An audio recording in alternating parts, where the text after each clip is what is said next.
energy, bro! Don't worry. Be only with Smart Power All 99. Hindi bitin with 10 gig data to power your games plus only Facebook or only TikTok. Load now. Foul! You know your scalp can get up to 5 times more dandruff? Get triple anti-dandruff power. Supercharged with Clear. Hey, you, did you know men have 1.4 times weaker scalp? Get a shampoo that's 100% made for men. Supercharged with Clear.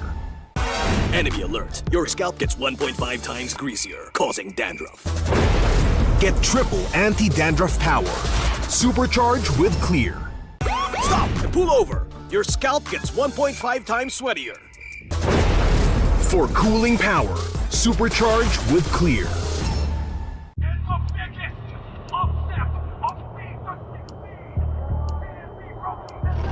Paano ko kaya sila masusuportahan ngayon ng mas maayos? Kailangan ko ba magpalit ng strategies? Nagagampanan ko kaya ng maayos ang role ko. Will I be able to meet their expectations? We have to prove them all wrong.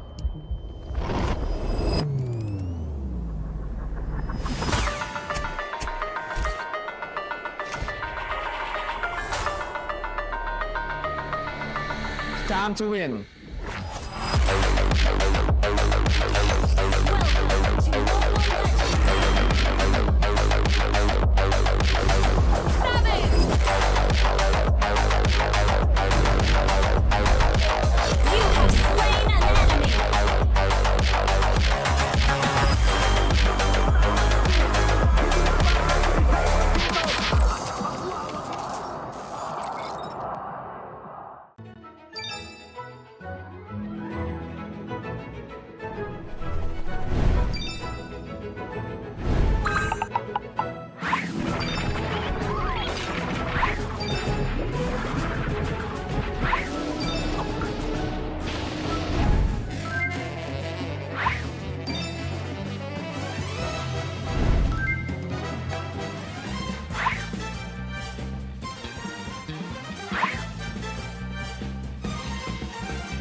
only with Smart Power All 99. Hindi bitin with 10 gig data to power your games plus only Facebook or only TikTok.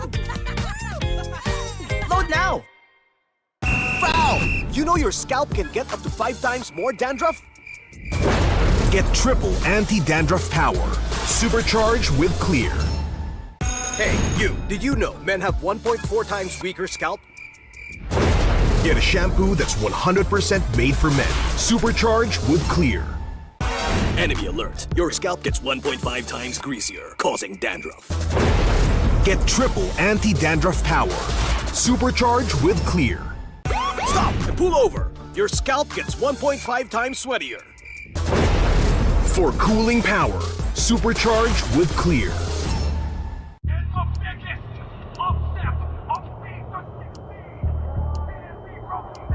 Paano ko kaya sila masusuportahan ngayon ng mas maayos? Kailangan ko ba magpalit ng strategist?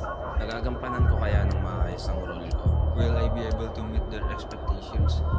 We have to prove them all wrong.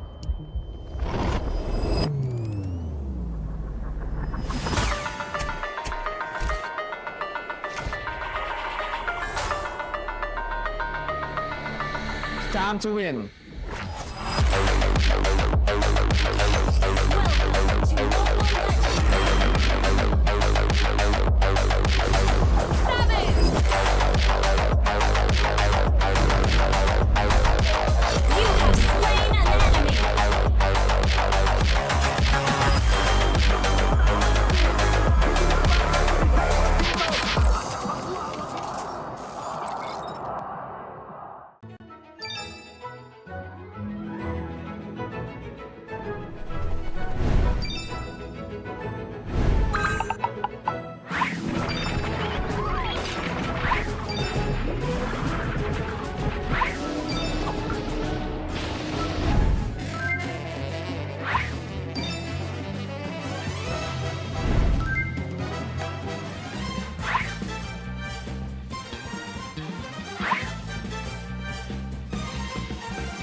17th season of MPL Philippines is brought to you by the following sponsors. Infinix, the official gaming phone partner, the power behind every madlang gamer. Smart, the simply reliable connectivity partner of the MPL. Our partner in esports, Clear Men. And our strategic partners, TT Racing, Theory, and SIP. Don't miss any MPL action by following our official Facebook and subscribing to our YouTube channel. Follow MPLPH on TikTok for more content. Catch the MPLPH Season 17 playoffs live at the San Juan Arena. Grab your tickets now via the official MPLPH website, Palag Na To. MPL Philippines is monitored and supervised by the Games and Amusement Board.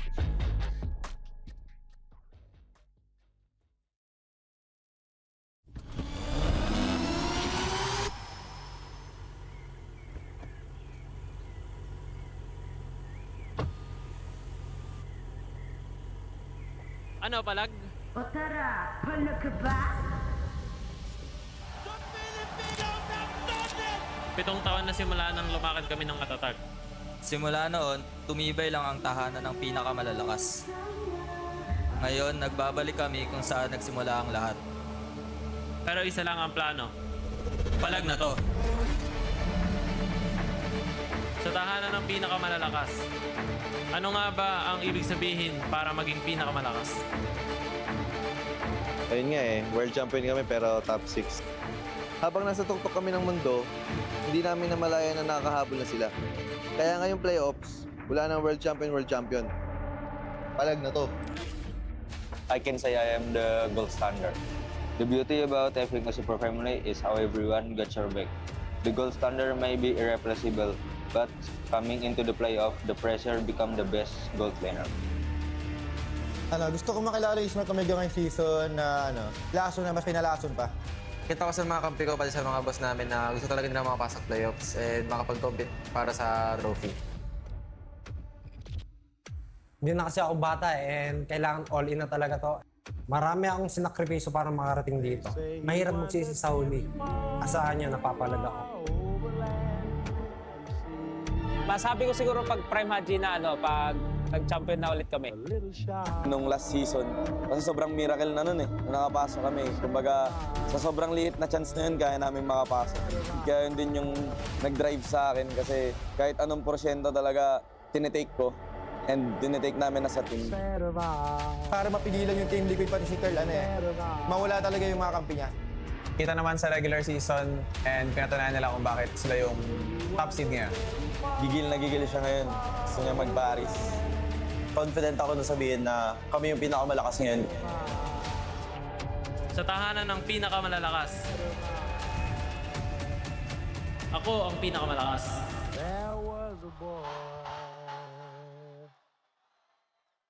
MPL Super Fans, are you ready? Sabayan niyo ako! Lakas ng Pinas! Lakas ng Pinas! Lakas ng Pinas! Lakas ng Pinas! Hold up. This season is all about Palag Na To. Let me hear y'all say, Palag Na To! Palag Na To! Palag Na To! Palag Na To! When we say lakas ng Pinas, you say Palag Na To! Lakas ng Pinas! Palag Na To! Lakas ng Pinas! Palag Na To! Lakas ng Pinas! Palag Na To! Lakas ng Pinas! Palag!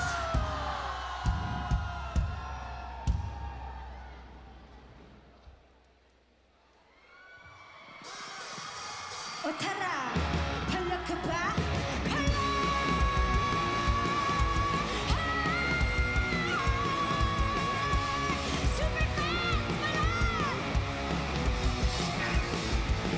Handa sa laban, sundada sa aking kamay.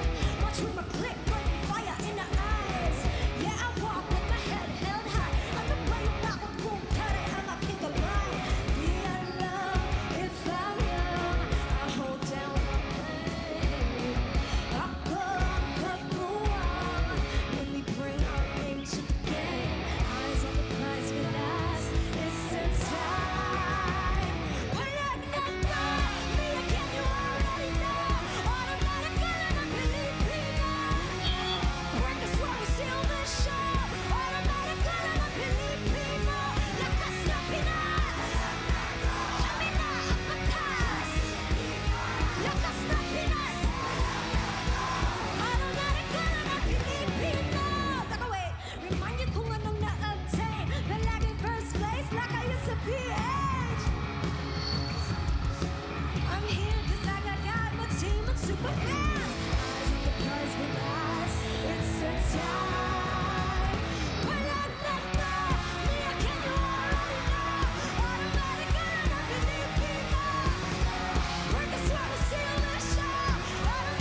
Magandang hapon sa lahat ng sumusubaybay sa MPL Philippines Season 17. Narito na po tayo sa pinakaunang araw ng ating playoffs at kami ang inyong makakasama. Umi pa rin with Burrito and Midnight. At para sa ating English desk, kamusta naman tayo dyan, Naisu? We're doing good. It's going to be us, the Wee Bear Bros over here. Me, Naisu, and then Leo and Renmar will be joining you guys on the English stream in a bit. At dalawang kampyon ang ating mapapanood sa pinakaunang round pa lamang ng ating play-ins. Pero bagong lahat, syempre, this tournament is monitored and supervised by the Games and Amusement Board. 2 champions, isa lang ang magpapatuloy. And this is a very crucial match for both teams involved. Yeah, masakit ang ating mapagdadaanan ngayon kasi isa sa mga world champions natin ay bababa muna sa kanilang trono. Yeah, and ganoon naman talaga ang resulta, men. Kapag yung tournament mo ay punong-puno ng world champion, isa lang talaga ang lulusot. And ang problema lang ngayon, ang dami kasing contender. Yeah, what a season we've had. I think, leading up to this point, 8 weeks flew by through Season 17, and it all highlighted here throughout the season. Who'd have thought that we would end up in a place like this, a beautiful, historic place like San Juan Arena, with the world champions from M7 at number 6, facing off against the M6 champions in ONIC, and then, get this, maagang nakapasok ang Omega at number 4, tailed by Twisted Minds. Yeah, they weren't the only plot twist. Of course, we had the entrance of Tracy for Twisted Minds to revitalize their run late in the season. But of course, you see the Titans up on top. TLPH and Falcons are waiting in the second round. ONIC, Omega, Twisted, and Aurora. 2 of those teams go forward. 2 of those teams get eliminated. At sa hinaba-haba ng history ng ating liga na patuloy pa rin sinusubaybayan ng mga Pilipino, narito ang ating mga manlalaro na ilang beses nang nakuha ang kampyonato. Look at Carl TZ and JP. Humihiling pa rin na makakuha ng pang-anim. Hindi pa talaga tapos to para kay Carlito, no? Kaya nga sinasabi natin na ipagpapatuloy niya na ipagpapatuloy. Siguro kahit mga 50 anyos na mag-ML pa to eh. Oo.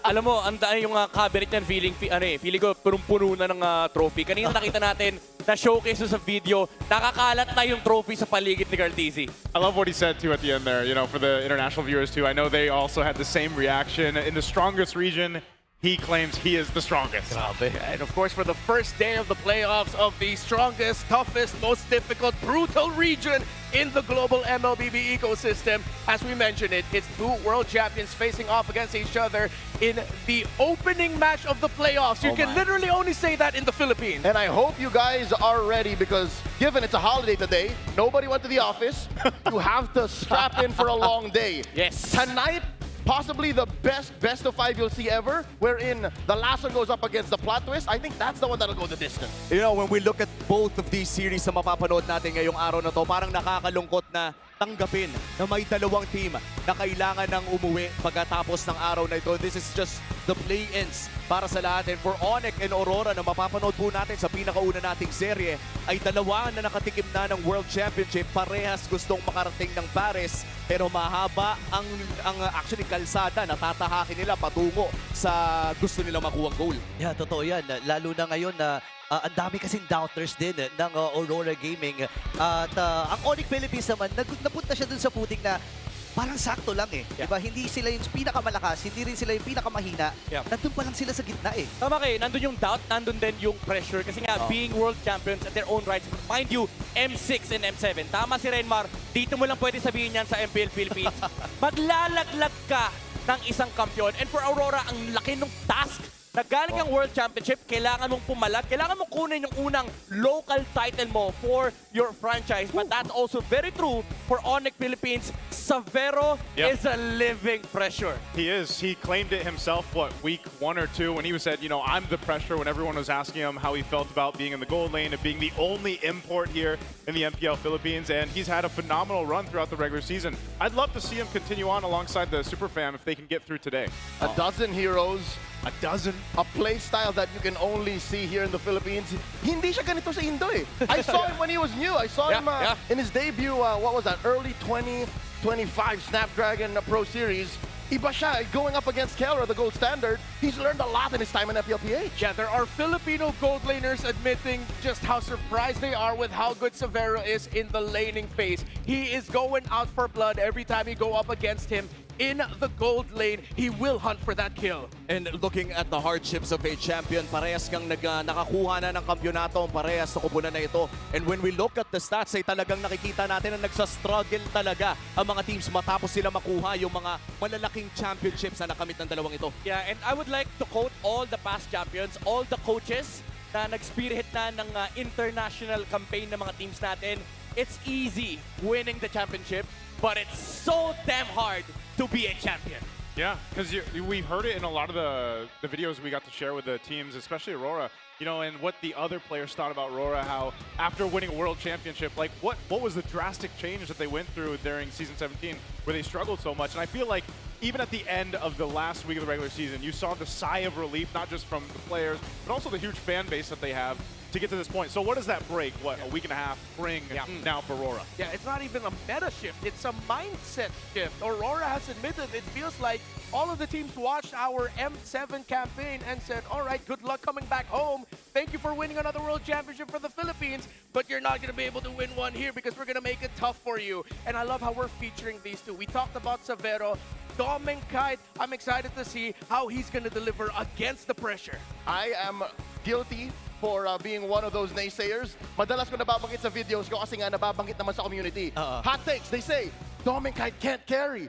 But today, maybe he can, maybe he should. Because after this, makalampas ng play-ins, 2 lives in the playoffs. At sobrang importante nun for Aurora and both ONIC. Honestly, dahil ito rin ang pinakaunang season ni Severo dito sa MPL Philippines. The first active import na makikita natin bilang gold laner na malaki din ang role na pinalitan. Again, this was the replacement for Kelra, the gold standard. And now, between these two gold laners, ay makikita natin mamaya kung sino nga ba yung mas makakabuhat dahil isang chance lang ang meron sila. Bisitahin natin itong hot take ni Midnight. Prepare ka na ng depensa mo. Picture ko na naman! Kamusta pare? Sabi mo dito sa dalawang Filipino World Champions na ito, ang best performance ay galing sa isang Indonesian. Yes. Actually, galing to sa isang mabuting kaibigan natin. Itatawag ko siya sa Bossing M. Ayan. Okay? Bossing M. I would like to agree kasi in a world na kung saan yung buong Pilipinas sinasabi na ang laki ng pressure na mag-perform dito sa MPL Philippines, especially replacing the gold standard that is Kelra, sabi ni Severo, paliktarin natin yung script. Ako magpa-perform, kayo humabol sa akin. And we've seen that throughout the regular season. Mind you, ONIC Philippines, there were a couple of times we've seen them struggle, even King Kong, even Super Prince. Severo, all throughout regular season, stable for performance. Dare I say, even outperforming the local gold laners. Halfway through the season, baka hot take pa to. Pero ngayon sa playoffs, feeling ko, ang tanong na lang is, totoo bang experiment yung pagiging import ni Severo? Parang planado. Well, bago pa uminit ang diskusyon natin dito mas lalo, ay palamigin muna natin ating mga sarili. Pumunta tayo sa ating on-ground panel. Maraming salamat sa ating mga casters. This is Hans Galeria together with Wolf at kami ang inyong magiging on-ground panel para sa araw na ito. In fact, our casters already talked about a bunch of different things sa kung paano ba mananalo and what were some of the hot takes that even Midnight has mentioned kanina lamang. Nakaramdam nga tayo ng init ngayon because of those statements. But what we do know is this is going to be a very tight match. Kaya naman, ang dalawang teams natin kailangan talagang mag-focus. They also have to start with the draft. Isa sa mga na-notice ko, Hans, na dalawang teams na ito, kapag nagkamali sila sa mga priority heroes sa kanilang draft pattern, biglang nahihirapan na silang makahanap pa ng mga additional na panalo dun sa mismong game. Parang dun sila nalulugi, hindi dun sa draft mismo, dun sa order of picks na meron sila. And also, when you're looking at ONIC, Philippines naman, nung gawin up against Team Aurora, ang kailangan nila gawin ay manage yung mapa. At ipuwersa nila maging greedy yung side laners ng Aurora. Kasi naman, pag ang Aurora ay masyadong greedy, parang nawawalan sila ng control sa mapa. And with ONIC Philippines, lalo na pag may mga Harley sila kay King Kong, nagagawa nilang i-punish yung mga greedy lineups ng kanilang kalaban at mas nananalat sila doon sa mapa. And lastly, dito para sa Aurora, kailangan nilang kontrahin yung King Kong's Gambit. It's not the King's Gambit anymore, it's not the Orange Gambit anymore, it's King Kong's Gambit.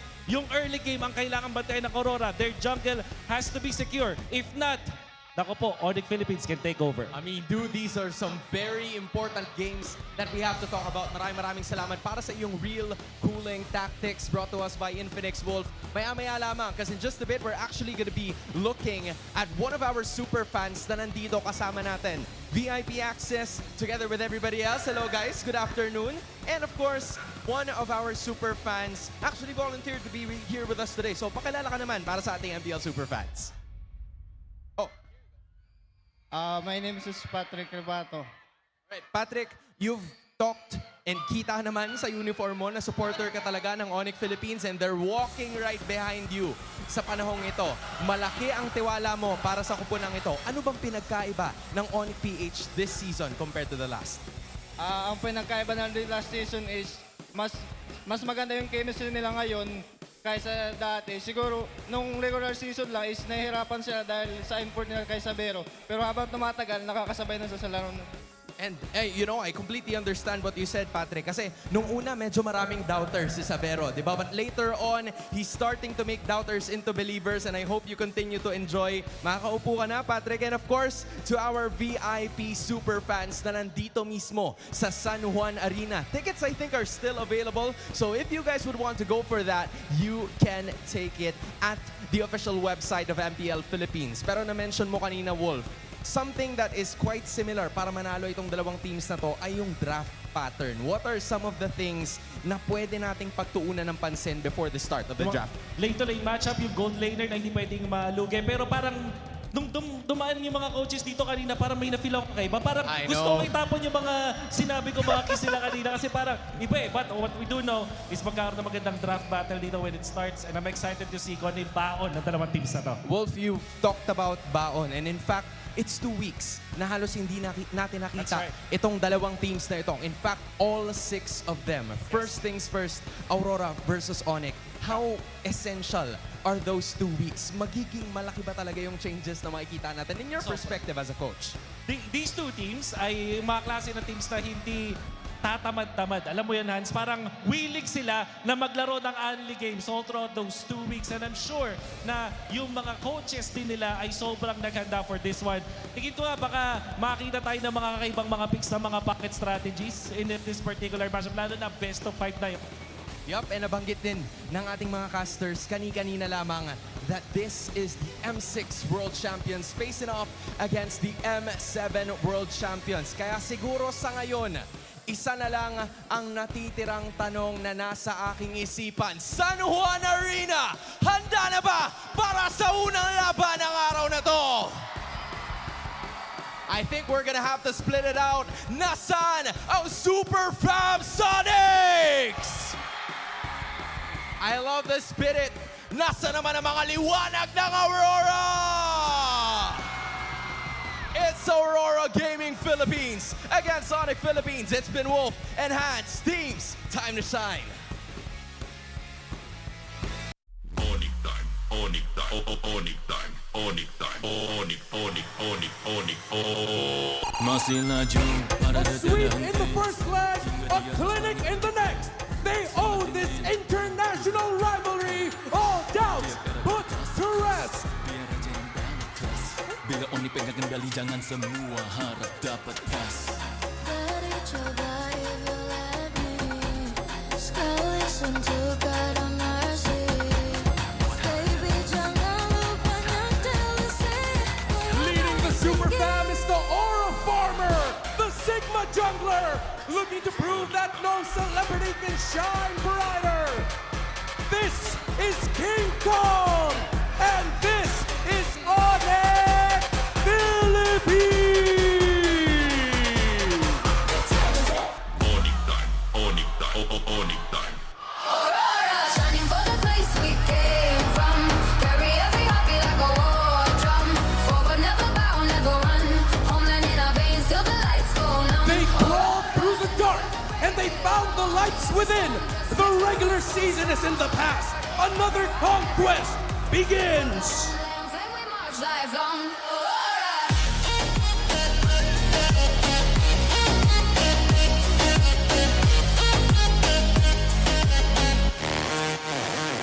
Anchoring the Northern Lights, the 2-time and world champion, 3-time MPL PH champion, making his 12th playoff appearance, RORA's.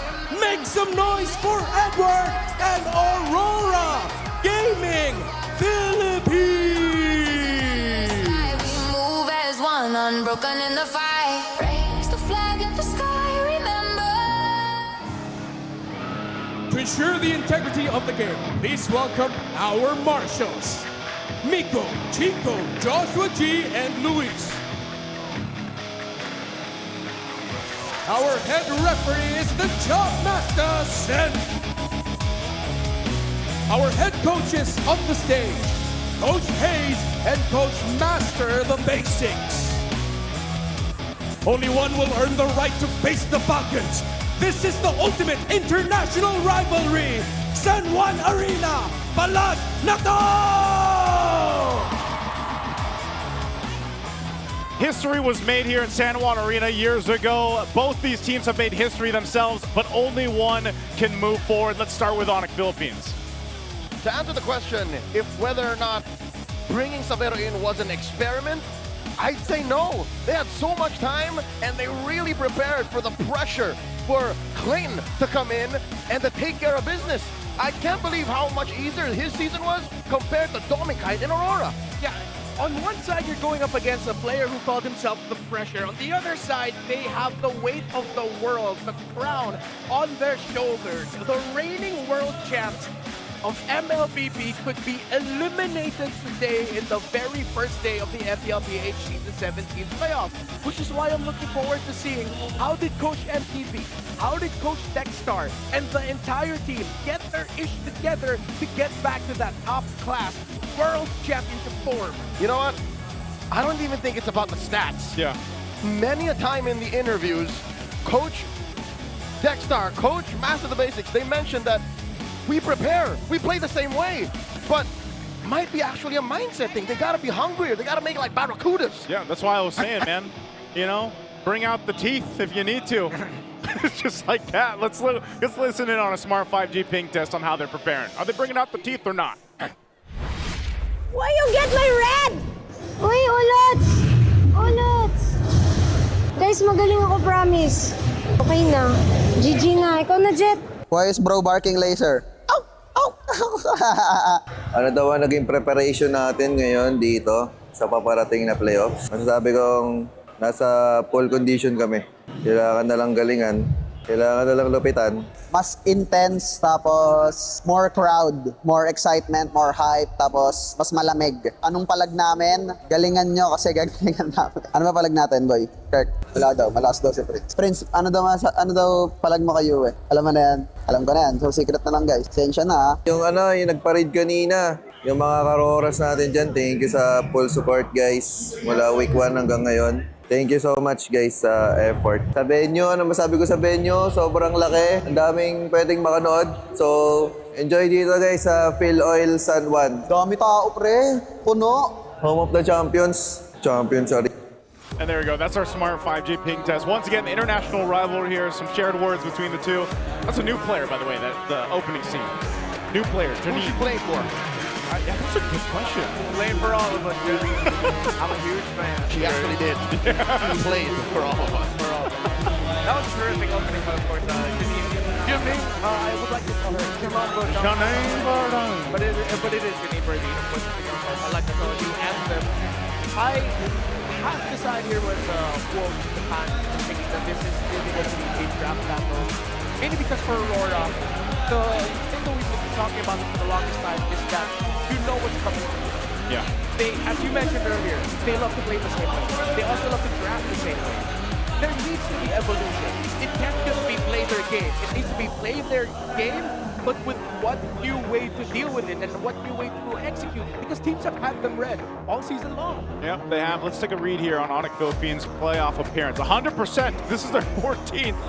We've never gone to playoffs without the organization ONIC competing within it, and these are, Severo's obviously first time in the MPL Philippines. What a route he's had to this point. I think he's been a big cornerstone of why they ended up here too, because things seemed a little shaky in the early weeks of the season, but then, again, having a big question mark on how is Severo going to perform, the shoes that he wants to fill or make his own, if you will, and he's done it. They can continue on here against Aurora Gaming Philippines. Both teams actually have a very impressive playoffs appearance record.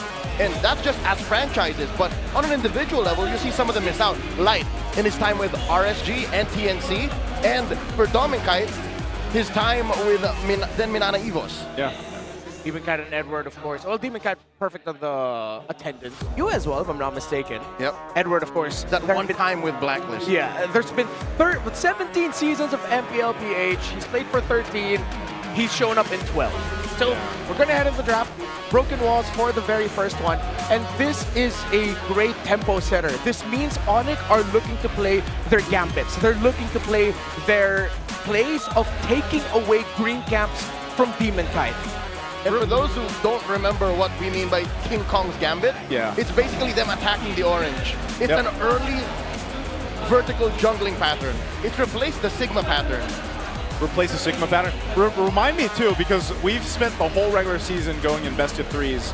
For our viewers out there too, now that we're in a best of 5 territory, as we are about to jump in the draft here in just a couple seconds, we have to think about also the different maps that can come through here.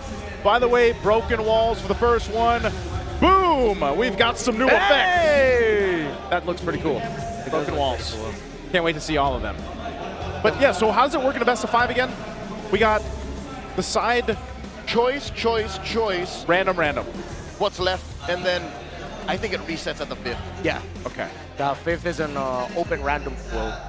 Yeah. All right. So choice, and then exactly what Leo said. Okay. All right. Well, jumping into this one, Ben's coming through already. We got ONIC on this blue. They're going to take out the Phobius, the Hilda. Over on the RORA side, they'll take out Fanny. Freya. Yeah. Priorities. Are they actually going to ban out the Kalea? Wow. We're still thinking what Harley blue side priority. Dushin Harley. I think more so ONIC would want to consider taking away the Juicing, because if ONIC want to funnel Aurora into a little bit more of a predictable graph, then that means they're thinking about Juicing, and they're hoping that Kimmy falls in the hands of Aurora. They're also okay with Yue getting to Valentina, not the most stellar record for him on that hero this season. But with the ban of the Phobius, ONIC might actually do something surprising. If it's not going to be a Harley rush, it could also be a Valentina rush out of nowhere. Considering that Aurora love to pick up heroes in the EXP and Rome that have a lot of big ticket ultimates. So if it's not going to be the typical Harley, it could be a surprise Valentina first. Or they could just go for the Juice and Cryo on the Super Friends. He is 4-1 on that this season.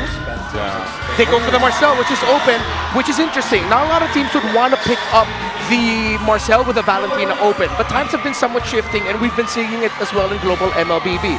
RORA might go ahead and pick up the Valentina here, but this almost 100% secures a Harith pickup for ONIC, and they're expecting that it's going to be Claude plus a jungler or Claude plus Valentina here at red 1 and 2. The Marcel coming through is interesting, but it's going to be Guinevere Val. This is not what we were expecting. Was the time away, the week and a half or almost 2 weeks, changing thing this much for how you can read the draft Aurora. This is what we talked about. A lot of teams have been watching them. Well, maybe this is the shakeup they needed in game 1. This was not in whatever draft prediction algorithm anyone has ever programmed. Given that Guinevere is more of a dangerous grass kind of map, or flying clouds kind of map hero, this showing up here, this shows that Aurora are proactive. This is definitely something that they conjured up in the past week and a half. Early on in the season, I think ONIC picked up a Harley up against his Guinevere and then just out-rotated it. It's going to be dependent on what they also pick up in the EXP lane. They do pick up the Harley, and of course, the pick that came out late in the season, very good for the Super Friends. They get the Gourd.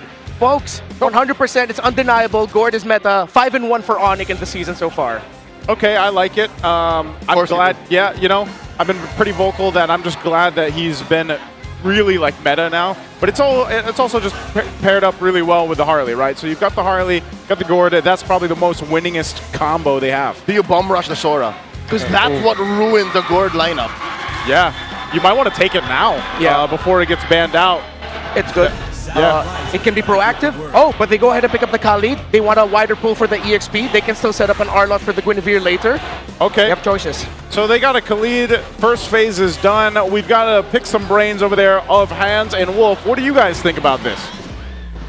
Maraming salamat sa ating mga casters. As of the moment, we're looking at something quite different, Wolf. Kasi yung Suyu, or maybe even the Harley is there pero hindi siya picked up as much. May nagbago ba over these 2 weeks? I don't think so. Parang nakafeel ko lang dito para sa Aurora. Mas na-feel nila yung strength nila with semi-fighter na jugglers. Parang hindi na full assassins para kay DK.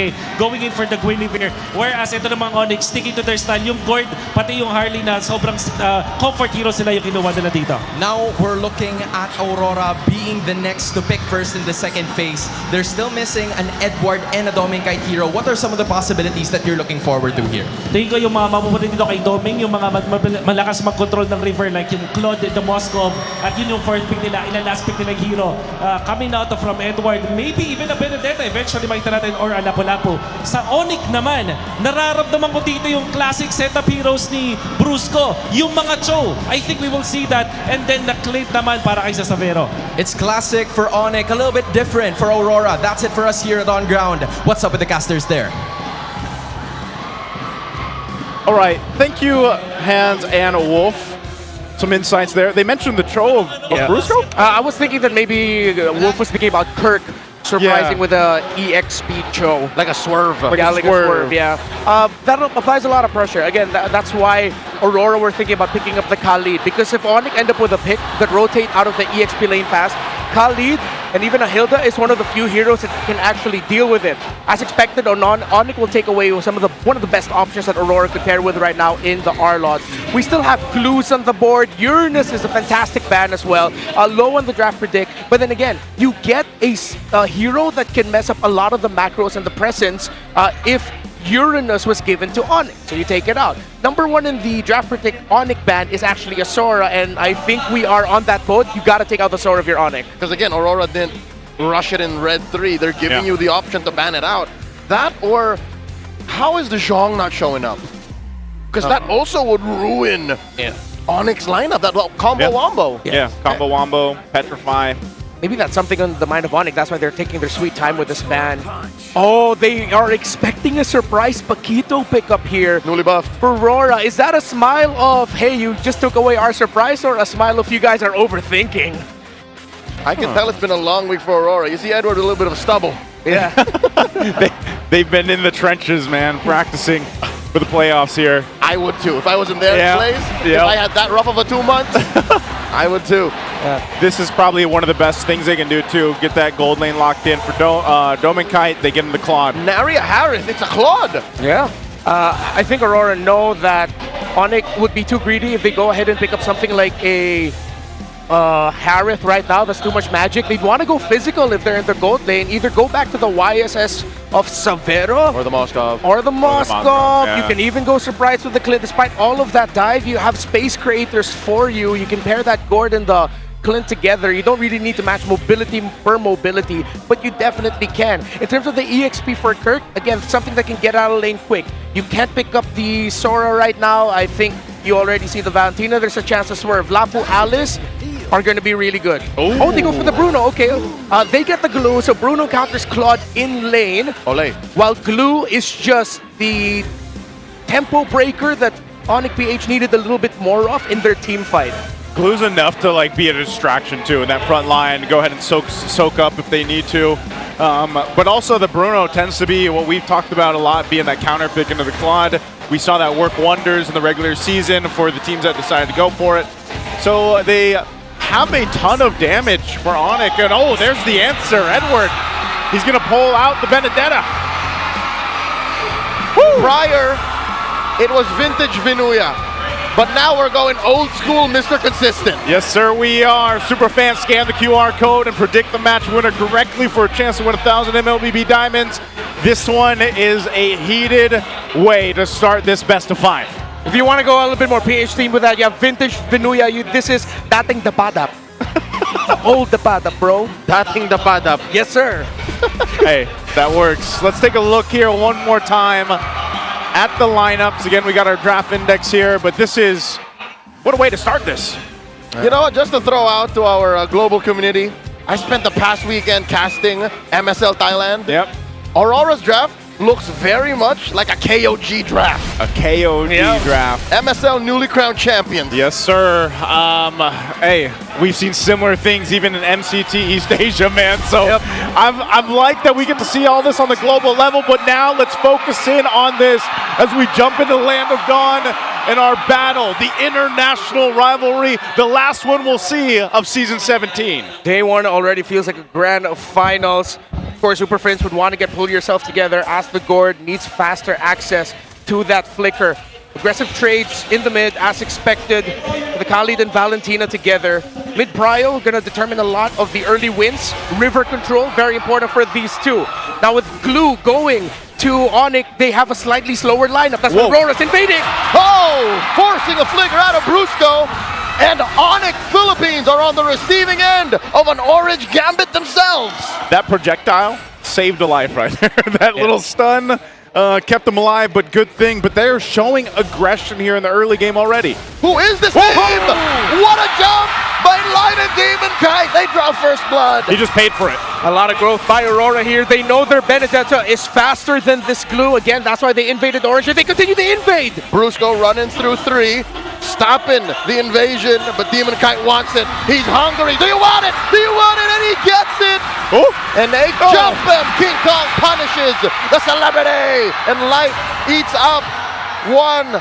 Oh, fair enough. King Kong actually secured without a retribution. Yeah, he secured his own purple buff. He went in there with the space escape. Demon Kite falls. So ONIC get to defend the aggression of RORA early. They lost their orange, but in the long run, ONIC actually won that long sequence. Yeah, it's Aurora doing things differently. It's not how you start, it's how you end. Yes. And that early sequence, as Remar said, goes to the Super Fam. First turtle, though. Who's going to take it?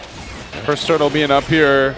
Both teams have some crucial level 4s. That was Yue taking the Mystic Gush, so he's got that for this fight. They're going to go ahead and start this turtle up, but Brusco will hold it here. ONIC can't rush it right now. Brusco doesn't have Golden Hour. Light not yet level 4 just yet. Kirk does have his mount if he wants it. Get half health on the turtle. They're going to go for this. Holding it. They take Light down.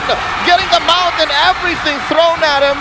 King Kong looking for that angle, but DK will secure. Turtle 1 goes with the Northern Lights. Worthy sacrifice by Light. I'm sure he just wanted to get vision, but with him going down and ONIC committing a lot of their abilities. Wait!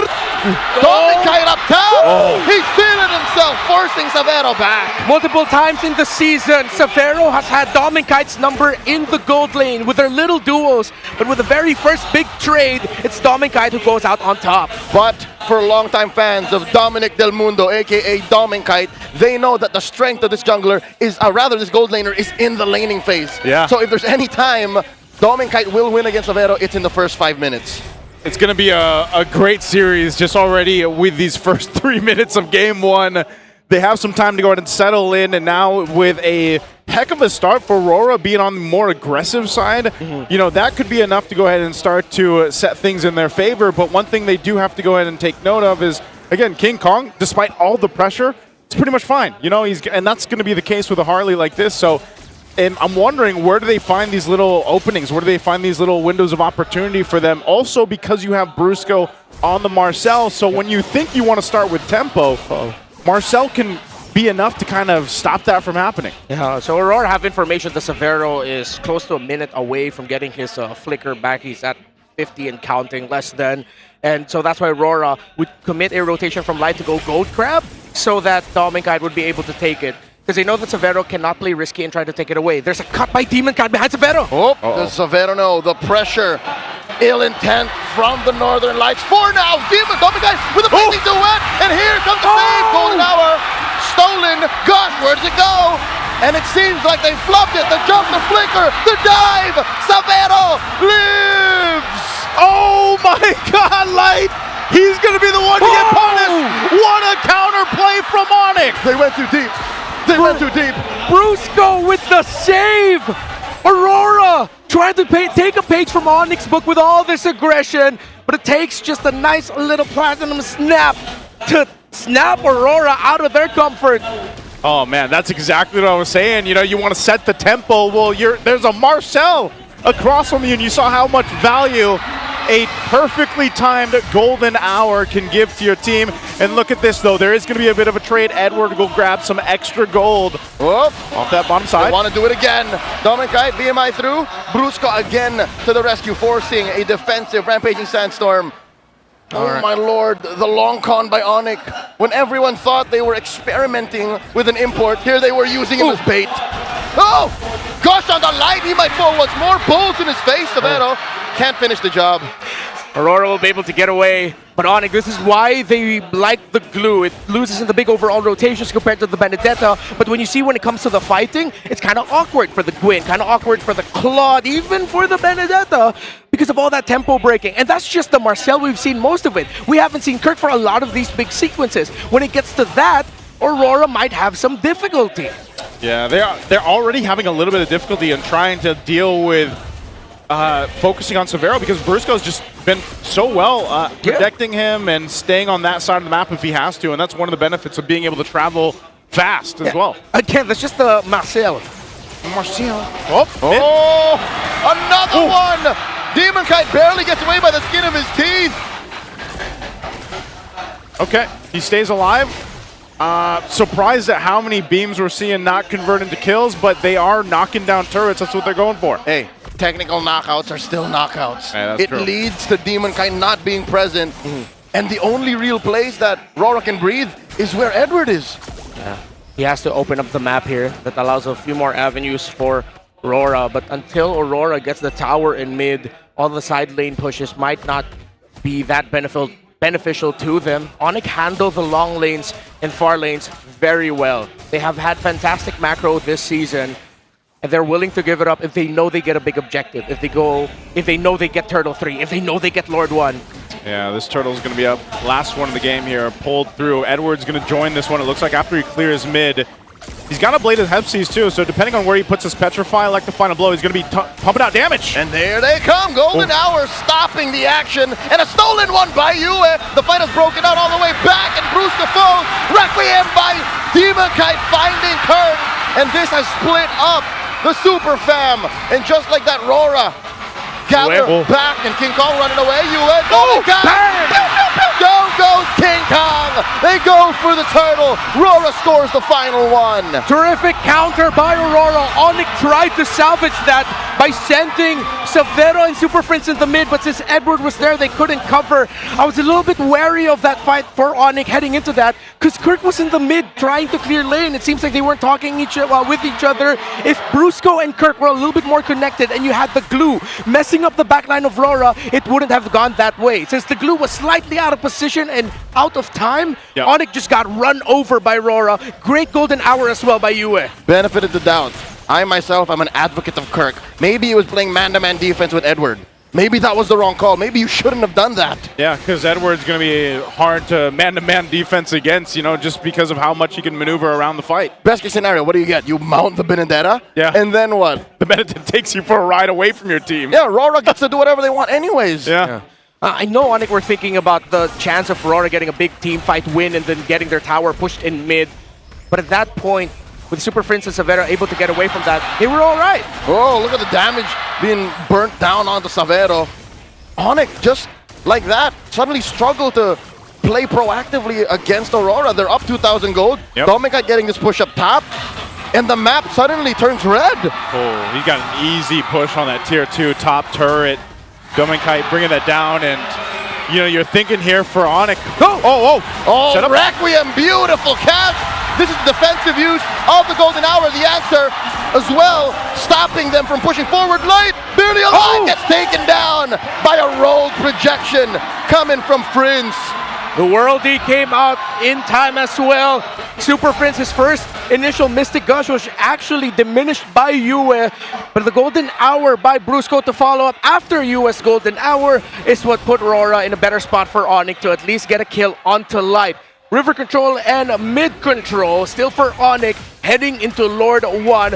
Edward will push the side lanes while ONIC will have to manage that one up top. In terms of the gold, big lead for Dominicite compared to Severo. But Severo isn't that poor in terms of the resources. He's getting his items on the way to a Malefic gun. Yeah, he's got that. Not only that, but he's also got a situation where, you know, he's got his 2 items. They're going to have to fight for this Lord here. It's at half health on this point. It looks like they're blitzing it. Yeah, because Brusco has no golden hour. Super Fam, respond. Aurora jumping in. Yeah, Dominic guy with the blazing duet. And the golden hour stopping it all. And they do find the Lord. Demon Kai was working hard on it. Mr. Consistent finds one. Down goes the pressure. And they get Kirk. Kirk very low. Kirk surviving, but just barely. As Aurora take everything. Requiem knockup just in time by RORA. And ONIC, since they picked up the Marcel and gave away the Valentina, the snapshots, the golden hours have been better for RORA. Yep, they've been really great. Yue as well, deciding on what ultimates to take here. He's been so good and efficient on the ultimate choice, but even just utilizing the Terrify that comes with this, or the Valentina, man. I mean, there's so many ways for RORA to go ahead and play around these team fights, and that's what's happening here. So this Lord is up. They're going to go ahead and try to push into the base, get some of these shields down, and then potentially the health of the turrets. Tier 2 in the mid will fall up to this point. Lord being worked on very quickly by Severo. He clears that out, but the mid shield will fall. Bottom lane, Edward has Severo taking so much damage. Blasting him. Yue from range. Super Freight's defensive use of the gush, pushing back the Northern Lights. Aurora are just all over them. Bottom lane taken down. All work from Edward. Well, this is why we were posting the possibility of a surprise Valentina pick first for ONIC, but they were willing to give the golden hour to RORA, and they've made the most out of it. Even better because they have the utility jungler. And now Brusco forcing out a Requiem from Demon Kite. Will not stop the rest of the waves though. Golden hour will at least keep that inhibitor alive. ONIC are just keeping their heads barely above water. Yep, flicker used as well by Dominkai, but so far Aurora in the driver's seat throughout this one for the past few minutes. You got to start to see what ONIC can do here. Can they actually utilize this Bruno pick? You saw how fast he got blasted though, and that's a problem because when you don't have that range and it's that hard to get into a fight, again, you don't have that many escapes to get away. That's why he does get the Malefic gun. He's got a little bit more range to work with. But man, the positioning on Severo, if we talked about his mechanics, his micro skills throughout the season, this game 1 is a true test for them. Yeah, Dominicite, of course, in that last few big team fights ago, beautiful entry with a blazing duet, has had a better time farming compared to Severo. So far, the gold per minute for Severo is just floating around 580. Dominicite is at 710 plus. It's been a much better time for this Claude in terms of getting the resources, and it wasn't just because Aurora were also getting big wins as a team. Gotta acknowledge, Dominicite beat Severo in lane for this game number 1. Yeah, even looking at this, White providing so much information throughout this game. That's again why the Khalid is such a big top priority pick in the roam right now. Not only that, but you know, even if you take a couple shots, you can just heal back up. And so they kind of just take some time, wait for this Lord coming up in a couple seconds here, taking a last look at the items. ONIC, if they want to, they can try to contest into this, but will they just get decimated through a team fight? Likely yes. It hurts that they don't have an actual peel. Their lineup doesn't revel in, you know, free hits from Prince, free hits from Severo. They have to get crafty with it. And Aurora, look at Edward. He's built 3 swords plus the wings. And this is why the Benedetta pick was really good. If this was a different EXP laner, be different. Kirk would be much happier here. But the Benedetta changes the big picture of team fights for ONIC. Again, they have a utility jungler, they have a Khalid, they have their own golden hour. Oh, they see that King Kong's down on the bottom side. They're going to blitz this Lord. ONIC might have just decided, you know what, let's just give it up for that Lord secured here for Aurora. They're better off defending in their base, it looks like. And that could just be the case here for ONIC. If they really want to get this game under control, get it back in their favor, they've got to have a miracle defense. And that can happen, honestly, with a Marcel on your side too. That can actually happen. Marcel, Gord can clear these waves pretty well. So this might not be a game-winning Lord push just yet for Aurora, despite being up this much. Playing the map, the pressure. I think Aurora, they can get the base balled here for ONIC. Take away all the base turrets, throw bodies. Dominicite has to survive though. Edward as well. Maybe Edward could be one of your sacrifices, but Dominicite needs to survive this push. Yep, Lord's going to push in and take down that mid turret while they focus here on this bottom side. Oh, Edward. Oh, light. Looking for it. The deep cut by Mr. Consistent. Golden Hour. Stopping the exit, but really not much there. Another one helping delay the gush. Going through a lot of members of Aurora, but Kirk has fallen. Light picks him off. King Kong goes for the trade. And I think Aurora are happy with a 2-lane push, but it looks like top lane and bottom lane will get taken care of too, just mid-falls. Yeah, as I was saying, part of the key to this defense is that Gord and the Marcel. We'll see if they still hold on to the turrets. It looks like RORA pulls the trigger, but I think they know that this is a little too fishy. Yeah. That was actually a smart play by Dominic. I think his condition there was the moment he saw that Deadly Magic was used on the Valentina. That's why he decided to BMI in, because he knows he can afford to be a little bit aggressive and survive, because nothing's going to delete him instantly. He has his own way to lifesteal and spell vamp as well through the Clods, the basic attacks, and blazing duets. So that was just a smart little decision and gave Aurora the space to actually get away from that. Yep, and looking at these... The itemization here too, I think Kirk, big factor. Wait, conceal is used. Light's just pushing Brusco out, but I want to control this side of the map. Again, defensively, just needs a little bit more to be beefier. But even then, if Kirk has the items and he's like beefy enough to withstand a lot of that front-loaded damage, the problem is still keeping tabs on Edward, keeping tabs on what UA decides to do, and even Domenkite. So ONIC has so many boxes that they need to check to win, ultimately, a team fight that turns it around in their favor. You know that the Northern Lights are feeling it because they're starting to hunt. Yeah. They're looking for these brushes and flushing out rogue members of the Super Fam, which makes sense because look, they're protecting Savero like it's the first 2 minutes again. Yeah, they have to, man.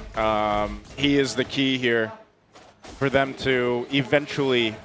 Again, it's pretty easy for ONIC to pick off 1 or 2 members, but to entirely win a team fight, that's where the work is going to come through, and where you really need Savero to stay alive for those. Yeah, and it's going to be easier said than done, difficult, because of the Benedetta that is packing hella damage items. I believe the first time we saw Benedetta this season was against Aurora versus ONIC in Week 2.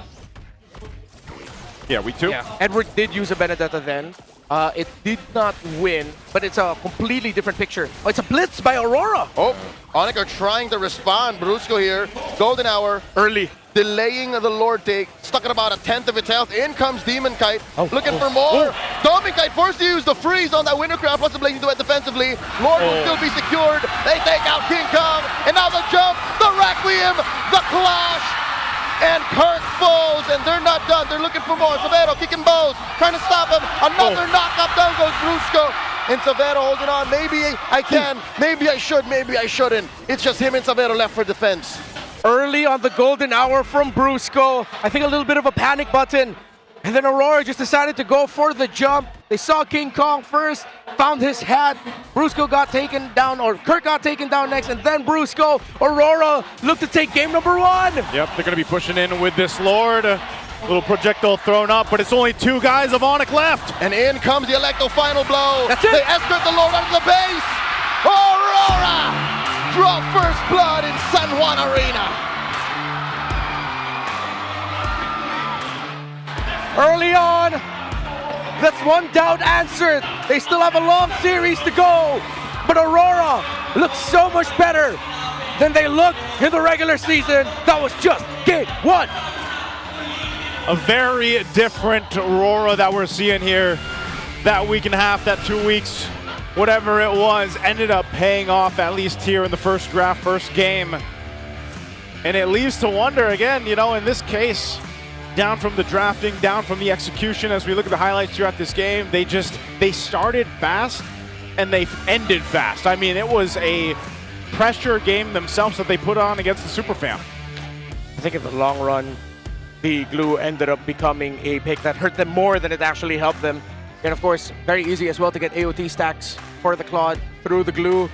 After that, even if you get a mount, with how mobile the lineup of Aurora is, what are you trying to break? What tempo are you trying to break? There is no tempo to break.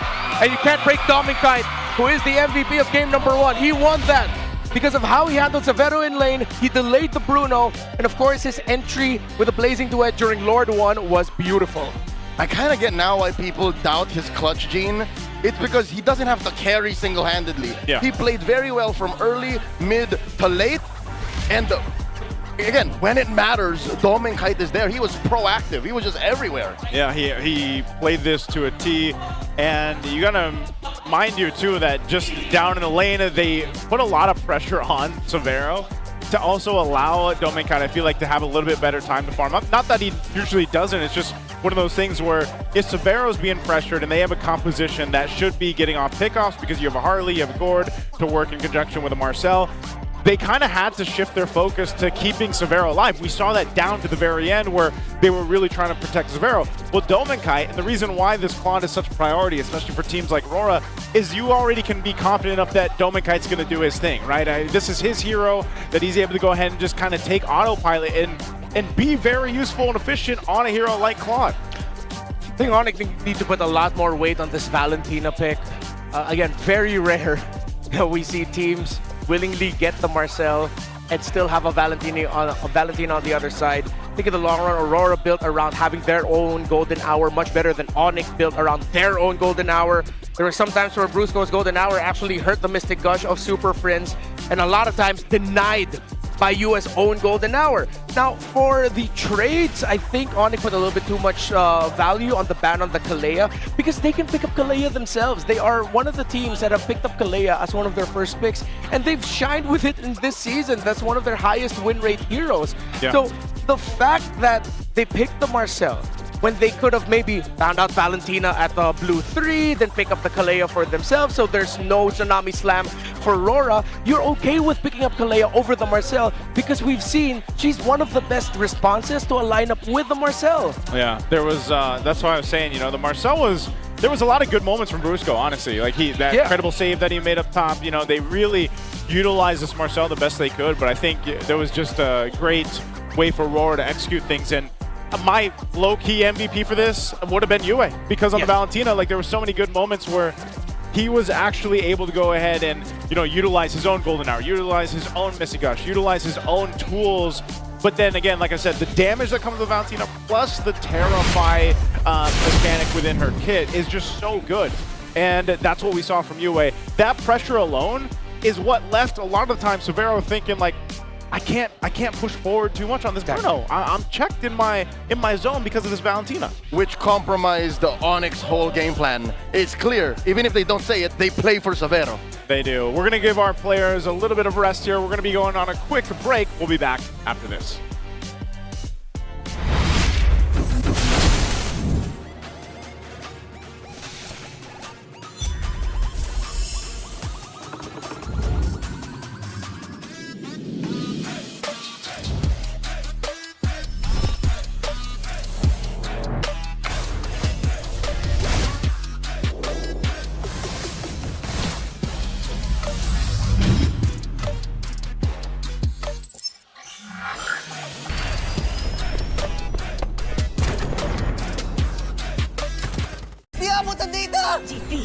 GG bro!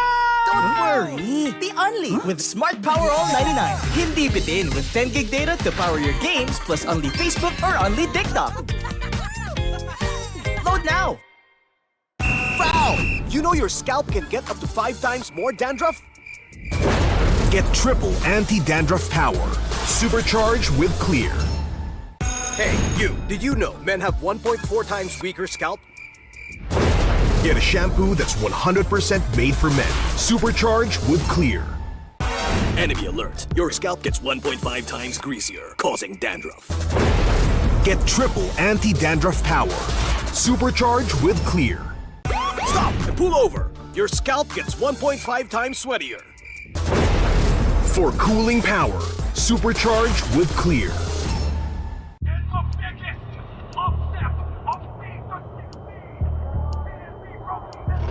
Paano ko kaya sila masusuportahan ngayon ng mas maayos? Kailangan ko ba magpalit ng strategies? Nagagampanan ko kaya ng maayos ang role ko? Will I be able to meet their expectations?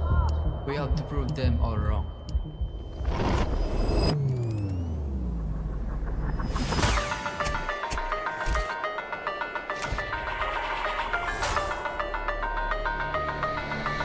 Time to win.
kanina, no, sinimulan natin ang first day ng playoffs with an intense performance by none other than this beautiful person. Nakatabi natin, Janine Berdin! Meron ba dito mga fans si Janine? Can we hear that? I think she's overwhelmed right now. Janine, am I right? How are you feeling? Opo, sobrang excited ko. Thank you, super fans kanina, and have fun po! And we would like to thank you for that great performance, by the way. Anong feeling na you did the opening for the first day of the playoffs and at the same time, sobra yung pagiging energized ng fans natin. Well, alam ko sobrang excited kasi talaga ng super fans natin for the matches today. Everyone's excited. So ramdam ko yung hype kanina. Tapos adun pa sila, actually first time ko makita si Carl TZ at Sanford noon. So parang sabi ko, kasi sabi nila choreo daw, iganon ko daw sila. Ala, ginanon ko lang sila. But anyway, it was so cool. Thank you so much, MPL. Thank you po. And you know, Janine, this is like one of the times na nagsama ang esports at OPM. Gaano kahalaga yun para sa'yo? Ako, sobrang grateful ako na part ako sa unang parang collab talaga ng MPL for esports and music. Kasi feeling ko important talaga, pampahype kasi talaga yung music. And all my favorite games, dun din galing yung mga favorite songs ko. So, grabe, dream come true. Dream come true. It's always a great time seeing, you know, different fields, music and esports colliding. And she's also a fan, diba? We've talked about this. Fan of Carl TZ and also a player of ML. And also, may pinapakita dito si Janine, a collaboration. If you guys can see, she has an exclusive photo card for MPL Season 17. You guys can see that? Okay, Janine, why don't you invite your fans, you know, they can get these photo cards later on. Yes po, sa lahat ng hindi pa nagsistream ng Palag Na To, meron din tayong photo cards. Stream nyo na! Woohoo! MPL! Palag Na To, streaming right now, if I'm not mistaken, that's 400 million. Yeah, and it's a perfect song to stream while you're playing kasi talagang andun ka sa mood na makipag-clash sa ML while listening to that song. But you know, Thea, also good music or song to stream right now, Janine's music. What if I missed you for the rest of my life? Wow, yes po. Let's talk about that because it's trending on TikTok. Ano bang kwento nito? Napaka-interesting ng kwento nito. Sobrang musical genius. Yes. Ay, interesting. Hindi ko alam. Kasi nasulat ko siya habang nasa CR ako. So, alam niyo yung naiwan ko yung cellphone ko. So, wala akong choice. Nag-isip na lang ako ng mga sad stuff. Na nakasulat ako ng kanta. Yay! And right now, it's all over TikTok, not just in the Philippines, but also internationally. Oh, thank you. Janine, well, since we've mentioned your new song, okay lang ba? We hear a bit of it. Okay lang ba mag-sample po ako, super fans? Sisigaw lang ako sorry, emo. Sige, 1, 2, 3.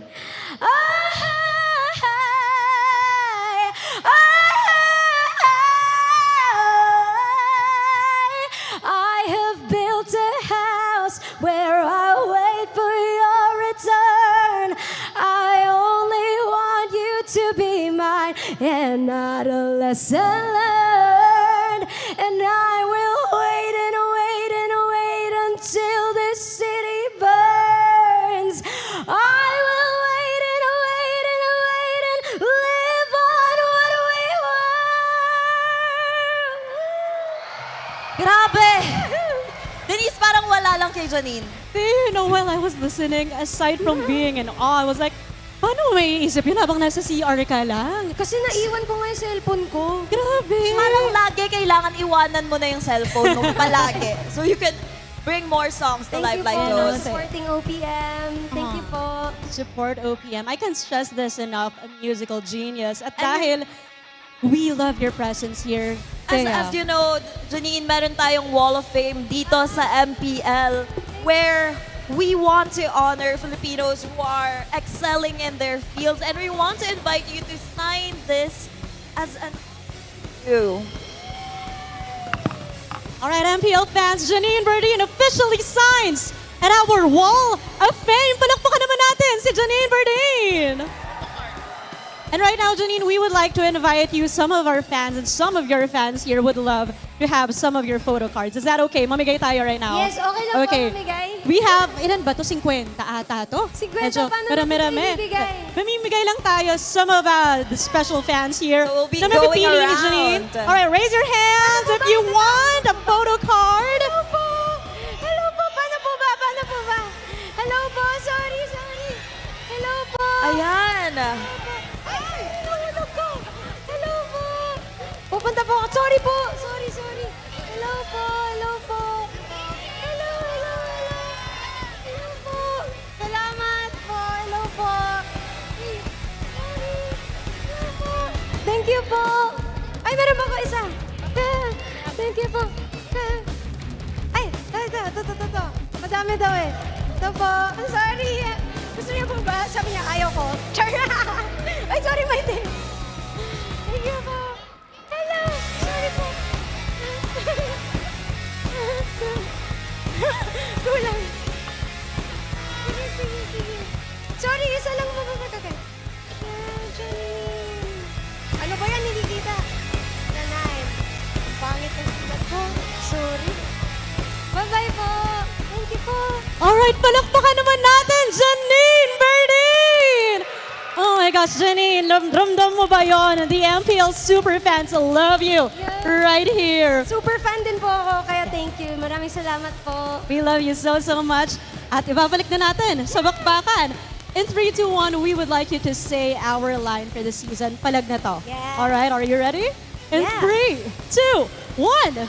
Palag na to! Thank you so much, Thea, Denise, and Janine Berdin, the singer, the creator of our current song right now, Palag Na To. How you feeling, Redmar? Why did I not receive it? Yeah, he's... Redmar, you all right? Yeah. I'm good. I'm still salty. I didn't get a card. Hey, maybe we can get one of those special edition cards. Well, okay. If you guys missed game one, RORA won in about 18 minutes, if I recall correctly, in game one. And I don't know if people were expecting game one to go that way because Aurora looked different than they did all season long. Let's take a look at Prime Edward here. Finals MVP of MPL Philippines Season 7 and MPL Philippines Season 10. And these are the breakdowns of his stats. Renmar, can you take us through this Prime Edward time? Yeah, of course, this was highlighting his time with Blacklist International. I wouldn't like to, so far, yeah, it's probably his prime now, but of course, if he keeps on going on, then his prime gets even longer and longer. And he played a prime role in the previous game, of course, the call by Aurora for the surprise Benedetta pick to ruin a lot of what the ONIC composition wanted to do. But now we look at Season 17, Edward. At this point, he's a two-time world champion. He won his first one with the Blacklist International M3, of course, with Aurora in M7. And it's changed somewhat because the heroes, the meta have shifted, that a lot of his best heroes really just boil down, especially for the season, to the Lapu-Lapu. He's one of the few that still consistently would like to pick it up over anything else, which puts a bit of a mindset check on the staff of Aurora. They want Edward to be the guy who would sacrifice himself for a play, sacrifice himself for info, even more so than the team's roamer. Initiate a trade through that. That's always been playstyles of teams that have wanted to make Edward excel. But you can only get to so much with that point. You have to evolve. Funnily enough, his evolution is by showing an old trick from the past, still a really great Benedetta. Yeah, so I wonder what that means for going in the game too, you know, because since you mentioned, you know, Edward's such a cornerstone to making this work for Aurora, will he be more on one of those most used heroes that we've seen him previously throughout the season, or will it be another kind of curveball for him in the XP lane? We are going over to, was it Expanding Rivers? Yeah, Expanding Rivers. Do we got rivers flowing through here, man? Yep. Those were, okay, those. Everything was river. Yeah, everything was river. It was wet. River. Everything, yes. That's true. Covered in H2O. H2O. Let's go to the draft. Got RORA on the blue, ONIC here on the red. They will take out the Fanny, the Kalea right now. They go for Freya here. Jushin's probably going to be banned out too. Yeah. If there's any lessons to learn and take away from game one is the whole Marcel Valentina trade. Yep. Yeah. Just pin that down, and then we can turn a chapter in this best of 5. Yeah. Don't overlook your gold lane in the first phase. There's a reason why Harith and Claude is such a big trade consistently, globally. And it's not to say that Harith will almost always win over Claude. It's quite even. And I think ONIC can get away with picking up the Claude early on.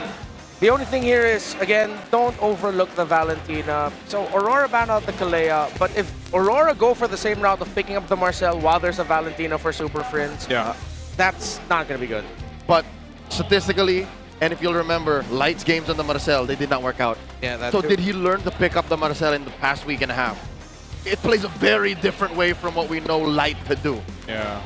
That's why I think, you know, deciding whether it's going to be, okay, good ban there at the Jushin.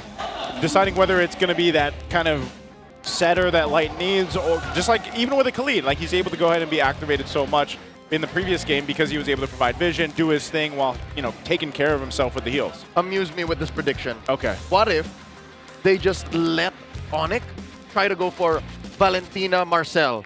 If they don't do that red 1 and 2, then they break the combo either way. That was in my head too, but then there's, with the presence of Phoveus, Harith, there's a lot to trade for. And Claude. Yeah, and Claude.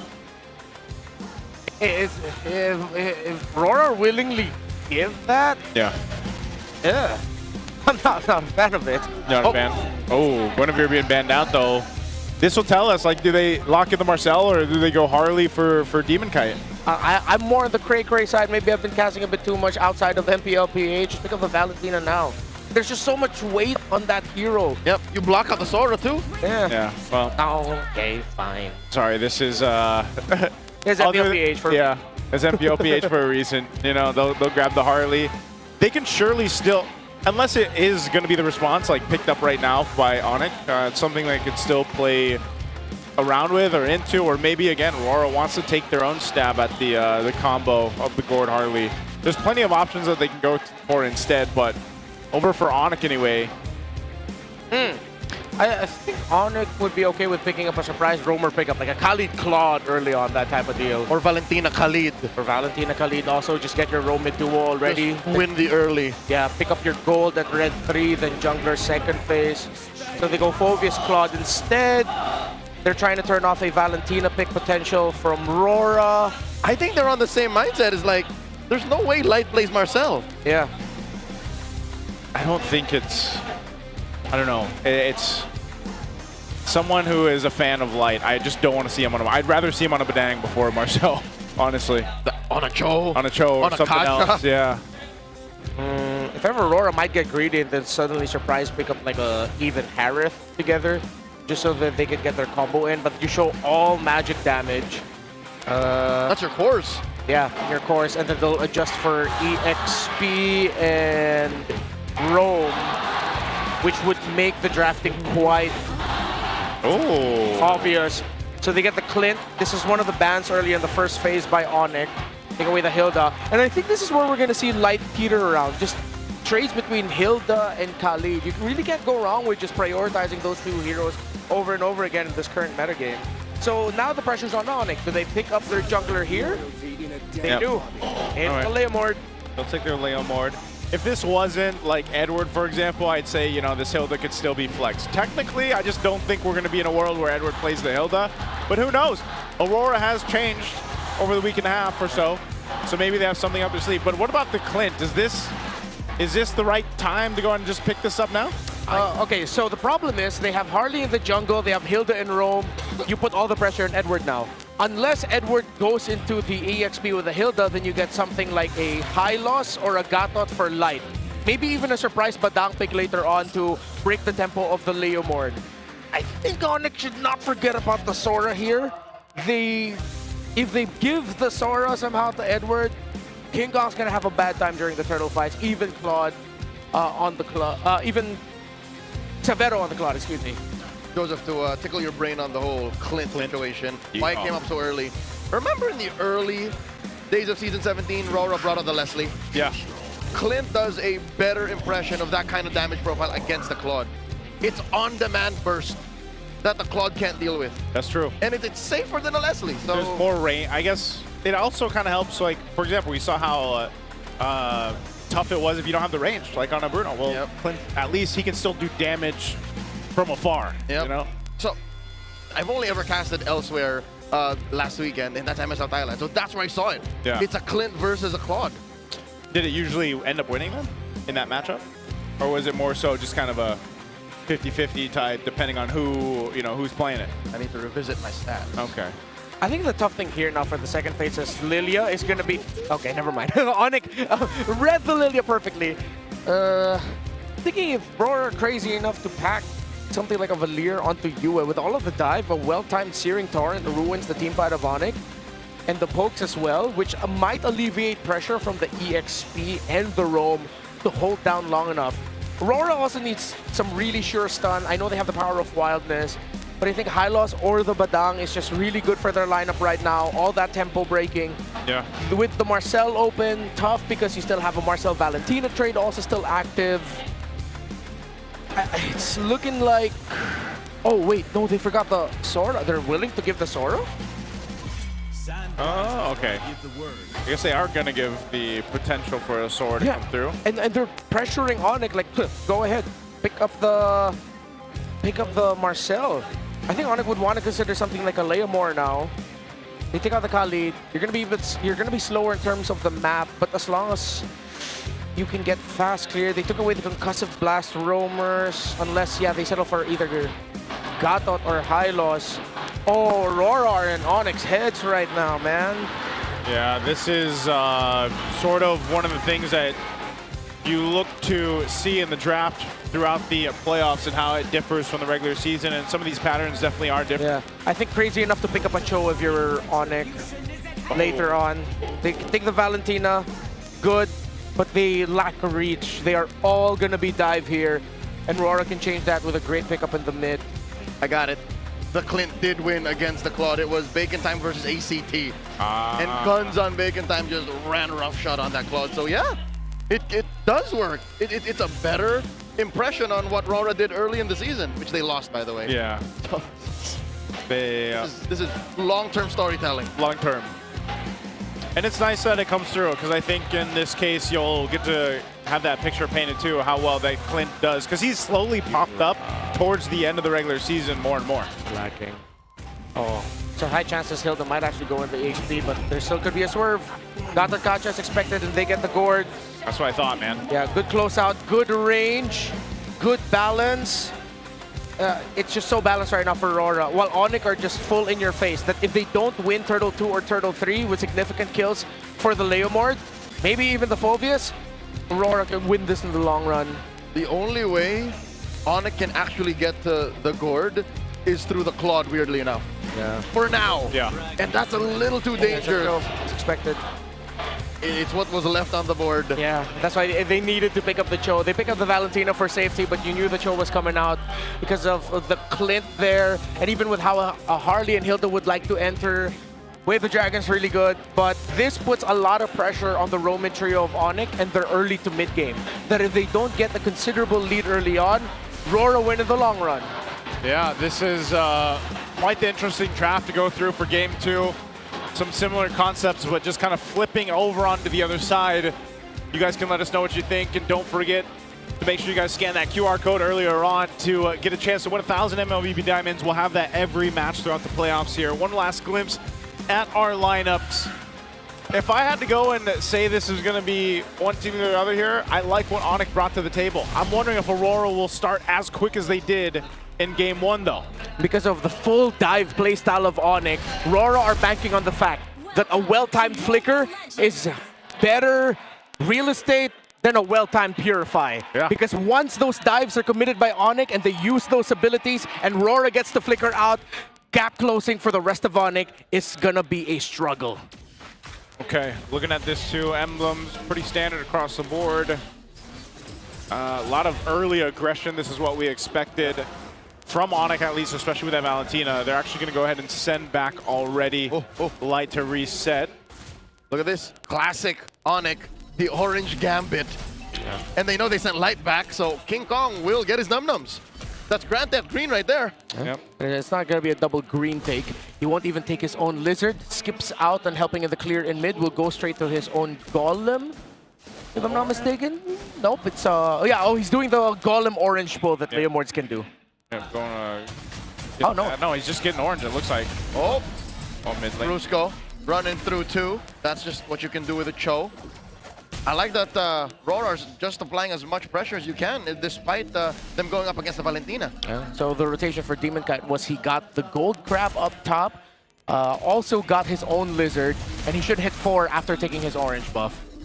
Yeah, this main thing too for RORA to be cautious about is especially when that Brusco hits that level 4, you know, once he's on the Cho and has the kick, that's one thing, but also Super Prince, depending on what ultimate he wants to take, which will most likely be the Mystic Gush throughout the majority of this game, unless somehow you see him take something else, maybe the Avatar of the Guardian, but so far it's one of those things where these kind of compositions, you really can't do too much till you hit some crucial level 4s across the board here. Oh, look at this. Signature Doming winning that lane in the face of Severo's Claude. He took that gold crab like it was nothing. Yeah, much easier for Clint to pull that off. RORA, no, they can't full commit this too hard. Oh, this is Gush by Yue, maximum range. In comes King Kong and the jump by Light. King Kong still secures, and they punish Edward. Nowhere to go for a Hilda deep inside the pit like that. ONIC win the first turtle trade. Now Light comes in. Kirk almost gets taken down.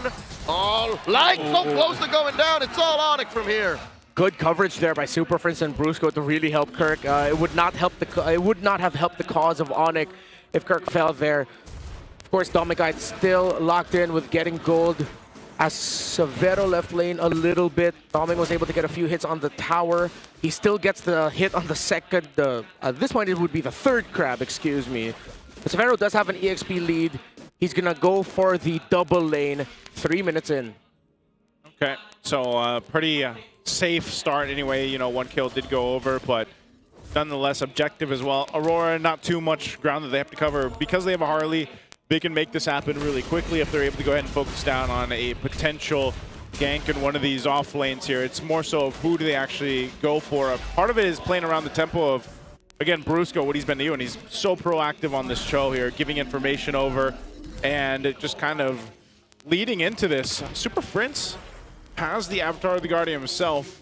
I don't know if he's going to get rid of that or not, or if he's actually going to try to just utilize it here, but we might look to see if ONIC can actually be the ones to go ahead and start something up before the next turtle comes up. Severo finally gets a hit on last hit on the crab between the 2 gold laners. Oh, Brusco! Brusco looking for that kick, finds it off angle. He does catch a deadly magic, plus the combo, the gourd! Throws out that Gosh, and the AOG closes off the exit.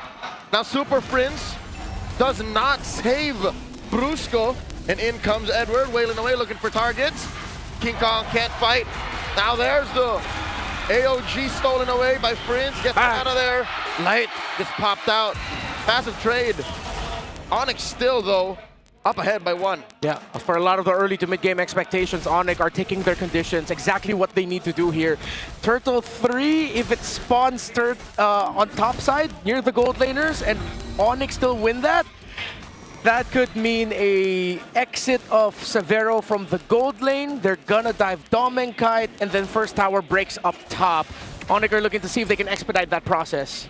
Yeah, the biggest gap here, too, between the lanes anyway, is Kirk leading Edward slightly. Well, no, hold on. Yes, quick math. It's about the same between him and mid.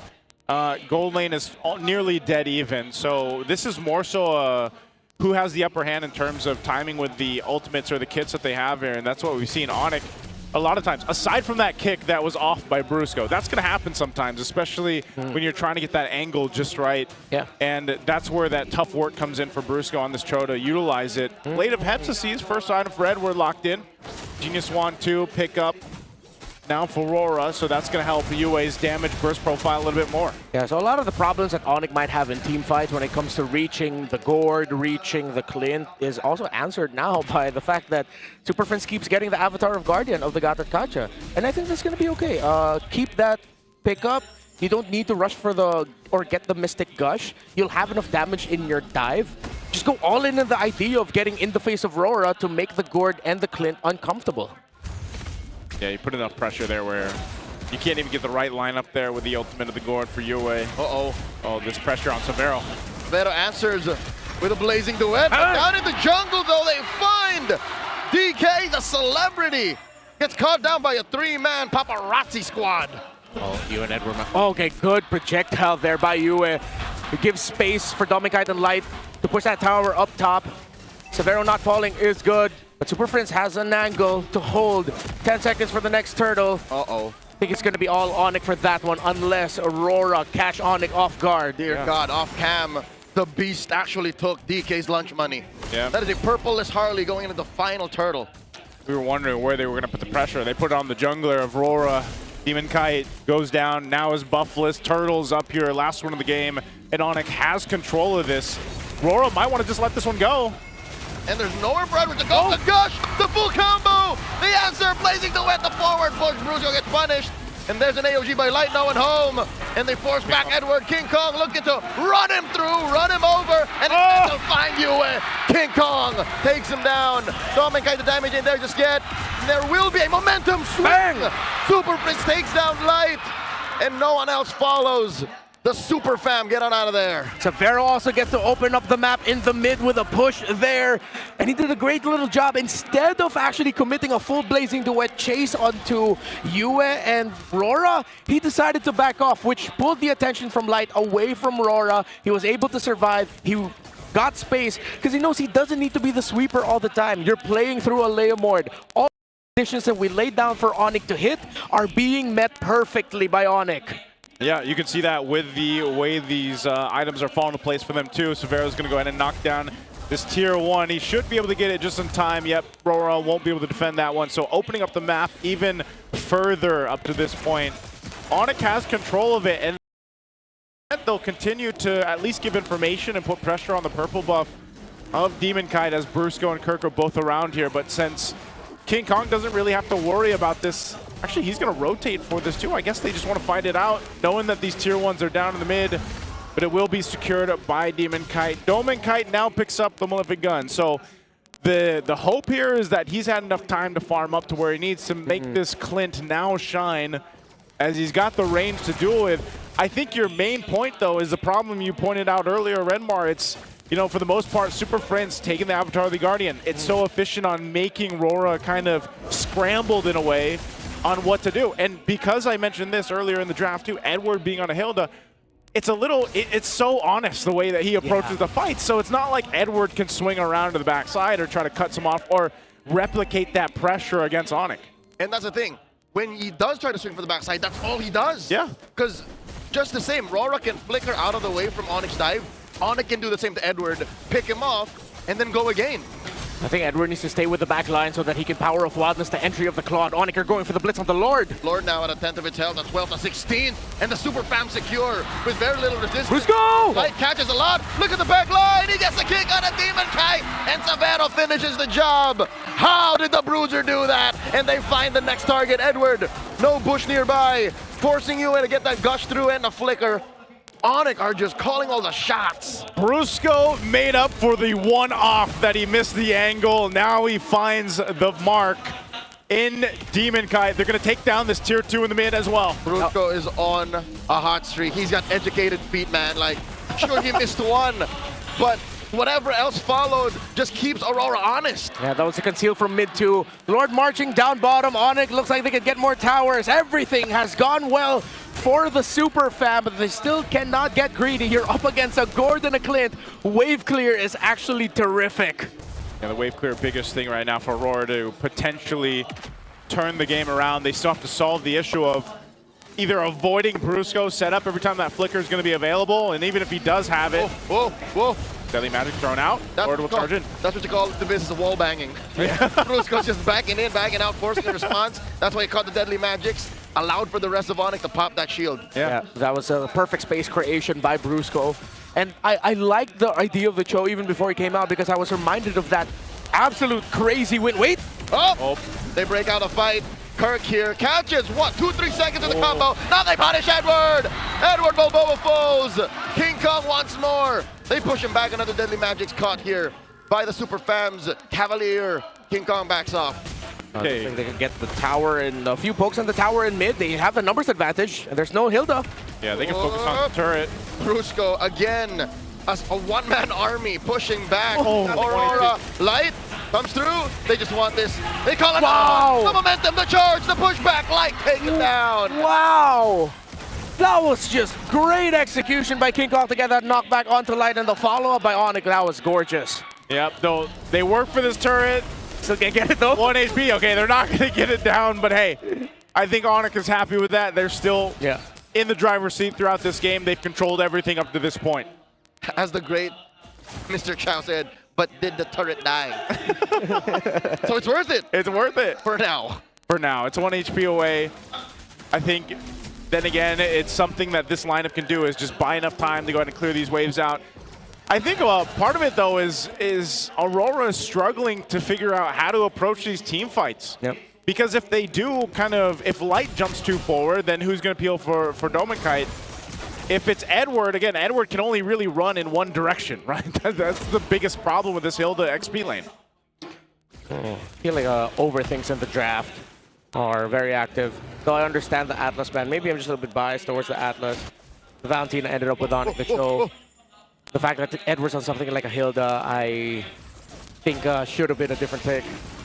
Well, right now, fighting for this Lord, Aurora shows even down at 8,000 gold that they're willing to get in range for it, but maybe this is just a feint. Deadly Magic's thrown out. They should get out of here. Lord here gets secured easy by the Super Fam. They're looking to punish Light, but Light skedaddles. AOG stolen. Wow. Super Prince. He flickers back. All of that just to steal the orange away. Let's see how many towers Roar are gonna lose here. Is their wave clear good enough? The gourd is only up to a glowing wand. Hold up. Even on the fadeaway, Demon Kite still got his orange. Yeah. Yeah, he grabbed it. Has his core items, but right now ONIC can take a lot of that. I mean, as long as Severo isn't the guy taking it. Oh, but he has a Winter Crown also. Oh, this could be it. Even Kirk could take like 3 seconds of the full combo. Yeah. We saw that just a little bit ago. And still re-engage. Yeah, Radiant Armor, Athena Shield is pretty much all Kirk really needed to withstand that. Plus the top boots. But yeah, plus tough dudes. Yeah, that's part of it too. Turret finally falls in the bottom lane. Lord is there. ONIC, do they try to punch this one in with a win? They don't have a wave pushing in. That's the unfortunate thing off this Lord. They don't really have further waves other than the mid. Can they get this though? It's going to be cleared out pretty quickly. Brusco coming through, kicking Edward in, but Brusco will fall. They trade out for that King Kong! And King Kong finds DK. Down goes that little magical baby boy. And there's just 4 defenders left. Aurora have lost one of their cores. ONIC gonna take this slow as they take 10,000 gold up on Aurora. That's worth it, man. In our own RGs, that's when we'd be saying, nice trade, nice trade. Yeah, nice trade. I think they wanted to potentially take the top one too. Severo held on to the Blazing Duet. Didn't have to use it. ONIC showing discipline. They just get a base turret. Yes, they have to sacrifice Brusco for that, but worth the trade. They'll take what they want from Rora and further in their lead at 10,000 up. So Dominic still got a good time getting farm. He's only 1 full item behind Severo, if I'm not mistaken. Severo's about to complete his last one, which I believe will be the Malefic Gun. Well, Dominic just got the first component for his last item after getting the Sea Halberd. This could be a BOD, let's see. While the difference between the mid laners, again, as we've said a lot this season, this is how you can tell if it's comebackable or not.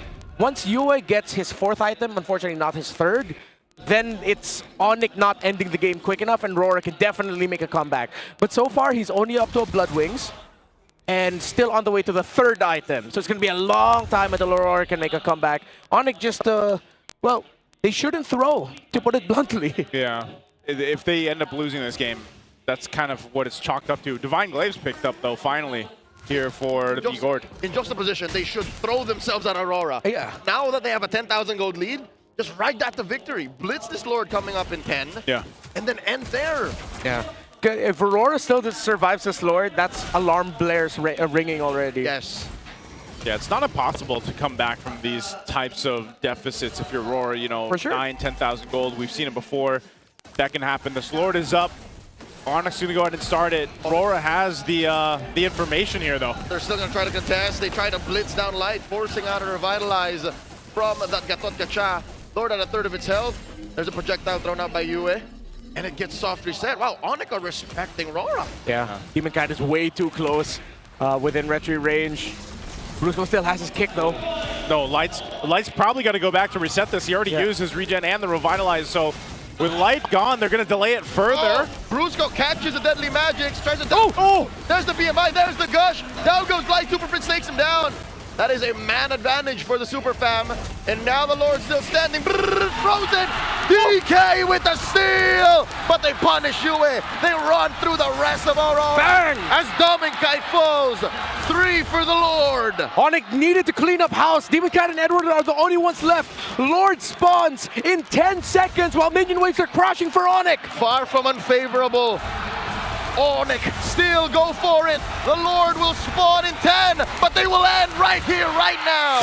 The Super Fam are on the board, 1 for 1. Lord Gambit, Aurora matched it, but ONIC met it perfectly. 1 for 1 after cleaning house. And that one was a dominant one for ONIC throughout the game 2. There was a little bit of a chance if they could have just held on a little longer, but that dance, that's the new evolved dance, the Lord Pit that we see, where they whittled down Light, the front liner there for Aurora. Even with Demonkite getting in range to get the Lord, they just didn't have the firepower, the economy, the itemization to win the team fight. ONIC, I feel like they triggered that team fight knowing that Aurora would respond just like that. Because with the position of where Savero came from, with the Winter Crown Blazing Duet, that looked like a team that wasn't surprised. That looked like a team that was ready. It's like, guys, we just have to win it here. Even if they get the Lord, we can run them down. And they did run them down. Just let them. Yeah. It is the equivalent of throwing bodies. Yeah. They just wanted to throw bodies when they were sure. And when they saw that Demonkite overextended for the Lord, then all the more they were sure. What's crazier is Demonkite actually lived. Yeah, that's what I'm saying, that he was the one to live. King Kong will get the MVP here. Great performance on the Leomore. There's a reason why they went ahead and picked it, locked it in. This is the classic answer, though. When we see the Harley prioritize the blue side, you see Leomore picked up right away. And 100% kill participation shows just how locked in right now. Super Friends, King Kong, and Brusco was, especially in their last game. They get the Cho and Valentina together. Kind of criminal, they got away with it. But I think Aurora, again, looking at the Atlas and Khalid, if they banned out the Valentina, the Atlas could have been picked by ONIC by Red 4 if ever it was the Atlas they let through. And yes, the Atlas also would have served problems for Aurora. It's just that Aurora weren't able to find those early trades to keep the gap close. They couldn't be competitive for Lord 1 and Lord 2. And that's how, you know, ONIC can just run away with it. And it was up to them not to completely botch this game. Yeah, if they would have lost this one, it would have been a tough loss. And then they would have been facing, what, match point? Yeah. This is great that they were able to equalize the series, though, here, because now, you know, when you come into this and you go into game 3, it's like, all right, maybe it's more so this drafting chess game that we see so often between these teams in the MPL Philippines. And, you know, even when you have a solid combo of heroes, specifically the Harley and the Gord, for example, it doesn't necessarily mean you're going to have free reign. ONIC answered that so well by putting pressure back on Aurora just the way that Aurora did to them in game 1. Dominkite didn't even get to play. I'll tell you now that this Clint did not reach even half of its potential. He wanted so much more to do. It's just when it came time, there was no one to peel for him. Yeah. The Hilda pick, I feel like, was a bit of an overthink also. Just because they saw the Claude, I was like, oh, let's go ahead and pick Hilda. I know that they were playing on the idea of flex. Yeah. But even if you put that on the roam, it would have been the same problem with the EXP side. You're up against a Phobius. You still wouldn't have enough peel. It's a little bit too offensive-minded. I think in the end, after everything I've said about ONIC and dogging on them in the draft in game number 1, the recovery in this draft for game number 2 was excellent. Again, they actually pinned down on what we talked about. The Valentina Marcel trade, and they played the offensive side of that coin. Heads or tails, whichever you take it. The fact that, hey, Light's not gonna Marcel. Yeah. Let's just secure that Valentina. Just secure it. And again, I think, you know, maybe I'm wondering where the idea came through, if it was in the second phase for Aurora, because I really thought that it would be a roam Hilda. Like, I really thought that was the case, and, you know, I know in even global MLBB, we think, oh, okay, that could still be flexed. It happened to go over to Edward, and I was just like, that's not the hero that I'm thinking Edward would play after the Benedetta, or like that he would be the most efficient on, and it just so happened that that's what they went with in game 2. Yeah. I think what got stuck was the fact that since ONIC showed Valentina Red 4 already, they knew that they couldn't go Sora. The Lapu-Lapu or something like an Alice also would have been underwhelming. The Ruglu would have been risky again because of the multiple ways that ONIC can approach a team fight. I think it was just they were read out. RORA banked a bit too much on the late game ideas that a simple Cho Valentina to close out the draft was just really good. Yeah. Brusco's also just, aside from the one kick that he couldn't get the angle, which wasn't his fault. Like, he went deep. He went deep for that one. So that's really difficult to make it happen. Yeah, and that led to actually a win for ONIC because that forced resources out. That forced resources out of Aurora, which gave a little bit more space for ONIC to operate. He even took the deadly magic, you know. So Brusco really making this Cho work. One of the few players that does play the Cho like this. But to break it down a little bit further, we're going to be throwing over to Hans and Wolf over there on the on-ground panel. Maraming salamat sa ating casters. It is now 1-1 after ONIC Philippines have equalized the situation matapos ng magandang laro na ginawa din kanina ng Aurora. But let's focus on this game number 2. We saw King Kong play exceptionally well. Kaya nga siya ang MVP ng laban na to. But I think you have something else that you would want to cover for this game. Yeah, I think the reason bakit naging MVP si King Kong is dun sa pag-retry niya. Pero hindi niya magagawin kung hindi dahil dun sa Cho coming up from a Brusco. At tingin ko rin yung hero pick na yung mismong pagkakadraft ng hero, the last pick Cho, was really interesting. You wouldn't think na pipili pa rin yan kasi may gatot catcher na dun sa kabila and meron ng Hilda.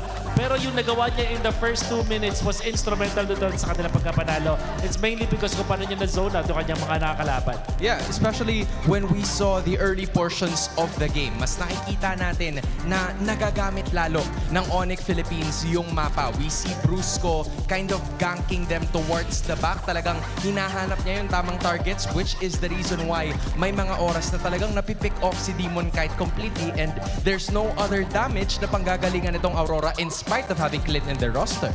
And in relation to that, makikita natin sa ilan sa mga papakita nating video dito, yung mga nagagawa na achieve ng isang Cho. Even when it's just a level 3 hero, makikita natin dito, yung gagawin niyang pang zone out at nung papansin nyo, hindi ko na kailangan masyadong explain kasi makikita nyo naman kung gaano siya naging problema para doon sa damage dealers. Even ginugulo si Yue noon sa nakikita nyo dito sa clash na to. And most importantly, makikita natin yung pag-retribution nga na pagpapanalo doon ni King Kong. So, there's really not much to explain about that but the fact lang na nag-achieve pa rin ito na isang hero mula dito sa side ng ONIC Philippines sa last pick na Cho. Kasi nga naman, hindi niya na inisip yung mga nasa harap. This is not a stun plus retry na diskarte mula sa ONIC Philippines. Ito yung zone out mo, retry ko na galawan mula sa ONIC Philippines. Alam mo, kaya nga sinasabi nung Filipino casters kanina na parang yung ibang ultimates na hindi nila nagagamit, excess, example, yung AOG na nanggagaling kay Super Prince, hindi niya nagagamit completely. So just waste it, hanap na lang siya ng panibagong ulti na magagaya and then work their way from there. That's just how smart they were playing in Game 2. To add to that, makikita natin tong heat map coming out from Brusco. Nakikita niyo po yung first 2 minutes na galawan mula kay Brusco. Directed dun sa may gitna, control naman doon sa may bandang Rock Ursa ng side ng Aurora. And then eventually, pupunta siya dun sa may bandang purple buff.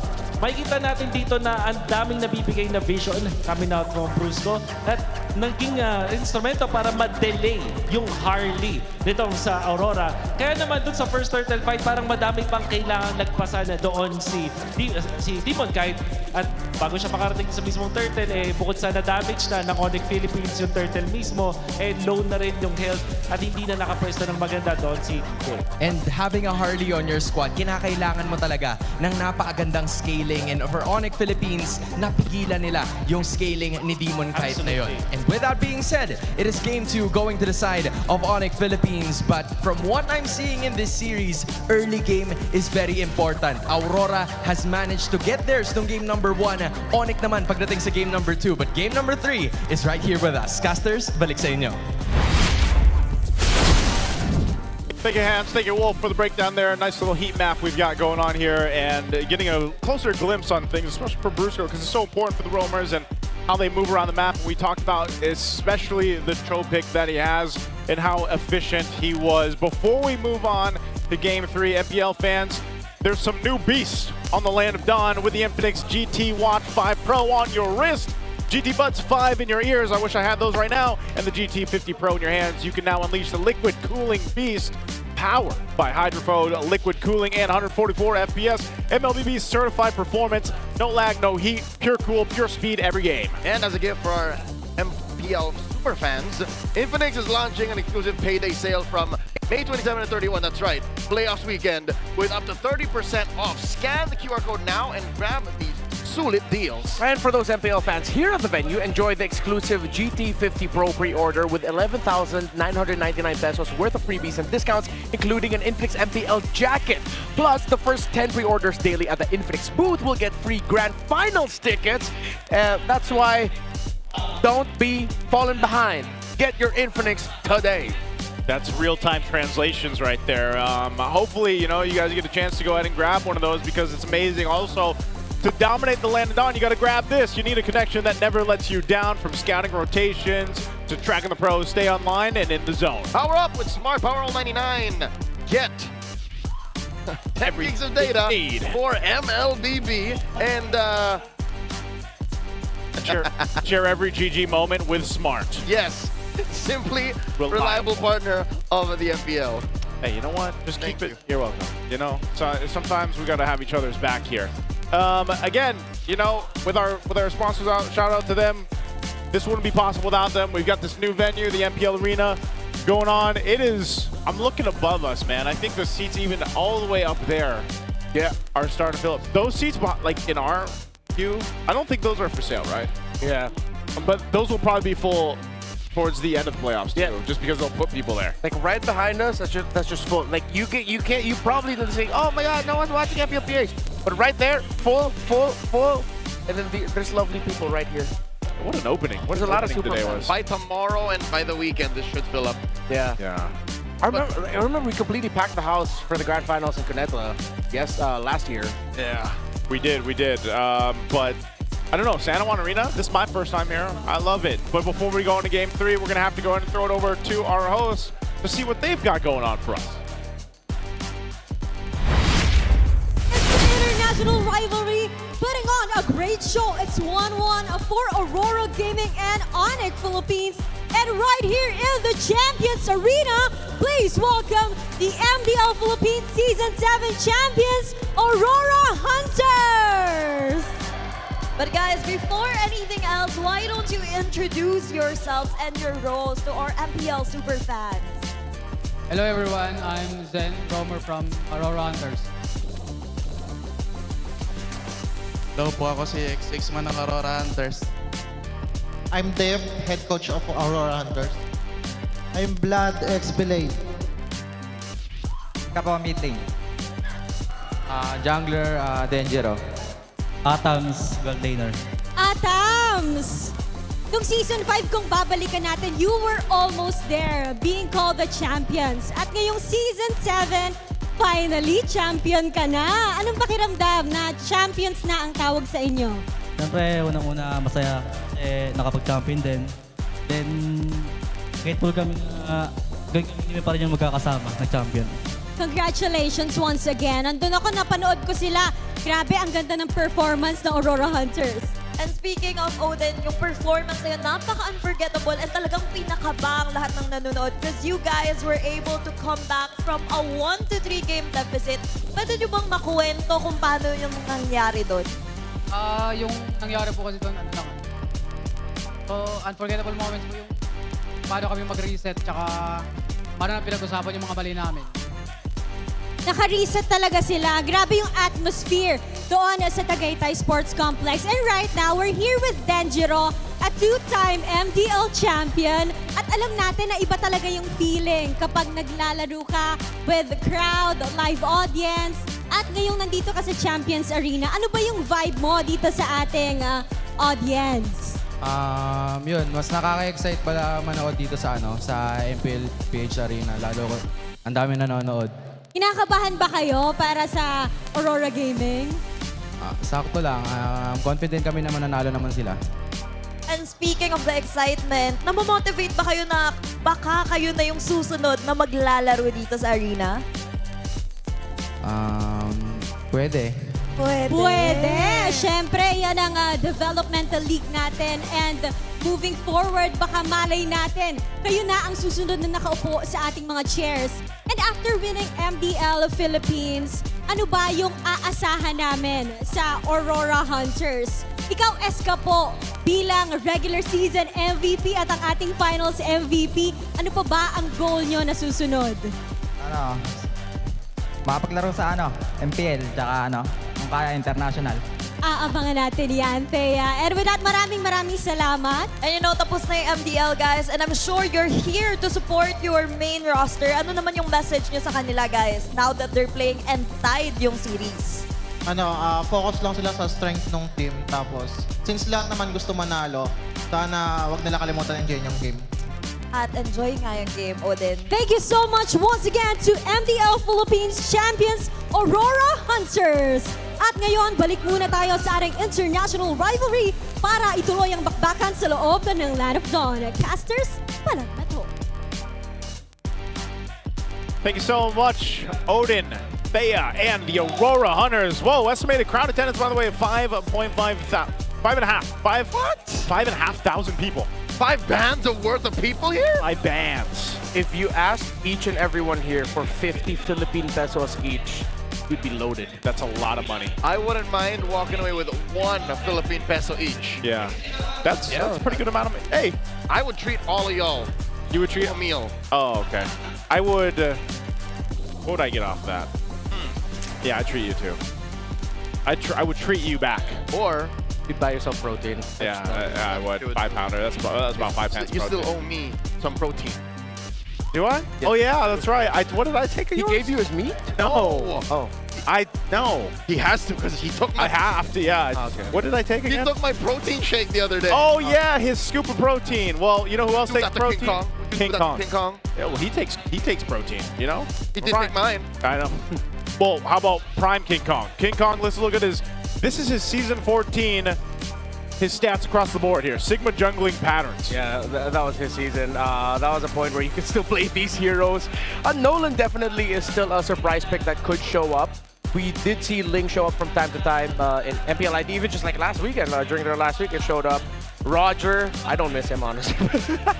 You don't miss Roger? I don't miss Roger. I miss Roger. I miss Ling. But it's just way too demanding to play him now. But compared to where he is now, Suyo still up there. Yeah. But look at the growth. And it's the Baksha pick for King Kong this season that has been such a revelation. The fact that for the longest time, it's always been, King Kong can't play the tanks. He shows up with one really good tank pick, and now that changes the picture of the draft greatly for ONIC. I was going to say, now it's always Purple Band. Yeah. For the most part. And then when teams don't, it actually comes through. So map 3, we're going to Dangerous Grass. Randomized. It's choice, random. Random. Last available for game 4. And then totally random for 5. There you go. Okay. Okay. All right. Well, at least we get to see more of the maps here, since we're going to have a guaranteed at least 4 games through this. And we see all 4. Yeah, we see all 4. Yeah. Let's jump into the draft here for game 3. Again, both teams having relatively strong games individually from game 1 for RORA, game 2 for ONIC. And this one, again, the big pattern comes down from that first phase of the draft. Whoa. That's a lot of grass. How come we didn't have that much water for expanding rivers, man? Yeah, can we just drown out the crowd? It was with, very translucent. Yeah. Water. I think they utilized the water from as like a light effect instead. Yeah, but, definitely fueled by SIP, by the way, from the volcanic rocks. Filtered through it. It is good. All right. That. Phase is almost done here with the bans already. Nothing too different. Interesting though, yeah, that the Hilt is actually going to be banned this time for game 3. So ONIC will go ahead and take that out, especially on the Dangerous Grass map. Baksha's open. They ban the Kalea here, red 3. Does ONIC just pick up Baksha? I think it's warranted. Yeah, to take it away from DK. Yeah, but then Marcel, Valen, Harley, you're okay with it? Yes, yeah. sir. Marcel, you don't have to worry about. Yeah. Pick up Baksha. I think they have to consider something that can help invade here. Yeah, Jushin, Claude. Jushin, Claude. And So expected by RORA. Then they can steal Marcel. Yeah. which is so much more possible because there's no Valentina on the other side. Yeah, and there's a stat line here that Harith and Marcel together actually have a really good win rate. I took a screenshot of it, I can't find it. But Harith and Marcel? Yeah, it's like around a 60 or 70% win rate together, and with a pretty good amount of games. I think there you can get away with a Harith Marcel here. You already get your gold lane. It's the typical duel between the Harith and the Claude. You get the Marcel and the tempo breaking. It's fine. If you want to be disruptive, then maybe take away the light Khalid option. Oh, what a surprise! Debut pick Paquito. And in the first phase too. In the first phase, going to Kirk. That's how important it is to get the Paquito now. So this was banned in game 1. Yeah. Ignored in game 2. Now it comes through in game 3. What happened with Paquito? Huge buffs, by the way. Yeah, like specifically just damage throughput. Yep. It hurts, smoother to play. Yep. A little bit less awkward. We don't get that kind of XP laner in anymore. Yeah. There's just no XP laner in the past year that does what Paquito does. Which is why I'm glad, at least towards the regular season and then now, you know, we have some damage coming back into the XP lane that isn't just kind of like these bulwarks. They can be very threatening because just like the Benedetta can, Paquito as well. Like you always have to worry about your back line. Where is this Paquito going to come from? The space is created too because you have a Baksha in the jungle. Harith, nothing new there. Harith, Claude is what it is and has been for the past, you know, seasons and years. I think Aurora might have to consider either picking out the Alice. Glue most likely will get banned out. Alice and the lesser sexier option in the Uranus. I think their XPs need to revolve around that. Instead of trying to meet the Paquito duel for duel, you need a really solid body. ONIC will take out the Turizla. They leave the option up to Aurora. But in the draft predictions, it seems like Sora is still an option that Aurora could go for. I'm thinking about the Sora. Should actually be okay. There's the Paquito. I don't think the Paquito's going to the jungle. That's for sure going to the EXP. But they have to consider a Valentina might get picked up by Prince and ONIC if ever they do end up picking up the Sora later. So if they do, Sora is interesting just because, again, it's been one of those picks that either comes through or not. And it's so dependent on also is there a Valentina or not. We're going to have to see if the... Behind us, what do they have going through here? We got the OG supporters out here for the Super Fam, by the way. Been making it through here throughout all the regular season. All right. No more picks are coming through, right? Yeah. Okay. Wait. No, the bans are. Sorry, the bans are though. There's a Contra ban. And there's one last ban still for ONIC. Is that a combo that happens in scrims? There's only there are very few reasons why you would ban the Kaja here in this very slot for Aurora. Is there a Paquito Kaja combo that we don't know about? Oh, there might be. Oh! Yeah, there was I think I saw that in MCTEA where they wanted to pair that together. They didn't have the right prick-off burst for it, so the burst came from the Paquito. It didn't work out though. But it's like that kind of idea. You play a pick-off and then your burst comes out of the Paquito, which is doable. Our capacity crowd approaching 6,000 is just so hype. I wonder if that is going to break by the time we get to the finals, man. Because the noise intensity here live is insane. Like, what a showing for the first day of the playoffs here for Season 17. This is what you expected, though, when two teams, you know, champions, world champions in their own right. And now one of them, after this series, only one goes forward. We got a couple people playing some ML, looks like, too, while they wait. Bothered. That is such a super fan thing. Yeah. We've always talked about how like ONIC are just really clearly obsessed with the game, and even their fans are. They're playing while watching. While waiting. Oh, it's also good to see Brusco's fiance here, Ayu. And Daddy King Kong. And Daddy King Kong, Mommy King Kong too. They never miss a game. Yeah. Perfect attendance. Big shout out to the VIP ticket. I believe that's VIP tickets too, the people up in front. The couches. This is Yeah, the mythic. couches. This is mythic, but then you see the little couches when we get a glimpse of it. That's the VIP tickets. Oh, 6-7. Oh my god, a little bit. Scuba. Follow the brain rot. Is it counted as brain rot? Ooh. Oh man. That's knock-nick. What happened to mewing? Is mewing still a thing? Oh, with all the looks maxers? Well, kind of. Is that how you get a jawline or something? Yeah. I don't keep up with the trends, man. Mewing. Everybody's showing their jawline. They're mogging. Oh, it's a mog off. The mog off. Mog off. Oh. I think this guy wins, man. Oh, it is actually a mog off. It's size versus definition. Oh. Majority of people. Hey, this guy's got extra camo work. Yeah, that's true. He's got the extra camo work. He going needed on. the help. Yeah. Oh. Oh no! That's the winner right there. That's the winner. That's the winner right there. Is that our baby, the baby cub? Yeah, that's the baby cub. That's the baby cub. Fourth bear, bro, by the way. Bear number 4. Sorry, Ray Ash. Yeah. Oh. Oh, wow. Oh. Yeah, there we go. Oh. I was this cute when I was a baby. I could see that. Right? There's very little effort. He's just like, he knows. Yeah. I think they, so yeah, it looks like they're getting things situated. Is that Coach Justin? Did he come home early? Coach who? Coach Justin of KOG, is he home early? Was it? He was in Jersey and everything. Oh, wow. That makes sense, though. I mean, Guangzhou Gaming's done. It has been a few days. Yeah, I was gonna say, it's been some amount of days. Oh, and Bingwin is playing later, so he might have come here with CY. What are they showing us here? Are those baby friends?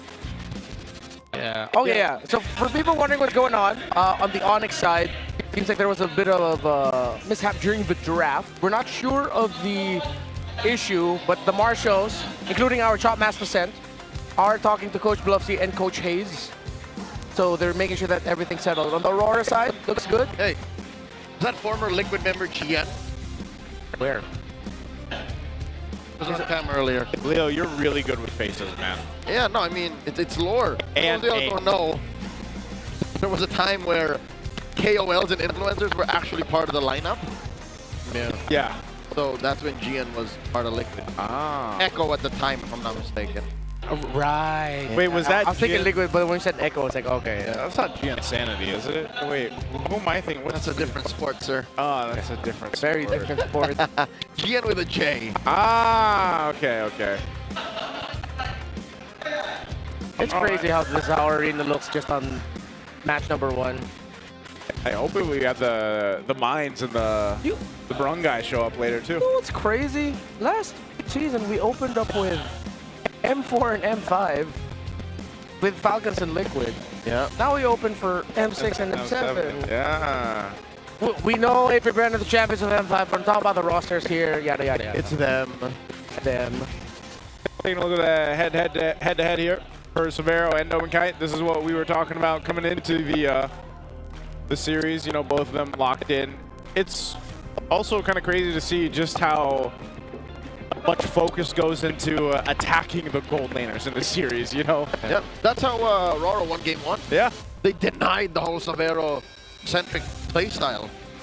I think also as long as ONIC doesn't get too greedy with very specific concepts where in game number 1, clearly they really wanted Marcel Harley Gord. Yeah. And then RORA just adjusted. I was surprised with the Gwyn, but then as it was going on and then as we saw it in action, it was just a perfect foil alongside the Valentina, then the surprise of Benedetta in the end. Game number 2, ONIC I think were a little bit more low to the ground. They pick Phoveus as one of their first 2 picks, and they make sure they secure the Claude.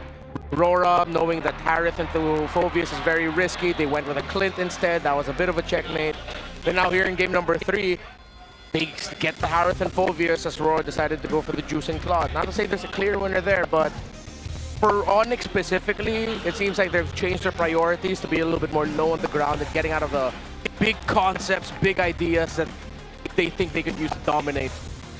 Yeah. Smiles across the faces here of RORA because they're getting things settled in on the ONIC side. It's been a while since we've actually seen the devilish smile of Demon Knight. Yeah. I like how after everything that's happened in the regular season, it seems like they've reset well enough. It's a new start in the playoffs. Yeah, which is a good sign for them. Again, they won game number 1. But there was a point where I think it was like 2 or 3 games before they ended it with like 2 wins, wherein they would win game number 1 and then would get reverse swept. Yeah. Yeah. I mean, through history too, this is what we look at through our seeding history. 3rd versus 6th seed in the MPL Philippine playoffs. This is how things evolve and come play. TLPH in season 16 is the only 3rd seeded team to win the championship. That was just last season. I forgot that they were 3rd seeded, man. Yeah, that's why it was Falcons versus them in the first round. Yeah. Yeah, 3-6. 2 out of the 8 times that the 6th seed won versus the 3rd seed in the MPL playoffs was in Season 9 and the Season 14 play-ins. Of course, the surprising result of Omega shattering the run of the then Echo Super team, and of course, Blacklist versus Omega. And then it was that barangay that went the farthest any 6-seed team has gone in the history of our league. They went to the finals. They actually tried to defend their MSC title in Malaysia later that year after going to the grand finals. Against then RSG Philippines. That was the win when we still had like Naps, Eman. Light was there. Light was there. Demon Kite was there. Oh, yeah. The boys. The boys. The boys. The Raiders. You know? Gosh, that was Season 9. That was Joseph's first grand finals. That was my first grand final. Yeah. Oh yeah, that was a season where they would like swap out Aqua Exort in mid. Yeah. With that little trade. That's crazy though. 6th seed has never won the championship either. Now taking a look at this, Kelra and Severo, the stats here through MPL ID at Season 17 and of course MPL Philippines Season 17. How close are they? The KDA of Kelra obviously higher here, but a different environment I feel like also. Not much of a scientist, but it looks like it's very close. Yeah. Top 3 for almost everything Severo. And of course, this is what you expect to see when you throw Kelra in the MPL ID. Yeah, and this isn't really a point of comparison. This is really more of just to show like, the journeys between the two, just to see the parallels of how they're doing. It's crazy how a 5.9 KDA in the Philippines is 3rd highest, while an 8.55 KDA in Indonesia is 2nd. That's a big leap. The fact that it's almost like complete, like 3 whole numbers means just how much more kills and assists Kelra's getting in ID right now. GPM quite close, pretty much average in terms of these numbers. That or just how many kills are expected out of players in MPL ID. Yeah. Just in general, not just Kelra. Yeah. That's what I'm saying, the environment there. Violent environment. I also think it's, you know, even if you're just looking at KDA here, it's like Severo brought some of that flavor to the MPL Philippines, and that's why I remember those first weeks we saw him play. What was it, the Moscow, when he was just showing off the mechanics, you know, in the 1v1s, the 1v2s. Was the YSS that put him Oh on yeah, the map YSS here, as well, yeah, the Which, YSS. by the way, I have to correct myself. I did mention during Wolf, and Midnight's little podcasting, that had 1 loss. No, it's still undefeated. Oh, the YSS? The YSS still undefeated. His YSS. Yeah, his YSS. Okay. Severo's. And so it's 6-0? Yeah, 6-0. 6-0, yeah. YSS in other people's hands. Not so stellar. Yeah. So I have a question about it. Did Severo adjust to the Filipino playstyle? Or did ONIC adjust to allow for him to flourish in the Filipino meta? I think I'm more in the boat of the second statement where ONIC did adjust at first, because despite them knowing that Severo at times could also just be left alone in lane like Kelra, you see a few more rotations. You see more movements on at least his side of the jungle to pull away attention. Severo, compared to like his past with ONIC ID, plays the map a little bit more, doubles much more, opens up the side lanes and far lanes more. It's cool. Yeah, I think there was a time too, like in the first couple of weeks, where you see Severo, you know, showing off his mechanics and everything else, but there was a time where it took him some time to cook, you know, and then I feel like the playstyle of ONIC themselves as a team kind of changed a bit. But you could also hear that if you had listened in on the Infinix mic checks. You saw that kind of develop on how much he was able to communicate with his team and how he really adjusted to the Super Fam as well. Wait, so is this going to be a different draft? Or is it, okay, no. Maybe they're just going to go through some of the same picks. We will elapse up to the point where Okay. it cocked out. Yeah. So Which I think was banned 2. yeah, so yeah. just wrapping up the second banning phase. Yeah. Okay. They're Okay. just- yep. Yeah, just re-picking first phase, and then we go to the second phase of ban. Wait, so the difference is... Oh, wait, no, yeah. Yeah, it's still all the same. Still all the same across the board here. So Kaja Marcel, red 4 and 5 ban. There it is. Yep. Maybe the ban of ONIC was what was going to be different. Maybe they meant to ban something out in something else different than on Blue 5. Yeah, there's the Kaja. Yeah, because this was already the Trizla now. What was the last ban? That's what we didn't see, so... Yeah. That's what was held up. Kaja Pakiro. It did not work when you guys tried when it was tried out in MCT. Yeah, right? MCT East Asia. Yeah. Well, Glue, so Glue will be banned. And there's a show. This is a light hero. I'll tell you now. That's a light hero. Just as much as it's a Brusco, you know? So it's like, I like how they're trading things out, and they're just being like, yep, now this time I'm going to get the show here. Yeah. They hand that over to RORA. They play more of this for control. This banks a lot of pressure onto Demon Kite to get Piercer and string kills together. Because you don't have an instant burst. You have strong displays. Oh, it's their turn to pick up the Belleric. Oh man, I feel like I'm watching MCT Station with this, man. The Zetian, the last pick for ONIC. This is such an interesting draft for ONIC, especially the last two, Belleric and the Zetian. Okay, so the Belleric ult helps supplement pretty much the entire lineup of ONIC. The Zetian and Belleric ults are difficult to actually make work for the layer of stuns, which an Alice into a Belleric now should temper a little bit of what ONIC can do, that they have to be careful to fight under Alice's passive. But even so, there's still no sure burst. There's going to be a lot of long team fights and displacement because there's a Cho on the other side. And possibly a whole lot of nothing. Yeah. Yeah. And the question is now, are ONIC prepared for this? Because rotation-wise, the Belleric will fall significantly behind compared to the Cho. The faster rotator on ONIC is actually their Baksha. Yeah, maybe they're going to play into that. Maybe part of this too is you can't somehow, some way utilize the Belleric on this dangerous grass map in certain situations when they're fighting around objectives. That could be part of the play. Could be setting up the Paquito here for Kirk. I think there's more question marks on ONIC's draft for Game 3 to see if the execution is going to be there. You guys can let us know what you think. We're going to be jumping into Game 3 in this best of 5 once again. ONIC, after a decisive Game 2, when Aurora took Game 1, what will be the equalizer here moving forward? I like this. You were pulling a page off of Moreno's book in MPL ID by packing a sprint on this Juicin. Okay. Why that? Why the sprint? You are so much more annoying to grab, and you can grab the others much better because you're just so mobile once you pack it. It's Crimson Beacon, then you pack the sprint. You're going to be difficult to catch, and you're going to be annoying to deal with. Ooh, look at all this pressure on Demon Kite down bottom. This is how you can tell that ONIC are making up for their lack of rotational speed. Yeah. By making their movement more meaningful. Light picks up Savero just like that. It backfired. Well, rotate as much as you want. You can't just counter sheer mechanical brilliance by Light. Even forces the retry away from King Kong just so he can secure his own Beto. Great disruptions here by Light. And with how Yue and Light, and then now Yue and Demon Kite are handling in the mid. The jump by King Kong, trying to find Yue in the back. Demon Kite mirrors him on the angle. They pop Super Prince's passive. Yeah, passive, he flickered also, so... Huge. Yeah, big result there. That's why there's so much of this focus. And again, a Belleric can only do so much. Brusco doesn't have his phone flicker, so ONIC playing on the back foot right now, at least leading into that first turtle here in about 15.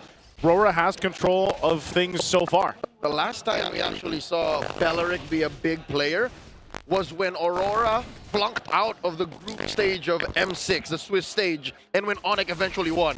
That's when it would stop Chosen Joys. Yeah, that literally just Wrath of the Dryad being that thing, you know, to go ahead and slow them down, stop them. It's one of the great things, again, you can play with around objectives. They're going to be the ones to start the turtle up, but quickly goes back in control of Aurora.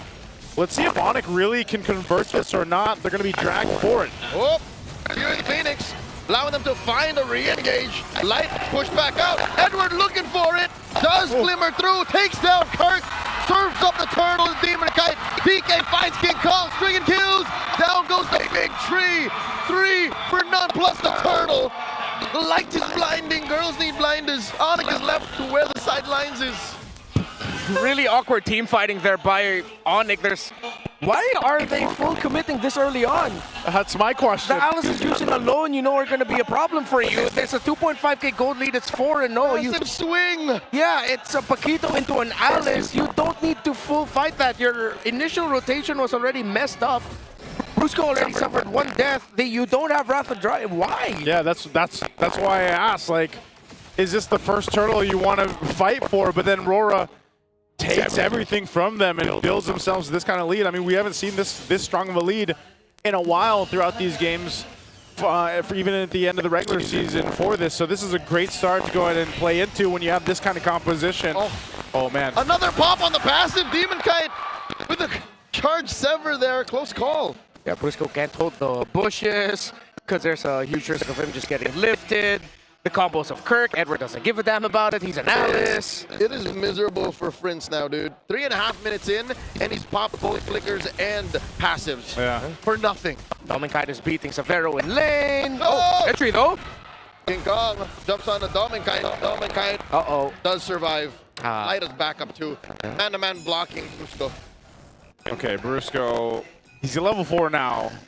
Maybe this will change things for the next turtle, but I'd almost like to see them maybe even let that one go, man. They're losing everywhere across the map. Unless this ends up being a different case where, you know, Kirk can potentially help out with this Paquito here. Looking at the gold, look at the difference even in the gold lane, man. 800 gold between the gold laners right now. Severo, that early death really slowed him down here. Oh, mid. Nice combo. Laying that through, and they find Yue. The kick here, displacing Brusco. And now Edward comes in with a massive Throne of Ruin. Demon Kite looking to take down Prince. Prince goes. Double for DK. Making a triple as he pops the rocks on King Kong. And Kirk barely survives. Another 3 for Aurora. Saw the desperation there by ONIC, especially Kirk. They knew they had to get that Suyo, but that will be the Sky Piercer holder for the team. And they are just allowing Aurora to take their early conditions. I don't get it. They go in for this. Yes, it's a pickoff. But then with RORA and the lead that they have, they just come in and slam down towards ONIC. And they got control of this. Not only that, Sky Piercer picked up. Yes, he had 3 kills already, but gets a stack off that triple kill for Demon Kite, and now he's just in full momentum on the Suyo. Because of the lack of control in the center, Severo has had a difficult game. Crimson Beacon forced on a Brusco here. No follow through. It was all in an effort to actually get this push in by Dominkite. ONIC overcooked in this draft. Yeah, a little bit too much, man. Yeah, a little bit too much. Maybe just the Paquito, a different roam, or vice versa. But more than that, I appreciate how Aurora are punishing that, how do you say, exotic approach to the draft. Which is, say what you will, they have no burst, yes? Yeah.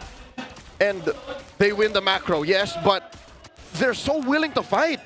So early on, they get 3 stacks on DK. Like, that's, I think, the difference maker. And the reason why Aurora's Belleric worked against AP Brand in the final series of the season was because RORA were patient with it. AP Brand then were playing a full dive comp, and they just needed Light to get 1 big Wrath of Dryad in a team fight to ruin AP Brand. They didn't respect the Wrath of Dryad to mess them up, and then RORA ended up winning. While ONIC are just go initiation when it works out better for you in this kind of setup if you wait, if you're just a little bit more reactive. Whoop. Light here could have gone for the kick, but they said not just yet. King Kong does pop the puissance. He was ready for it. Yeah, he was ready. Make an attempt there. Last turtle's going to be up just a second. ONIC is down 5,000 gold. You look at the itemization. Dominkite will take down a tier 1 up top. And this is, I mean, there's 1 item on XP, 1 on gold. Starlium Scythe there for Severo. You're just not in fighting form, so they gotta give this turtle up. Yeah. It looks like they're going to go that course of action and just try to get prepped up for the First Lord. But the way that things have been going and the way that RORA has been executing that, even the First Lord is going to be tough to deal with. Yeah, I have to give a lot of respect here for Dominkite. During the regular season, Severo had his number in the laning phase, but now He's beating Severo. He beat Severo in game number 1 in lane, now in game number 3. Just a huge point of improvement for Dom and Kite. And of course, Aurora and the entire team. Not a lot of people expected that he'd put up a fight like this, but they're also punishing ONIC's crazy ideas. Has UA even had to use Sprint yet?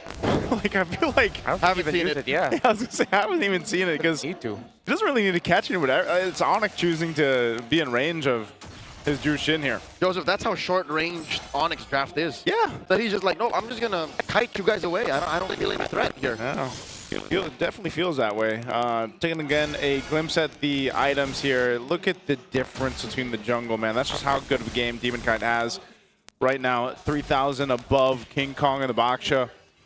This is, you know, kind of scary because even when you're Baksha, you're this utility, you're down, what, 4 levels up to this point, 3,000 gold. It's really hard to even contest into that Lord take.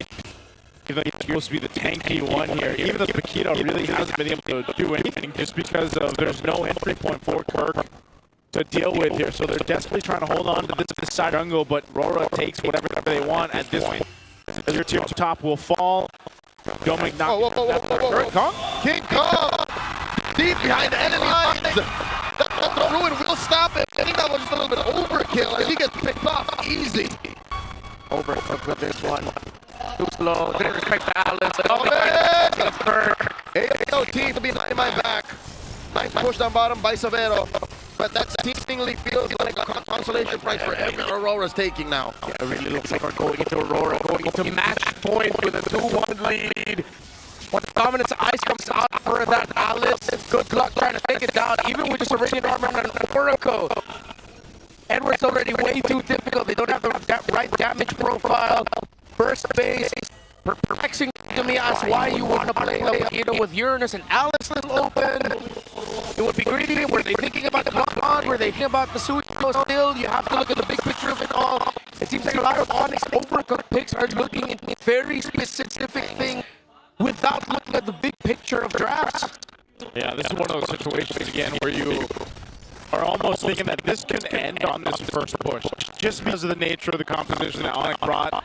Yes, there's still the shields, they can still work around that. In one way or another, I guess that's the Dryad ultimate and Brusco could stop RORA in its tracks, but even if you stop them, you might just die. Joseph, you can also open a coconut with a plastic spoon. That's true. But do you want to do that? You know, if I was thirsty enough, maybe. Maybe ONIC is in that position where they're thirsty enough, man. It's going to take a while. Yeah, it's going to take a while here. As it is, they're 10 down. There's a Lord. Go! They can't even clear that fast. They pick up Paquito. They pop the holy shield in mid. And there's another chubby wave of pop. That is exactly how it feels right now watching this one for game. Aurora could potentially just go ahead and get to the point where they are ending the game as quick as possible through this as ONIC desperately tries to hold on to their base turrets. They will pop the shield, and there's a wave in mid. Oh, Light can just put the shoe on the other foot. Now Brusco knows what it's like to have the wall banged on you. Light has a flicker as well, he can make a play. And there is the combo coming through. Rather than the drag, keep like that. Don't get down, Brusco. Dominic, I will get him down here. Oh, deep pull number 2. The punish 3 for 3. Ewan gets found out, but he does back off. 4 for 3 now. Severo unable to defend. There's still minion waves coming in. He's the last hours to work with. 10 seconds and the Brusco's go get back 10. Oh, Dominic is ruining turrets. Top lane cracks. Mid lane goes. There's a duo of minions here as the UA tries to hit with some weakens. I'm going to force through. Dominic firing off. Here comes the rest of the super fam. It's over. Dominic idea with a blade. Oh! The shutdown by Brusco. ONIC holds on despite it all.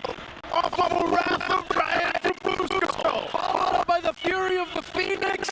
A Salmon Force, a triple kill from Vero. And ONIC might just make a comeback here. Still, it was expensive, but they were able to chip away at that greatly. A perfect combination with a Bellering and Byzantium together. But because of the resource lead of Aurora, ONIC had to do way too much. Still, they held on and they keep going for it. And they find Edward. There's the Salmon Force. Finally, Edward cracks. And they force Light back.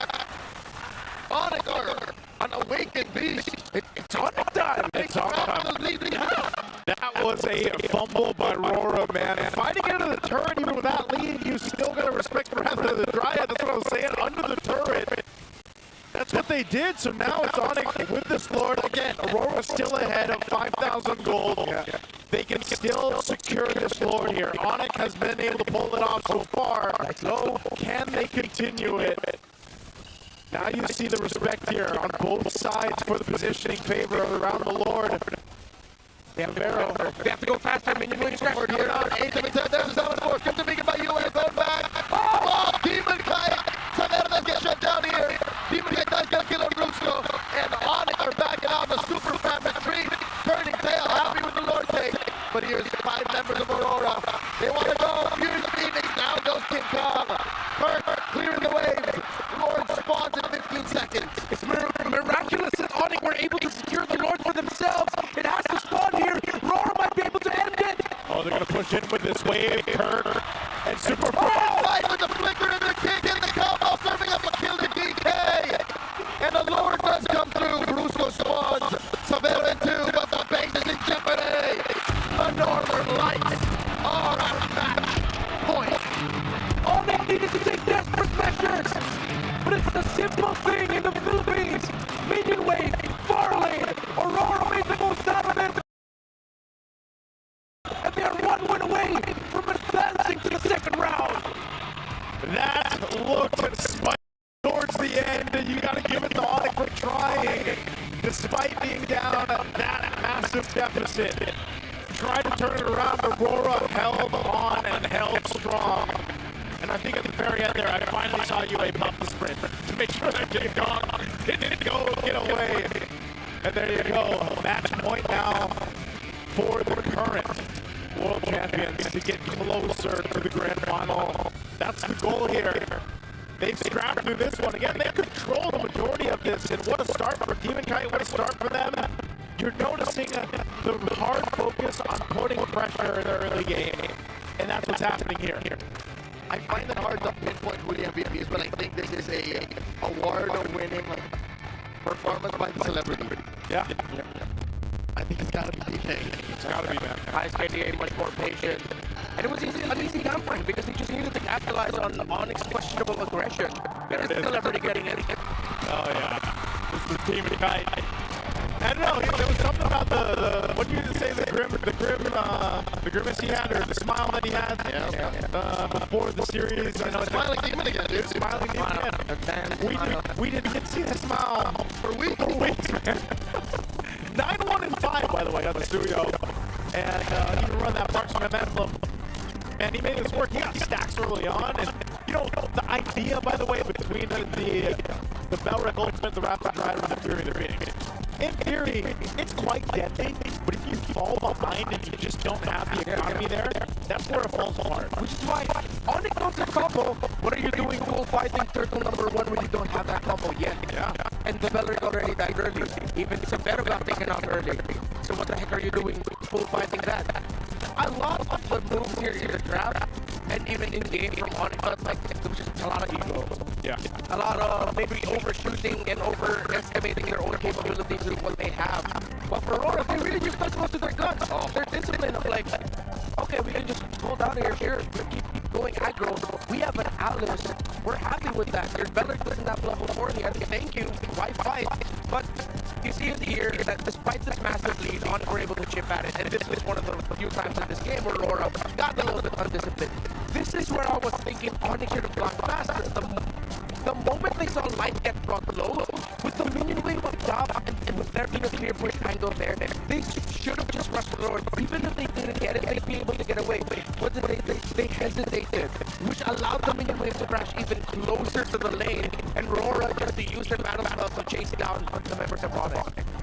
Yeah, it was just one of those things where I feel like that's the way you could sum it up. Like Marlon mentioned, I think they just hooked a little bit too hard with this idea, this concept behind the draft for ONIC. And yes, you could see it in theory work throughout the game, but that's the thing. You fall behind the way they did. And again, maybe it would have been different if it didn't start off by, such early pressure and an early first blood for RORA, because they were already at, 2.5k lead at just around, the 3-minute mark. Like, that's massive to go ahead and deal with, and then you're scaling really, really well in this kind of lineup that RORA brought to the table. So, I don't know. I just feel like, in a sense, too, maybe if the women didn't return, the Paquito's still kind of a big question mark. Vera was honed in on, so it's like, where do you start to focus for ONIC going into the next game, facing this match point elimination from the playoffs? Now that we're talking about it, it feels like it's a double whammy for ONIC here. They overshot, and they lost track of who they were for the regular season. Again, the play style that they've been known for to finish strong in the regular season, to be third seeded, to play on Savero. They let their ONIC go. They let little Clay defend for himself. Him getting first blood is a damn shame. Like, that should never happen. Which is why you also have to credit whether it was a call from the line or the coaching staff right before they brought out their headsets to give the order of early on, send that to the goal lane and try to lay that carry out right away. That was the right call. ONIC, it's a damn shame really to see how not even a de-evolution, it's just weird what's happening with ONIC now. It feels like it's shades of what we saw from them from last season's playoffs. Or even then, if we remember correctly, we were going like, what's going on with ONIC? Kind of weird, kind of awkward. Yeah. Why? I don't know. Maybe the answer is with our on-ground panel. Let's throw it over to Hans and Wolf. Muli, maraming salamat sa ating mga casters. It is now Aurora Gaming Philippines at match point para sa pinakaunang laban ng Season 17. The Roras are very happy with this performance, but let's take a little bit of a look na medyo mas malalim towards what has happened in game number 3. There's a bit of a draft situation that worked out so well for the Roras, but at the same time, yung execution then has worked out for them. Pag-sabi nito ni Omi, minention niya na-mention niya yung mga keys to victory na na-mention din natin kanina. And isa sa mga nalagay natin doon yung Dominic Double, which is, in fairness, sa first 2 games, hindi masyadong hinayaan ng ONIC na mangyari. But this game na number 3, Dominic was able to snowball. At importante dyan yung magiging reach guy niya dito. Kasi, ang unang niyang ginawa doon sa first turtle, sumama agad siya sa team fight. Imagine si Zaklon. At hindi rin ito expanding reverse kung saan doon natin usually mapapansin na nag-double lane siya. In this scenario, dahil sa maagang pagpasok ni Dominic sa laban, nanalo ng first turtle ang side ng Aurora at mula doon nag-double na yung team nila. And to think na yung ONIC Philippines ay meron silang backshot to at least assist them in terms of having a really good first turtle siege. Hindi nagawa yun ng ONIC Philippines dahil full 5 man na kaagad ang kumaharap against them. Now, moving forward with Aurora Gaming's drafting composition, nakita natin ONIC picked up a Paquito, something that we don't see very often. Kahit yung Beneric din, pero isang sagot nung Alice was already enough for them to neutralize the entire thing. Dahil na doon sa position ni Camera Trap Effort, doon sa mga impactful na team fights na nakita natin mula sa Aurora, nakakapag-flank itong si Edward. And this also kind of nullifies yung wisdom of Windiger kasi parang wala nakapag-follow up sa kanya. This composition mula sa ONIC Philippines ay based sa magic damage na meron sila. At ang pinaka-physical damage ang punta nila was coming out from Kirk. Siguro true damage yung Harry at 7 points, pero in a way, in essence, magic pa rin yun. So, every time na ma-eliminate nila yung Paquito, nawawalan ng physical damage at lumiliit at sumisigit yung damage profile ng ONIC Philippines. So it was, again, a very risky choice that they had to make dahil nga sa kakulangan ng kanilang physical damage. Pressure ata sila kasi kung papansinin natin yung game 1 at game 2 draft, napapan yung Paquito dun sa may second phase at parang lang hindi siya nag-illusion. So, medyo na-pressure ata yung ONIC Philippines na agad mag-pick dun sa Paquito at sila yung nakasama dahil doon. Now you mentioned pressure. Ang tanong ay kung nape-pressure ba ang Super Fam with this situation? Sonics, buhay pa ba ang ONIC Philippines? I'm loving the spirit still coming out of the fans wearing and bannering yellow. Kamusta naman ang match point na Aurora Gaming? Everybody is looking forward to this game number 4 dahil hindi natin alam kung ano ang mangyayari. Will it be Aurora Gaming Philippines finally moving forward in 4, or will ONIC contest this to make it a 5-game series? Casters, it's time to find the answer. Thanks so much, Hat, to Wolf, for the breakdown there on ground panel. And that's a good question to go ahead and ask all the fan base out there. Who is going to be moving forward? I honestly expect this one to go 5 games. I hope both matches today we get our 5 games, because that's always the case. You know, we got to send two teams home today. As long as ONIC keep their feet low to the ground, their heads low to the ground, then they should be able to force 5. But yeah, right now, I'm not mad. I'm not disappointed. I'm just very curious as to what's happening with ONIC right now. I'm confused. Confused, obviously. I'm sure there's some shared sentiments out there about confusion. RORA or Mike Chronic? Is it greater? Is RORA greater than Mike Chronic? Wait, Mike Chronic. Sounds like a is that a song of the 90s? Yeah. Yeah, something like that. You know what? But hey, 7 years later, we are officially back to where Filipino MLBB dominance began. That's here at San Juan Arena. The MPL Philippines Season 17 playoffs are live and underway at San Juan Arena. And we are running all the way till May 31st. Don't just watch history and gold. Step right in. Yeah, if you want to be part of history, so head on over to ph-ipl.com/tickets. 2 tickets now. See you here at the venue, the gorgeous venue that we have here. Gorgeous venue that is now almost probably 6,000 strong here for the first day. Now also the All-Star Event Series is officially live, and the loot is yours for the taking. The Untitled Treasure Hunt and Untitled Gold Rush to score everything from free skins to diamonds. Don't forget to grab your All-Stars and give them a lot of ammo. Rather respond to Title Clash 5v5. Now it's time to gather your friends and stack up those points. And slug into the game, plug into your MLBB, jump into the action, don't miss out. What's the saying they usually say for that remark? Something about action. Turn that action into passion. That's a different script. Yeah, but I like that one. You know, you are a man of passion and action. That is true. Say it for me. You are a man of passion and action. I'm turning my action into passion, or my passion into action. One of the two. Also, here's the thing.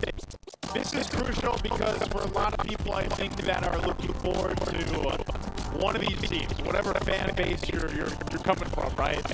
Rooting to go forward here. In a way, whoever does moves forward, at least they have a little breath of, a little sigh of relief, because at least then you get to a point where you got 2 lives moving forward. You gotta survive through this, you gotta go through the ringer, you gotta fight the cavalry, no big. Yeah. Let's not worry about that. You know, like, it's the Falcons. That's the Falcons. I was saying it's the Falcons. Cavalry's waiting for Omega TWIS. You gotta fight the Falcons, no big. No big. Number 2, you know, just the other Titan. It's like, do you want to fight Aaron, or do you want to fight Water? No.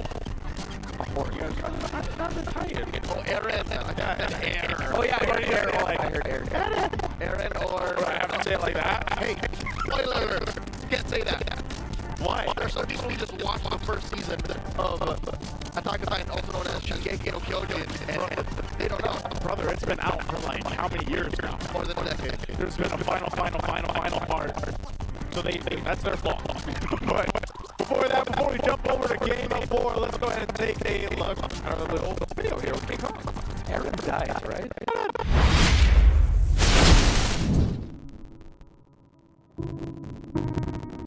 Paano si King Kong maging teammate? Ano pinagkaiba niya sa teammate versus parang kaibigan? Makulit talaga siya eh. Parang, malakas trip gano'n. Parang, sumasabay sa lahat. Kasi nasabi na yung si Kyler, parang pinamin na yung pares sila sa lakas ng mga My name is King Cyril Perez. Ang IGN ko is King Kong, jungler ng ONIC Philippines. So, bakit parang ang hirap i-imagine na malungkot si King? Alam, masayahin kasi ako eh. Tsaka, thankful ako na wala namang malalim na reason para malungkot ka na. Masayahin kasi talaga ako. Super babaw ng kaligayahan. Oo, hirap din ma-imagine na ano eh. Na parang biro lang kasi mami eh. Makita mo malungkot. Siguro pinakamalala na yung ano talaga, season 15. Pati nung season 16 pala, anak ko siya nung time na nag-lagay ng ANC. Yun lang yung dalawang beses ko lang siya nakita ng ano, na parang sobrang lungkot talaga. Feeling ko nung season na yun, I could have done better. personally and as an individual. Tapos may regrets ako nung time na yun eh. Kasi parang hindi ko na nabigay lahat ng season na yun. Kaya super nalungkot talaga ako ng season na yun. Nung mga time na gano'n na malungkot si King Kong, gaano katagal bago siya makarecover? Pag-uwi namin. Kasi nandito na sa akin doon eh. Sabi niya, bawi tayo, ano pa next season tayo. Siya na mismo nag-recommend na galingan pa namin next season kasi parang pangpangat ng performance namin noon kung season 16. Sabi mo ba lahat? Sabi mo laki din para patuloy ka lang. Nag-push sa akin yung season pagkalas na kaya eh. Natake ko talaga siya in a positive way eh. Parang mas na-redeem ko yung sarili ko, mas inaral ko yung mga laro ko, and na-feel ko yung need na mag-step up as jungler ng ONIC Philippines. Puro positiveness yung na-feel ko dun sa nag-motivate sa akin. Palag na to.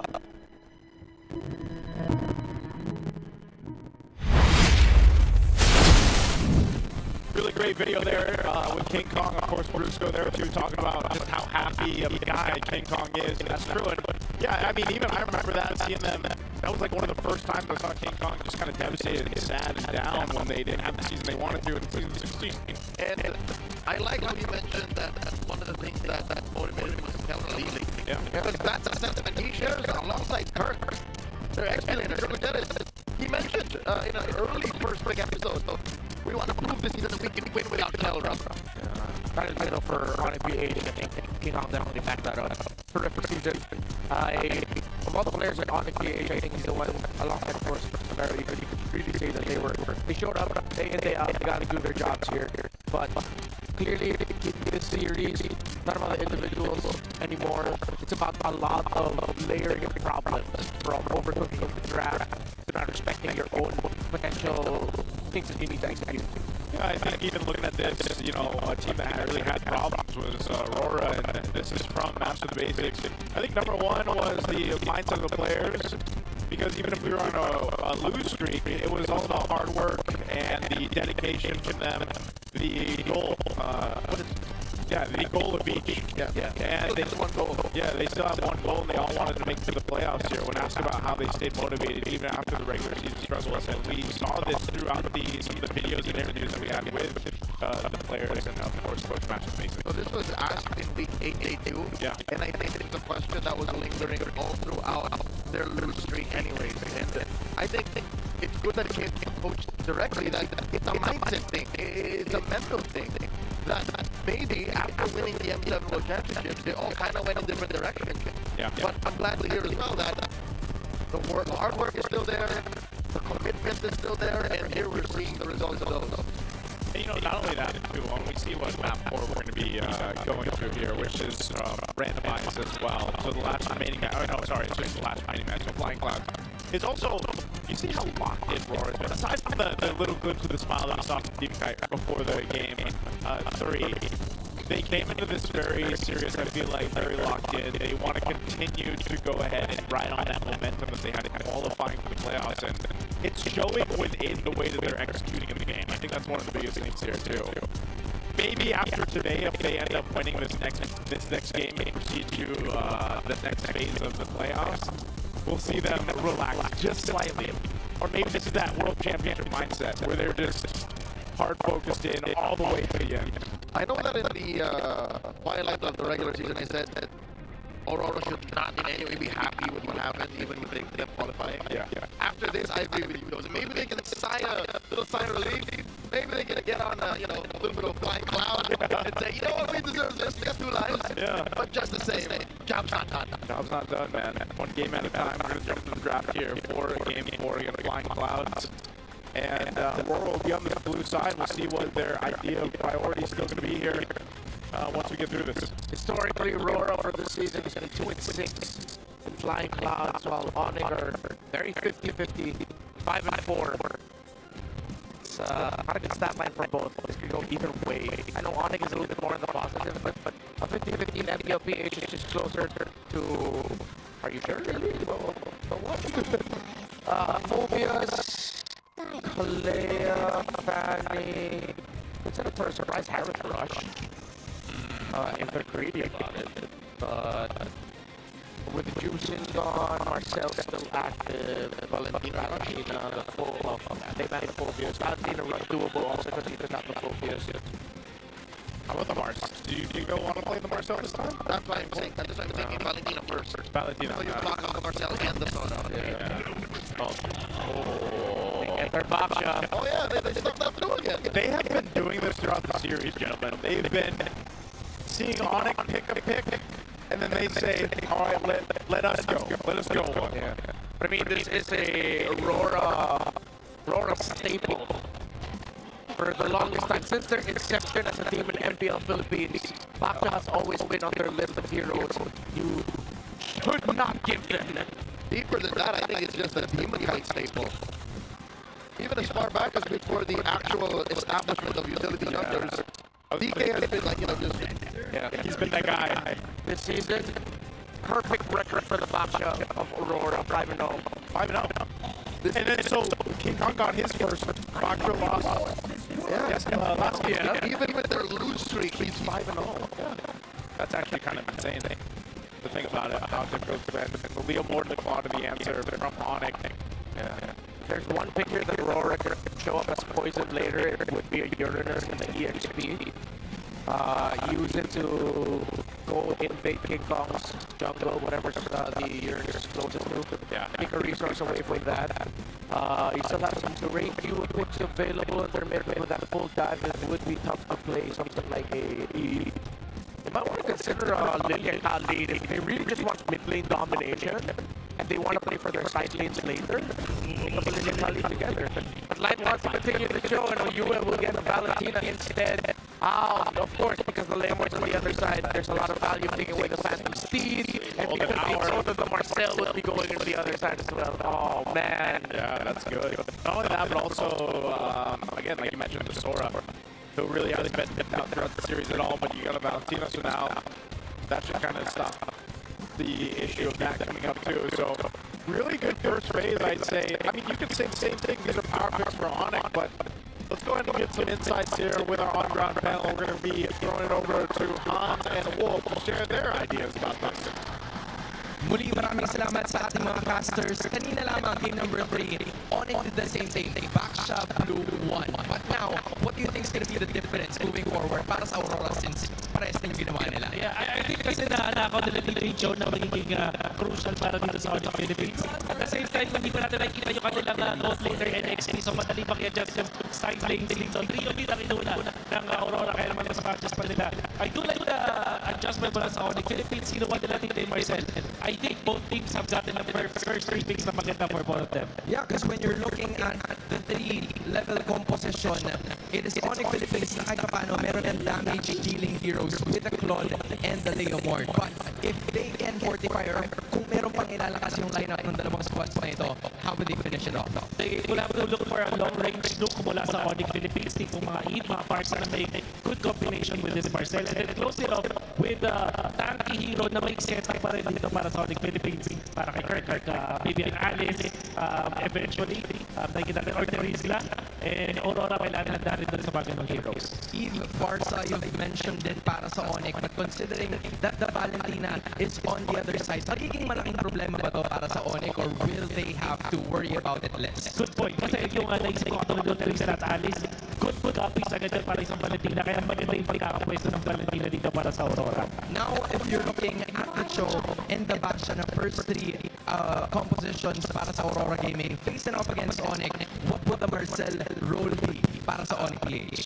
Pag-set up to, maghanap ka ng mga tipong Kimi to combo it up, which means that Aurora kailangan na silang burst with this Claude. Kaya magandang banyabahanin. May click yung matitira dito para sa Aurora to go with the lapu-lapu para kay Edward. That's gonna be it for us here at the ground panel. Casters, balik sa inyo. Thank you very much, Hans and Wolf, there for your insights, and for our international viewers out there that are tuning in, and wondering everything they said. I know you probably heard some of the hero names thrown out, but yes, Wolf was also saying that in order to make this Marcel work, you need to tank your XP lane to go ahead and help them acknowledge it and also allow it to do its thing, and then at the same time, RORA most likely picks up a Lapu or a Clint to go ahead and highlight on what they already got the first draft phase, but also the Valentina is just so strong here for Aurora right now. Because it is also making ONIC consider, do we just overload the options of ultimates, or do we really want to pick certain ones? TWIS is also a great ultimate to take. We've seen this before, where a penalty zone from a Valentina sometimes is more effective. This is a stroke of genius, though, because ONIC knows that Aurora wants that Terizla. Yeah. They steal it, and they know that Aurora's not going to rush for either Selena nor, rather, either Marsa nor an Eve, as mentioned by Wolf also, because they were in the Valentina. Unless there's no way that's sort of for the XP. I mean, they can still back up the Euros, as we mentioned, but I like the idea of the Lapu-Lapu. Might be a little bit more viable considering the Selena and the Valir were banned out. There's the mid-pick for ONIC. Yeah, they need that burst or they need a little bit more range, but I'd want to see a lot of things on the ground. I want to see them considered a little bit. Edward brings back Benedetta, and they get up on Moskov despite there being a Marcel on the other side. This is just a confidence pick right now by RORA. Not always the easiest time to make a Moskov work when you're up against a Marcel, but yeah, they're feeling it. Oh, no, Louis. So this is a super Prince pick. He's made it work before. Now he's going to bring it to this in a game that is so crucial right now for them to extend the series. Maybe only the second most prolific Loyi user in MPL Philippines. Second to the low Sally and Sanji. This is going to be interesting. I like how ONIC are capable of, just folding the map in half and again, using the world's longest BMI. Yeah. I also like that. I sort of got my wish of seeing a lot of things on the ground. Of course, the interaction with the Loyi abilities. You need something with a capability of zoning, crowd control, and damage, which is what is delivered by the kit of the Loyi anyway, when she wants to damage. While at the same time, as you mentioned, they realize that they can't go all in with team fights, so they needed to find a way to play the map, and they got it with the Loyi. Honestly, the Loyi thing just answered a lot of things about ONIC needed. Instead of them leaning towards one way a little too strong, they were able to balance it out. Well, here we go. Match point for this battle, the international rivalry, the last one of Season 17. Only one of these teams can move on forward, and right now it's ONIC, the super fam, that wants to extend the series to a Game 5. We're on flying clouds, and we're jumping on in. Put yourself together for you, still Festival of Blood. For Edward, it's Fire for Fringe. We got the Nasty. All right. Pretty standard on the emblem sense. So far, a lot of folks coming in from you, George Brusco just wants to protect the orange side of ONIC. But get invaded by Edward and Demon guys now, or members of RORA. Oh, it's their turn to pull their own version of the orange gambit. Now Brusco running through, freezing them all. Perfect. Does oblige, forced to flicker through that wall the long way around. Yeah. I think RORA wins that engagement. Yeah, King Kong needs to compensate by getting Litho and one of the green camps here because he got his own lizard. So the math usually is lizard plus one green camp, plus your 2 buffs should bring you very close to orange. For Demon guys, still they weren't able to go. ONIC was still actually able to hold on to the golem. They compensated instead by getting a beetle up top. Oh, that was really close. They went and see if they could get an attempt on Brusco. They don't. A little bit of trading across the map, though, in terms of jungle, but also I think one thing you have to worry about if you're Aurora facing against this combination of having the golden hour there, which could essentially set things up for Louis on Super Prince to really get the interactions off, and then utilizing a diversion too. There's a lot of kind of weird things this composition from ONIC can do. Taken and granted too that you're on a flying cloud map and you can get back to the fight time and time again if you need to. They just don't want to fall too far behind like they did previously. And they have plenty of tools to play around with. I think that's one of the highlights here for ONIC's lineup, as now the first turtle is up. Some of these level 4s still coming into play.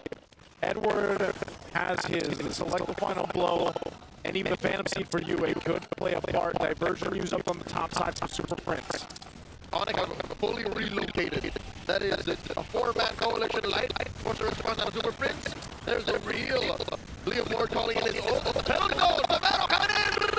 Blazing the weapon, Brusco survives. Not so fast as you had taken down. King Kong finds a trade. Down goes Edward. King Kong will move down the field, advances through the wall, uses the flicker, and gets a trade. 2 for 1 for Aurora. US saved that for Aurora. And again, another pick you have to watch out for. If there's a Leomord on the other side, expect the Valentina to be one of the answers because of just how well Valentina shines with getting the Phantom Steed for cleanup, for aggression, for setup. It's a perfect toolkit for Valentina. Yeah, we see that little fight for the gold grab there. Severo's going to grab that one, but that's true. You know, a lot of times when you see the Valentina picked up across a Liam Lord, it's so deadly with its own Phantom Steed, and you can play around that, and that's what we see here now as they get situated here. Even though the first objective went over to ONIC, it's pretty much equilibrium across the board up to this point. I think ONIC came to, by the way, great rotation by Severo to get that Blazing Duet in. But the difference maker really was the fact that there was a little more costly for the side of RORA. So it could be anyone's game. Not seeing a lot of errors, not seeing a lot of pinpoints or pain points right now in terms of how things are being executed. Whoa! The duo Blazing Duet, an SOD by Dominic as well. I'll call that a technical knockout. I think Severo really pulled the trigger, knowing well that he can send Dominic home. Yeah, he's going to be able to get the gold grab. Prince got the diversion for bringing Gong closer to mid. I think they were thinking that there were rotation-wise members of Aurora towards that side, or maybe UA would overstep them. But that's going to be rolling up level 4 for Brusco, level 4 for Light. Edward's first item is locked in with Head to Seize, while the glowing one comes in for UA. Yeah, Dominic. Okay, just a little visit up here. He's not going to be able to catch Edward, but Dominic not doing too bad. Yes, he is down just a few hundred gold against Severo, but Severo on Claude, he is going to be able to do this, and you know, he's going to double lane and handle things, everything else. Now the turtle spawns, second one in the game up top. I think Dominic is handling the lane really well because he knows Severo is probably going to look to join in this fight if he gets the fast clear. Okay, UA takes the Phantom Steed again. Fight for it. And there it is, calling in by King Kong. Penalties only coming through, little damage. Dropped in. SOD, will they press the button? Dominic still not pressing it down, goes Kurt. Man down on it. And just like that, Aurora have the advantage. ONIC will not force the issue. Good identification, but with the Touristless down, ONIC will have to give this up. They know it. That's what he also landed right in time. RORA gets Turtle, number 2.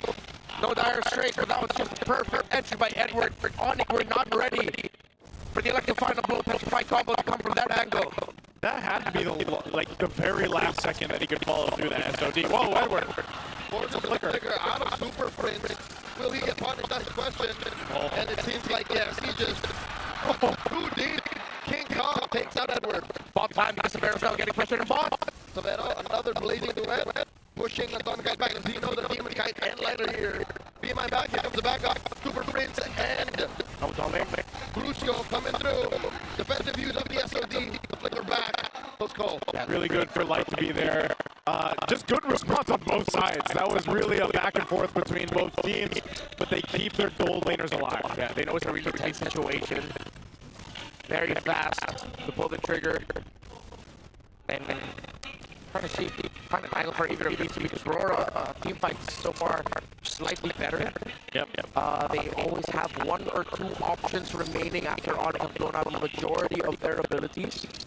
Well, for ONIC, they can play the map a bit more maybe, but it's tough with the Moscow on the other side. Oh, Light, okay. He's going to get out of there. He's got to be a little more cautious. He doesn't have a flicker available. There's 4 members of ONIC down here on this bottom side. They want to take this tier 1 out. Brusco will stall out Light from going back to the base. They want a turret. They get it. They'll take a diversion back to the mid lane. Oh! Thrown out by Kurt. There's the other blow. Plus the better by Edward. Severo with the Blazing Duet. SOD catches it. Oh no, Demon Kickoff goes in. But yeah, the Demon Kite gets taken down. Kirk eventually still repairs the situation. If that was me, if I'm Kirk, I'm just going all part of the plan, boys. No one saw that. But we got the win. Yeah, they made it happen. Again, both teams are doing a really good job of mirroring each other across the map to be there when they need to. But now it's 1-for-1 for the Turtles on both sides. This third Turtle in control of ONIC right now. Not sure if RORA is going to contest it. They just give it up because Demon Kite just spawned, so he'll go ahead and grab his purple instead as they get ready to prep for this Lord here. So the majority of these fights too, it's been the 4 guys across from each other. Now we'll start to see the gold laners come into play a little bit more here. I'm wondering where things are falling into place. Item-wise, golden staff now for Severo. He's got to be close to the... that was the second item, right? Yeah. Still kind of far. Oh, Demon Kite. And the golden hour stops Demon Kite. Where are you going? Brusco puts a stack of that freeze on him and comes King Kong running through. Charges through. Blazing Duet is back. So, Severo, still hold on. Wow. Oh, they're happy with the pushback. Yeah, same place, Kite Brother. Diversion just to quickly reposition instead of walking. Good little kill there coming out from the team again. That's been the nature of this game already, the game 4. RORA trying to peel for Demon Guy if he has to, and you know, again, playing for Domain Kite on this Moscow. We've seen a couple close team fights, and a big play of that with this kind of composition is, again, these gold laners. DHS just picked up, so both have the 2 items locked in as they build into their 3rd here. Severo has been pretty good at just being where he needs to be and blazing duet and relying on, if he's got to rely on the Louis for super strength to get out and out, he can. They can use it later on, like we've seen before, when the Lord is up, and you can get that longest BMI positioning in favor of you utilizing the Louis. So this is all a great macro possibility for ONIC. Oh, mid lane. Oh, they trying to collapse on the light, but he's just too elusive. Close call. I'm going to come right back. Oh, Curse in trouble. And Demon Kite finds a Bakshi Knight on him. Here comes Brusco. Golden Hour. The kick just right outside. Here comes the rest of ONIC. The super fat thinking should we? Shall we? He can turn. We will. In they go. Blazing to it. Last penalty zone. Toledo. Right in Demon Kite's face. As Kirk just survives but barely. King Kong wants more. King Kong running through Brusco. Very low. UA will not force the issue. That's a 1-for-none take, plus a turret. ONIC are just pushing forward the tempo. Perfect tempo, and this is why this low Yi kick is so good for ONIC. They needed to be able to cover the map and cover the ground so much faster, but also have some great tools mid-team fight. Oh, this Lord is up. ONIC's going to go ahead and try to blitz it as fast as they can. It's already less than half health here. Is Aurora going to do anything or just give it up? I think they just should. ONIC are just playing hard to get, baiting them in. That's a Lord secured for the super fab. There you go. Well done, ONIC. Well done, Kirk, also with that turn, with the penalty zone and the flicker. Yeah, and I'm pretty sure RORA expected that, and they saw that coming, but they still found themselves in an awkward spot where the 3 of them were close enough to get penalty zoned anyway, so yeah. I think a bit of a misposition there by RORA, also trying to handle that whole situation. Yeah, it was so good, too, timing with the blazing duet from Severo.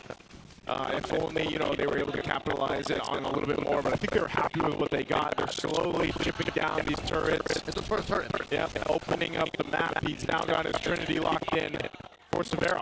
Late player stuff for RORA. They have to commit a lot of big ticket abilities just to clear the menu as well. Not to mention the range issue, which can be punished again by a mad combo between the DPC and the blazing duet. Quick rotation down bottom. ONIC are just in RORA's heads, like, where are we going to pop up next? Yeah, that's one of the things you kind of forget about the strengths of having a Louis in your favor. Lord will charge up into this bottom base turret. It'll swing with a cloud there. I don't know if Light's going to try to do anything off this. They just want to clear out the Lord and these waves as mid-tier 2 will fall as well here. As ONIC continues to build up on this lead. That's what he's thrown out. You don't want to follow through with that. They're trying to defend onto this. King Kong with the Phantom Steed. Oh, Edward. To disincentivize any more aggression, and Edward gets taken down. Light looking for something, but Super violence serving up the hill, and they rotate. Diversion up top. Super stays. He was going to go home, though, as Aurora still reeling from the pain of that rotation down bottom. Cannot defend this top lane push. The ideal was there. The timing just wasn't. Yeah, not yet equal, though. But ONIC played this brilliantly. I think that was a little bit desperate. I think they were trying to force out the BMI early from Severo. But Severo just stood his ground. He's like, I'm going to basic attack. I don't care. I have the Purify anyway. Yeah. And he knows that he has enough lifesteal, enough fab to survive the initial hits, and he'll get either from the Moscow or the Benedetta. And since he didn't commit that BMI, it forced RORA to awkwardly force an attempt on him and the rest of ONIC. That's what the last 2 big team fights have been. It's like this awkward fight for RORA that it's just not going to favor them here. And so, you know, it's really difficult to follow through on the members of ONIC if you're RORA, because not only that, their elusiveness, but also just the ability to reposition and get away. I mean, even Light trying to gather information, you know, he's getting checked here just from Super Prince himself. We'll see what they decide to do. Light's going to get chased out just a bit by ONIC. Might collapse down. They've got a flicker available for Kirk if he decides to try to push into the base, but they'll most likely just wait for the Lord. It's up here in less than 10. Then they get ready to cap out the game to bring it to game 5. This is Marcel with the Guardian helmet and the photo flash of the Oasis, so a lot of utility. It's going to be difficult to take steal. Going hunting, spots light, and that wide brush flushes him out. Yeah, one thing that ONIC has to be careful of is you already has a Divine Blade. Okay, let's see, he doesn't have an ult stolen. Demon Kite gets blasted down. SOD. There's King Kong, popping in, gets kicked by Light, and Light goes down. Lord still standing, blazing away by Samara. King Kong secured, and they take it out on Demon Kite. 2 kills plus the Lord, all super fan. Very clean. They know they have a massive resource lead. And ONIC are just executing these fights really well. See? Keep it low to the ground. Don't overcook. And you're doing really well. UA's holding on to his own penalty zone. They gotta hold on for the rest of the team to come up for RORA as Lord makes his way up top. The last base turret does fall though. And now ONIC is just waiting for the potential to end this game. But at least for RORA, they'll have a full team up for this defense. But a full team going up against ONIC with 10 bands up, almost 10 bands up. They will try to take down Kirk.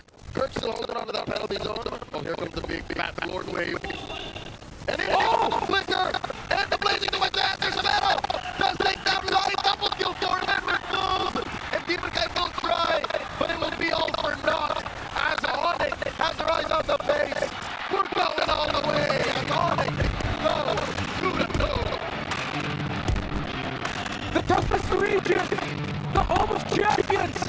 Day 1, match 1, season 17 playoffs will max out. Hey, I'm glad we're maxing out here on this kind of match between world champions in their own right.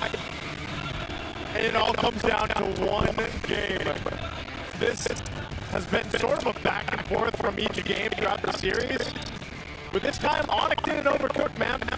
They brought a lineup that maybe you weren't entirely thinking that would happen. The Louis was a classic pick for Super Prince when they need it, and it happened here. This was a medium rare with the mashed peas and corn on the side, and maybe some gravy. That's it. There's no meat. What? Just said medium rare. Oh, medium rare. Wait. Oh yeah, medium rare steak. Yeah. Okay. Were you thinking he said medium rare corn? Yeah, that was medium rare. What is medium rare corn? You know, when it's still like a little bit, you know what I'm saying. I'll go into more. Bruce go get the MVP. Yep. So what part of the food plate was Bruce go? Oh, he was the food blogger influencer taking the photo. Of the well-made dish. And he had a photo, by the way, right? The last few ways there. 0-2 and 10 on the Marcel. 100% kill participation. 2 MVPs for ONIC in this series have had 100% KP. This is why this really is a battle of who gets a much better picks, less cooking around the center of the map. The Loyi was just perfect, and it's actually a really great combo with Marcel as well. If ever the Marcel and the Loyi are caught together, Loyi generates shields for herself. Marcel could potentially give shields to Loyi as well, meaning it's a difficult combo to go up against. We're reminded yet again, yes, there's this awkward relationship with Cho that there's just some Chos that are so good that traditionally Marcel should beat it, but it doesn't. But this is a stark reminder of why Marcel usually do really well against Cho this season. Yeah, this is just nature in order. Mechanically speaking, the Cho just really struggled against the Marcel, which now brings us to an interesting fork in the road. Yeah. A branching pathway, if you will. Now that we've kept it close down to the ground, both teams keep drafting excellently. Yep. Playing, to the best of their abilities. It was, pretty close up until the 6-minute mark. Yeah. Where does this leave the whole Marcel question? Does Aurora ban the Marcel? Because I think it's clear. I don't think I'm blowing smoke up anyone's behind. Yeah. Light doesn't like the Marcel. Aurora just doesn't play Marcel. Yeah. So do they ban it? That opens up a whole school picks for Aurora. It might be worth I don't know. It might be worth it. Yeah. It might be worth one of those moments where you just go for that ban on the Marcel in Game 5. Or was it the Cho into the Marcel? I think it might have been more so that. I think the Cho into the Marcel to me was kind of awkward, bro. Because the Cho came up in red, blue 3.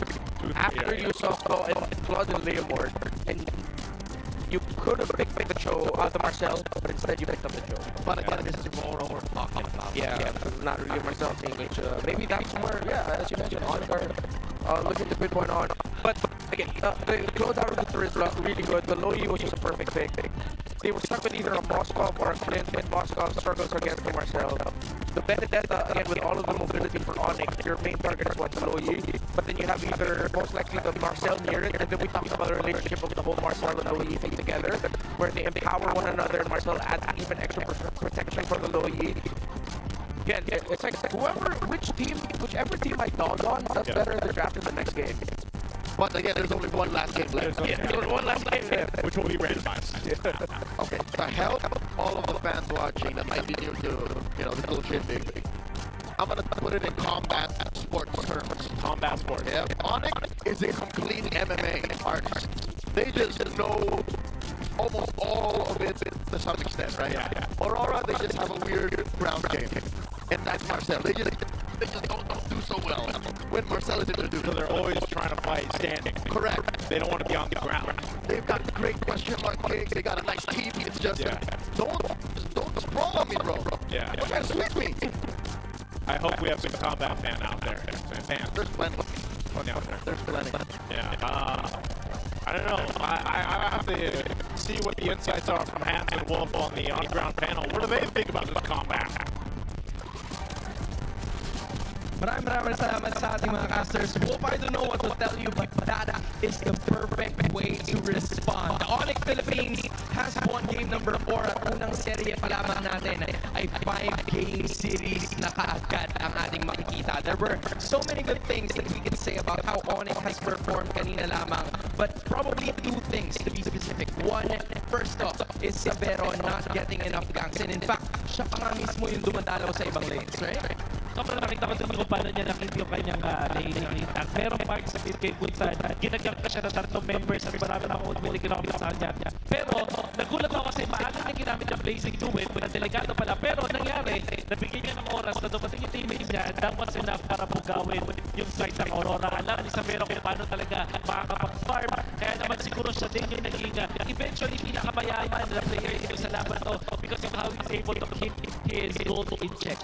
And because of the performance na nagawa ni Sabero, merong mga naging failed ganks na nagawa yung Aurora that would have been crucial for them para makaangat palalo, but that did not happen. Another thing was some of the words na nasasabi ng ating mga casters.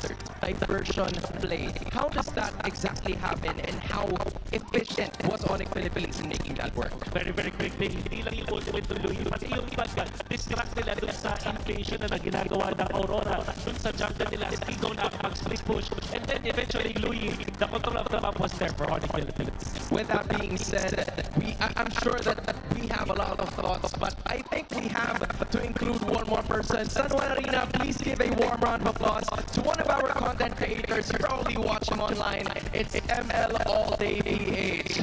How would we address you? How would we address you? You know what? ML All Day na lang. I think you can work with that too, right? Yeah. Okay. So, lang siya, no? Oo, low-key lang siya. May mukha ka pala talaga. Akala namin boses ka lang. Pero hey, talk to us about this series. Since makikita naman na namin to sa page mo mismo, ano sa tingin mo yung mga napapansin mo all throughout the match that would say is a pattern per se? Parang ini-expect ko talaga na aabot ng Game 5. Kasi M6 saka M7 champions. Pero yung Game 5 talagang hindi masasabi kung sino mananalo. Siguro kung sino yung hindi magpipick ng back siya. Oo nga, no? Mananalo. Nag-back siya yung ONIC nung Game 3. Back siya yung RORA nung Game number 4. Teka nga, manong ko lang, ano bang meron dun sa back shot? Bakit hindi siya nag-work over the last season? Parang sa akin, talaga mga mas na papor doon sa mas aggressive ng mga heroes in the scaling role. Aggressive naman niya pa siya nila rin, pero kasi masyadong magic-based eh. Yun ang problema ko doon, tsaka kulang na damage. Now, we're looking at some explainers naman, ML All Day PH. What do you think about Benedetta and Paquito being picked in this current meta? What are your thoughts on it? Yung Paquito, nakikita ko siya sa ibang region ng work. Pero so far natin, hindi pa napagana ng Kirk. Pero hopefully huwag siya gamitin sa next match. Grabe, so yung Paquito yun.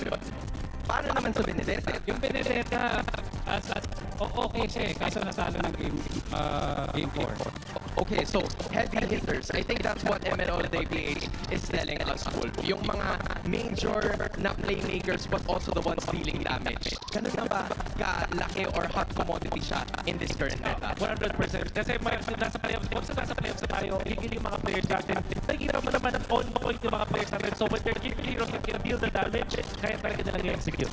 With that being said, we are moving forward to game number 5. San Juan Arena, they need all of your support. This might be the last game para sa isa sa kanila and only one is going to be moving forward. Casters, balik sa inyo. Thank you so much. Great to have our on-ground panel there with ML Update. I've seen them before. ML All Day PH. ML All Day PH. Is it weird to say that it looked the way I imagined he would look? I mean, he had a face mask on though. Well, because he's kind of anonymous, right? Like he just. I'm gonna lie, I thought he was AI. You thought he was AI? Yeah, I did not realize it was an actual person. It's not impossible that AI employed this random gentleman to attend on their behalf. I don't know. He had an idea, by the way. Yeah. The team that doesn't pick Baksha, but this is the team who picks Claude will win the series. How true is that? I'm a little bit more towards that idea. This one's Claude? Because there was one pick earlier in the very first game that ONIC God could have changed the picture differently in the second place for RORA. That's the Claude. And the Claude was the MVP there for RORA. And ONIC really didn't have the right damage profile for it. They got the matchup, the Bruno in the Claude in favor, but in the big picture, the Claude just works well better with the rest of the pieces of RORA. So if any of these two, if it's available, if you can go for it, pick the Claude up right away. It's not an overthink. It's not you overvaluing a pick also. There's a reason why Claude is one of the top picked heroes all over the world, everywhere. For this one, though, I almost would have wondered if it would have been also Marcel. Like, we were just talking about that before we went to the on-ground. Marcel is a great supporting actor, but he's no Arnold. Claude is Arnold right now. Yeah. Claude is, yes, he's Rambo. Yeah. So, Claude was in the 90s. Something like that. You know what? Well, let's go ahead and take a listen in and a watch with this. I think it's with Roar Edwards.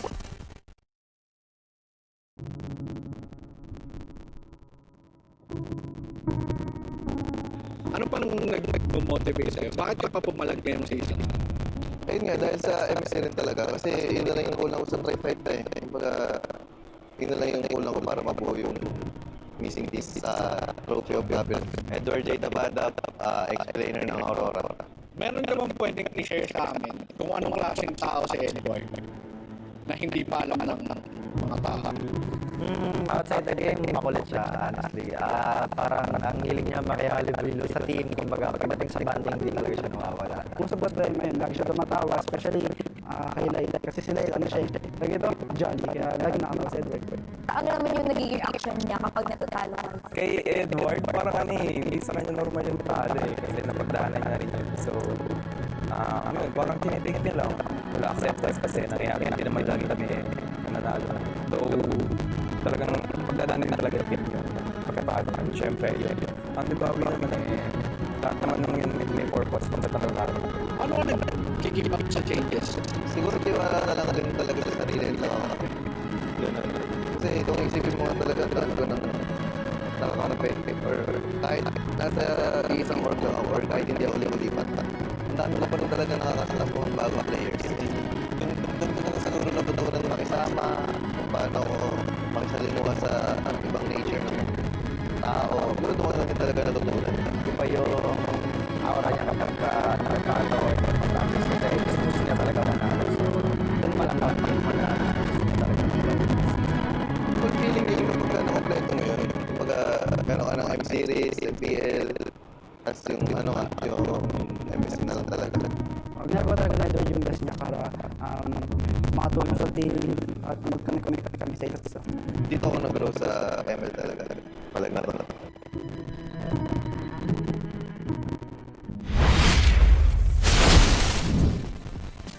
You know what? I hope that one day, in Perfect Player, someone says Aura Edward, because he has such a silent confidence. He does. He's got aura. He does. Oh, from Aurora. Oh, that's right. I was waiting It's all right. for a second delivery. You know, it's all right. But there was was more to it. Yeah, I thought there was more to it. I was looking at you in the eye. That was a great dramatic pause. I didn't want to like steal your thunder. Hey, you know what? You'll never steal my thunder, Marlon, because I have plenty for all of us. Now, also, what I will say is Edward has a lot for the whole team, and I don't know, I get a little, I'm always pulled into these videos, man. They're so sentimental, like with the music and everything. I'm really glad that they get to shoot some content like that because, you know, we had the ONIC one previously for King Kong, and then now we have this one with Edward. And yeah, that's crazy to think that, you know, it's all of it. Think about all the teammates Edward's worked with, played with, everywhere he's been. And then the one thing missing from his trophy cabinet is literally the MSC tournament. Like, that's his driving force. And so, you know, hopefully this next game is so. For me, I almost have to flip the coin for this one because I don't know who's going to win Game 5. Yeah, it goes back to the very top of the key to victory that was mentioned earlier by Wolf and Hans, which was just draft patterns. What you get, what you're willing to trade out. Clearly, for 4 games now, there's always been a pick or two in every draft that's made us go, huh? Or whoa. Yeah. Either because of sheer disbelief of that was picked and something else was given up, or just grand acceptance of a really good pick. That's why you feel like this is a coin toss, because the draft has always been so unpredictable in both good and bad ways. I like it. There's at least one thing you can point. Yeah. What if we come to a draft for, you know, for both teams where nothing is wrong and it all comes down to execution? Very well could be. You know, one of the players here that executed throughout the season was Super Prince, you know, and this is an executive interview that he had with Push ABS CBN. What do they, so he is strict during practices. He's very straightforward to say, you know, if he sees something that his friends or his teammates can improve on to get better, or that he needs to mention. Even the coaches? Even the coaches, because he is known as just being that guy. And oh, this is. Can you guys do this? Oh man, I missed it. The long words. Even when it comes to reminders, yeah, it always falls on him. Good luck to me translating later. You're doing it. I'm sure you can. Yeah, you got this. Thank you. You need backup for later? No, you know what? You got this. I got this. He got plenty of thunder. I got plenty of thunder, man. Hey, so does ONIC though, but we're going to Expanding Rivers. Totally random map. Totally random for Game 5. And it was ONIC that won it in the last time. That was the draft where they went red side.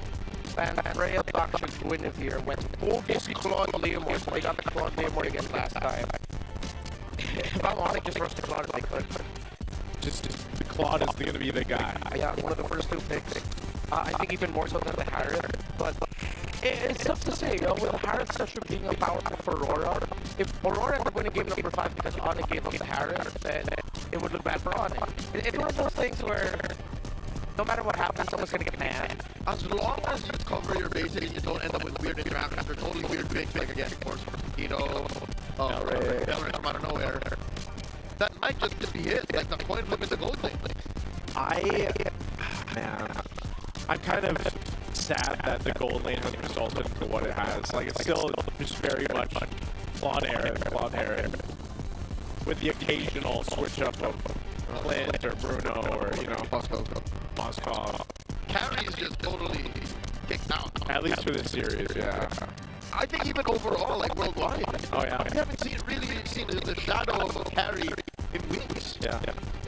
She really dipped down. It just ended up falling to Harris at once.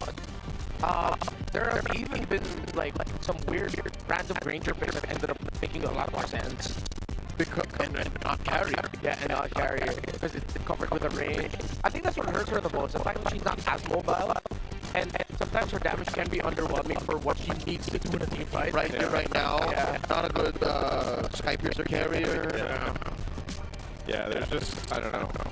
Hopefully we're in a meta where there's more than Claude and Harris being picked up for the most part, you know.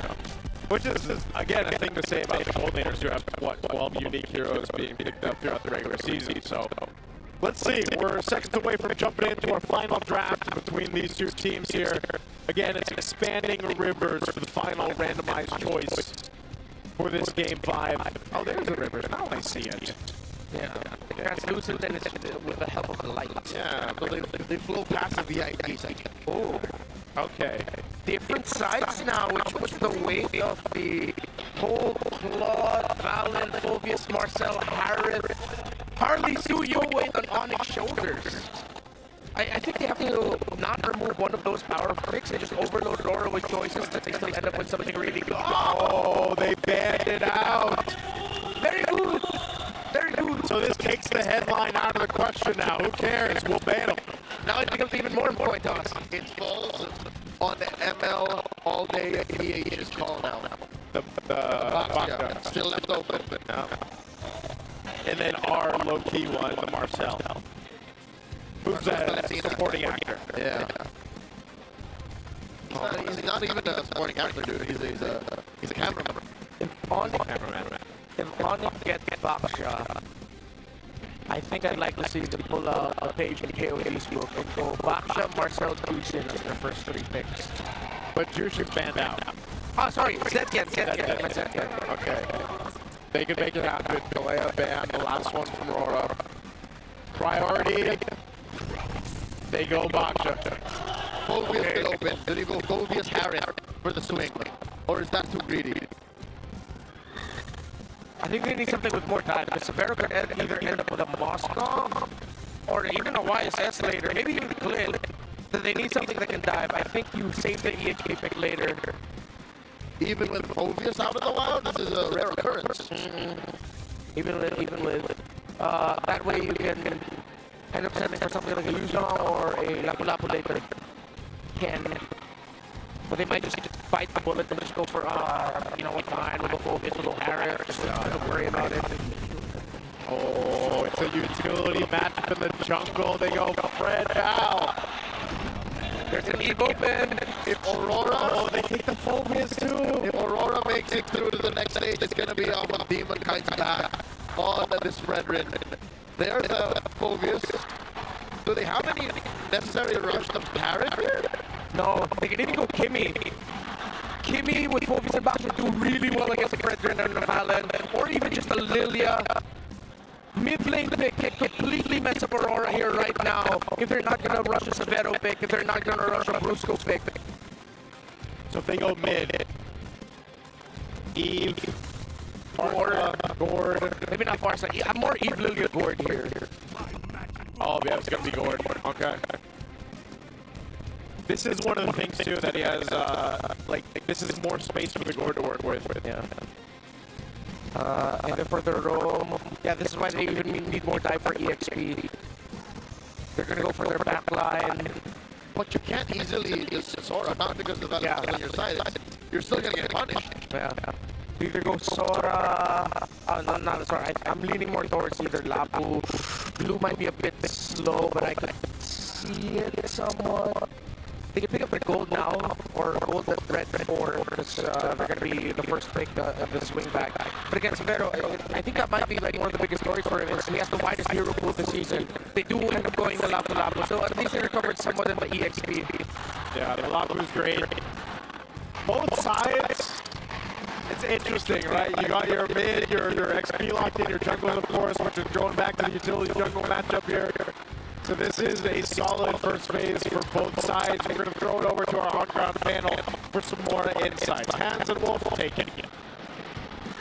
Maraming salamat sa ating mga casters. Looking at the first 3 picks ng ating dalawang teams. Something is quite familiar. Baksha and Fredrin in the big 2026. Oh, a year of our Lord 2026. Makikita natin si King Kong laban kay Demon Kite na magpaprioritize ng Baksha versus Fredrin. But this also means na mapipressure ONIC Philippines as they will be the ones na parang medyo huling pipili. Although Aurora yung pinaka-last pick, yung fact na pwedeng ma-open yung gold lane nila na pwedeng counter ng Aurora, yun yung medyo delikado sila dito. So this has to be a perfect hero for Severo. Wolf, I'm happy that you've mentioned yung gold lane. Kasi ito yung mga meta na kadalasan nakikita natin yung gold lane. Dapat pick up na yan during the first phase. Pero hanggang ngayon, wala pang pinipili parehas. So what's the route for them to go here? So para sa Aurora, last pick sa kanila para counterin yung hero ng ONIC. Preferably para sa ONIC Philippines hard carry since they picked up this Baksha. Somewhere along the lines of a Moscow, yung pwede lang last pick. Whereas ito naman sa Aurora, pwede lang piliin yung strong lane since meron naman silang Lapu-Lapu to get their damage output from yun yung kanilang pwedeng gawin. And also, kung sakali mag-Moscow, meron silang mga counter Philippines like Bruno as well as the Clint. And not only the gold lane, kasi parehas na parehas yung kulangan nila in terms of roles. Even the role is also missing. So in terms of that, what's the options here para sa dalawang teams? Ito yung gusto ko makita ni Atlas para sa ONIC Philippines. Alam ko merong palitin dun sa kapila pero feeling ko, I just feel it was a game number 5 elimination match. Ilalabas ni Brusco yung kanyang Atlas or that classic Tigreal. Hindi ko lang. Pero syempre naman sa memorable yung Atlas dun sa ex-scenario na yun. Right, and in this game number 5, ano ba yung hati mo between using a pocket pick or using something that you're best? This is prime time already that we're talking about. Since play instance elimination, ilabas nyo na yan. Huwag nyo na itago. At ito lang, ang isang tanong hindi para sa iyo, Wolf, kundi sa buong San Juan Arena. Sinong mananalo sa Game 5? Casters, take it away. So Aurora ended up stealing the Marcel away, but there's a pick here that ONIC can show up with. There will be no piercer holder for Aurora. Granger might actually be alright. Aurora will back out the Marcel so that Severo doesn't get his Moskov. But you just need someone to stay in the back alongside Super Prince, which can either burst or has some good survivability in itself. I'm leaning towards the Granger with the Sky Piercer for Severo. Especially since you already have space provided for the Granger to move around. And you know you want to play out of range against this Marcel because he's going to be trying to just be as annoying as possible here for Aurora. And there it is. Oh, the carry. The Hylos and the carry. We mentioned the carry not bringing or coming up often anymore. Well, now in Game 5 elimination, they bring out the carry. Not a single combo with the gourd. It's literally just, I have good control and I have good range. Oh, no, picks up the Granger. Okay, I don't know, maybe that was the wrong choice for ONIC, but this could be one of the cases where they just want to play in the comfort. You know what? The series opened with UA playing Valentina. He had one of the Valentina performances of all time earlier in the regular season. Light on the Marcel, maybe we gotta give him a second chance. Now the thing about the lineup of ONIC is, if you look at their pieces, reaching Dom and Kite will have to mean King Kong Shield Unity or Kirk Flicker Darkwave. For RORA, it's so much coverage to be able to access the carry. Again, it's going to be backing Flicker here, not Purify. No Purify is. But the difference is that there's a Revitalize for Brusco. The team, we were talking about team fights, ONIC theoretically should be a little bit better, but in terms of the speed, Aurora has that. Well, here we go. Which team is it going to be? It's down to this. We've crawled our way through the series to 5 games, and now it's either going to be ONIC Philippines to move forward or Aurora Gaming Philippines. They brought their best for this draft, and it all starts here. It's going to be the tech speed spell vamp for the carry. This is going to be determined by the team fights and the little skirmishes in the middle. The river, the turtles. This is old school ONIC with that orange gambit they successfully taken away from the Demon Kite. Even looking at this, man, Demon Kite on the Fredrin. I know we talked about him playing the Baksha. Whoa, Fred here gets saved by Brusco, and in comes King Kong forcing his Flicker out of light. Wow, really good rotation. Yeah. The good thing is Light forced his Flicker out. Brusco didn't even need to use his Revitalize. So you take an aggressive trade like that because you're trading out battle spells. Brusco, good discipline to not use it. Didn't panic. Yeah, I'm wondering how this matchup is going to go in the gold lane, just because both gold laners, you know, sometimes I wish we could have just a dedicated camera for them, and we know how spicy it can get in the gold lane between Dominkite and Severo, but him being on the carry here for Severo, this is what we were left wondering. How would this play out in team fights? Good little stun. Jumping forward from Team and Kite with the energy eruption. Turtle's going to be up. They have control of this side of the map right now. We'll see what ONIC does. Brusco goes for the reset. He's held on to Revitalize, and now Kirk's going to go ahead and rotate forward this. Super Prince not level 4 yet. Meanwhile, UA has got his own Mystic Gush, so that's an advantage that RORA can play with his first Turtle. Prince is so delayed. Turtle now at less than half health. Massive Gush from UA.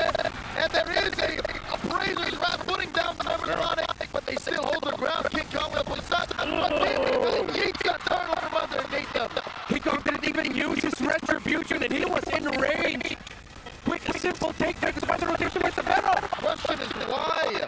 Brusco here, barely alive. Why would King Kong hesitate? Yeah, I don't know. I thought that was an easy turtle take for them to secure with how that fight played out, but that doesn't happen. And now, look, they're going to put pressure on this side of the jungle of King Kong. He's going to wait for the team to respond with him. But, man, talk about a delay towards ONIC. And a big part of that, again, was Super Prince was at level 4. Aurora, or excuse me, ONIC also knows that they need to take all the advantages that they could get early on. There's no other reason why they would call Severo to join in for a very, very early 5 versus 4. He's slightly gapped right now, so he has to hold his minion waves free so he can farm just a little bit better, while Doming is going for his Doming double in the center. ONIC might really regret that moment, but they still have 2 turtles to work through. If they can get at least one while keeping it close and not give any stacks. Oh, flush out the light. Dashes back. In comes King Kong. Slightly out sync. Oh, ONIC! Very M5-like, running into a brush with blind vision. King Kong knows better. Yeah, good response there, good recovery. Could have gotten way worse for either side. Good amount of pressure coming through, though, too. Meanwhile, in this XP lane, it's pretty much a stalemate between Edward and Kirk. Whoa! Yue is not surviving this. Super Prince gets first blood. Perfect layering there. ONIC need to take those moments while you and Light have to do as much as they can to reduce that happening. Clear miscommunication and lack of connection there from Aurora. Despite the great start that they've had to this game with the first turtle win, they were able to secure a slight lead here for the Predator over the Baksha in terms of gold. EXP-wise, though, also a slight lead for Team Untitled. Yep, Severo doing a good job there, freezing a lane. He's got control over it. This turtle's coming up here now, though, too, so ONIC off of that. Grabbing the first blood just under the 4-minute mark. This turtle is up. He grabs the glowing wand. So first item locked in for Super Prince. Runs aside for Severo. There's a projectile stun on Edward. But he's going to be fine for his fighter, but they're just going to go for it. Boys, Rampage dropped in by Brusco. Quick silence by King Kong. Holding that front line. Light looking for someone in the back. Severo wheels away, windmills and light wheels. And here is their own stolen Flourish pathway. Turtle still up, and Demon Kite takes it again. No red again from King Kong. Yeah, well, how? Why is he not using his range? Was he just slightly out of the range of the turtle? It seems like. But that was just a nice little pull by RORA. Yeah, he might, maybe he's, I don't know if he's out of range or not, but that's twice now in a row. So RORA, they look to take down this tier 1 turret. There's a response from ONIC. They're just trying to hold it on. They will, but they're going to fight. And there's a bait. King Kong still alive. Brusco with that voice back by Demon Kite in jeopardy. Demon falls. The pressure finds him. Now Ewan going to be up next. Light wheel short as Ewan flickers back. Bait play, they needed to get a win. These are the 2 objective wins that Aurora has gotten. There is so much pressure right now on the pressure on Severo and of course on Doming, excuse me, as well. He rushed the Piercer. They know there's so much value in the Sky Piercer, which I was considering ONIC would want to take it for themselves. So it's a ticking time bomb. Will Aurora activate alongside Doming getting his stack? Or will ONIC be able to stop that? He even rushed the Maleficent Roar. He excluded the Hunter Strike altogether. Yeah, a bit of a rush there. Oh, again, a big pickoff for Super Prince against Yue. He's landing the combos. I think ONIC are baiting RORA into a false sense of security. Yeah, they know they need to pressure this Valentina because it brings so much value in team fights, damage, and everything that she can pack with whatever ultimate that she decides to steal. Sadly, minion waves need to be handled by ONIC, so they send Severo down, but they still don't have any push on the tower. This is what's going to hurt ONIC for their next takes for Turtle 3 and Lord 1. Their lack of map control and Aurora hell-bent on protecting all of their first-tier towers. Yeah, they want to hold this one down in bot. Severo continuing to farm up here. He's just slightly behind right now, Doming Kite. RORA might be in a position where they're just waiting for Doming Kite to get these stacks that he needs on the Granger, provide him the space to work with. They've gotten 2 of the turtles. We'll see if ONIC wants to use the retribution to secure this one for the 3rd and last turtle of the game. Well, Light running through 2. Super Prince and King Kong compromise. Brusco trying to exit that small rush. In comes King Kong. Holding that roll. Many folks. Twice now, King Kong has not been able to retribution inside the pit. Yeah. Let's see if the third one's the charm. Brusco dropping on the back way. Edward cutting right into the formation. Down goes Brusco. A stack that's on the guy. Gosh on gosh action as Yui is frozen. And DK scores again. First in no man's land. Flickers back. Might get another stick over. Kite will finish it. Serving up a kill to Yui. King Kong dashes on up. Puissance to survive. So they don't get the push in the bottom lane. The golden hour was perfect from Light. Defensively, the Gush ended up getting blocked and it protected the US. Severo and ONIC decided to leave the turtle in mid, and they tried to go for the tower and bot, but it was covered really well because of the river flow. And Aurora have the lead in the mid game. ONIC are running out of time. It's a ticking time bomb. The Skypiercer stacks on this Granger. They'll start to build up here off of that swing. It was a good attempt for ONIC to try to make something happen around that turtle, but if that was a depiction or a preview of what can happen for the Lord, that's not the type of fight or the positioning that they want to replicate. Now Dominkai picks up a Hunter Strike. He's going to pick up a turret here. Tier 1's going to fall as well as RORA continues to open up the map further. And now for ONIC, they're scrambling. Severo will take a Tier 1 on top of himself to get something, but look at this pressure on Tier 2. RORA's just going to full send it, taking down another turret on the bottom side of the map. ONIC are just finding ways to balance. They won't be able to take the second tower up top. Concealed by Light, forcing a flicker out of Super Prince. Brusco defensive use of the Glorious Pathway. This is not good. Aurora smells blood in the water. They know that ONIC are scrambling. Turtles going to Aurora. The two retributions King Kong weren't able to use. The save by Light on that golden hour. Looks really bad for ONIC, but Aurora, imagine how it feels. You're so close. You have the lead. Yeah. You've had the toughest season a world champion has ever done. After winning the world championship, you barely made it into the playoffs. And now here you are, one win away, maybe just 4 to 5 minutes away from defeating third place ONIC, a rarity in the history of MPLPH. Right now they are control the Lord here. This is about half health as ONIC is going to get flushed out. Gush from Prince, flushed out of that position by Edward. And the Lord gets easily taken by the Northern Lights. Oh man, that is exactly why RORA chose this composition. And Demon Kite, talk about a hero for comfort. He's played this Fredrin so much that he's just full confident around the objectives, and the team can help him secure it that way. So now ONIC defaults to let's just defend, let's use this composition we have to clear out this first Lord and to hold on to what we have. Defending not going to be the easiest for ONIC because they have to eat an entire salvo of Rhapsodies coming out of that Granger. They have their board. Oh, they hit the Gush on the Light and the stun, the golden hour. They do stop and play. Super Prince still waiting. Kirk still getting engaged. Arthur in front of her soon, and King Kong falls. Just Edward! The back line, Mr. Consistent. Bravo, serving up a kill. To Dominkai, but they trade 2 for 2. He falls alongside Light. That tempers it a little bit. It could have been a massive loss for ONIC. They will still lose towers. Their tower at bot was able to be charged by the Lord, but Severo stays alive. RORA still have a lead, but you see how difficult and awkward it is for ONIC to take these engagements. The golden hour stops a lot of the Mystic Gush. I think so far a lot of the better Mystic Gushes have been coming out of UA. Yeah. Aside from the picks that Super Prince has been able to get, those kills that he set up in the earlier portion and mid portion of the game, right now the team fight Gushes that are coming through from UA, especially playing around the golden hour, is proving to be a obstacle that ONIC has to overcome here.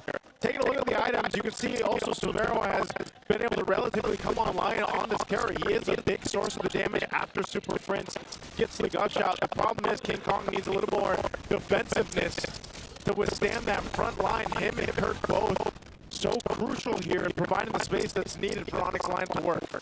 With how awkward it is for ONIC, seems like majority of the wins that they're going to be getting or potential comebacks are going to be in those base sieges after RORA gets the Lord.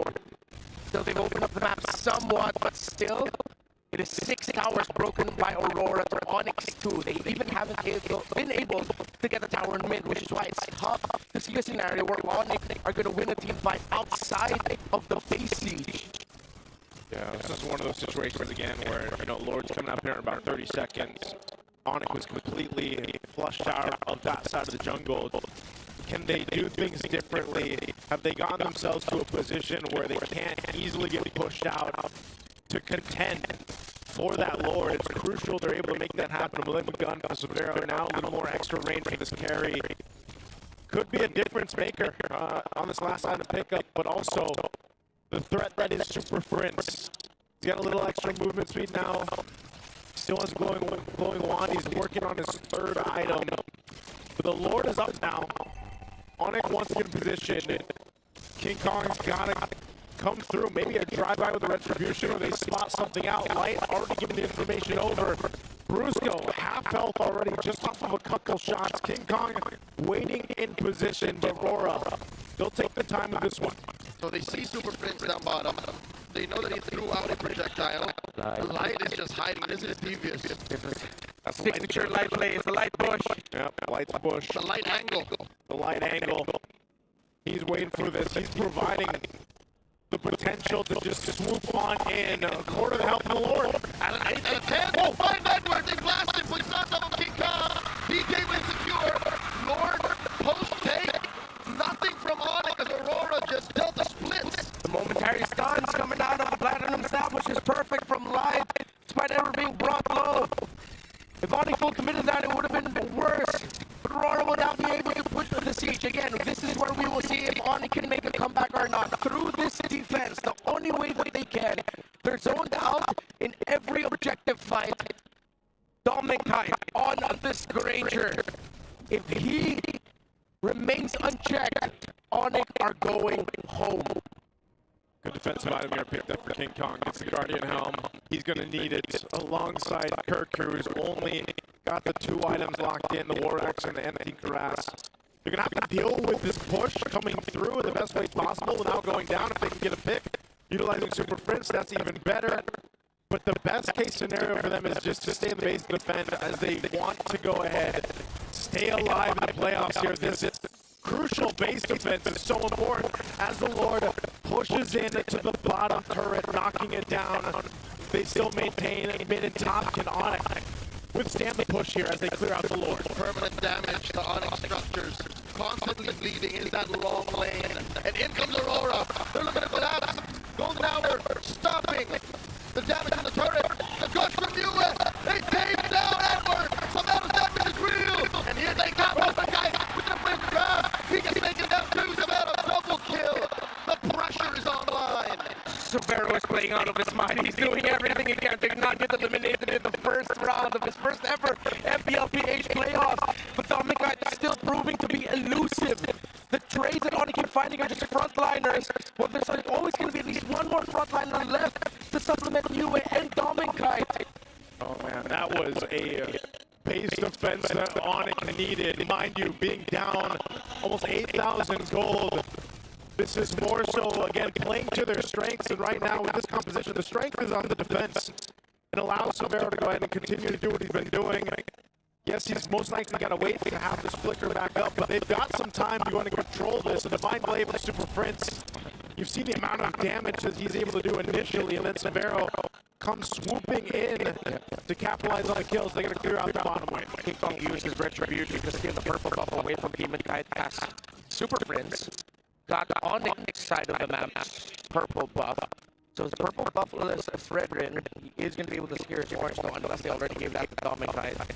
Getting very close to the point where the items barely matter anymore. Fully locked in are the two gold laners. Both have rose gold meteors instead of immortalities. We might be seeing some crazy buy and sells during team fights. And I think it might be warranted for one of the frontliners for either team to commit a Winter Crown just to force resources out, survive through that, and then go ahead and fight. But the thing is, the economy is so tight right now, especially for ONIC. Well, let's see this one. Lord up once again, that third one in the game. RORA has had a total control of objective space throughout the past ones. What does ONIC want to do here? ONIC has no map. They have to pull a gambit of a lifetime. Lord here at the third of his health. Held on by Aurora. This is a dance for the ages. Light brushes out Brusco. Brusco holding on to that brush, as well as the Lord pathway. Lord here at the 16th of his health. King Kong for the first time might actually get in range. And here comes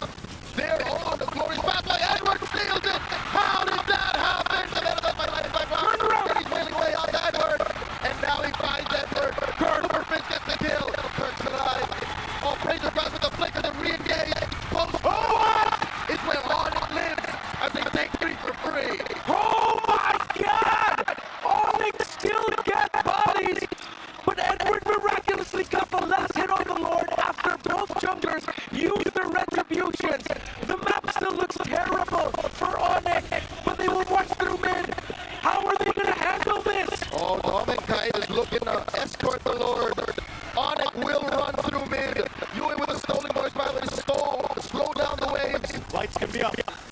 They can't afford to pressure the mid. Dominicite, massive rage. Got the answer. Dominicite, RGM triggered. Oh, just like that.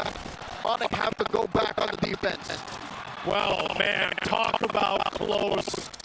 Talk about a clenched fist on both sides, breaking out into a fight. Edward, yes, somehow securing that Lord. We have to take a look at the replay on this one. Again, so close here. Edward's right by that Lord. Both junglers using the retribution. It's the second swing of Slash. Yeah. The retribution both fell, but it was the second swing from the ultimate of the Lapu Lapu that actually secured it. But the commitment of ONIC to chase for this, crazy, and the right call. RORA also couldn't have handled that any better. We thought the ticking time bomb was the Skypiercer stacks, but Dominicite, with how long this game got on and how ONIC were able to minimize their kills, they can barely get stacks on it. So it's a kid named Clayton who flew many kilometers from home to replace a man that we call the gold standard in ONIC Philippines, who is stepping up to the plate in his first season as the first import for the Philippines. This is a legacy-defining game for Severo. Again, if you ever wondered the effect of an import in the MPL Philippines, you're seeing it right here. Now, can they end it by turning this game completely over as they've done throughout the minutes up to this point? Getting rid of about 8,000 gold that was built up by RORA and has essentially led them to an even Lord take. This is the smallest gold lead RORA has had this entire game, save for maybe the first 5 minutes. Yeah. So ONIC now, I guess this is the best time in Game 5 to say it's ONIC time. This Lord coming up next, as long as they take care of that long lane, is contestable. And no longer is it just a coin flip. Yeah. I think ONIC have a solid response to it, a solid engage, since all of their battle spells are off cooldown too. That Gourd is up to a Divine Glaive, has the magic.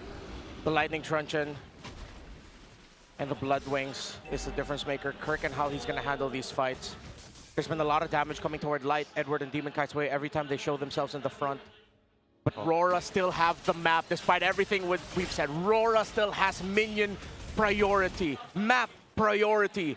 It might be too tough of a task for ONIC. It's come down to this. Micronix versus MacRora. Can Aurora use the map to their advantage? There's a wave inside, it'll constantly bleed. Force out ONIC to respond. They're sending Prince to it. And Aurora are doing what the Philippines has been doing for the better past of the half-decade, the dance. This is a throwback to the dance between these two heroes, the Fredrin and the Baksha.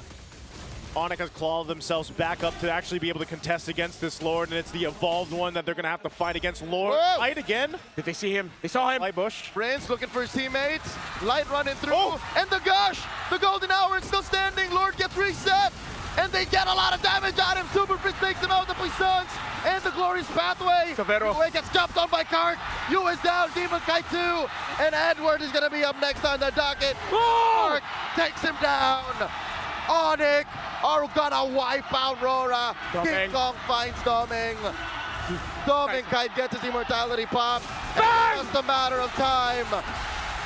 The Super Fam have proven that imports can play in MPL PH as they eliminate Aurora Gaming. The reigning champions of the world, tested third seed. Proof doubters, but in the end, it's ONIC, it's the Super Fam, it's Clayton, the first import, it's them who move forward in 5. We had a hot take before the match between these two World Championship teams. So far, the best performance has been an Indonesian, and he made it happen here in Game 5 against the defending World Champions. GG, well played to Aurora Gaming Philippines. It's been a tough season, but there's a saying that goes, tough times don't last, tough men do, and we expect to see more from Aurora. in Season 18. But in Season 17, it's the Super Fam who continues their run. They will face the Falcons. What a series for these two. What a moment for Severo. What a moment for King Kong, who had to step up that he did. The pressure on the 4 members of ONIC who stayed to help and lead this young man. The first import to succeed, and they did it. This is ONIC's time. But in just a moment, we will hear from RORA, who will take their final bow of the season.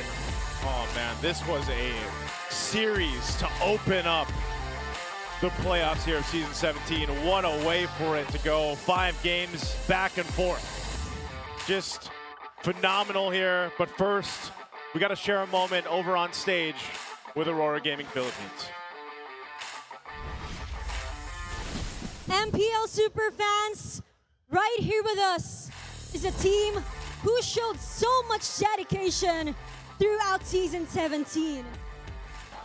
This is a team that poured their heart up to the last game of the season. Champions Arena, for the last time this season, please dedicate a warm round of applause to Aurora Gaming Philippines. You know, Odin, hindi lang Aurora ang pumapalakpak. You know, Aurora, nila, pati yung ONIC, it wasn't just Aurora fans that are clapping for them. It's even the ONIC fans, the super fans, the dedication that they've had. Master the basics hanggang dulo. All the way to the end. Coach Master the you basics. for your team. How proud of you of your team Dulo, from what you've seen up here to this point, to this end. Sobrang proud ako kasi He's really proud yung naging regular season namin, because even what they went through the regular season, and they gave everything that they had, they gave their all here for the playoffs. Appreciate all your efforts as well as your whole team. And with me is Edward. Edward, nakasama ka namin sa napakaraming seasons. Edward, you've been with us for so many seasons for the MPL Philippines. You're still here. Ng championships. Through all your championships, through all your games that you've always been You're through. staying with the whole community, hindi lang sa Aurora, kundi You're staying with the whole community, not just Aurora. daanan mo. What do you want to say to all your supporters? What do you want to say with all your supporters, Edward? Ayun. Sobrang thank you sa sumuporta sa amin. I'm so thankful for all the support for us, all the way to the end, Nabigo namin kayo. all the way to this point. Demon Kite, do you want to say something? Maraming salamat sa mga sumusuporta sa Aurora. Thank you to everyone who really supported all of us in Aurora. Thank you so much, Aurora Gaming. We see you, we feel you, we've seen all your efforts throughout Season 17. And with that, you may now take your final bow. Thank you so much, Aurora Gaming Philippines. Again, if anything, Odin, they just showed na puso tayo hanggang dulo. Unfortunately, their journey ends for Season 17, but it's not the end for Aurora Gaming Philippines. And now, it's time for the match winner of International Rivalry. Super Family, make some noise for ONIC Philippines! Congratulations, Super Family! Oh my God. What a match, Denise! Ang laki ng ngiti ng buong ONIC Philippines, lalo na dito si King ONIC Philippines. What a smile across your face. Uunahin na kita. I give out the mic King to you. Kong, I'm gonna start with you. King Kong, nako, nakita ko kanina na parang medyo hirap kang ngumiti, pero ngayon, I saw earlier that it was a bit hard to smile, but now yung nawala sa'yo. Ganong kalaking tinik ba yung nawala sa'yo after this match? Nakahinga na ulit kami kasi may, may second life. we're happy again because we have a second life in the playoffs. Second life. And now I wanna ask, nakakahabol pa kayo? Marami pa kayong may papakita. What You exactly guys showed so much. nabangan sa inyo? Pwede, secret lang po. Marinig po kasi ng Falcons kalaban namin. There's a secret. We have to hold on to our secret because we have to play against Falcons. King Kong. I wanna ask Kirk naman. Also, Kirk, I'd like to ask Kirk. I'm pretty sure umabot tayo ng 5 games dito and it has really tested the whole team. And props talaga, no, sa pinakita rin ng Aurora. Pero nung Props to what Aurora showed us, but Kirk. para sa ONIC Philippines. If anything, no, sobrang battle to ng identity. Anong identity yung pinakita nyo today? What identity did you guys show of ONIC? Gusto, ano daw, M6 daw. We showed our M6 form. Ngayon naman, gusto kong tanungin si Super Friends. Super Friends! Now I'd like to talk to Super Friends. Super Friends. Sa huling dalawang games nyo against Aurora Gaming, na-pick mo yung dalawa mong signature heroes. That's Louie. You picked your and, signature that's heroes, Gord. Louie and Gord. Pinakita mo doon. And alam natin na kahit pa 6th seed yung Aurora coming into the playoffs. And we know even though Aurora is 16 in the playoffs, Dahil sila ay currently world champions. they are a threat because they're the current world champions.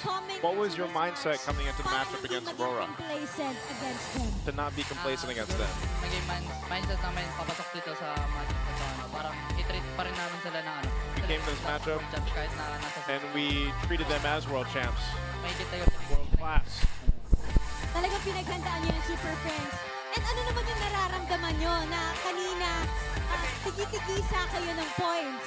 At pagdating ng Game 5, it's the last Well, I got to the shot Game that 5. you can take against them. What This is the was last one you could going take. through your mind, or ano ba yung What was going through your mind at that point? Siguro mang nag-game 5 parang ano eh. Nag-ano na lang kami eh. All in na lang kami sa We were all in for Game 5 kasi do or die tsaka. because it was a do or die for us, so we had to win. Last question for you, Super Friends. Last question for you, Super Biggest Friends. takeaway mo dito sa match nyo. What's your biggest takeaway against your match against Aurora Gaming? Coach, tulong. Coach, help me, please. Ano daw siya? Ano ba ang Coach Hayes, please help. ng buong team?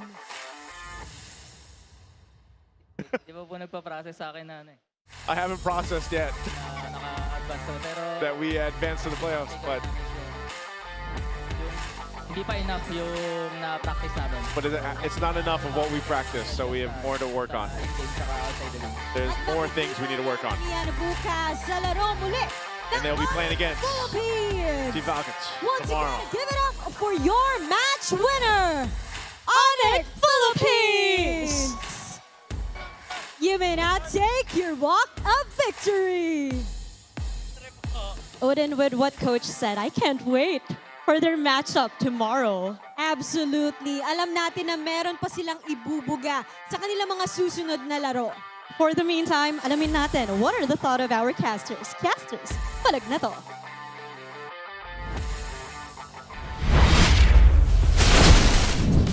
There we go. Thank you so much. First off, GGWP to Aurora Gaming Philippines. You guys had a fantastic run through the season. At the end there, trying to get back in form. Unfortunately, we know how competitive it is here in the MPL Philippines, and so come back stronger, and hopefully, again, we get to see them improve. Now, congratulations to the second lives now that ONIC Philippines has moving forward. And this guy right here, man, MVP, Severo, 6-0-5. We questioned if this was the right pick, the carry in the draft, and it ended up being the pick to get the MVP. Because of how demanding this was for Severo, he needed to play the perfect game. He was juggling items around like crazy there in the end, and this carry needed to survive. Let's put a different idea on what could have been. If Aurora still considered their Marcel pick, and then ONIC instead of the carry picked up a Granger in high loss, theoretically if Aurora went carry, it would have been easier for ONIC because they have their own Gord combo, Gord Granger, their Gush, they have the Phobius. Much easier to deal with the carry there. But the problem is now in reality, looking at Domikite and looking at how he played this game, it just reached that stopgap of how come I can't kill anyone anymore? I need my Piercer stacks. RORA needed to end this game quick.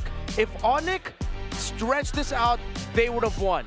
If Severo stayed alive and unkillable, they would have won, and that's exactly what happened. Look at this crazy moment here where Severo was just pounced on by 2 or 3 members of RORA, and it was just King Kong and Brusco helping him out, protecting him, making sure he survived, because they know it all banks on this carry to be able to carry ONIC to victory. You know what? I think it's this unorthodox choice that actually led to Aurora playing out of their element in the later parts of this game. And it might just be the fact that, yeah, Severo grew up in a different environment, played different kinds of heroes, fought different kinds of teams, that make him such a lethal gold laner in FPLPH. Yeah, definitely so. Not just down to his unique hero pool that he brought out, but even to make something like the carry work in this type of composition. Mind you, too, part of that was just the way that they adjusted. I mean, think about how much they had to gain back in this game because it was RORA knocking on their doors early on. Almost 10 Gs, Joseph. Almost 10 Gs they had to crawl through. Almost 10 Gs, man. And it's interesting, too, to see the fact that Super Prince being 5-0-9 on the board, how much insight we got back in the regular season where Coach was saying that, yes, Super Prince played a whole lot of gourd in their scrims, in their matches leading up to this. And you could see it, and it ends up working really well. Because this is not the typical synergy we see with the Harley. He ended up making it work so well to the point where he was getting early kills for ONIC to keep things somewhat controlled, or getting out of control for RORA. Yeah, and Super Prince is the second element of the whole picture. It just wasn't all Severo. Super Prince landed a bunch of Mystic projectiles and gushes that actually helped ONIC in the long run. He too was deathless and played a perfect game. And ONIC being able to minimize the wins RORA were able to get, despite there at one point being, if I'm not mistaken, 20 stacks on the Piercer of Domikide, they stopped giving him any more after that. And a lot of those turnaround moments, the damage that was coming out towards Edward, Demonkite, and Light were first initially from Prince, and then Severo would swoop in with his own damage. Yeah, there was just a lot of good points here throughout this game. We're going to be thrown over for some insights from Hans and Wolf on what they think. What a match that was para umpisahan ang ating Season 17 playoffs. Your winners are ONIC Philippines. At ang kasama natin ay walang iba kundi sina Brusco and Severo. Guys, congratulations with that recent win. I think we've talked to you about that interview kasama nung ating mga hosts. Pero may ipapakita kami sa inyo this time. Or maybe just, you know, mental check. Kasi kinukwentuhan mo ko kanina, Brusco, about that last clash na parang may mga nararamdaman ka, everything was so loud. What was going through your head during those last times? Nung last clash, parang expect talaga namin na, na susugurin nila si Severo, mag-all-in sila. Kaya ang call namin, kung sino yung papasok, yun na lang yung patay namin. Tapos sabi ni Severo, yung Valentina lang daw sa kanya, yung Valinda lang daw yung papatay sa kanya. So, Zenonic yung Valen. So, walang damage kay Severo, kaya naka-fade siya. That was, again, really crucial when you think about it, right? Napaka-solid yung sinabi ni Brusco. Actually, i-play natin itong clip. I will play the clip for you. Can you tell us what you were thinking during these moments and how did you command your team to eventually win this?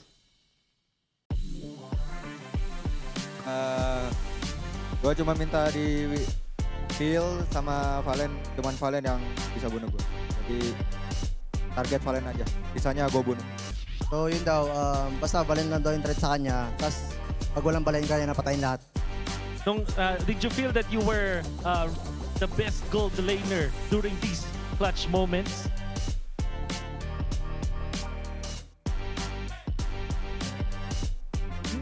That's a very good question. Maybe. Maybe. Because the damage dealer is on lane. Okay, at that point, I think, or he thinks that he's the only damage dealer, so he really has to perform out of this world. I think. What was your heart rate during that moment? What do you think was your heart rate during that moment? Were you nervous? 160 ay. 160 or 150. That's a lot. That's a lot when you think about it. Pero Brusco, heading forward into your next match, nabanggit na ni King Kong to, this is just very little preparation na kailangan yung gawin being at the play-ins. How are you gonna be looking forward to your next match? Siguro, kasi ito, pahinga saglit, tapos review ng game ng Falcons, tapos mag-ano kami, kung ano yung i-draft namin bukas laban sa Falcons. And Severo, I don't know about you, but the Sonics right here were supporting you all throughout. Sobrang tindi. They were cheering for you upon that last clash. What is your message to all of them? Makasih buat yang dukung semua. Walaupun gamenya gak gampang, tapi kalian tetap dukung kita dan percaya sama gua. Makasih buat semuanya. Jangan lupa dukung buat next match juga.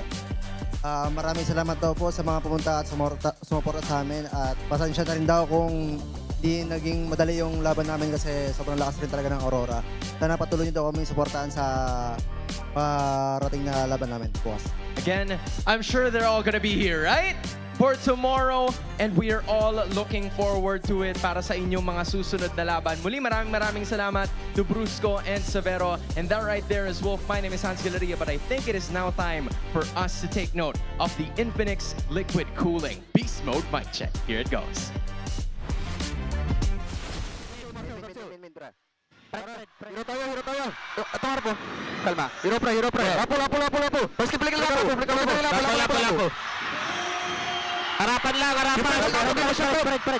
Isang ka, pre. Ay, ingat sa Angel, guys. Ingat lang, ha. Get bastard.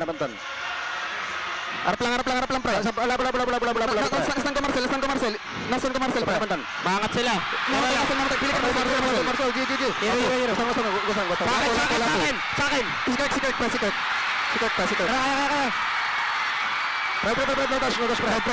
Guys, guard. Kaya. Inabasan Lord, ha? Tara lang ako. Mapupok lang yan. Maubos balan yan sa Lord. Isa lang angat sa atin, mates, para isa lang mapok. Isa pa yung bot kaya. Alam, hindi nila mag-Lord, pre. Ito, kamit na natin. Oo, kamit na natin. Hawakan mo. Yeah, boy. Okay lang yan, tap. Ito kita, masarap. Dance lang, mates. Dance, pre. Box. Para, pre. Hero. Yung bot, okay na. Tapos na. Oh, nice game. Nice. Bye-bye. And there you go. That is exactly the sound of victory right there for ONIC Philippines as they move forward to tomorrow. What a way to open our playoffs here. 5 games, boys. I think this is the only way you get past Clash of World Champions. That was great. That was a great start. They've set the bar for the rest of our playoffs, and color me even more excited to see what Omega and Twisted have in store for us. Yes, we still have one more match today.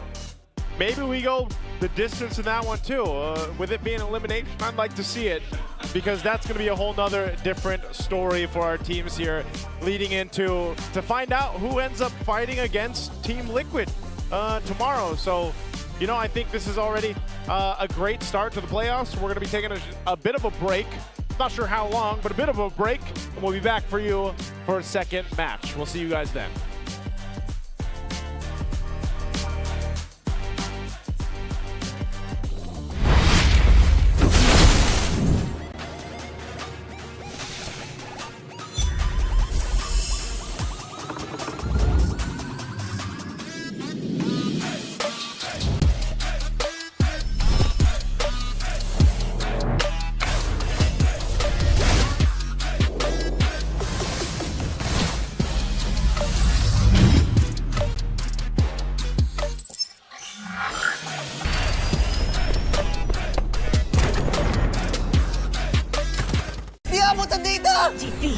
GG bro! Don't worry, be only with Smart Power All 99. Hindi bitin with 10 gig data to power your games plus only Facebook or only TikTok. Load now! Foul! You know your scalp can get up to 5 times more dandruff? Get triple anti-dandruff power. Supercharged with Clear. Hey, you, did you know men have 1.4 times weaker scalp? Get a shampoo that's 100% made for men. Supercharged with Clear. Enemy alert. Your scalp gets 1.5 times greasier, causing dandruff. Get triple anti-dandruff power. Supercharged with Clear. Stop and pull over. Your scalp gets 1.5 times sweatier. For cooling power, supercharged with Clear.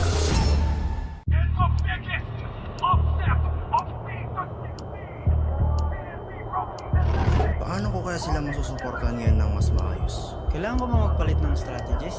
Nagagampanan ko kaya ng maayos ang role ko? Will I be able to meet their expectations? We have to prove them all wrong.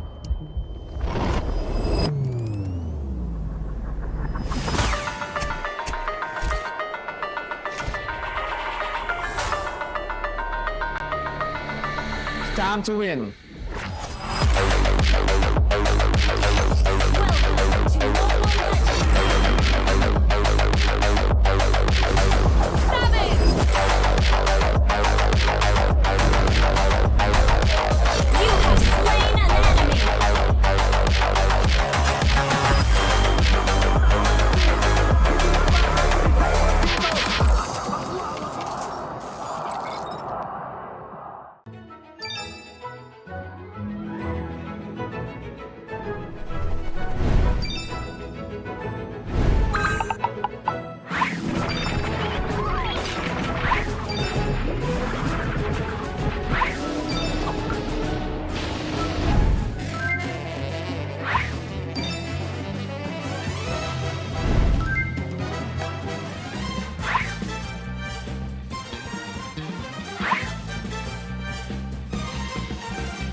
Promise.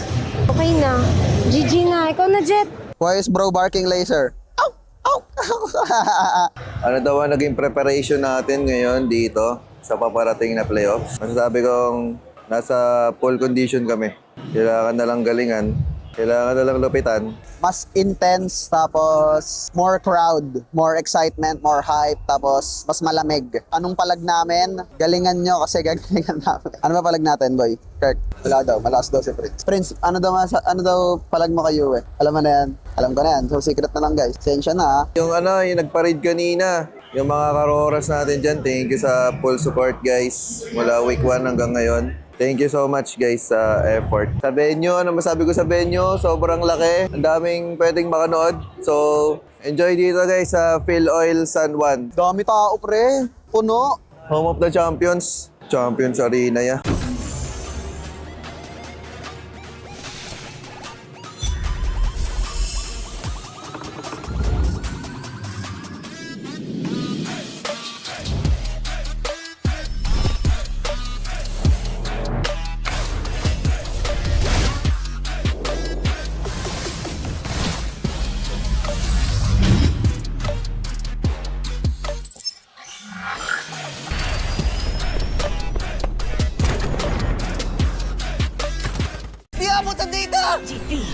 GG bro! Don't worry! The Only with Smart Power All 99. Hindi bitin with 10 gig data to power your games plus only Facebook or only TikTok. Load now! Foul! You know your scalp can get up to 5 times more dandruff? Get triple anti-dandruff power. Supercharged with Clear. Hey, you! Did you know men have 1.4 times weaker scalp? Get a shampoo that's 100% made for men. Supercharged with Clear. Enemy alert. Your scalp gets 1.5 times greasier, causing dandruff. Get triple anti-dandruff power. Supercharged with Clear. Stop and pull over. Your scalp gets 1.5 times sweatier. For cooling power, supercharged with Clear.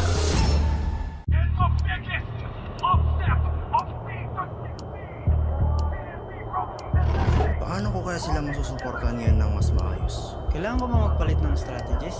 Nagagampanan ko kaya ng maayos ang role ko. Will I be able to meet their expectations? We have to prove them all wrong.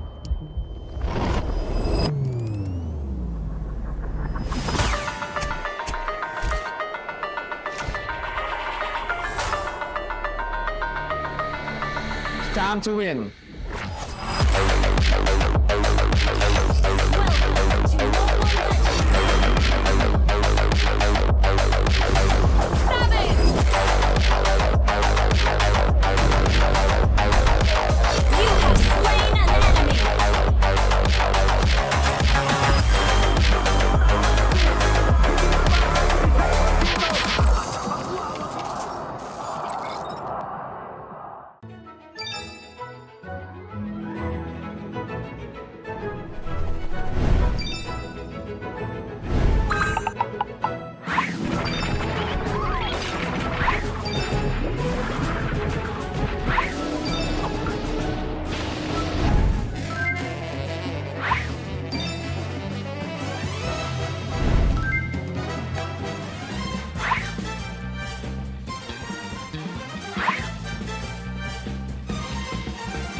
GG na. Ikaw na, Jet. Why is bro barking laser? Ano daw ang naging preparation natin ngayon dito sa paparating na playoffs? Masasabi kong nasa full condition kami. Kailangan na lang galingan. Kailangan na lang lupitan. Mas intense, tapos more crowd, more excitement, more hype, tapos mas malamig. Anong palag namin? Galingan nyo kasi gagalingan namin. Ano ba palag natin, boy? Kirk, wala daw. Malakas daw si Prince. Prince, ano daw palag mo kayo eh? Alam mo na yan. Alam ko na yan. So secret na lang guys. Sensya na Yung nagpa-raid kanina. Yung mga karoras natin dyan, thank you sa full support guys. Mula week 1 hanggang ngayon. Thank you so much guys sa effort. Sa venue, ano masabi ko sa venue? Sobrang laki. Ang daming pwedeng makanood. So, enjoy dito guys sa Phil Oil San Juan. Dami tao pre. Puno. Home of the Champions. Champions Arena ya.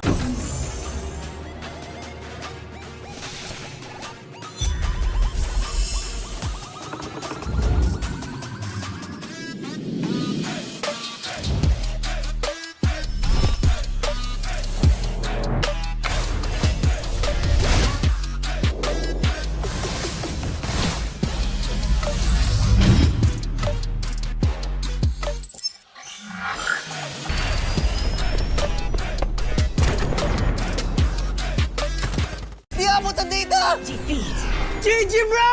Don't worry! The Only with Smart Power All 99. Hindi bitin with 10 gig data to power your games plus only Facebook or only TikTok. Load now! Foul! You know your scalp can get up to 5 times more dandruff? Get triple anti-dandruff power. Supercharged with Clear. Hey, you! Did you know men have 1.4 times weaker scalp? Get a shampoo that's 100% made for men. Supercharged with Clear. Enemy alert. Your scalp gets 1.5 times greasier, causing dandruff. Get triple anti-dandruff power. Supercharged with Clear. Stop and pull over. Your scalp gets 1.5 times sweatier. For cooling power, supercharged with Clear.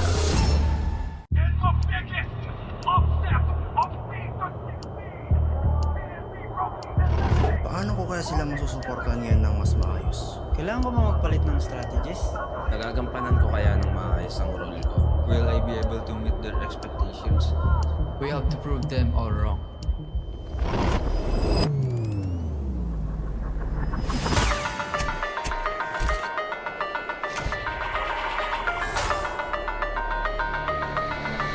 Time to win.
magaling ako, promise. Okay na. GG na. Ikaw na, Jet. Why is bro barking laser? Ano daw ang naging preparation natin ngayon dito sa paparating na playoffs? Masasabi kong nasa full condition kami. Kailangan na lang galingan. Kailangan na lang lupitan. Mas intense, tapos more crowd, more excitement, more hype, tapos mas malamig. Anong palag namin? Galingan nyo kasi gagalingan namin. Ano ba palag natin, boy? Kirk, wala daw. Malakas daw si Prince. Prince, ano daw palag mo kayo eh? Alam mo na yan. Alam ko na yan. So secret na lang guys. Sensya na Yung nagpa-raid kanina, yung mga karoras natin dyan, thank you sa full support guys. Mula week 1 hanggang ngayon. Thank you so much guys sa effort. Sa venue, ano masabi ko sa venue? Sobrang laki. Ang daming pwedeng makanood. So, enjoy dito guys sa Phil Oil San Juan. Dami tao pre. Puno. Home of the Champions. Champions Arena ya.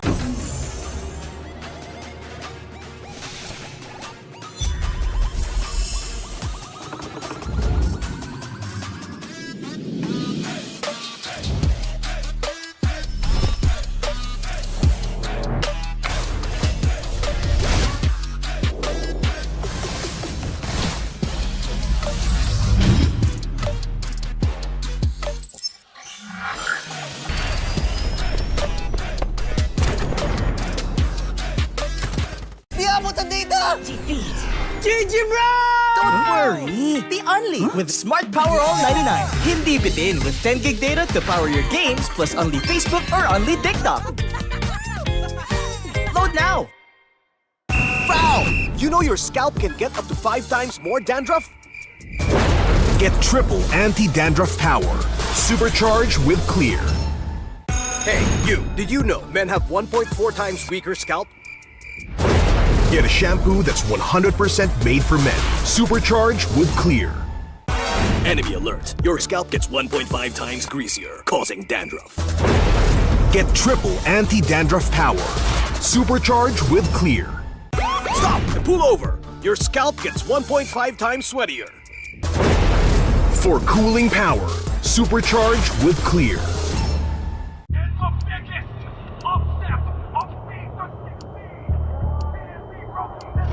Paano ko kaya sila masusuportahan ngayon ng mas maayos? Kailangan ko ba magpalit ng strategies? Nagagampanan ko kaya ng maayos ang role ko? Will I be able to meet their expectations? We have to prove them all wrong.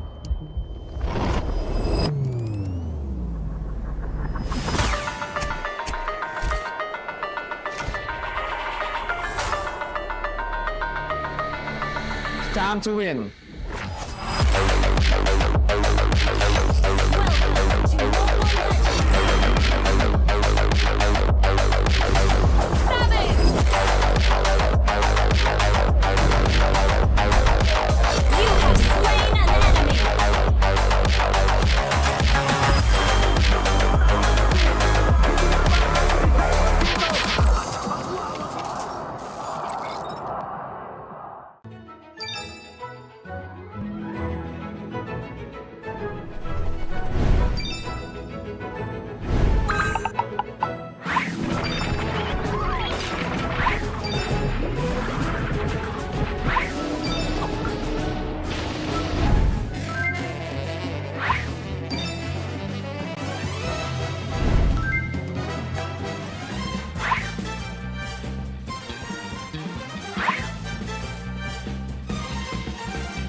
magaling ako, promise. Okay na. GG na. Ikaw na, Jet. Why is bro barking laser? Ano daw ang naging preparation natin ngayon dito sa paparating na playoffs? Masasabi kong nasa full condition kami. Kailangan na lang galingan. Kailangan na lang lupitan. Mas intense, tapos more crowd, more excitement, more hype, tapos mas malamig. Anong palag namin? Galingan nyo kasi gagalingan namin. Ano ba palag natin, boy? Kirk, wala daw. Malakas daw si Prince. Prince, ano daw palag mo kayo eh? Alam mo na yan? Alam ko na yan. So, secret na lang, guys. Sensya na, ha? Yung nagpa-raid kanina, yung mga karoras natin dyan, thank you sa full support, guys. Mula week 1 hanggang ngayon. Thank you so much, guys, sa effort. Sa venue, ano masabi ko sa venue? Sobrang laki. Ang daming pwedeng makanood. So, enjoy dito, guys, sa Phil Oil San Juan. Dami tao, pre. Puno. Home of the Champions. Champions Arena, ya.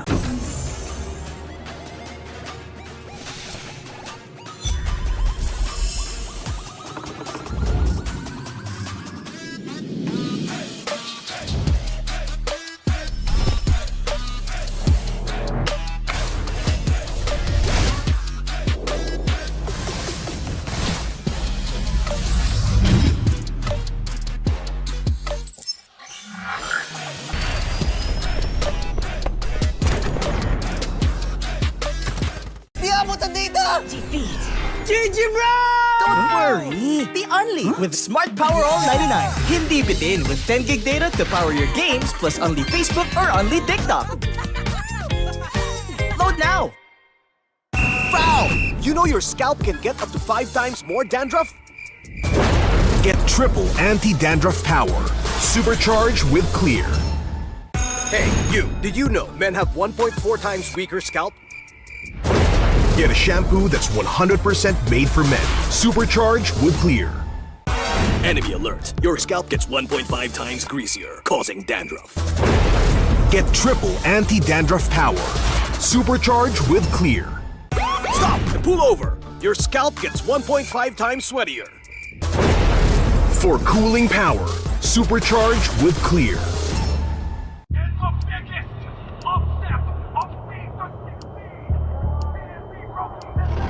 Paano ko kaya sila masusuportahan ngayon ng mas maayos? Kailangan ko ba magpalit ng strategies?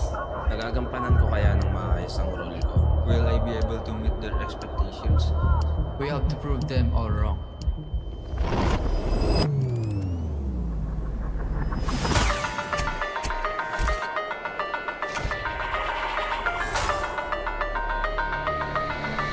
Time to win.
Guys, magaling ako, promise.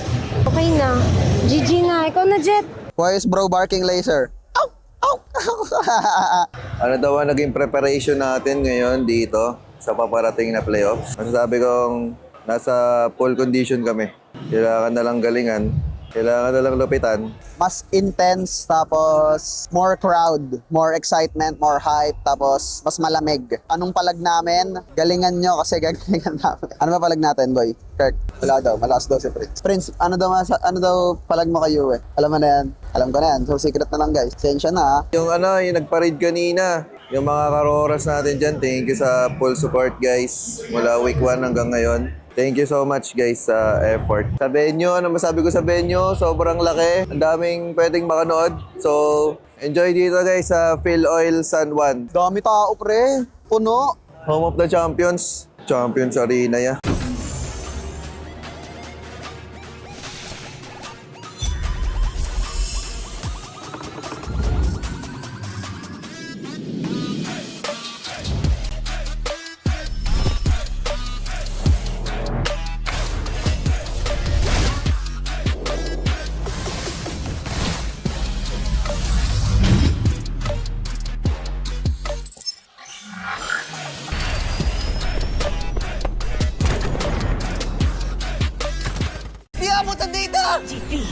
GG bro!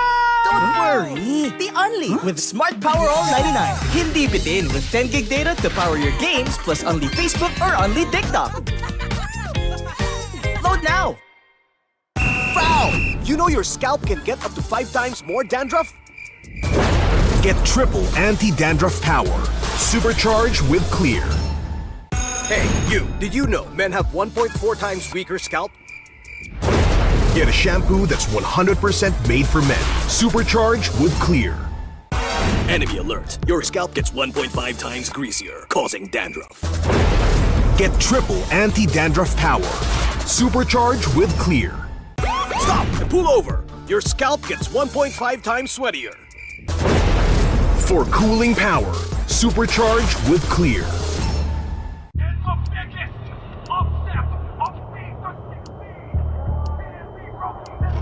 Paano ko kaya sila masusuportahan ngayon ng mas maayos? Kailangan ko ba magpalit ng strategies? Nagagampanan ko kaya ng maayos ang role ko? Will I be able to meet their expectations? We have to prove them all wrong.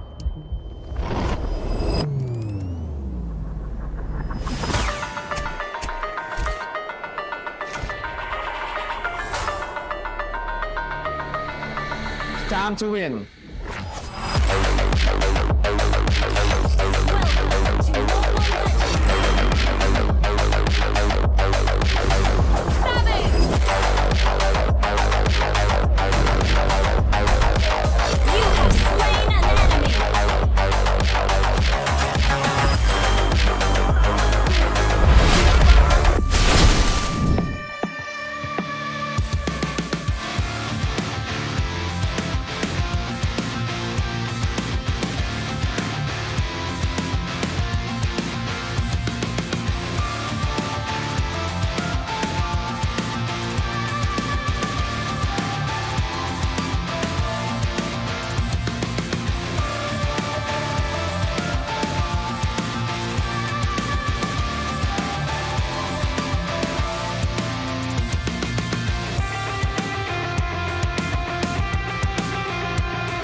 void. Remind you kung anong na-obtain. Palaging first place like I used to PH. I ain't no Superman. I'm here cause I got God. My team is super fan. Eyes on the prize, but lost cause it's so time. Palag Na To. Me again, you already know. Automatic, I'm a Filipino. Break us when we steal this show. Automatic, I'm a Filipino.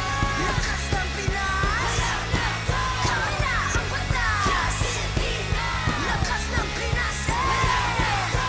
Automatic, I'm a Filipino.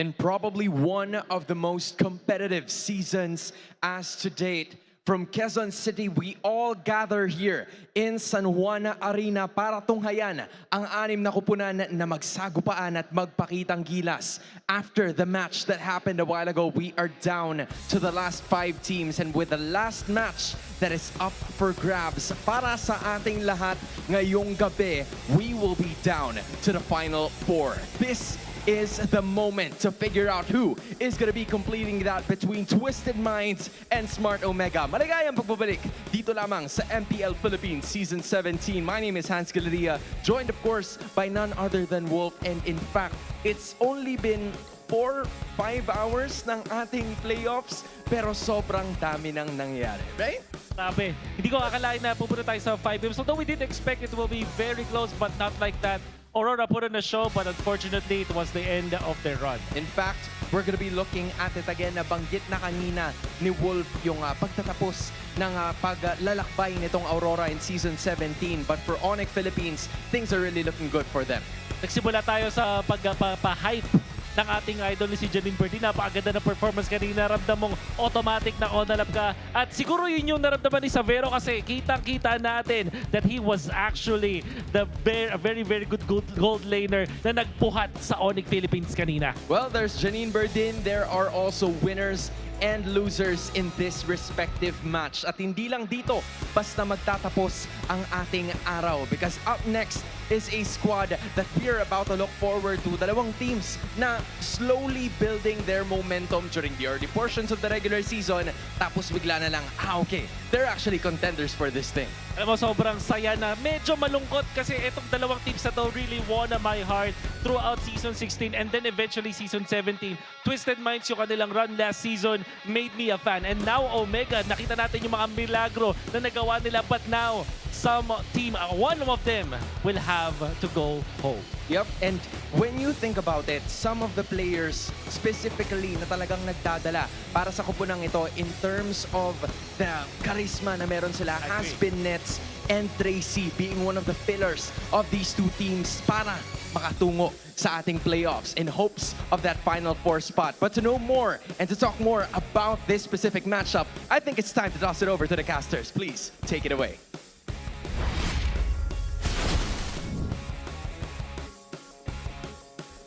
Magandang gabi sa lahat na sumusubaybay sa MPL Philippines Season 17 Playoffs. Kakatapos lang po ng ating international rivalry at paparating na sa ating second matchup of the night. Uwami pa rin with Burrito and Midnight para sa Tagalog desk at para naman sa ating English panel. Kamusta naman tayo dyan? Over on the English, it's us, it's the Wee Bear Bros. It's me, Nice Sue, Leo, Redmar will be joining you guys in just a bit. At kakaiba yung mga nangyari kanina, a 5-game series between ONIC Philippines and Aurora kung saan ONIC ang nagkamit ng victory, kaya naman kakalabanin nila sunod ang Team Falcons. Mabigat-bigat yung nag-aabang. Dito naman sa dalawang teams na makikita natin kung sino magwawagi dito, nakaabang ang Team Liquid sa kanila. Alam mo yan yung mahirap eh. Kaya agree ako kanina sa sinabi ni Wolf. Ako din naging fan ako nitong dalawang team na to. Yung labanan ng puso at utak But even after that, ang laki ng challenge man ahead of this road. It's TLPH in the next round. Yeah, they're going to have to face off against what a lot of people would call the final boss so far for the season, but I think either can make that happen. But it all starts here with this matchup first, playing out of the play-ins. Smart Omega, probably one of the biggest surprises, I would say, at least for us, that we shared on the English desk was how fast they qualified this season for the playoffs. Top 4. And who'd have thunk with a roster this new, again, led by a rookie in Kapitan Minguin. You gotta look back at the legacy of Smart Omega. The last time they made it out of the playoffs, rather the play-ins, was Season 9. They were in the grand finals when that happened. Yeah, it's been 2 seasons since, or 3 since we've last seen Omega in the playoffs. Meanwhile, for Twisted Minds, of course, for Season 15 and 16, it's been all maxed out, which is why this is a heartbreaking series. It's been a while since they both made it out of the play-ins, and the previous times we saw it, it's one of those moments where we were thinking, so close, what could have been? So now they come in with a little bit more definitive answers that might have came out of nowhere. Tracy, the plot twist that he brought for Twisted Minds to get them on the deep run, deep into the season, and now Minguin, a rookie, leading the charge for Barangay Omega. At yun yung nakakalungkot, no? May isang storya na talagang matatapos ngayong gabi para sa parehas na kupunan na to. And for Tracy, na late na rin pumasok sa ating regular season na biglang hinila pataas ang Twisted Minds at kay Kapitan Minguin na talagang nakita nating nag-set na sa kanyang role. Dito natin makikita kung kaninong storya nga ba yung magpapatuloy dahil katulad nung nakita po natin kanina sa pinakauna nating serye, regardless kung gaano natin kamahal, gaano natin kagusto, isa lamang ang magpapatuloy sa dalawang teams na mapapanood natin ngayong gabi. Yun nga eh, yun yung mga sorpresa na nakita natin no, nung mga huling moments na ng Twisted Minds. Pero nung nagkaharap itong dalawa na to, nung week number 2 and week number 6, si Kaloy pa nung mga moment na yan ay naglalaro pa. Yeah, ito yung twist na kailangan papatunayan ng Twisted Minds. Is the change enough to overcome at the barangay? Kasi nakita rin naman natin with the stability of this roster, especially after yung turning point ng week 4 performance nila against Aurora Gaming, Omega just found their stride. It feels like the reinvigorated barangay was reinvigorated even further. And at the lead is, of course, Dean Sumagi, a.k.a. Ryzen, na ang specialty simula't simula pa lamang nung kanyang debut no Season 8 ay ang pamba-backdoor. Just ending it from out of nowhere. That was what people would quote-unquote call his prime. Nung rookie siya na pinapalit-palitan niya si The King, Kill VJ. Yeah, during that time, he came off as a big surprise to everyone in MPL PH. You were able to get a competitive run during those playoffs as well. It's a big full circle moment. We haven't seen Omega in the playoffs for a while, and it's the kid who made his debut with Omega all those seasons ago that helped bring them to this point. Yes. It's the Ryzendable moments, of course, his split pushes with the Fanny that has secured or obtained a lot of eyes on them, but they are more than just the split pushes. It's their team fighting, their tenacity, and the fact that they can pull off some of the craziest stuff that we've seen. Just when we don't expect them to do something, they're gonna do that. I didn't expect Neski to color his hair green. Yeah.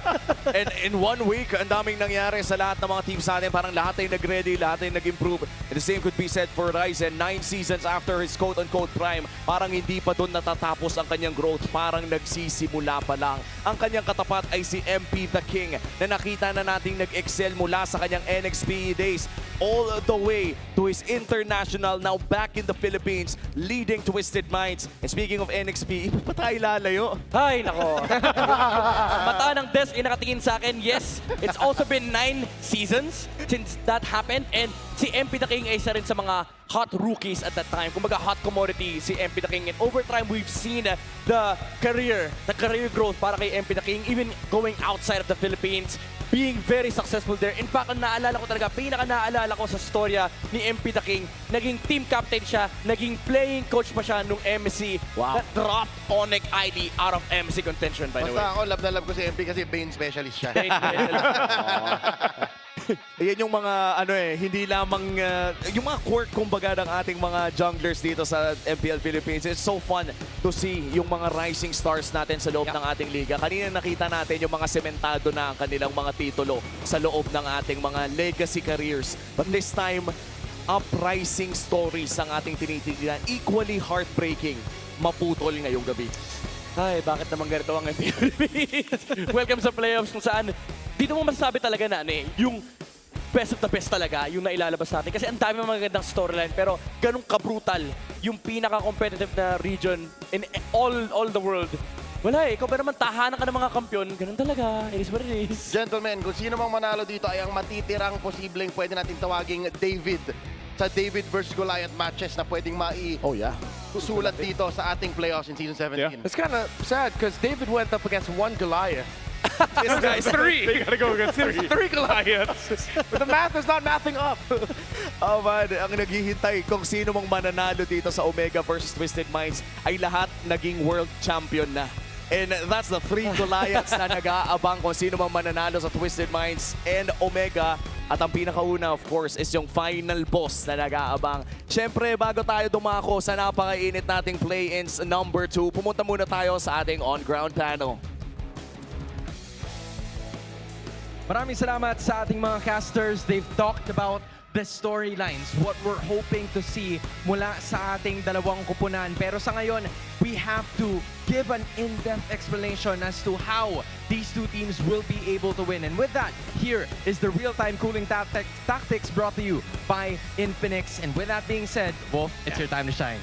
Importante dito yung mga last on picks natin. The dalawang teams natin ay mahilig sa mga ganitong klaseng mga pickups. But I think for both teams, the headlines na kailangan nilang abangan sa mga cooling tactics na kailangan nila ngayon is kontra yun yung gustong gawin ng kanilang kalaban. For example, it's all about gonna be the positive trades that eventually will favor Twisted Minds at kailangan nilang pigilan na hindi magawa ngayon ng Omega. You also have to look at yung Tracy angles na nakikita natin yung the Tracy sandwich at yung kanilang mga pwestuhan. And overall, hindi sila pwedeng maging eng-eng pagkalapat nila itong Sinetsky. I appreciate that. The eng-eng and then of course yung Tracy sandwich. There seems to be two trademarks na meron itong dalawang teams na ito. But I guess we can talk about yung mga lason na picks. How often do we see these two teams actually picking up something that is out of the ordinary? You know, the reason why I included that, Hans, it's a very good question.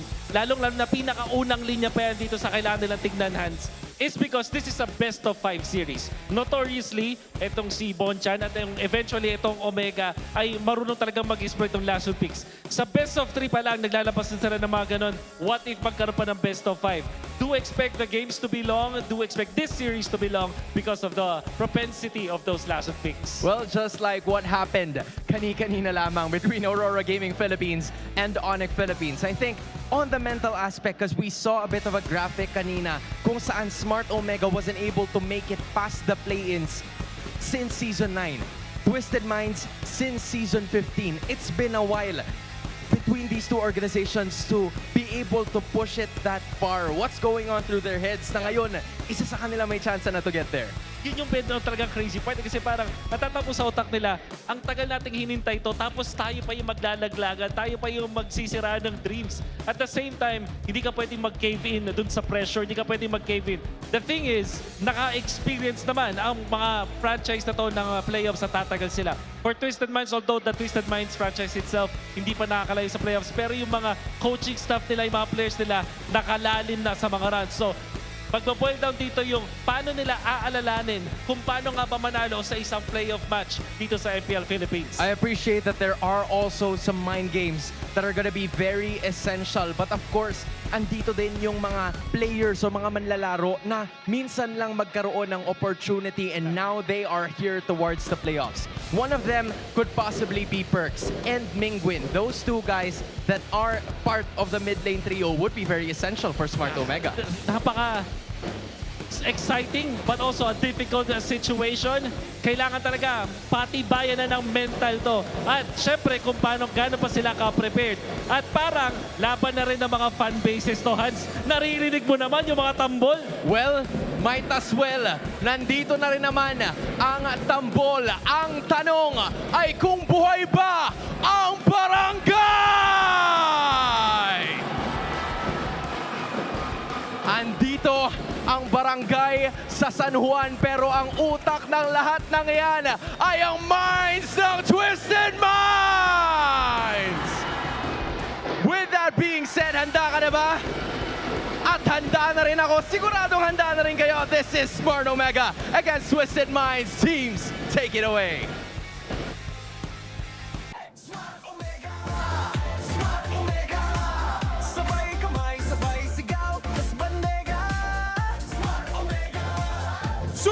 playoffs. Tapat silang haharap. Walang twist ang babuluktot sa tuwid na daan papunta sa pangarap.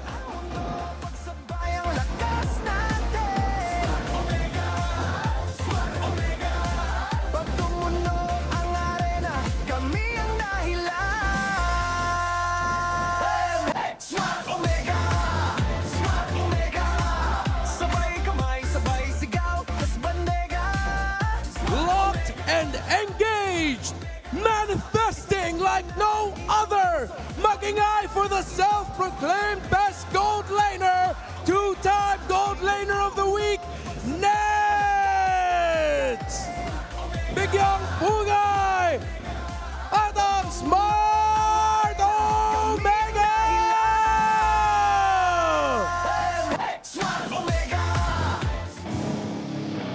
No pressure, no doubts, just a twisted plan in mind.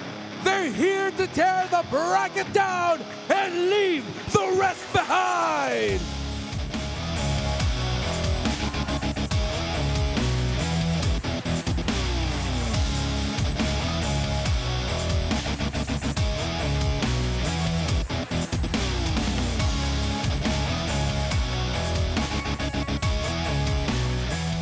And the mastermind behind their twisted plays, their anchor, their shot caller, MPL Season 5 champion, Lansu! And your Twisted Minds!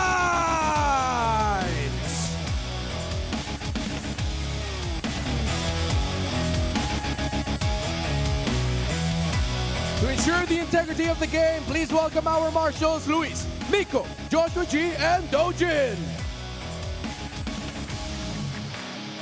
And our head referee, the Chop Master, Sen. And our head coaches, Coach Wura and Coach Bonchan. Two dark horses collide to settle the score, and only one will survive. Smart Omega, Twisted Minds, Palag Na To! The battle of the heart and the mind is going to break out here in the final matchup for today. Midway through Season 17, we were wondering, who is the star in Smart Omega? Who do they play around? Who do they build around? Objectively speaking, we didn't find the answer, but Netsky is the closest thing to it. And I love how he leads the charge as they enter the San Juan Arena. I love how the Barangay Tanos look like knights with their swords up in the air with their Arnis sticks. That's what they're called, right? Yeah. But there was also a question for Twisted Minds. Late in the season, around the week 6, who the hell is Tracy? Yeah. And this is Tracy, the plot twist for Twisted Minds. His roaming style took a lot of teams by surprise and allowed Twisted Minds to secure their playoff slot. Though granted, it was the loss of another team that secured it. Definitely Tracy had a big part of that. But Lansu really needs to be the main guy here for Twisted Minds. His shot calling needs to be on point.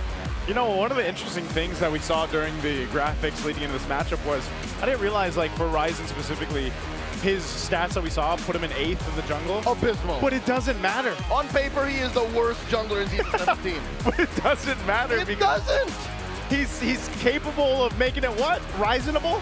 Ryzendable. I've been a fan of Dean Sumagi since his debut, and in Season 9, I mentioned this on the broadcast. It's a dirty job, but someone's got to do it. That's what Ryzen does for his team. And that's why he's got his names out there. Let's go ahead and throw it over to our Smart 5G ping test for this matchup. Ano nga pala, guys? Dito, boss. Ito ang nagsimula sa amin ni Prince, guys. Si Boss A. Ito yung best gold laner para sa akin. Ang nararamdaman ko ngayon, excited ako ngayon and gusto ko malaro ko yung laro ko. Hinahanda ko itong araw na ito eh. Ito yung pinakamahalaga sa buong ML players, guys. Kailangan niyo mag-perform sa playoffs para makuha niyo yung mga gusto niyo. Sa mga nagparate sa labas, grabe, ang laki ng binigay niyo sa amin boosting, guys. Talagang lulipitan namin. Hindi namin nahayaan, hindi kayo makakasigaw. Ang pinakamahalaga, dapat talaga kumapit ka muna agad bago ako maglaro. And minamanifest ko rin pala yung mga tama na, minamanifest natin yung mga kalaban natin na maging eng-eng. Tapos tayo yung pinakamalakas. Let's go, playoffs! Day 4, hashtag Day 4. Sana manalo na ngayon. Sana hindi na tayo mag-first round exit ha. Medyo masakit yun pag first round exit. Sana manalo kami. Ito na ata. Galingan lang natin kabarangay Good luck ha. Oo, gagalingan namin. And sabi ni Tracy, Mambubugbog daw siya ngayong laban na to. Andito na ako! Andito na si Lansu! Message ko sa mga kamays dyan, salamat sa mga sumusuporta sa amin.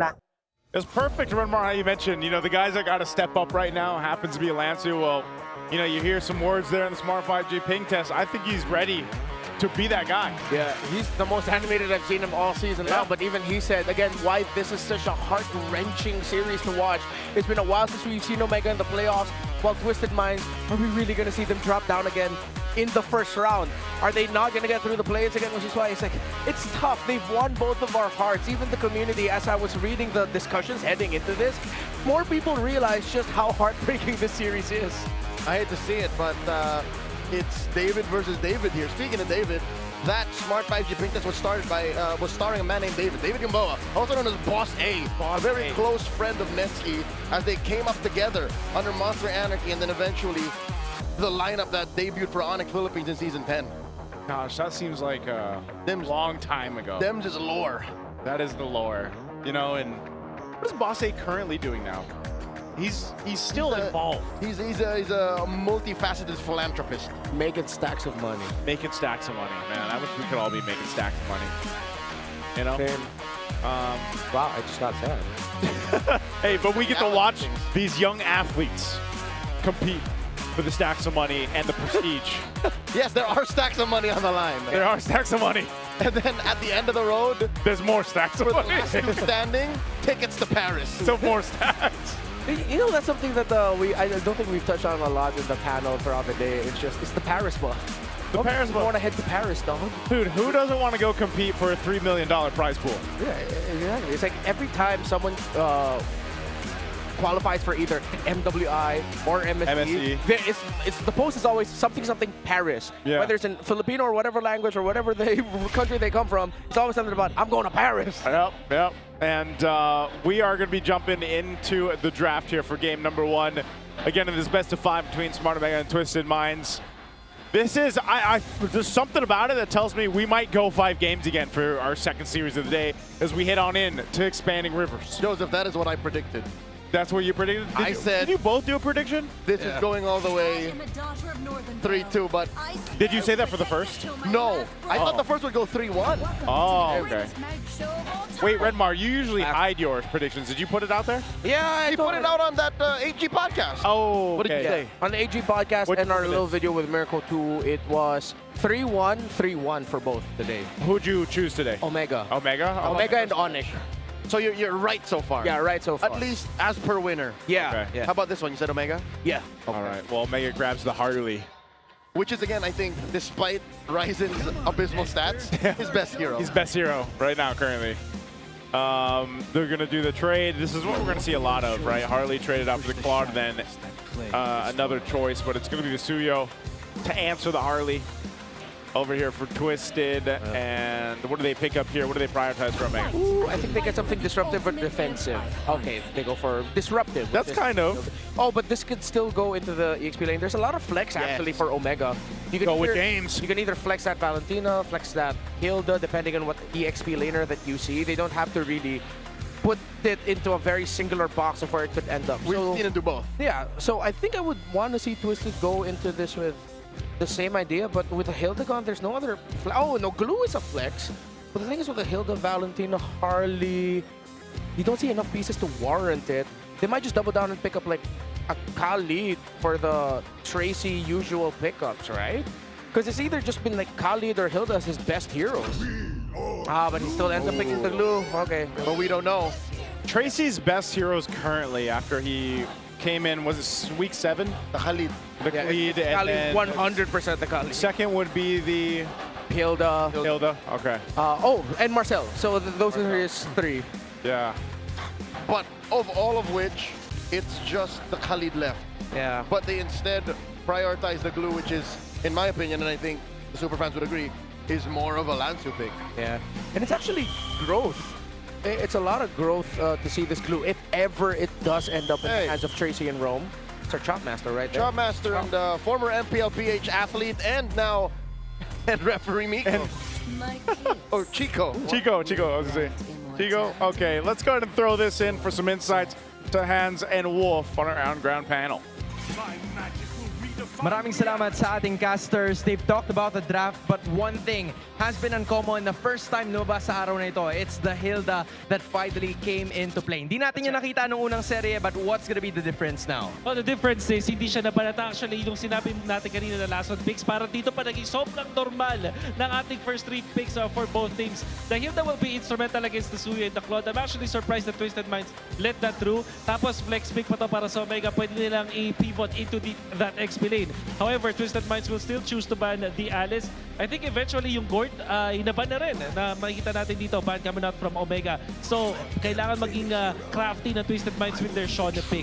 You know what? You can build up on that even more. Valentina is already on the other side. Ano bang mga potential options para kay Sean or maybe even the others with the last 2? It should be a Shredder, mga tipong Kimi o kaya tipong baka kay Selena, makita natin dito just because of the presence of the Hilda as well. Baka last pick yung Sean hero, get a Tracy hero muna dito para sa Twisted Minds. On the other hand, you're looking at 2 bans already. Arlot being the final one para sa Smart Omega. They already have the jungler, maybe the roam, and also the mid laner per se. But what about the side lanes? What are some of the options here? Moscow para dito sa Omega, and I feel like eventually ang Hylos pwede rin piliin dito ng Omega. So that is a Moscow and a Hylos, and all of the other picks na so far ay available pa para sa ating dalawang teams in the second phase. So casters, we're gonna toss it right back to you.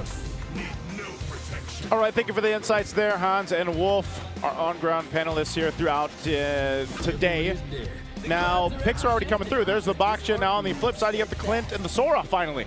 Twisted Minds sniff out bait. They think and they as Omega allowing them to pick the Khalid, but they pick the Baksha, and there's a rare pick in that Selena for Sean. We just breezed through the draft. Yeah, that went super fast. Well, super fans, you can super fast scan this QR code and predict the match correctly for a chance to win 1,000 MLB Diamonds. Don't forget to do that all playoffs long.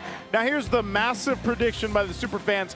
It's in favor of the Brung guy, Smart Omega. Yeah, they won a lot of people over throughout the regular season. You know, thinking about this draft with Sean picking up the Selena, he was one of the he showed this pick before Mingwin did, and Mingwin had that crazy game alongside the Marcel of Perks. They weren't able to win, but you could see what they were trying to build to. The funny thing about the draft here, the result, I want to see one thing. This is going to be a very messy game. If any of these two try to play it slow, that's the team that's going to lose. Whoever decides to swing right out of the gate, and I think it should be both of them, is going to win. So that means we're just going to get an absolute mess, which I love. Well, if it's going to be messy, if it's going to be clean, we are jumping into the land of Dawn for game number 1 of this best of 5.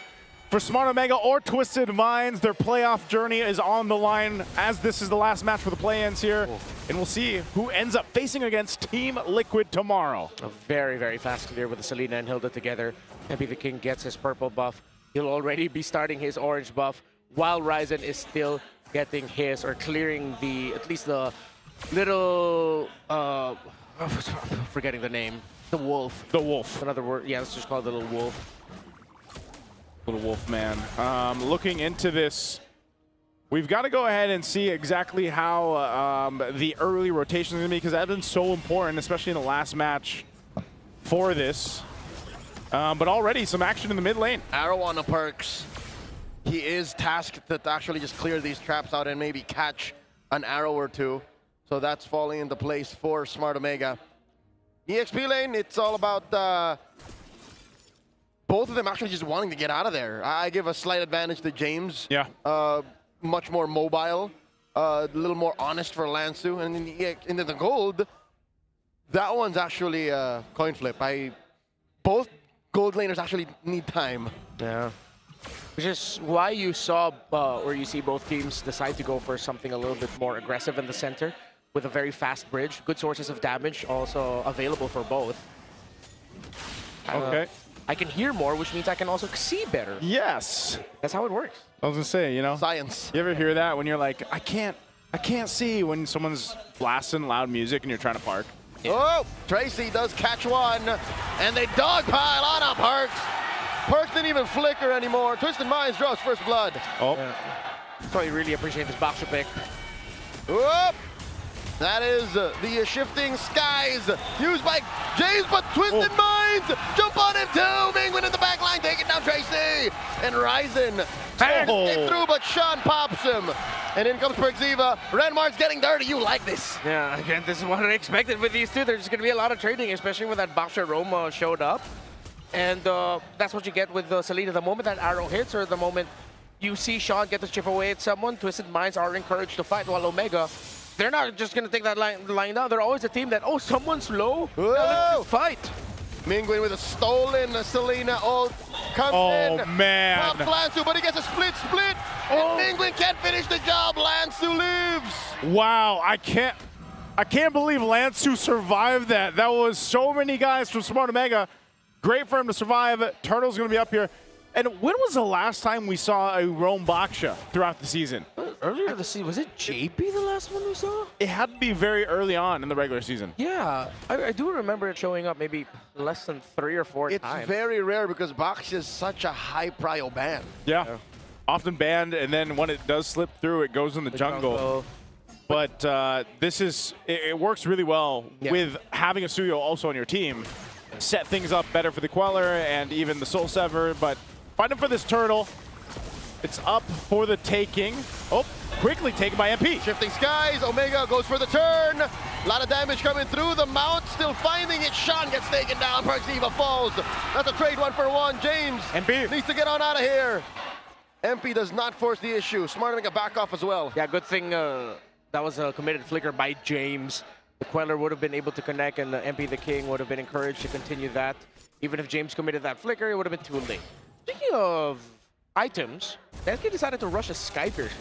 Very interesting. So he goes for the Fury Hammer, built himself the basic boots, and just goes for Sky Piercer right away. So they know that with the tankiness of the members of Twisted, the fact that there's a Sky Piercer most likely going to be coming through for the Suyo as the first item. There it is. They wanted to balance that and meet that. Because traditionally, you look at the lineup of Omega and don't even consider them a Piercer holder team. There have been some Clint builds that don't build that item. So it's a smart move by Netsky. Yeah, I'm also wondering if this time around it'll be a bit better for the Clint, since we got to see it once last series, but unfortunately didn't do too well. This time around against the Claude and with this type of team composition. Whoa! Netsky gets dunked on, just barely flickers out. That was what I was going to say. What I'm worried about with a Clint is you're going to have to burn the flicker a lot of times with this kind of heroes that are being thrown at you from Twisted.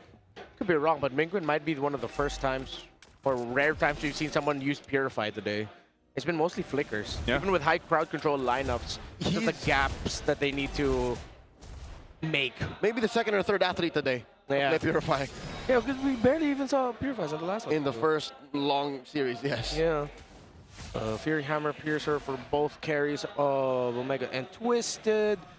Yeah, it's really going to come down to how they play the team fight. It's cool that Omega's still being able to be aggressive and actually meet Twisted Minds in the damage department, despite being up against a Baksha, a Glue, and a Suyo and Selena that we know can shred very early on. Barangay oddities. Despite losing out on the first turtle and having less kills, they're up on farm. Where'd that come from? They're circling around the turtle pit. They dogpile on a Tracy. Tracy pops the Puissance. Perxiva moves on the targets, changing it. It's the frontliners of the Barangay moving through. Perxiva enters the Y-Brush. What a dance. Yeah, they actually just held the turtle there with James for a while. No one's going to commit to it just yet. Ashan throwing out arrows. Meanwhile, MP's going to grab his purple buff. So they're just all delaying this for it eventually to lead into this massive fight for this as Mingwin holds on to the Baksha ultimate. Half health once again goes for a soft reset, but it looks like they're willing to commit now. And there it is. The retribution and the blazing to it by Nausea. They're backing off. James flickers back once more. And just like that, they got a stack on the Perxiva. MP the King finds him. That was a defensive blazing duet also by Nausea. And it ended up working out for them because Omega, who wanted to fight, the moment they realized that the damage from Nausea was actually something that they needed to respect, they just decided to back off. So far, Twisted Minds are playing these team fights really well, and you see the effect of having the surprise pick Baksha with it having to revitalize. Yeah. The fact that Perxiva is on this Hilda right now can't do much. His only thing to do is just stun whoever gets close between Nausea, MP, and Sean. Yeah, he can get vision, but he's pretty much a free target for Twisted Minds, while James is essentially the main tank for the team. Yep, and that's what he's going to have to go ahead and just kind of do. I think we've seen that even in the last series. You pick up the Hilda, you've got to be that guy to just kind of jump into the team, and that can work against you. depending on how this goes. Now, Twisted hasn't built a massive lead or anything like that, but it's more so of just how they're dissecting the team fights that's working for them in their favor, and it continues to give stacks over to MP the King Suyo here.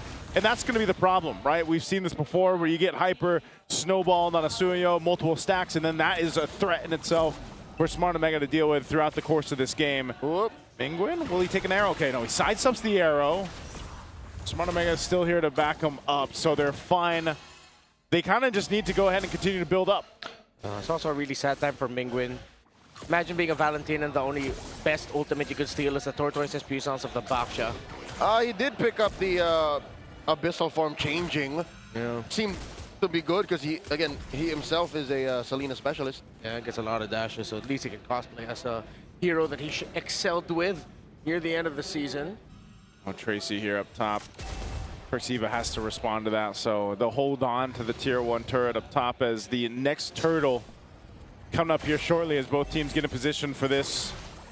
Arrows being thrown out once again by Sean, but Smart Omega will make quick routes here for the Lord. All right, they let go of that turret up top. I don't know if that's their decision or they just it totally slipped their minds. Yeah.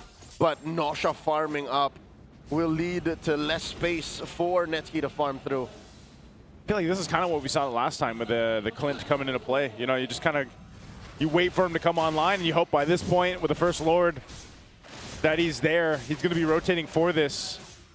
But who do you catch? I think that's the biggest question for Smart Omega. They do find a deadly magic on Tracy, but Tracy's tanky enough. He doesn't even need to use a Revitalize off of that. So it's a little bit difficult for Smart Omega to decide who to go for and pick off. Look at the front line that they have with this kind of composition. I'll tell you who it is, and Joseph, it's not that box, yeah. What a chin on Tracy. Where's the damage going to come from? How are they going to take him down? Just off of Netsky? I think so. I think it's just got to be Netsky, man. It's going to be a late game thing. Maybe Omega can get like 1 or 2 members of Twisted, but in the long run, Twisted win the battle of attrition. Whoop. They go straight for the Lord. Forcing Omega to respond, putting it at half health. Soft reset. Now they bear down on it. Oh. Lansu very low. Look at the back line as James hits that shifting skies, but Epi the King secures it. Nosha takes him out. And they're not done. Perceiva is going to be up next on the docket. Netsky takes down Lansu. 2 for 1. The trade. Yeah, Nosha finds Mingwin. Oh! Gets traded up for Netsky. Gets 2 stacks. And he wants more. It's Ryzen controlling this lane. Just the 2 of them left. Yeah, the long run, pretty good recovery by Omega. Twisted Minds gets the win definitively. But the fact that Netsky was able to get a stack on a Sky Piercer, double kill, took down Nosha. Oh! Yeah, add more to that, Netsky, damn! Well, we did ask the question, is it just going to be Netsky to be the hope here for Smart Omega, at least for now? And I think that's been answered, man. 3 kills, 3 stacks on the Sky Piercer. So some lack of respect there by Twisted. I don't know what Tracy wanted to achieve with that jump onto Netsky. I feel like he wanted to go, but there was no one else close enough to back him up. Nary a Dreadnought armor, nor a Jerkin built up. Like, he has 0 physical damage. He's got magic resist. Yeah, that's all. And a bunch of health. More for Netsky to run through. Yeah. At least when he gets the Guardian Helm, like, it'll help him a bit, but that was a huge moment there for Netsky to get built up on this Clint who, you know, so to speak, is going to be the guy to help them in game 1. Smart Omega needs to be studied. They seem to be getting their economy from what seems to be, Magical Satchel. Yeah. Because they're down turrets, they're down on a Lord, they're down the turtles, but they are still, very close to Twisted's gold. My fellow Filipinos and barangays know they're probably taking loans. A lot of ayudas. Yeah, ayudas. From different barangays. Yeah. Like, I swear I'm a resident. Yeah, they're not going to ask for it back anyway, you know, so you might as well take the loan. I'll say yes. Never know. You never know. So at this point, let's go ahead and see if things change for the course of Twisted. Whoa, flicker used by Sean. Are they going to go for Trace? Tracy's tanky enough again at this point, but a flicker down is something. Missile arrow thrown out at James. He's going to be fine too. So it's fighting for the space, and it's... Oh, Sean! Whoa! Ryzen! From out of nowhere! All right, so this is where it's going to start getting really bad for Twisted Minds. After the 3 kills they gave to Netsky, that's 30 plus stacks on the Piercer. And then the fact that Ryzen can just take out a squishy member of Twisted Minds like that. I mean, one of the reasons why Nesky got the kill earlier onto Nausha's Claude was because he was initially bursted down by Ryzen. There's a really good chance that if Twisted aren't careful, specifically Sean and Nausha, they could just get taken out of the map. Yep. And MP, Tracy, and Lancer will just be left with a lack of damage. Yeah, this is a very daring position to be in here. Twisted holding on to this tier 1 in the mid as much as possible before the next objective is the focus when that Lord comes up. Oh, man. Oh, BOD picked up. You thought Nesky was doing some damage before. Well, now he's got the BOD. Yeah, even Nausha would be worried about entering the fight as a Claude if he can't get a good angle onto Netsky. He somehow has to hope that he ends up behind the Clint. Because if he shows up, he's going to get reduced to 50% health with one full combo. Yeah, one combo there. How far off is he from Wind of Nature? Quite far, because it looks like he's going Malefic Gun first. Yeah. Okay, Nausha goes Malefic Gun. He's got that. That might be unwise. Yeah. He needs a Wind of Nature now if all of the above is going to be true. Oh, unless they take out Netsky here. Tracy, Oh, winding up, says ni hao. Right to Mingwin as he pops the Purify and pops him just as quickly. Hey, if you can't take out Netsky, you might as well take out Mingwin. And that's a good sign for Twisted to start up this Lord here. He did also pop the Flicker, so now Netsky doesn't have that available to be on the defense. Honestly, I think Omega should take the risk. Try to blast someone and then get out. Never mind. Another arrow right to the face. Pertiva goes. James here has to repair the situation. MP the King is about to get shut down. Ryzen finds him. It worked out. Perfect for them. Yeah, Ryzen, that was just a perfect entry with the Deadly Magic. Yeah, perfect target to go for. That completely stops this Lord take, so it's going to go for the reset. It does. Oh, no, it doesn't fully reset. Netsky. Tracy goes hunting, finds Netsky. Nausha with a shutdown. Yeah, finds another. Gets a double, and James is the victim. I guess you don't need the Wind of Nature when you can make moves like that. Drive by Tracy. Does it again, and Sean, of course, with an Abyssal Arrow. Just a perfect combination stun. Since Netsky has to pack a Flicker in this game, and he cannot back up Purify. There's so much dive. Once he gets caught, it's over for that Clint. Netsky needs to be a little bit more cautious of where he positions. And I think Omega are also quite cautious because MP the King has hella stacks on that Piercer. Yeah, he does, man. Well, it's cut in half now. Yeah. Cut in half, even so. Nausha's a big threat, as we just saw from that, so he's building into it. Even over across from them as they take down the tier 1. Oh, he goes Wind of Nature. Just to utilize the Wind of Nature with the Blazing Duet. Winter Crown. Or Winter Crown, yeah, Winter Crown. So he's got that. Which is about as good as you can get between the flicks of Netsky and the Deadly Magics. Because he could probably, I mean, we'll probably see him switch it out if he wants to, once he uses it too, so. Go for the jungle. Yeah, Smart Omega. But hold on to this side of the jungle. They got the Lord to deal with here shortly up top. Part of this, again, is protecting Netsky to make sure he's alive. He is a big part of staying in this game and not letting it end in favor of Twisted as they take down the tier 2 mid lane. All right, Lord here, threatening the push, smacks right into that turret. Shifting skies, James pushing Tracy back. Tracy with the Puissance. Might have taken too much damage, but the turret will fall before he does. Puissance on the way out. Omega's comeback here really will just bank through them somehow being able to get picks onto the easiest or lowest health members of Twisted, the squishiest members. Ryzen getting chased here by Lansu. They're going to be able to check it. I think they have an idea. Nah, they don't! Oh, Sean. Sean here will not survive as caught by Ryzen like a smooth criminal. I thought they had an idea because of how they were checking the bushes, but no. Yeah, that's tough for Sean, man. He's like the target to go for. He's going to be out most of the time, and he might just have to go ahead and take those deadly magics for now. Twisted will try to hold on. He's more of a information guy on the Selena. Now they're going to lose a tier 2 turret off of that take. Really good from Ryzen as he also takes the purple buff away. So this leaves the baby too. He leaves it. Oh no. Oh no, Lancer cleans up. Okay. Lancer, of course Lancer cleans up. Yeah. Lancer had to. Twisted Minds now.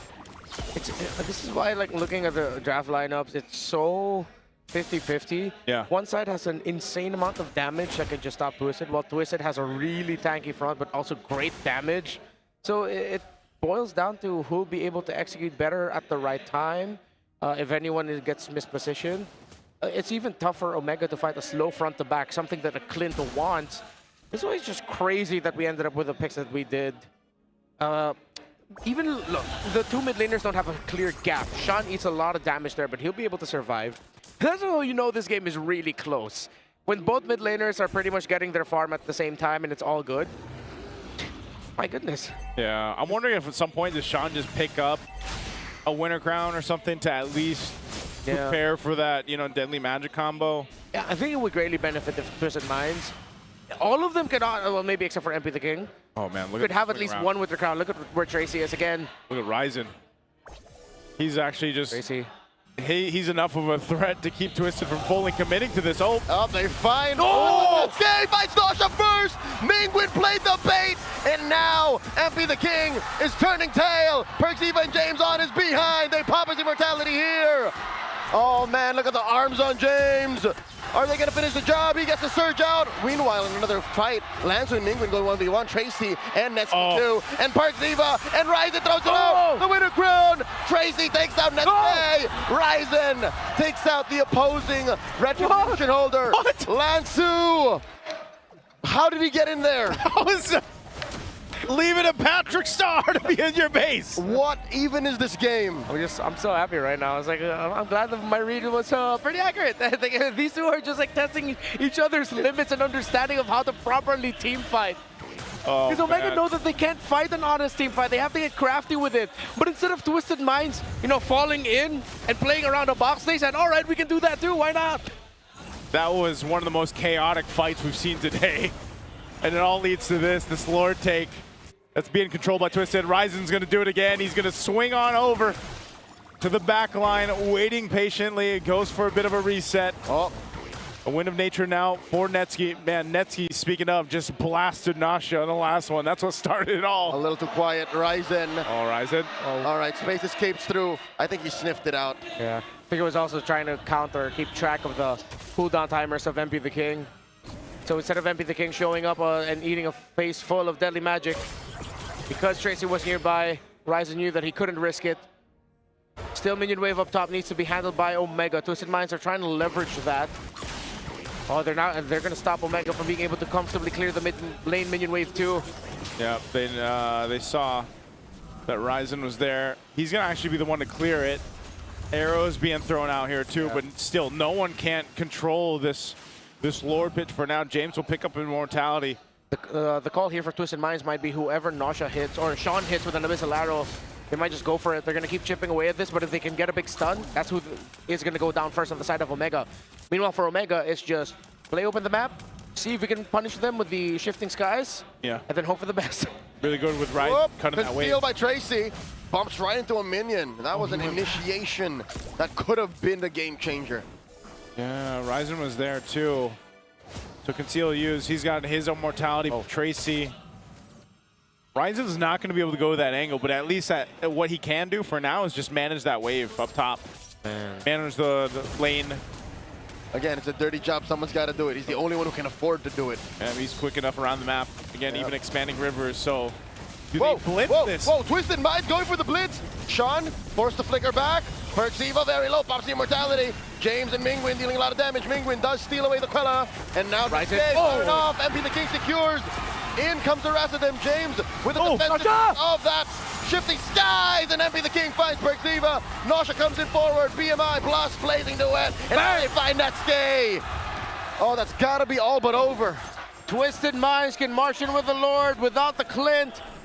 A lot of the damage that could be used for wave clear is gone, but they're trying. Mingwin gets cut out. Nasha is just angry right now. He's just 7-2. That was a Hail Mary. But Ryzen pushed the mid lane minion wave, forcing Lansu to go back. So it's just 3 members of Twisted Minds. It could be doable. James and Ryzen got it. Down goes Ryzen. Just big game James left. Shifting skies into the turret. It's just him.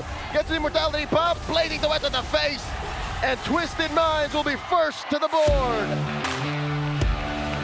Messy but entertaining. They knew that they both had to get scrappy with those fights, and aggression is rewarded. Twisted Minds, what a swerve, putting that Baksha in Rome and showing up with a Selena last pick. Yeah, the Selena last pick, the Baksha for Tracy, just a great draft and a great execution, man. All to allow the proper members of this lineup to work for Twisted, like we've been talking about, you know, ever since they started to gain some momentum, man. And you saw it unfold here. Nasha, especially on the Claude, you know, the hero we talk about that carries games so well right now. Even the way that he built it, even that last Blazing Duet with the Winter Crown, just helping secure the win here. And, you know, it's great to see this kind of brawly, hectic, chaotic game. That's Tano #1. He's in shock. He's seen better days. He's in shock. He's seen better drafts. Yeah. It was a little too much to expect that the Clint would be enough. Yeah, it was. MVP of this one, of course, MP the King, making work throughout game 1. And he was set up properly on the Suyo for this to happen the way that it did. He got early stacks. He was able to go ahead and be quite the threat in the early game, mid game. And then he had to rely on the rest of the team towards the end, especially. Think how calculated that last lore take was. You know, it took a while for them to actually commit to it, but they knew that they knew that Ryzen had to deal with the off lane. He was the only guy that could do it, like we mentioned. And as soon as they got a glimpse of it, they're like, you know what, let's just go for this, let's blitz it. Yeah. And they did still come down to the retribution, even though that was the case. And MP was able to secure it. Yeah, MP the King made the most out of it. It was a little bit more demanding for Ryzen because he had to space escape in, walk, and then just hope that once he's within the Lord Pit range, he's just going to be able to press his retribution. Meanwhile, MP the King and Twisted Minds were the one holding it there.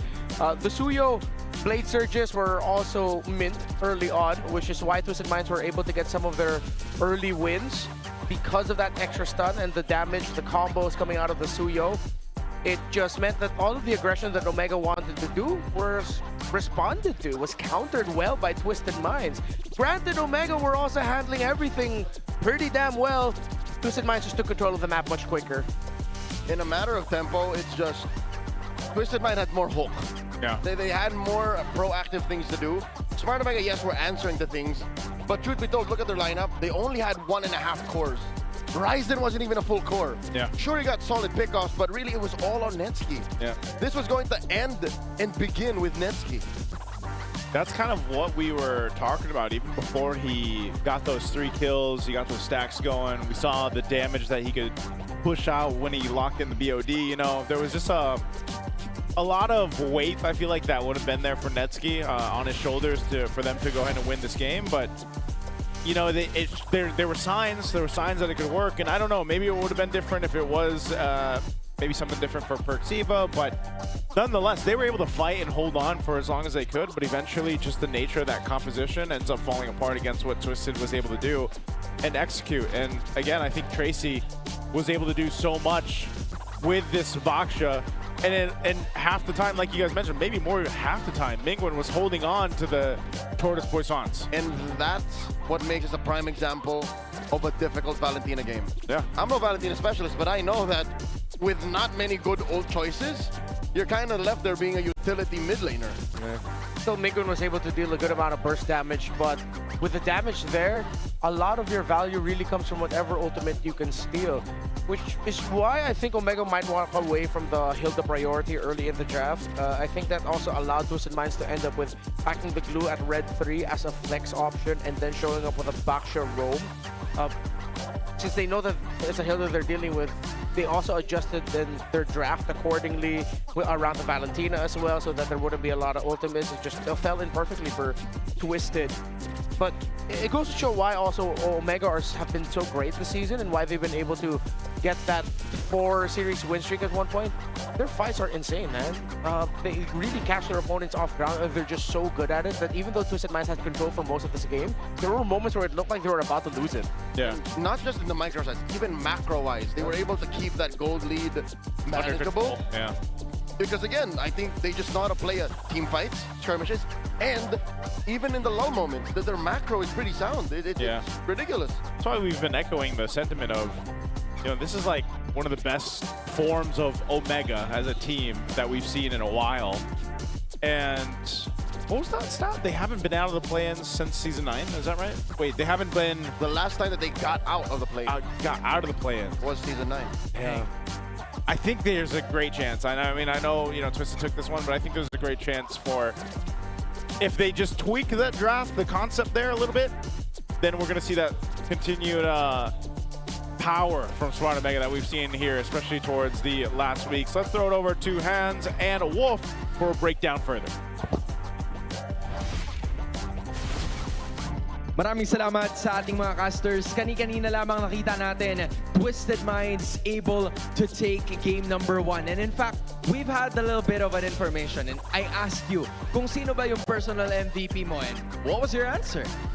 Hindi ako agad nakasagot kasi parang ang hirap mag-isip pa. And actually, the more that I think about it, the more I realize that this was such a great game para sa Twisted Minds. Sinaway na talaga nag-step up lahat. Na-mention din ng mga casters to na yung trabaho ng bawat membro ng side of Twisted Minds ay nagagampanan nila. Kaya naman, eventually sila ay nanalo. Lansu was on this, sabi na natin, sandbag na role. Kung meron mang role na gano'n nag-exist as the explainer, being the sacrificial lamb. Whereas ito namang si MP Daking at si Nosha, kailangan nila trabaho nila ay mag-deal damage.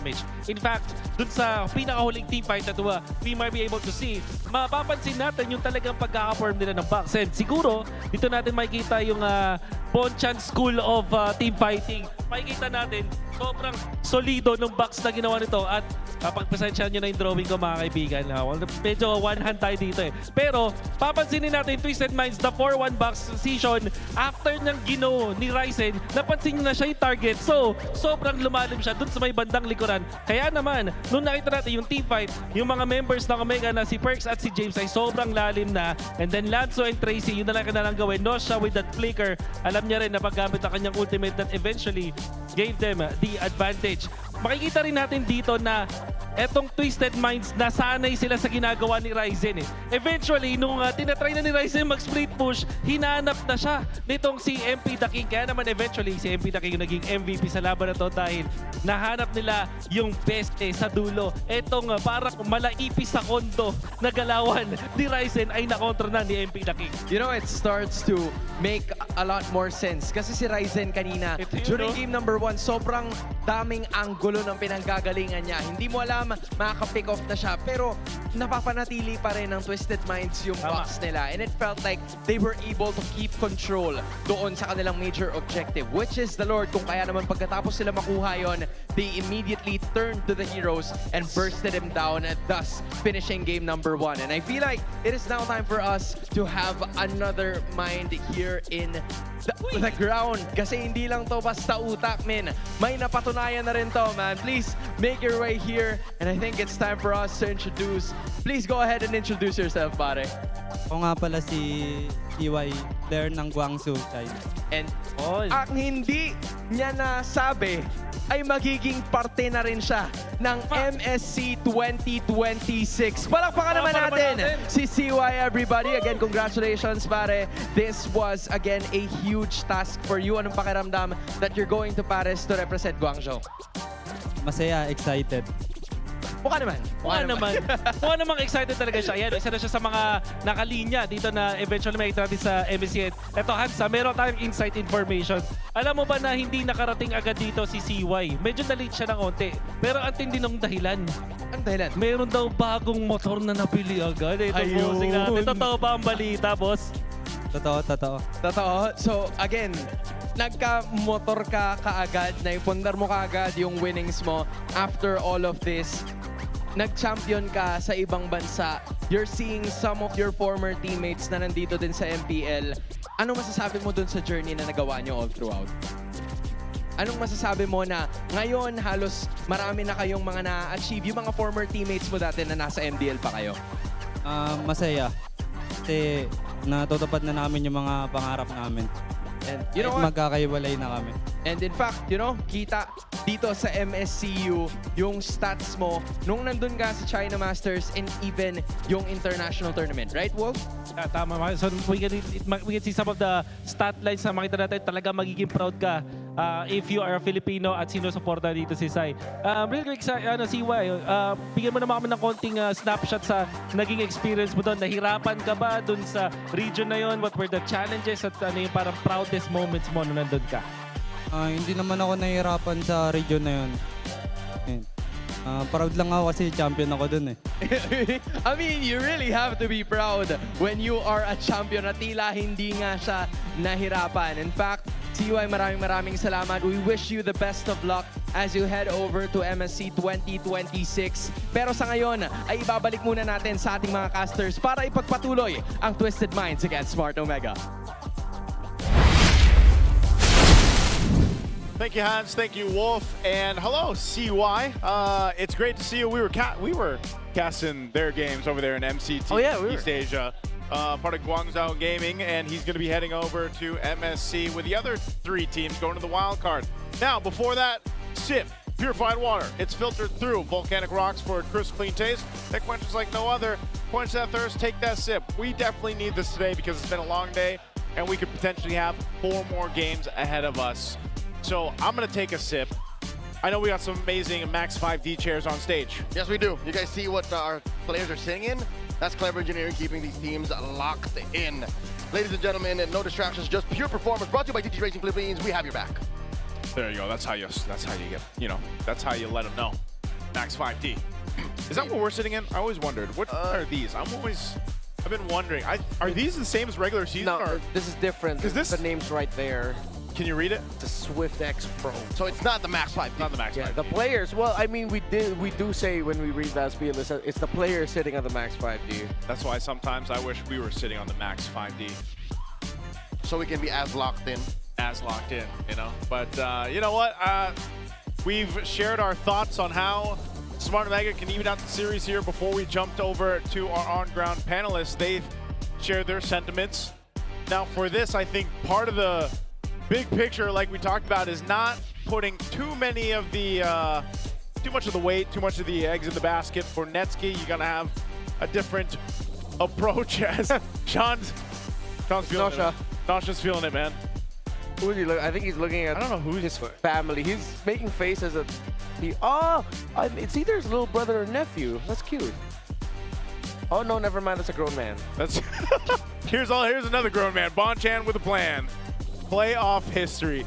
14th time participating in the playoffs, and that's his whole journey throughout here. Season 2? What was it? I don't recognize this. That is SXC Imbalance. Yeah, so the older team. He was the playing coach for the team. Yeah, and then eventually would transition over to more into the coaching back-end style. A whole lot of blacklists, of course. Yeah, we know that run. Season 7, Season 8, Season 10 champs. Missed out on the playoffs in Season 13. Excuse me, not Season 13. Season 11. 9, there we go. Ooh. Yeah. And now, there should be a little Season 11 runner-up there also. Season 11 runner-up? Yeah, because that was between them and Echo. Oh, Echo, yeah. The Season 12 runner-up was AP Brand. That's true. That was in the SMX. SMX Convention Center. Yeah. Man, it's been a while since we were there, huh? I'm good with this. Yeah, I hope we San Juan. Yeah, it's cool that it's like 2 years, like we get 2 seasons in a row we get arenas now. I saw a couple posts online of super fans out there asking like, hey, I'm gonna go watch in San Juan Arena. Is there any places nearby that I can hang out or that I can spend some time before heading to the match? Yeah, there's plenty of places nearby, walking distance. We like to go to one of them. You know what's nearby? What's nearby? Super Fan City. Super Fan City, which opens on day 3, I believe. Day 3 to 5. So on day 3 we can start throwing that out there. Super Fan City. Yeah, day 1 and 2. Super Fan City is there, but right now it's more of just the Super Fan merch booths. I was gonna say the booths are there. And meet and greet sign-up places. Yes, but there's actually gonna be activities and a ton of fun things to do starting on day 3 onward. Are you gonna be there? I'm gonna be there. That's why you said tons of fun things to do. Yes, but there's no getting away from that. I'm sorry. Yeah. If it's gleaming hot, Renmar, I'm gonna give you all my thunder. That sounds terrifying. Ominous, almost. Yes, it is a little ominous. He never asked, but he doesn't need to. Oh yeah, he just knows. I am blinking twice and I'm signaling I need help. Hey. I'm ready to jump into draft 2 here. Where are we going again? Flying Clouds. I think that was a choice. Yeah, it's Twisted Minds. Flying Clouds. By the way, this AR effect is probably the biggest on the camera, I think. Yeah. you guys are just joining us today, you'll know what I mean. Look at this. I forgot seeing what clouds. Oh! What do we? My cloud. I looked behind me. You thought it was an actual smoke. Well, that is something. Not the only thing flying around. That's not the only thing flying around here. Here we go. Twisted Minds opening the salvo greatest bands. match show of all Fanny, time. Phobius, and Claude. While Smart Omega take out the Freya, the Marcel, and the Harley. They open up with the Zushin. I like that the Harley's actually banned. This is good bans here for Game 2 draft. Twisted answers by taking the Dushin. Oh, they got the Harrod for Netsky, and they got the Suyo. With Harley gone, I think just you give MP the King a chance to play his favorite Leomord pick. Crazy. One of the best heroes. You get Leomord juice in up into a Suyo. Yep. Your roamer has to be really good, like a high loss or... Yeah, no, you have to get a revitalized healing style roamer to really hold the front and keep your team alive. His Leomord is almost as good as his Bane. Yeah. I think this is a Leomord and a gold lane. They can go Leomord. They themselves banned out the Claude. With Freya gone, you don't have to worry about that. Ooh, that might have been a really good ban there by Twisted. By the way, Claude is undefeated this season. Not this That was right, whoa. This day. He's 5-0 today. Oh, they get the Arlod. Interesting. That's a good Lansu pick right there. Yeah. That's like his pick, or I would say one of his best picks in the season so far, right? If not the Phobius, the Arlo. not the Uranus, it's the Arlo. All right. You get crowd control city basically at this point with the Arlot plus the Jushin. I hope Cap Mingwin gets a better hero. I'm not saying the Valentine is bad, it's just it didn't play very well in the game. Well, he's gonna get the Eve. Is this? I think the Eve is definitely a solid choice here. I think it's good. Yep. I'm with it. I like the Eve. Solid box control. Very honest as to where fights happen. I think that's just one of the problems Omega has to deal with. Yeah. And now they start attacking Crazy Zero Pool. There's so much dive on the side of Twisted that Omega might not care about it.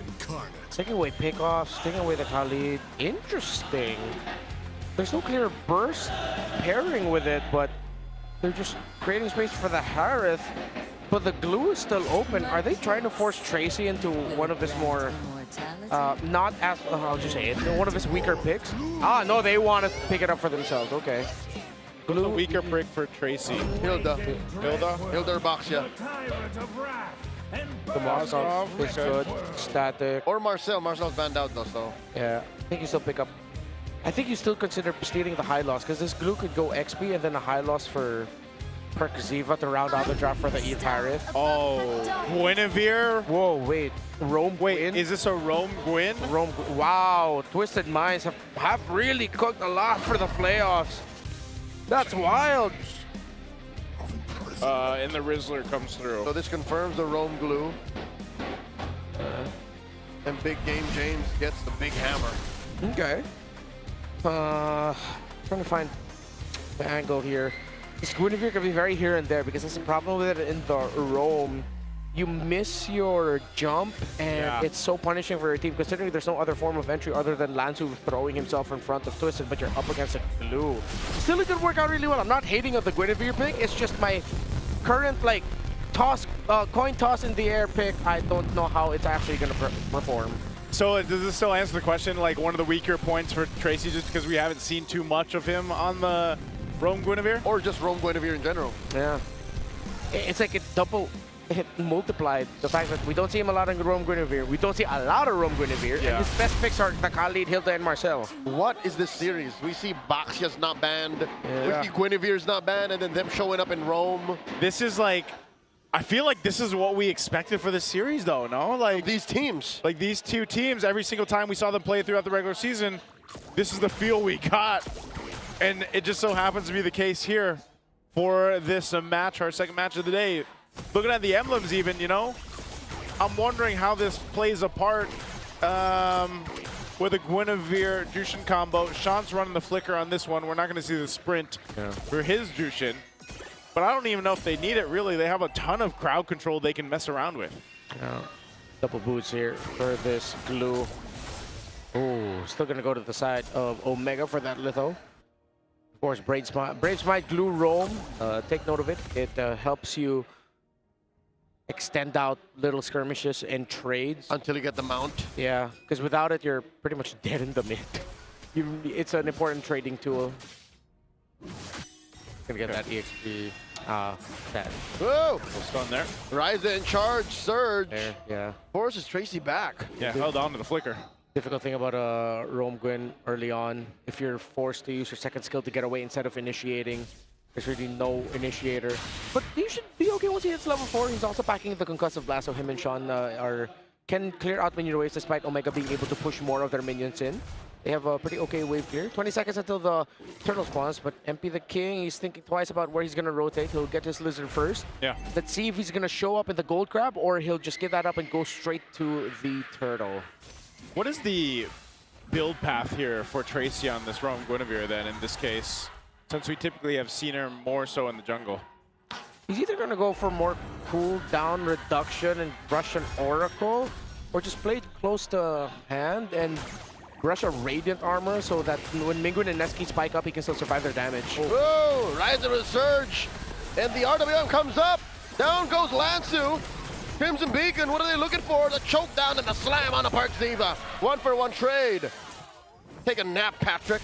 Yeah, and now the Zaman Force coming in. Good zone. Oh, and that's enough for Omega to stay work. Instead, gonna go for the turtle. The barangay secures. Yeah, imagine how crazy it would be if that little ball of magic ended up getting the last hit from breaking Guinevere. Super magic, thank you. Bah! Good thing he didn't. Omega was able to secure it. And that's the difficult thing. Even if you take down the glue, there's a Terizla. If you take down Terizla, there's a glue. And Mingwin just found the perfect angle for that real-world manipulation. Well executed by the captain of Omega. Yeah, I like how he's playing with the Purify too, just in case him and Netsuki both. So they've got that to deal with when it comes to the team fights. Fighting around that real-world manipulation is going to be key too, but also depending on where James, you saw how good of a use of that penalty zone was previously. So that is all great lockdown that they can play around, and it's going to be difficult to play against that and trying to catch Netsuki. And this is what we were talking about. You know, in the past game, in game 1, we were like, well, you don't want to be putting too much of that responsibility on Netsuki's shoulders. Well, this composition, this draft, allows to take some of that and then spread it across the team. And, you know, you have that with Ryzen on the Suryo. James to an extent. Oh! Flicker final slash, no one home. James didn't even have to flicker for that. Now with the mirror, Nosha flickers out of the way. RWM, he's still in trouble. Crimson Beacon, where's the punish? Smack in. Patrick Star down. And there's the SOD. Is Nosha gonna press it? Close call, Ryzen. Offensive use of that surge will allow Netsuki to shave off some of these shields. Meanwhile, the happiest member there is Netsuki, who got a lot of gold. Should be a considerable lead between him and the Moskov. Yeah, around a 500 gold lead for the Harith. Yeah, he was kind of like, you guys do your thing. I'm going to hit this turret. Thanks, fellas. And get this gold. He got his Ayuda. Yeah. And, you know, part of the case is like we were talking about with Smart Omegas on the macro level. Even when they seemed to be down in game 1, they were able to keep things under control from slipping too out of hand. Now they built themselves, what, 1,000-ish, 1,000+ gold lead up to this point. Leads them into this next turtle take here. And they will fight for control. Some big items being picked up. First items being locked in. Ryzen will get his Sky Piercer. Guardian Scythe now for Netsuki. We'll see. Lansu is, if he's going to take those picks, he's going to land those final slashes. He doesn't have a flicker this time. Yeah. Maybe it's going to be Tracy to be the one to get things going. Omega knows that Gwyn doesn't have a jump. I'm surprised that they're not initiating. Oh, RWM, Requiem, the answer coming through. Tracy gets taken down. Mingwin scores. Parksiva gets the mount before he dies. And they take down Sean. Final slash to repair the situation. It's only Parksiva that they find. Massive gun down on MP the King as the Sever gets it. Ryzen gets a stack, and now they go for his orange. Yeah, perfect timing there for Omega. At first I thought they were hesitating. Turns out they were just waiting for the initiation as James's cover with the penalty zone flicker was on point. RWM getting dropped down on point as well. That was just Omega executing really well. Yep, they're team fighting here. Smart Omega coming in clutch throughout these team fights already. This point in the game, Parksiva will now lock in his Chastised Pauldron. He's got that to help deal with Nashio. When Nashio actually joins fights, I mean, we haven't seen too many like SODs thrown out just yet. He's been focused on farming up, and I feel like at the same time, he's trying to close that gap between him and Netsky. He's still about 600 gold behind, though. And he's really trying to get to that second item. He just finished before switching into that bottom side, that corrosive scythe. So this is one of the things that you need on the Moskov, that time to go ahead and build up. Oh, looking at Nosha here. Oh, okay. Perkziva flushes him out of there. Yeah, there's going to be Netsky able to push another tower.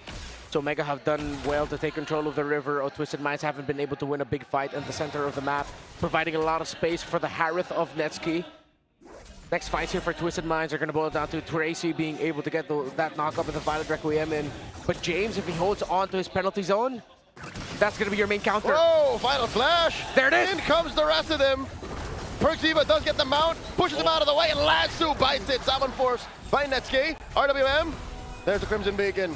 Omega are happy with the outcome. Yeah, even with that answer of a final slash, a penalty zone is going to work.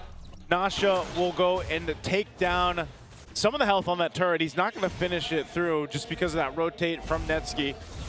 So Twisted isn't able to convert anything just yet. That's the problem. They're sitting on 0 across the board in terms of objectives. Well, Tracy rush first building the anti-Cuirass is not going to help that much. He needs to think about the magic damage more. There's 3 on the side of Omega. That's what's melting you, not the Suyo damage. Yeah. If he just went for Dreadnought into Radiant, that would have been better. He lacks the cooldown reduction. Yeah, this is why the Rome Gwen is such an awkward spot right now. Either you hit or you don't. So far, it hasn't been a hit. Oracle is picked up here, though. Poor Lancer to work with. Oh, James, okay. He tried. Yeah, he tried. Turret's going to be worked on. Still, no turrets down for Twisted, and that's why they feel so trapped on this side of the map. That's the problem, is when you're not able to go ahead and set things up in the early game, utilizing this kind of composition, and you've seen it. They've thrown out some final slashes, trying to get things set up. You're trying to fight with the beacon, but just nothing's converting. It's awkward, too, because even if we get to the point where Lansu and Tracer would get their combo together, if James is fine, penalty zone ends that.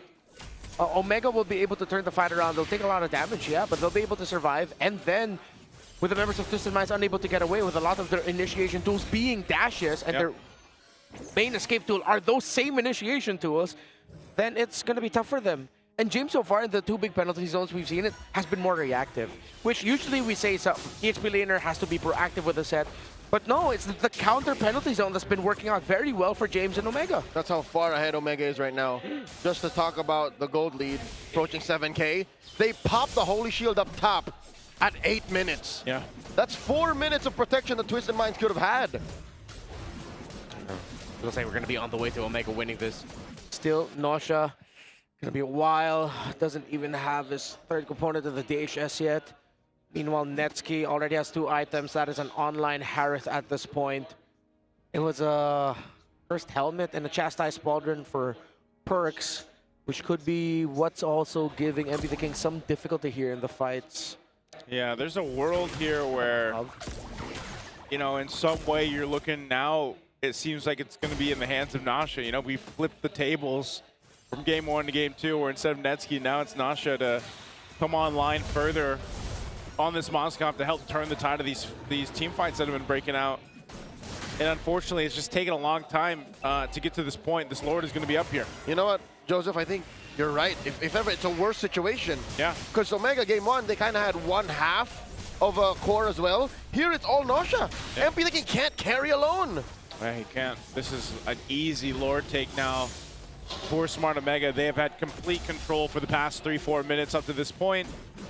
Nasha will leave these minions in to knock down this turret, but still, nonetheless, they've got to get prepped up for a base push from Omega, who has all the tools in the world to push themselves into the base, force themselves into the base if they want to.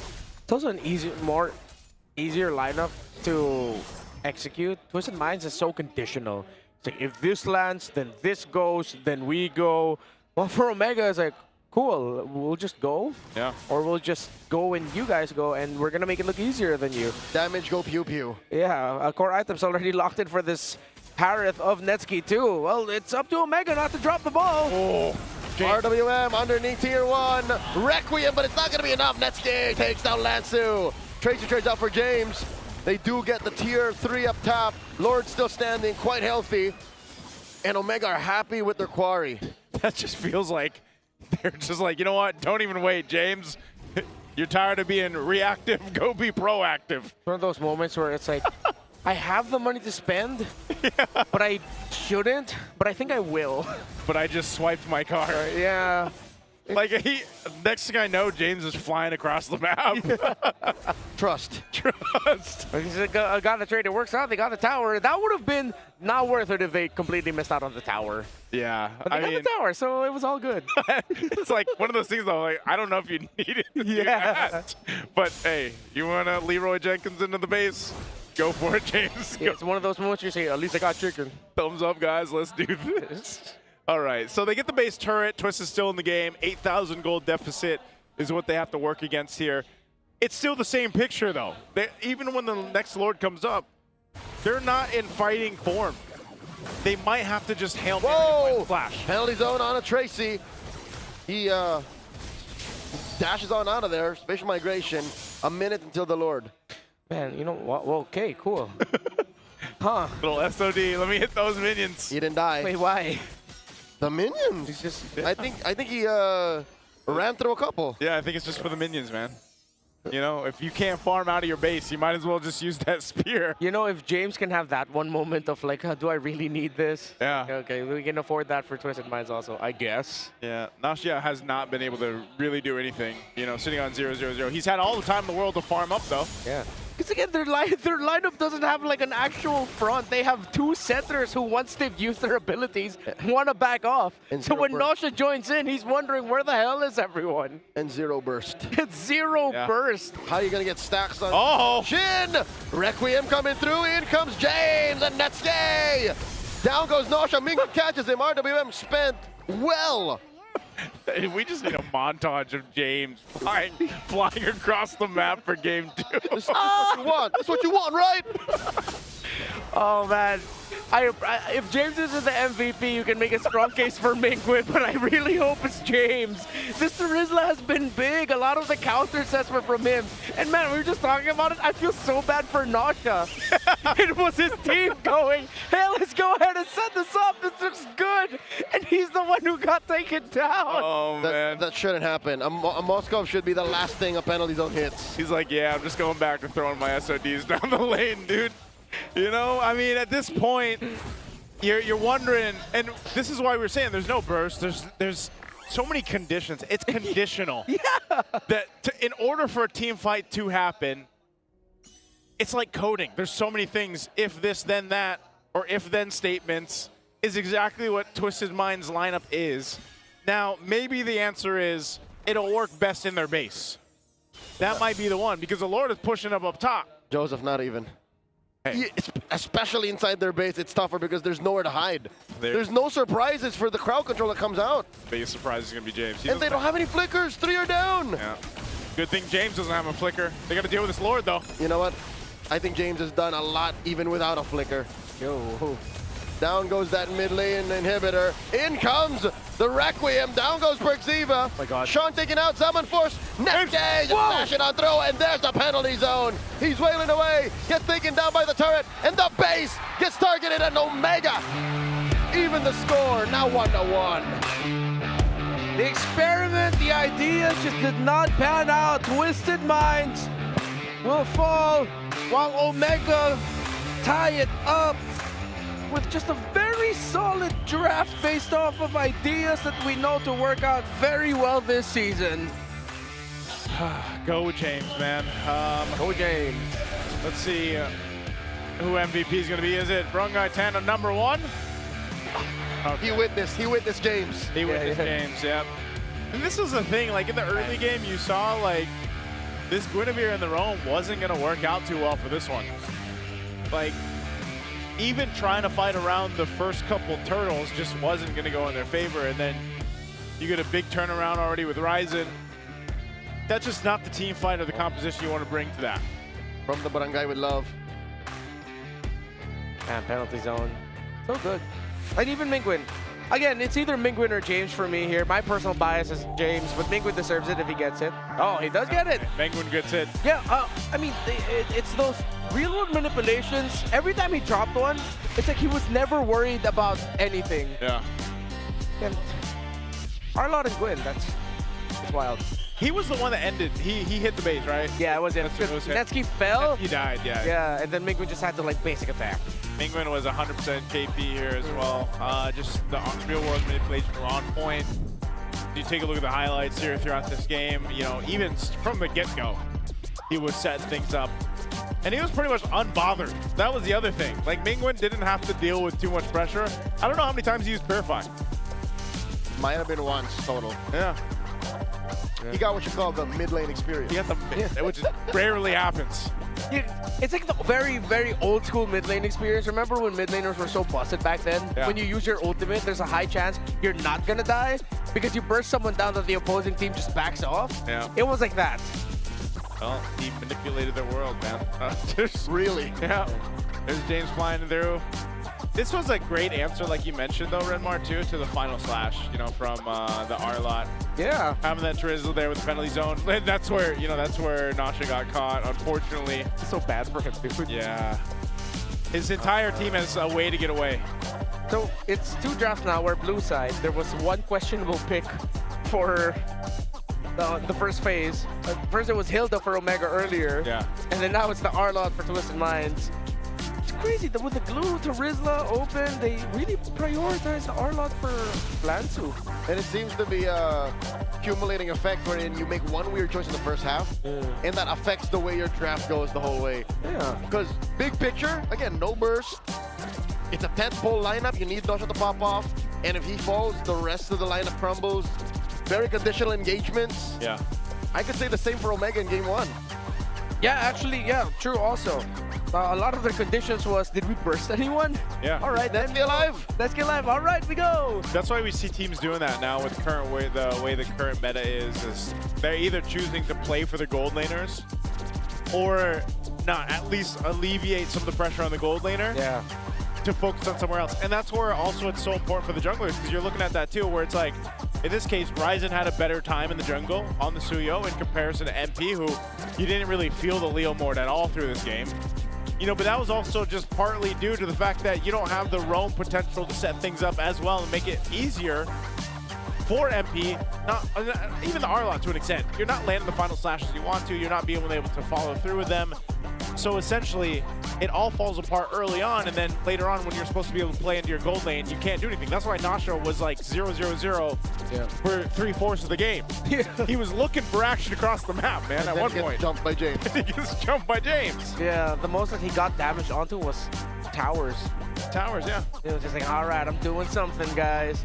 This is why for a lot of players now, when Terizla got changed up just a little bit, he ended up becoming a pick in the eyes of many players as, what are we going to do against it? He's just there, for good and bad. That's why we call him NPC. You really don't mess with him, but it's also very rare that he'll get that big impact, except for this time, James, he made sure that it was big impact penalty zone over and over again because it was the stopper. So there's a reward in also using it reactively instead of being proactive with it, which is against a very conditional lineup for Twisted.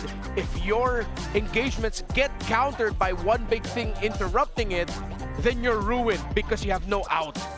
Yeah, this is a tough one. Again, in a way, still scrappy, you know, across the board for game 2, but just really in favor this time around for Smart Omega, for Twisted, for both of them. You know, because that's the way they like to play. This season, by the way, we continue a proud tradition of honoring excellence with the MPL Philippines Alamat Awards. The votes are officially locked in. Make sure to tune in this Friday. Yep, for the grand awarding ceremony. That's May 29th. To see whose semester legacy in the Alamat history books. We'll see you there. We'll see you there. Alamat Awards. That's a little cool different attack there. I like that. I like that. I like that. Calling all super fans, stay updated on all things MPLPH and connect with the most passionate community in esports. Join the MPL Philippines official Facebook group, the Superfan channel, and the MLBB official Discord. Me, right? Yes. All right. Get your all-access pass exclusive content, the latest news and community discussions, lead the conversation, and have a chance to be featured as our super fan of the month. Yep. Just be part of the MPLPH family. QR codes are on your screen. Scan that. We'll see you there. It's like a mini game. It's a little challenge. It's like we're playing a mini game. We're having too much fun. Things might seem like it's breezy. Yeah. There has to be a little challenge inserted. There's got to be a challenge, you know? Little game. By the end of the day, we're 10 games deep. What kind of mini game are we going to be looking for? Likely. Yeah. At the rate this is going, we're probably going to 10 games today. But right now, we got Smart Power Pose. Bring your game face on for the Smart Power Pose. That's the MVP from the last game for Smart Omega. Mingwin. Harness the power. There, he has 2 fingers. We gotta change the hand. Harness the power. That power right there. That's pretty close. Oh, glasses off. He's even got his hype man behind him. The hype men. They have very similar cheeks. Oh, wow. There you go. Congratulations. That's a smart power pose right there. He even took the glasses off. That's about as close as it gets right now. Super fans, I gotta ask you guys a question right now. Did you guys know that men are 5 times more prone to dandruff? Don't let flakes ruin your focus. Power of Clear Man, its triple cooling power gives you 100% dandruff-free hair for that ultimate fresh feeling.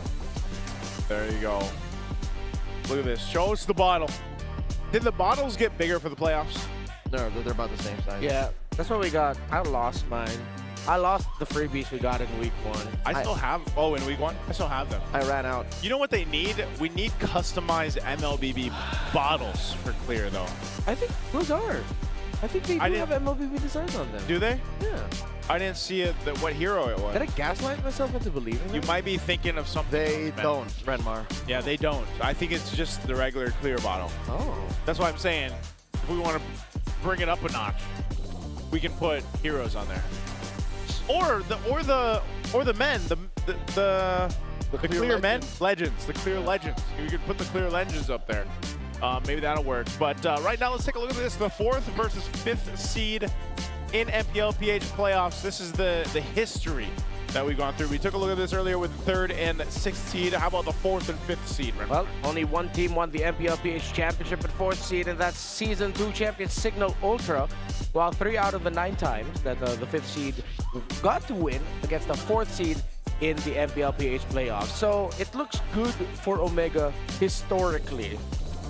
But for Twisted Minds, the furthest that they can hope for, if we're only looking at patterns in recent history, is TNC. They were 5th seed, and they got as far as 3rd place. That was last year in the Coneta Astrodome. Yeah, and that was, I guess, for a lot of people, a big surprise to see them perform the way they did in the playoffs. They made history. They did. Yeah, this is the reason why they're here, and prior to them doing that, no one has done that.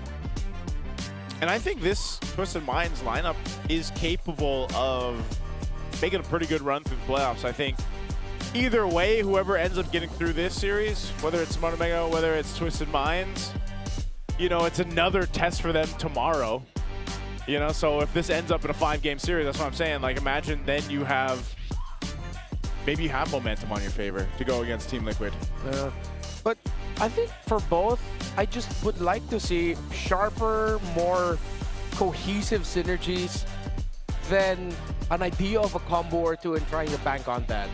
Because like, if you look at the 5 as just, we've discussed this a lot throughout the season as well, the evolution of looking more at the big picture of it all, where instead of just looking at, oh, we're going to pick this because it counters that, it's good about this specific thing, if you forget to look about how it looks like as a unit and how it synergizes with the rest of the lineup, then here in Season 17, it's been punished even more.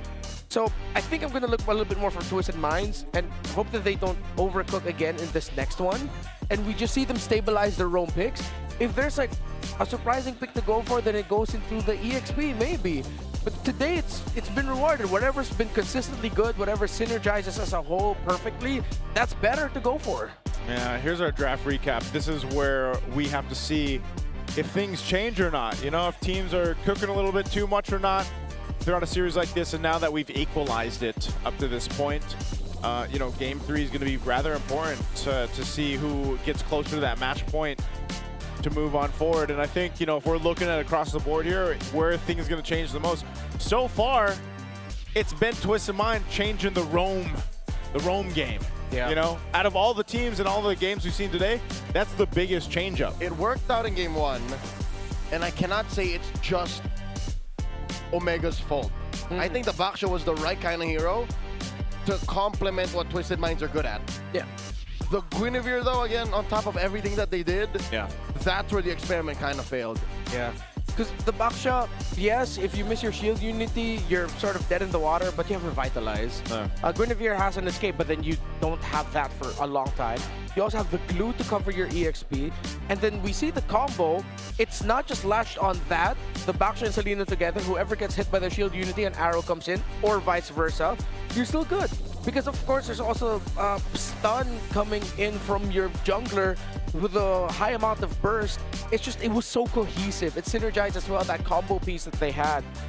In Twisted Minds, you take out the combo, there's barely any synergy there. Yeah, that's why I'm thinking, you know, spread out more so than just the direct counters like you mentioned too, Renmar, but just spread out kind of the game plan. Have a little more cohesiveness to it to make it work. And, you know, I can see, I'm looking at the wrong monitor over here. I'm seeing Barangay Tano #1 doing his moves back there. But here's the question for you guys. Which team will come closer to breaking through to the play-ins? Let us know what you think. At this point, it's almost the same as ONIC and what we had earlier with ONIC and Aurora. Like, I don't know, man. Based off 2 games, it's kind of 50-50. Okay, to be fair, Renmar and I kind of saw the Super Fam coming through. Yeah. We predicted that. See, this is why I don't do predictions, because then I would be the decider in us. And I don't want to be. So now you're just left there, but there is no need for a decider. We both saw Omega coming through, and it's clear in game 1 they had issues. Here they fixed it. Game 3, it's just a matter of not messing it up. Yeah. It feels like Twisted Minds are banking on their unique ideas, their very specific combos. But how do they fare when you just go towards stability, if you go towards really sharp synergy? Yeah. We haven't really seen that yet. Again, the wins Twisted Minds got at the end of the season were off of a wild card in that teams weren't really familiar with how Tracy played. Yeah. So he got away with a lot of aggression with the Khalid, the Hilda, and the Marcel.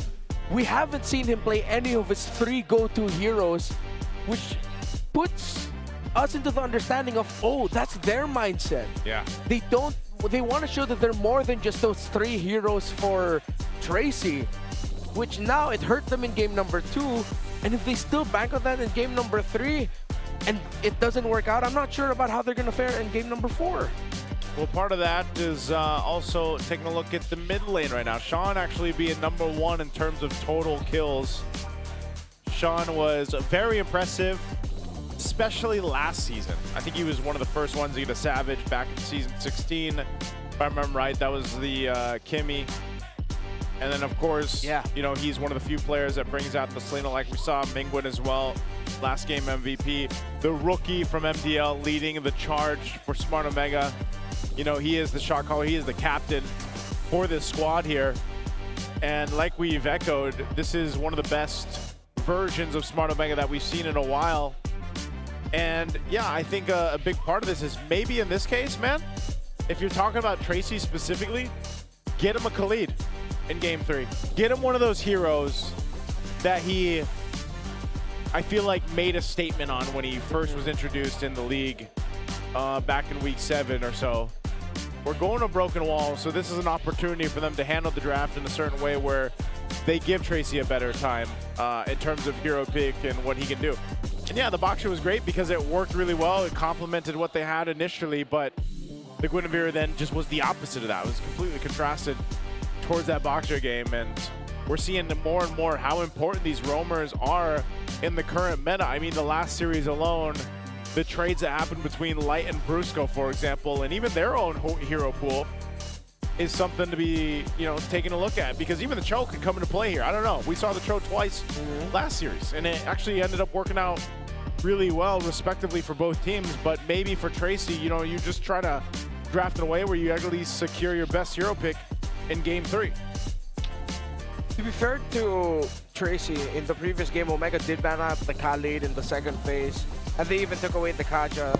think they were also banking on a surprise pick out there for the Rome in terms of either aggression or just a pick off. Sure, no one banked on the Guinevere, but yeah, I mean, at this point it's a dead horse. No longer need to be that, it just really didn't work out.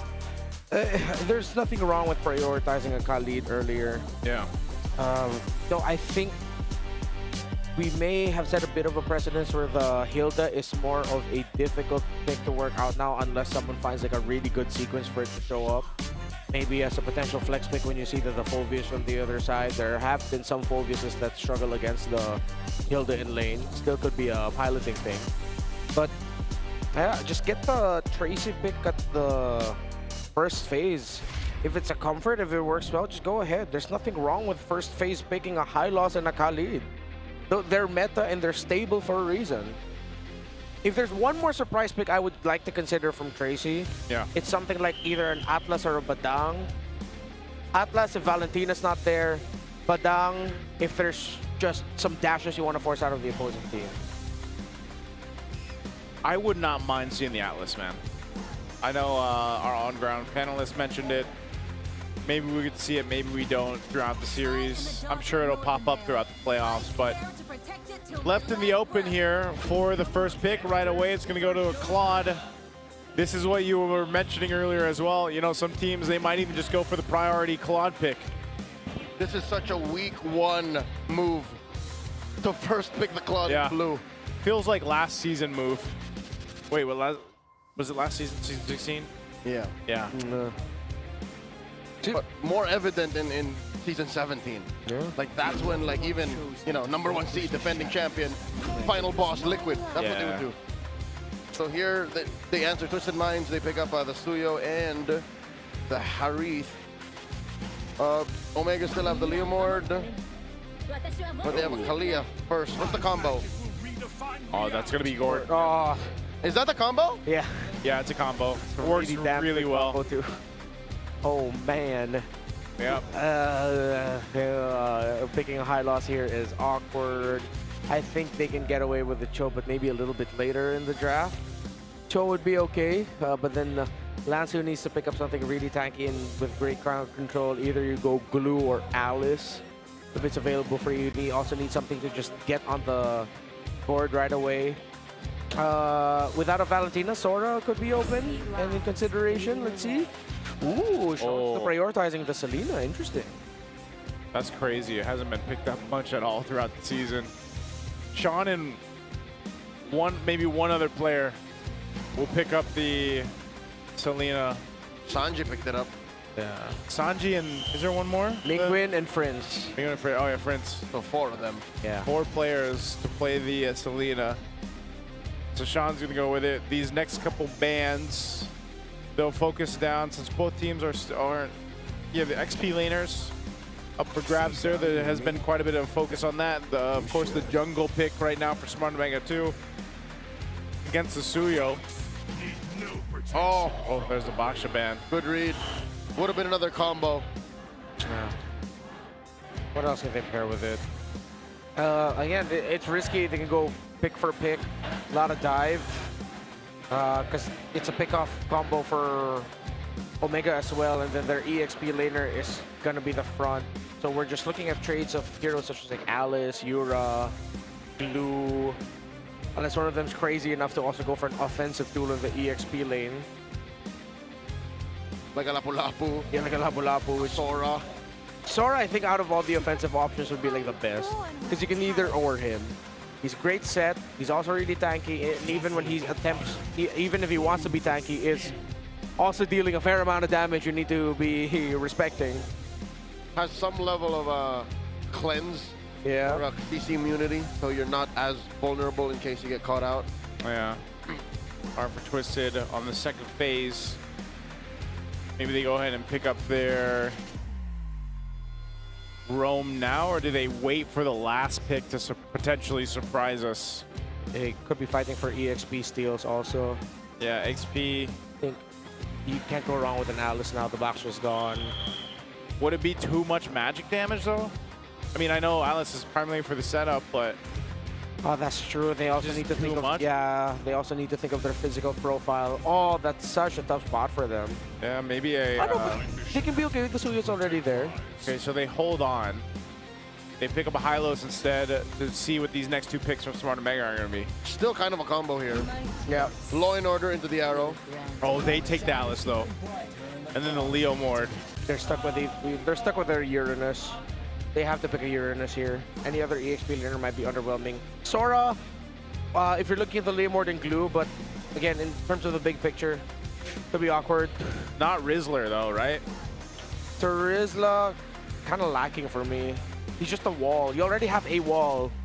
You need something that can hold front, but also has good damage. What's better than one wall? Uranus. Uranus, yeah. Uranus, yes. Not two walls. He's all the walls. But also. Yeah, and he has damage. Yeah. And he can kind of do his own thing if he needs to, at least through the, you know, the laning phase, cut the waves pretty confidently. So I like this. I like both sides. I'm gonna lean towards the Gord Kalea combo because that just, it's so deadly. It's so deadly in the early game. Whoa. And it allows the Claude to do what you need to do for Netsky. Farm up. Okay. Am I just old-fashioned, or is Netsky not on a Purify a dangerous thing? He was on a flicker. He was on a flicker. I would say maybe it's one of those things where you're just playing for reaction time. He'll just be better. Oh. Yeah, just play better. Be more athletic. Because, I mean, even if he had the Purify, the main thing is that he's got to watch out for is the arrow. The arrows, I guess. It's just one of those things where it's like, you already got BMI, you might as well just go ahead and use a flicker too. Yes, only because now the main condition for Netsky is to see if Tracy uses stun. Okay, I'm just scared because this is how his Clint died. Yeah. He just said, I'll be better. And then he got caught out once too many.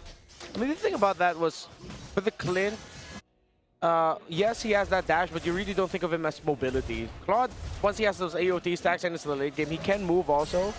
Still, it is risky. But we've seen well-rewarded flickers usages instead of a Purify. Plus, later on, he's gonna pack a Winter Crown anyway. Yeah, I think it's one of those things too where you're just like, that's the nature of the playstyle of Netsky. And sometimes, you know, you're kind of left there sitting in awe on how he's able to go ahead and do some of these things that he does. But nonetheless, I think Flicker still will play its part in this composition. Again, he should have a pretty easy time in terms of like dealing with the early game, setting things up around your Kalea Gord combination for now, and then maybe as well for Ryzen on this Leomord. It'll be different because the last Leomord game we saw from MP, you know, he wasn't able to do really anything. Yeah. Well, the main thing for this Twisted lineup is if Sean hits arrow after arrow, then that's as good as any crowd control. Whoa! Here comes the barangay. They dogpile onto Lansu, forcing to use that Purify. Wow. And Perks even a little too deep. Gets punished hard, draws first blood. I don't think they were ready for that initiation. I mean, they threw that out there, but again, you don't even have the level 4 on Mingwin. Yeah, James is also still in lane managing out the minion waves. Yeah. I think, yeah, that was just straight up Omega misplaying that. Yeah, messy initiation. I mean, yes, you get the stuns off, but if you're not loaded, at least with Mingwen's ult, you really can't do much there. And, you know, Revitalize is going to pretty much negate a ton of damage, and that's what Tracy was able to do with the Silos. If it was maybe James who was there and initiated, I think before Omega would want to do things like that, look at their EXP laner first. The Alice carries a lot of weight with early team skirmishes. Now she's doing a fantastic job in the gold lane, being able to clear minion waves faster, getting a hit or two on the turret as well with the shields. Omega got punished so hard across the map. They are down on everything. Gold, EXP. This is rare, especially in the series. Yeah. Now that they're gonna hit their level 4s though, turtle number 2 should go Omega's way unless MP the King is left unchecked. Because even though Selena, as great as a picture she is, if the missile arrow doesn't land and you've seen her transform, you just go ahead and dive on them. A good stop there. Perxiva couldn't get close, and Omega couldn't get that gold crab. And these arrows. Again, as long as these keep on hitting, Omega's gonna have a tough time. It's all on Sean as the main bridge for early to mid. Or for Omega to once again not respect some certain conditions in team fights. Yeah. Part of the information given from the traps, the arrows, Sean will greatly help them. You know, they haven't had to do too much, and they bought themselves a 1,000 gold lead up to this point. Turtle's gonna be up here in a bit. Ryzen will go ahead and grab his purple buff.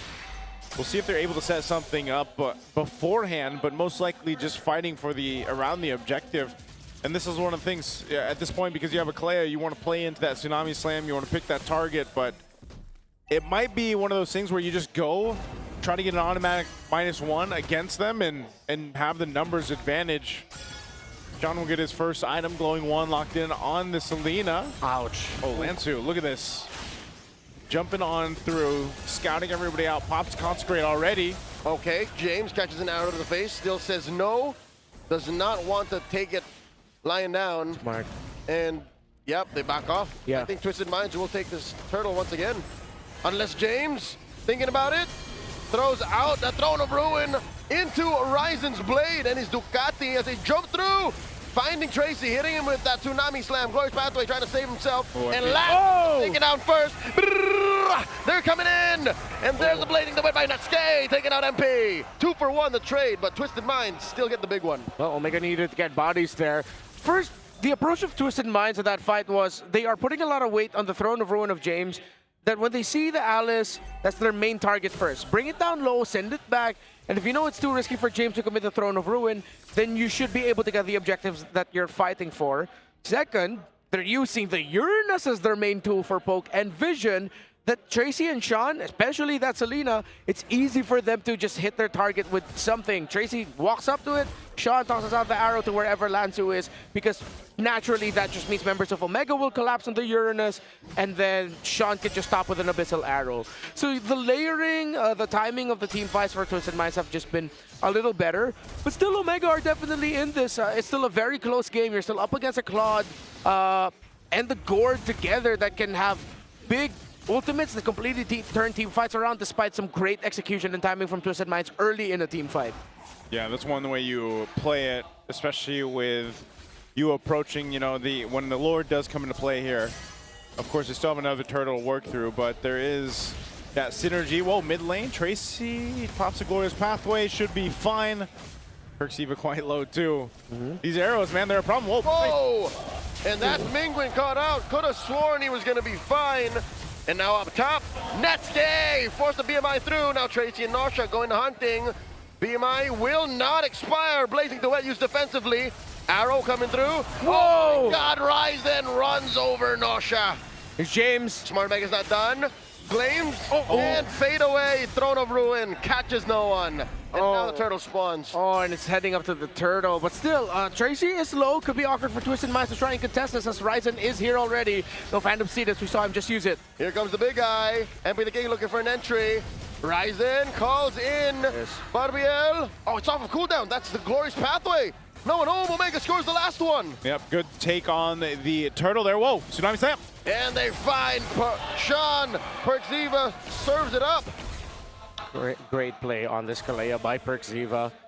Though they haven't always been able to convert. They've converted majority of it. Perksiva has 3 assists. All right.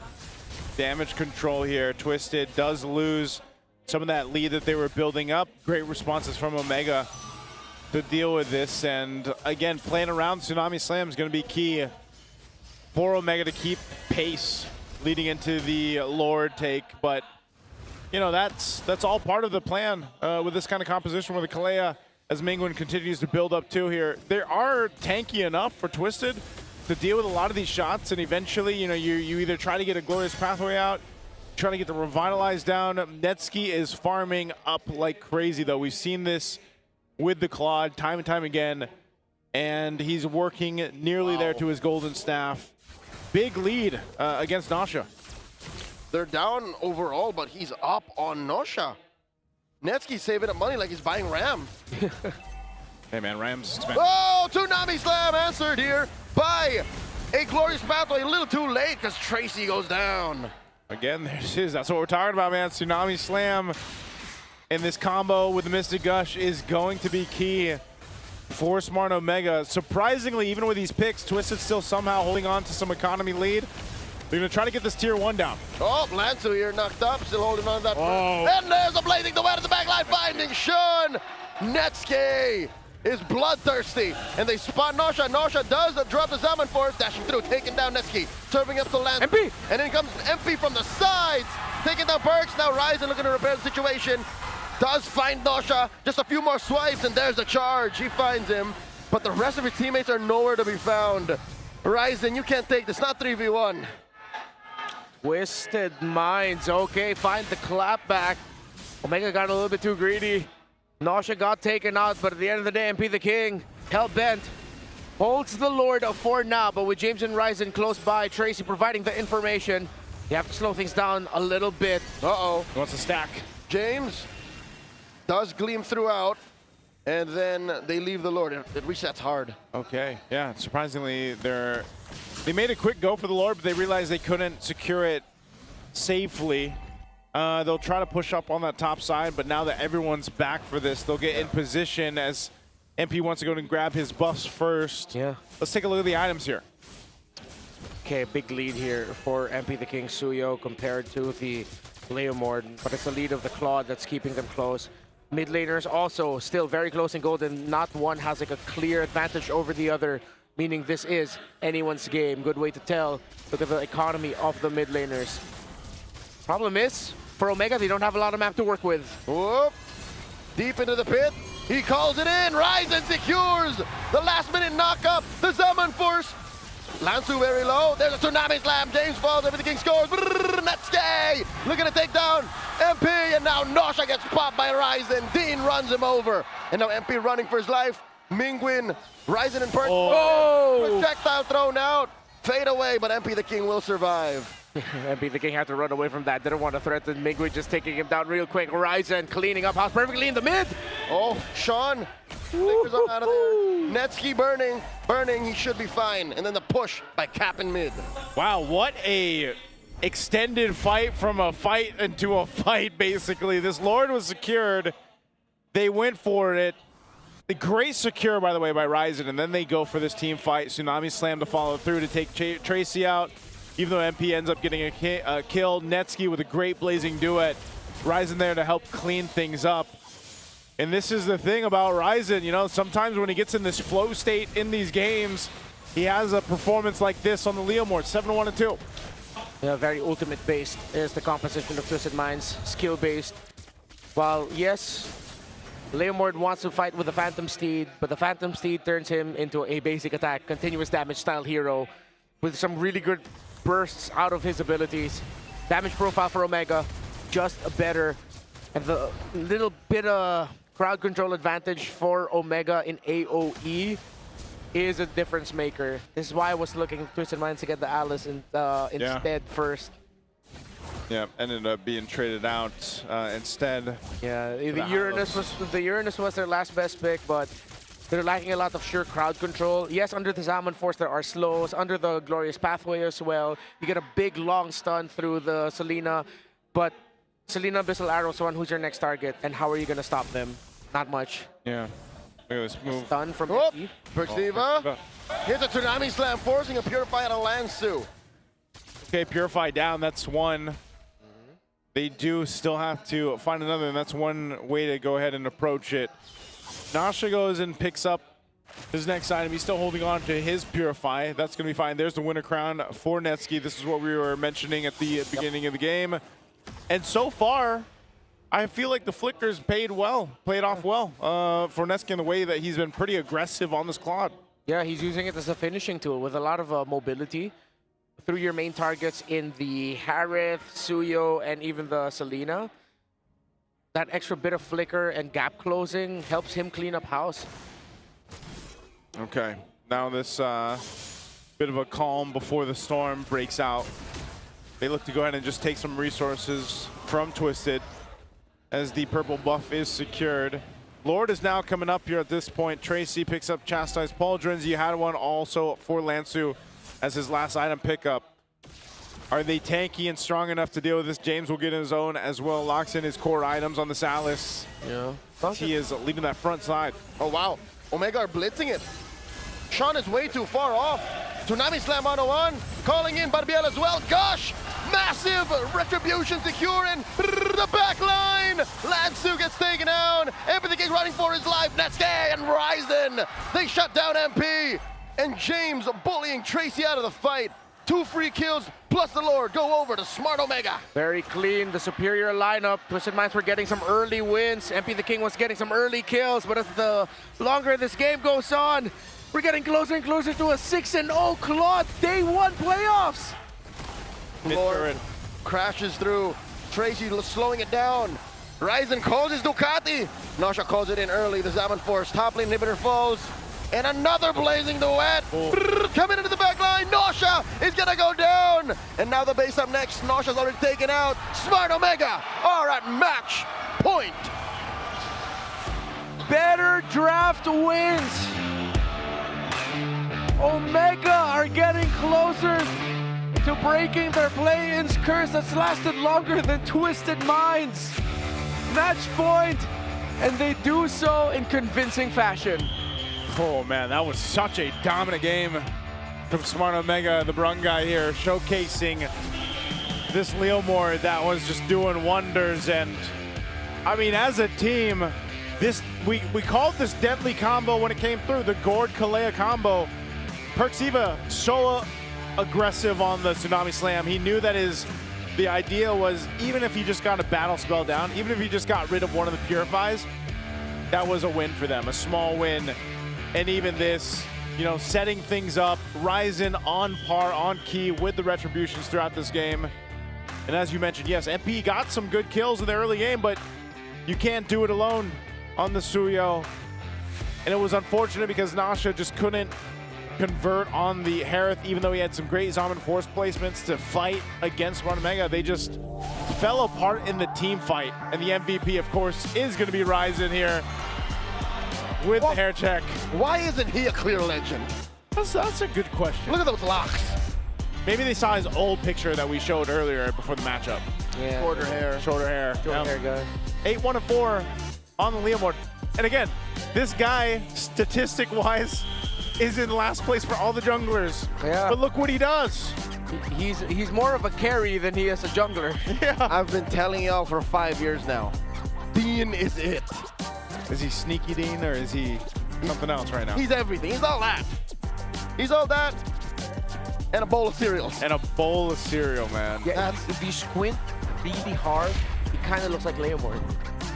He kind of looks like Leomord. Look at that profile on Leomord. Yeah. Look at the right. Yeah, right? I'm squinting. He's just like an inch short. Yeah. So, almost there. Is it just me, or did Twisted Minds ended up going for another conditional lineup? And the condition being, Sean keeps hitting abyssal arrows and disrupts the big picture of what Omega wanted to do. But it was crazy because, again, as we saw here through this game, even if Sean is landing the arrows, getting the information, once that was done and they didn't have any follow-up, he's left to just run away, and Netsuke was hunting him down like crazy, man. Netsuke was everywhere, utilizing the flicker just to go ahead and secure those kills. It's just so much better. I wonder why they decided to give the Alice instead of just picking it up for themselves. I guess that's what's frustrating, is the way Twisted Minds drafted allowed for Omega to not even rely on any Lasson. Yeah. No cheese, no nothing. It's just potency. It's just a clean combo in mid. And then again, mobility in the side lanes. It makes for just a great picture. Like, were they just thinking that, oh, all right, I think for James here, there's still a lot of things that he could go for. Let's pick up the high loss so we can react. But there's one very clear trade in the Alice and Uranus. Yeah. Because really the Uranus wasn't able to do anything throughout this game. Yeah, well, there was that one little bit of clip where he was just standing in front of Omega, done a lot of damage. That's pretty much it, what you expect from the Uranus being able to deliver early game, but still conditional. Yeah. Well, for Omega, James, the threat of James forced a lot from Twisted. Oh, James still has his Throne of Ruin. He can still gleam. Let's force it out of him first. Yeah, the Gleam, the Tsunami Slam, like we mentioned, with the Mystic Gush. That's what we were talking about. There's so many different ways you can handle those team fights. So many different ways they can initiate or peel if they needed to.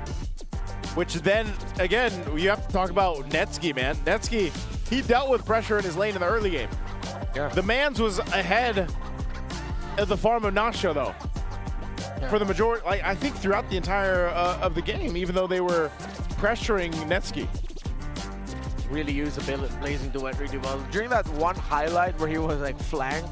And then he went back right on Yeah, he top. got sandwiched. And then he went back. Yeah. He risked that potential of him getting blasted. He was able to flicker quick enough because he knows the Harith needs to dash first and then basic. It's not just a simple basic attack. To maximize it, you need to dash. He was fast enough to flicker out. And then Ryzen came in. Yeah. And then that started the turnaround in favor of Omega. And he did all that cool under pressure. Look, across the board. Even taking his opponents into consideration, he has averaged the lowest BPM, like 71. He's pretty chill. Yeah, man. 75, 71, 113 at peak. At peak. That's just probably when he was Blazing Duetting. Lansu was maybe the truly lowest, but you play a Uranus, man. Come on. Yeah, you're playing a Uranus. Does that really count if your heart rate's low? No. Uranus players? You know, as someone who does play a lot of Uranus, you are expected to go low. There it is. We all go low. Let's throw it over on low to the on-ground panel. Hans and Wolf. Maraming salamat sa ating mga casters. With this, Smart Omega is now at match point. Isang panalo na lamang ang kinakailangan nila to advance to the next round of the playoffs. In fact, we were talking about this off broadcast. Nagulat ako na gumamit si Ryzen ng Leomord, considering that there were a lot of critics before na parang hindi naman pang split type yung Leomord, and that's where he thrives. Pero gumana itong lineup na to ng Omega. You know mo, Hans, isa ako sa mga critics na yan. Hindi ko gusto talaga kapag nahawakan nila yung Leomord. In fact, meron akong statline sa mga podcast na ginagawa namin nila Midnight. Sinabi-mention ko yan na low win rate talaga sila at hindi talaga bagay yung Leomord. In fact, nagsimula ang laban na to na hindi ganun maganda. But Smart Omega found a way. I think it's Perks yung kanyang decision na gumawa ng panggulat na pag-flicker sa may buwan with Kalea eventually. At nakita din natin yung kagandahan na ginagawa na kanilang mga teammates. Eventually, this boiled down to pindutan gaming for both teams na nakita naman natin na naging effective para sa Smart Omega because of how impactful Perks was. Makikita natin dito yung pag-control nila ng river. This is the heat map, ang mga pinagagalawa ni Perksiva noong pagdating ng mid-game na around 10 minutes up until the end of this particular game. At mapapansin ninyo, puro nasa gitna. Puro hawak niya yung mga pushes dito sa may gitna, RBM at LBM that eventually allowed them na makakuha ng mga pick-offs. Nung time na nahanap nila yung pagpitas kay Sean, dun sa may gitna, dun actually nagsimula yung momentum para dito sa side ng Smart Omega. Yeah, because most of the team fights ay nagsisimula dun sa mga major objective takes. Not even the turtles anymore kasi lagpas 10 minuto na itong mga laban na to. So this is just great management ng Smart Omega sa pagpili kung sino ba yung magandang target. Is it the objectives or is it something else na talagang na-execute nila ng paulit-ulit over those major objectives? And madali ko rin sabihin dito na pwede kasing ma-flip yung switch. In fact, this game, kung sakali ang mas maganda yung execution was Twisted Minds, masasabi natin na sila yung pinupuri natin ngayon. Ganun ka tight itong laban na to, but the snowball was just in favor of the barangay. Right, there were some kits na pwedeng gamitin yung Twisted Minds. There was even a Kalea mula kay Perks, a Selena mula dito kay Sean. So there were some ways to pick off some opponents, but it didn't happen for Twisted, and it happened so much para sa Smart Omega. Kaya ngayon ay lamang sila ng 2-1. Just one more to make it to the next round of the playoffs. But before we toss it over to game number 4, I assume we have some special guests together with our host. Your right hands, meron nga tayong makasama here in the Champions Arena na isa na ring kampiyon sa kanilang rehiyon. Please welcome Coach Justin of King of Gamers Club. Welcome sa Champions Arena, Coach Justin.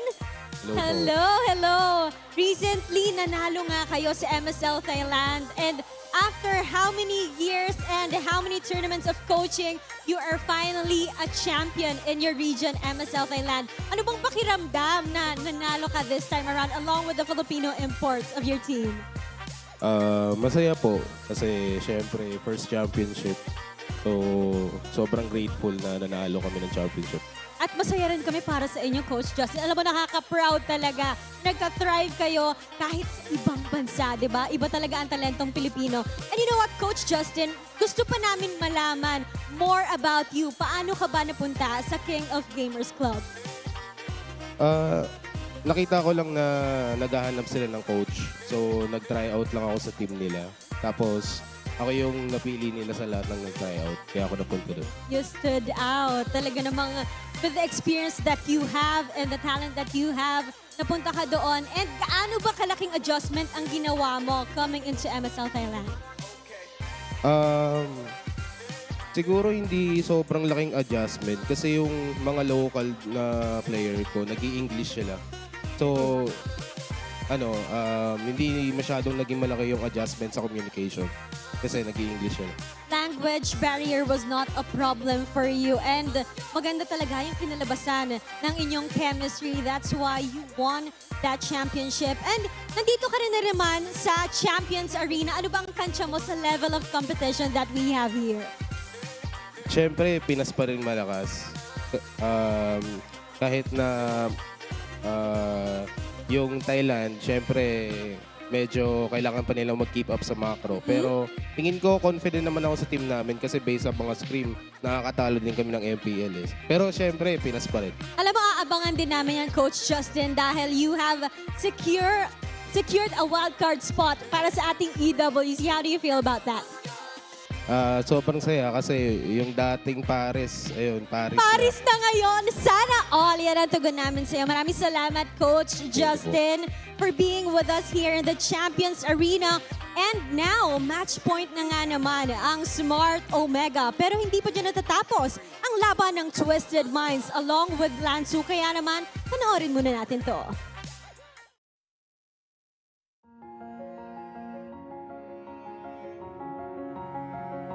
Siguro si Lanzo, hindi din siya siguro talaga team captain inside the game, kahit outside the game. Kasi may mga times talaga na sobrang down ako, sobrang gulong-gulo na ako kasi puros talo kami, bad trip ako. Pero siya makikita mo palagi na lumalaban, nag-cheer up sa amin, binuboost yung mentality. Isa siguro sa isang factor na napaka-solid na team captain ni Lanzo kasi pag wala kang makausap, pag gulong-gulo ka na, pwede kang lumapit sa kanya, makikinig siya, bibigyan ka mga advice. Ako po si Lance Aaron Misa, ang GN ko po Lanzo, and ang team ko Twisted Minds.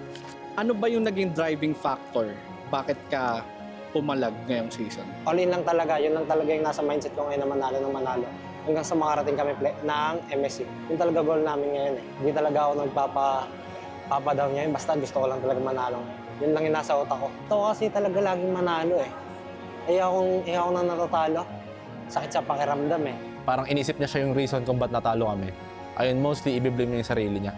Lagi ko lang chin up ko lang lagi kasi lagi siya nakagong pag natatalo eh. Kaya yun, parang binibigyan ko lang siya ng motivation kung bakit, kung para sa atin naman to, para sa pangarap natin to. Kaya yun, nagbabounce back ko. Pero pag most of the time, pag alam niya naman as a team yung pagkatalo namin, siya talaga yung nag-motivate sa amin para mag-reset and mag-bounce back sa next game. Nangyari kasi ang pinaka-goal niya talaga is, siyempre lahat naman mag-champion, di ba? Pero siya kasi isa siyang breadwinner. So parang ang dream niya talaga is manalo, so binibigay niya lahat. Which is nagiging shared dream na siya sa amin. Parang gustong-gusto manalo nila. So gugustuhin na din talaga namin lahat kasi gusto niya talaga makatulong sa pamilya niya. Dami kasing may pangarap sa posisyon ka eh. And ayaw ko naman palitan nila ako kasi gusto ko pa lumaban. Talaga all in lang. Talagang iniisip ko talaga pamilya ko. Gusto kong magandahin yung buhay nila. Yun lang talaga nasa mind. Okay na yun yung pangarap ko. Na hindi na magtrabaho si mama. Ganun. Yun. Talagang todo kayo talaga ako ngayon eh. Palag na to.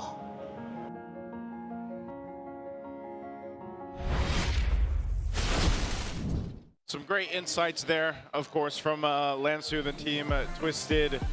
just about his aspirations to be, you know, continue to fight on, hopefully win a championship, support his family. For those that don't know, breadwinner, you know, over here in the Philippines means he's the one supporting his family. He's the one doing all this so that he can hopefully one day retire his mom so she doesn't have to work anymore, and he can continue to support them. And that drive is what drives them as a team to keep moving forward, and they're motivated by him.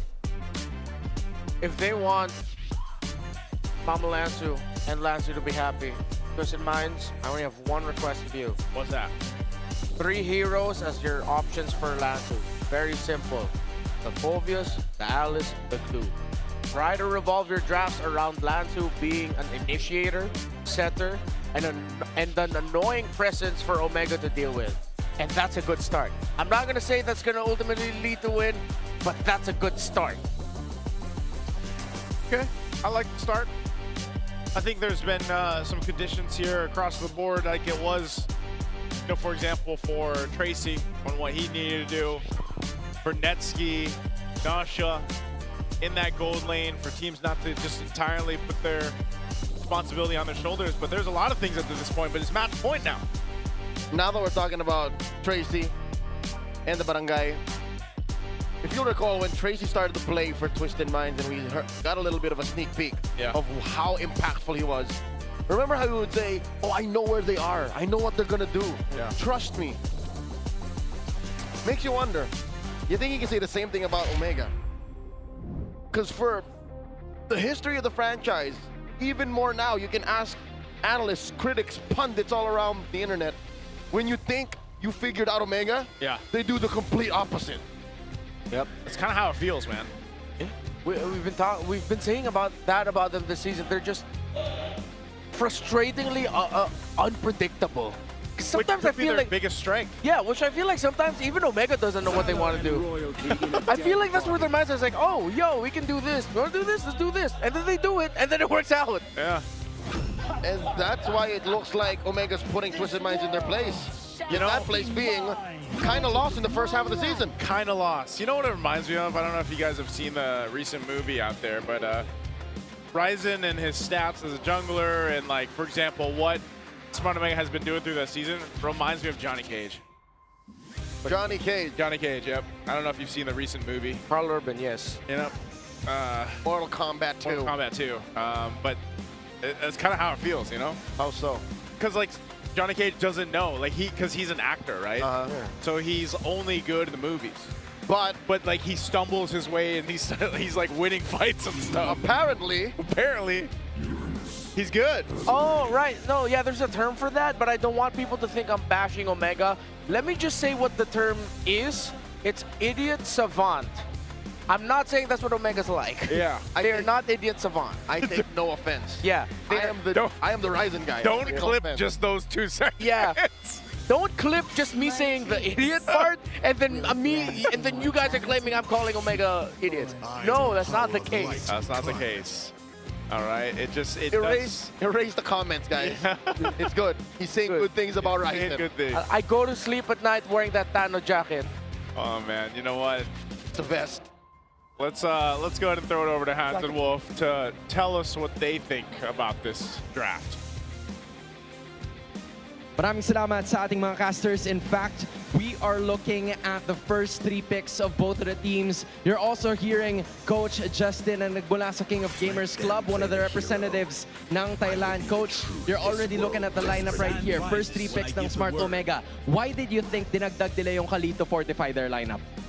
I think maganda kasing partner yung Khalid sa Sushi. Meron na agad silang strong. Tapos, ayun. So, I think, ayun, maganda yung Khalid in addition for Zushin kasi may strong mid na sila. So, yung tingin kong reason. So that's it. Like strong mid trio. Wolf, do you think it's the same thing para naman sa Twisted Minds? Do you think they have a strong mid lane trio in the lineup? Sa ngayon, hindi pa natin nakikita with just the Gord. They have to find a way to solve this kasi sabi nga ni Coach, malakas yung kanilang mid. I think baka mag-defensive na lang sila like Gatot Kacha, mga ganun. Well, I mean, Gatot Kacha, do you share the same idea or are you thinking of different options here, Coach Justin? I think pwede rin po yung Gatot sa composition ng TWIS. But I think, Universe sila tsaka Glue, which is good dun sa kanila. So again, elaborate on that, Wolf. Bakit maganda or hindi maganda to, basing it on your Actually, assumption? maganda siya kasi offense, violence ang pinili na Twisted Minds doon sa kanilang 2 picks. Okay, so that is offense that we're talking about. Is Gatot Kacha still an option para sa other side? But I don't think it is anymore. Glue will be the wrap-up. Talk to us about this final pick and the full composition ng Twisted Minds ngayon. Yung full composition ng Twisted Minds, what do you think about it? All 5 are finally there. Kung ano yung magiging last pick nila. I think maganda dito for Glue, hindi sila pwede mag Therese lang pwede or Alice para sa Glue.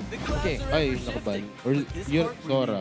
Okay, so Sora, Wolf, just some final thoughts about it. Ano sa tingin mo yung benefit of having that Sora in the lineup?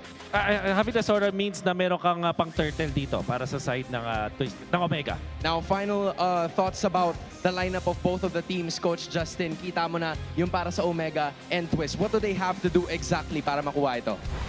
I think yung winning condition ng Omega is meron silang strong mid. Pero tingin ko balance din yung lineup ng sa Twisted Mind. Okay. So tingin ko kung sino manalo sa first turtle, yun yung magdidikta ng laban. First turtle is off the note. I think it's time to toss it to our casters to find out who's going to be winning this matchup. Thank you so much, Hans, Wolf, and Coach Justin. Again, for the insights here, leading on in, and congratulations for the championship over there in MSL Thailand, by the way. Kapkun Grab for sharing your insights. Let's get into game number 4. Match point for the Barangay. We saw it from a mile away. That Sora was left open. No threat of a Valentina from the other side. Renmar, it's like we're back in mid-season where a gourd combo gets ruined by a Sora. Yeah, they revisited the Guinevere again. I got my wish in last two getting the glue, but Sora, guys, why? It was Twisted Minds who was the first victim too. Oh, and speaking of, man, an early flicker already used, and Sora's not even in there. Yeah, it's the Khalid and the Juice in together. That's what Coach Justin meant. He was talking a lot about strong mid. Yeah. Twisted Minds, they opted to go for balance. And Turtle 1 is going to be very important for them. If they don't get to diminish the farm and speed of Omega's scale, it's not going to be good. And so far, it's Omega dictating the tempo. With their Khalid, with their Juicin, and their Suyo, they've taken away Green Camp, and they forced out flickers from Tracy and Sean very early on. Yeah, that's what I was surprised by. Tracy even burning his own flicker too. You know, if he's caught in this first exchange, and that's why Coach Justin mentioned the first turtle's so crucial. It's going to be a little devastating for Twisted to deal with. You're right, Owami, or rather, it's okay. Nice too. This being dangerous grass is one good thing for the Guinevere, but the bad thing is, Perks even stole the Khalid. That's Tracy's signature hero. Plus, oh my God, look at this, the response. They forced back Omega, but they spent a good amount of resources doing that. What I was trying to say is... Yes, Burrito. What I'm trying to say is, Tracy's not proven on the Guinevere. It's just not as good. If anything, the one good thing I can say about Twisted Minds lineup is the side lanes. You still have the 100%. Is it still 100%? The what? Claude. The Claude?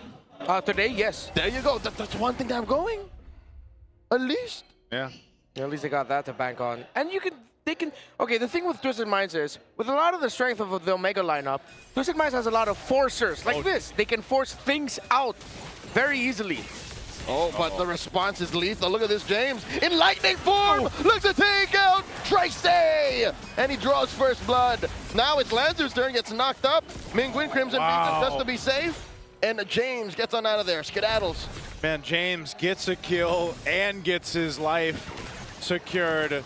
Can they secure the turtle? That's the question. Oh, Lancer, another slam on Patrick Star.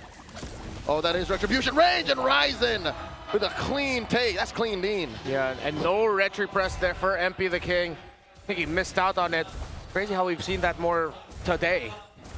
Yeah. A lot of non-retry presses. Whoa. Whoa, whoa, Perks, okay. He was just in a little bit too deep. Had to use a Raging Sandstorm to get out. He just wanted to be sure. Yeah. Yeah. Safe. Might as well. A whole lot of action happening. Netsky also converting a lot of that gold in his hands early on with all that action happening around the first turtle. Gets him about 500 gold ahead currently against Nasha. And as we've seen throughout the series anyway, it's really been in a case where you know, Netsky, for example, he's been winning the lane. Like, regardless of what's happened across the map, he's been winning it. 1,000 up. Smart Omega can definitely use this as a ramp up, and then they can just continue to pressure Nosha. Defensive use of the Blazing Duet. Netsky does oblige with the Zaman Force of his own, and then Tracy maybe just a second too late. If Tracy was the first to pull the trigger, then Netsky and Perxiva would have gotten turned on. Okay. Trying to see if Twisted Minds are better off on the counter or on the go. I think they're better off on the counter, because Omega, with knowing that they have the more aggressive, strong lineup, they can afford to be aggressive. And I think Twisted Minds can just play off of that. Of course, we saw a glimpse of it earlier with the aggression of James. Lansu was someone who decided to dive on the back. Unfortunately, Twisted Minds couldn't make the most out of it with how quickly Tracy went down. But then there was still a threat potentially of MP the King and Lansu securing the turtle together. Didn't happen. But it's those situations where you could see a potential comeback for Twisted Minds from the reactive side. And that's not necessarily a bad thing. We've seen it earlier today with James on that Terizla. He played reactive and it worked out really well. I think it's the hero kits are different. The Omega lineup just has so much power with them that a turnaround by Twisted Minds is so also dependent on Nosha getting farm and being able to Blazing Duet. Which hasn't that been a problem throughout the series that we've been talking about? Oh, a gush out of Sean. I'm pretty sure he was just trying to clean out that brush. And Tracy gets knocked up. There's the James. Blazing Duet out of nowhere. Nosha, he can't save Tracy. Down goes MP, and so does Lansu. And Ryzen secures the Sky Piercer on the exit. Turtle number 2 goes over to the barangay. And that's turtle number 2. As echoing what Coach Justin in the panel said, look at what happened after turtle 1, and it's ballooned further now after the second one. And Omega are going to be able to break the tower down bottom, getting Netsky out of lane. We are on the way to Omega advancing forward. The comeback here for Twisted is too difficult. James on this Sora that got through. How many times did we say this season? When there's a Leomord with you, when there's a Gord with you, you don't want the Sora around. Okay, a reason why I think Omega just went and dogpiled on the front line of Twisted Minds was because they knew that there was no gush. Yeah. Joseph, as a former top global Gord, number 1, how often does that happen? As soon as they know that it's gone, what are you left to do? Just stun. That's all you can do. Mystic Projectile, slow them down. That's it. Why would he gush out of nowhere? I mean, to be fair, premature gushing affects 4 out of 10 men. So 4 out of 10 Gord mains. Yeah. Yeah, 4 out of 10 Gord mains. I wasn't one of them. Well, at number 1, of course you weren't. This puts Omega up 4,000 gold now in 6 minutes. That's a grand and change a minute that they're beating down on Twisted Minds. There's nothing the Minds to put on the map yet. Heartbreaking for Twisted Minds that they are very slowly yet equally quickly seeing their season end right before their eyes. While it is vindication for the barangay, how long has it been? Since season 9. That was the last time we saw them get past the play-ins. Every playoffs attempt by Omega after that has ended in heartbreak, first round exits, and in the Filipino way of saying it, they would apologize to their fans. Sorry for letting you down. Hands down, though, this is definitely one of Omega's better performances. Clean as it gets. A quick look into what their dugout looks like. Coach Wura has his feet up, has his hands up. He's like, yep, according to plan. According to plan, as the draft was predicted here, Smart Omega, this is a massive lead at this point. You know, there wasn't too many times this in today's matches that we see a 5,000 up in the 7-minute mark. James jumping forward once again. It looks like they just want to continue to put pressure on Twisted. They do that perfectly fine. They'll get themselves the 3rd turtle. Tracy is incapable of getting one of the major advantages that a Guinevere has in Dangerous Grass right now.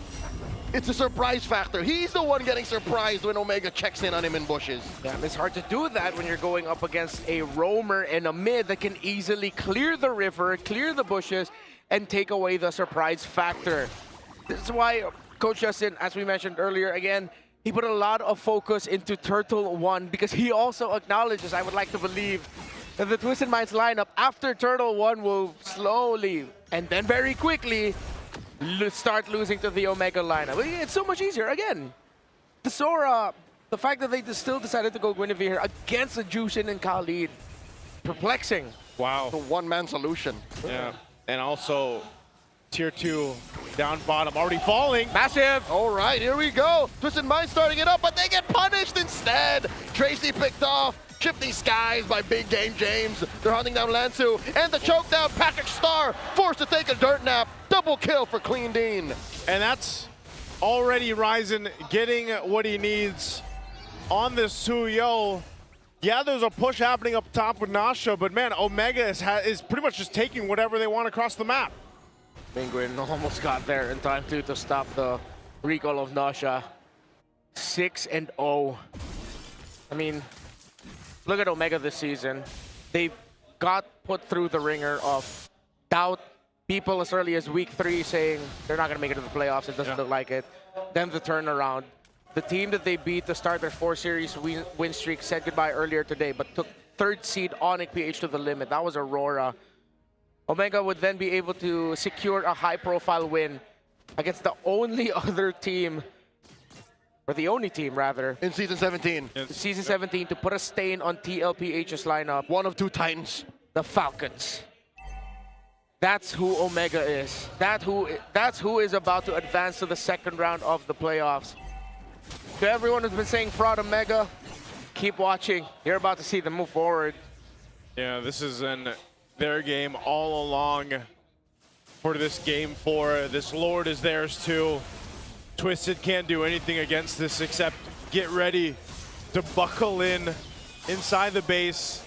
Now, one thing is, yes, they should be able to clear things out, maintain themselves into this game, but at a 7,500 gold lead, 10 minutes in, a massive deficit that they have to work against. And Holy Crystal, Starlium Scythe, and Feather Heaven, the Trinity locked in for Netsky.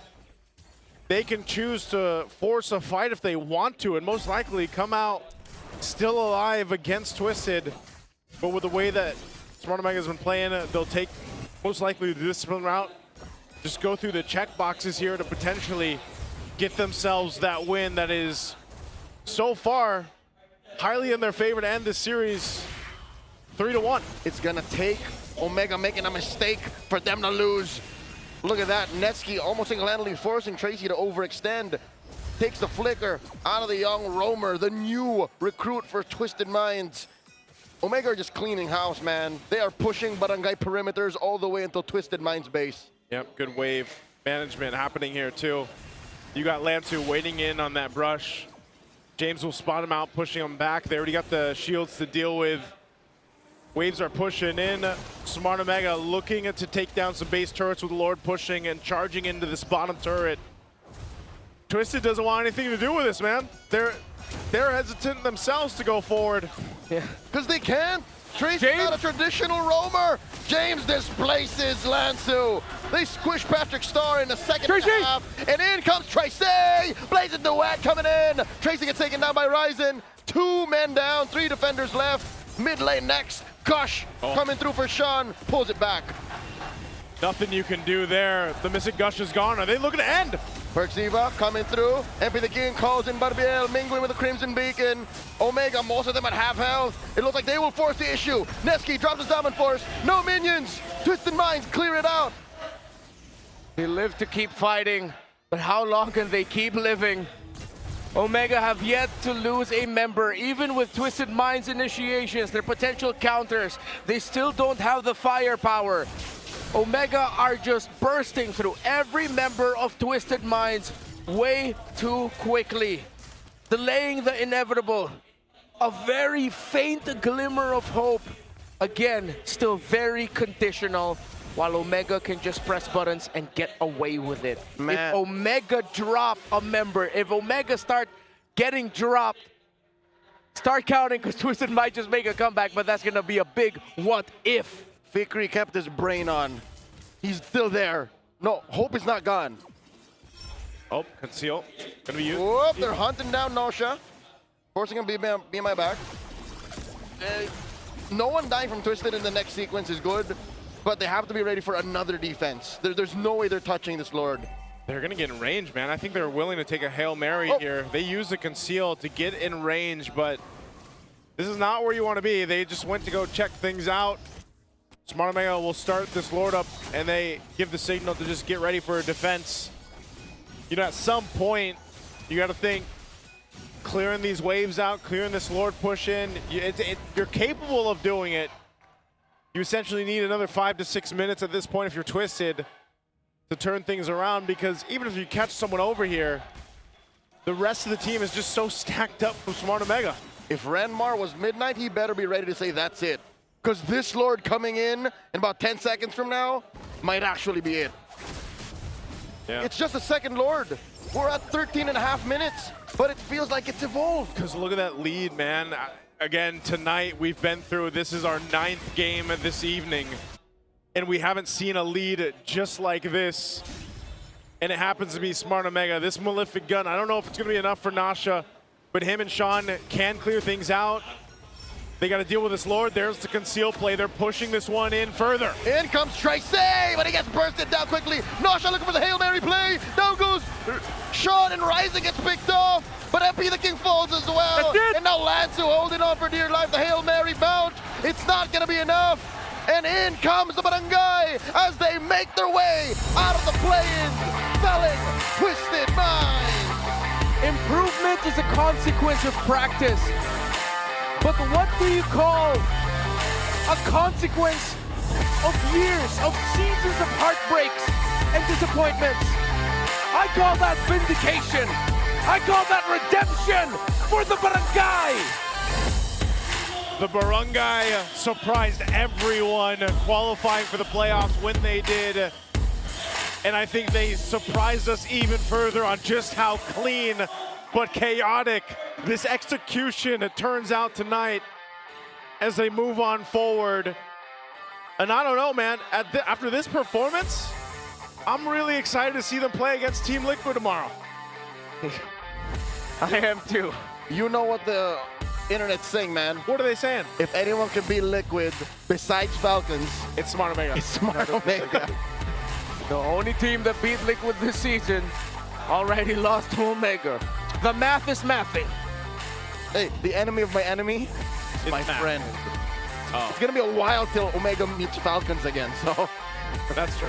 The friend of my enemy is also my enemy. Potential X. Oh, that I lost it somewhere. It's okay. Too real. Too real. There we Look go. at the dugout here. Pewter. All of the hard work paying off. Boss Roy, Boss Pat, Lambot. Sounds like I'm personal friends with them. That's how I was just saying. It sounds like those are your friends, man. 8 seasons. 8 seasons. Since we've last seen them get past the play-ins round. 4 years.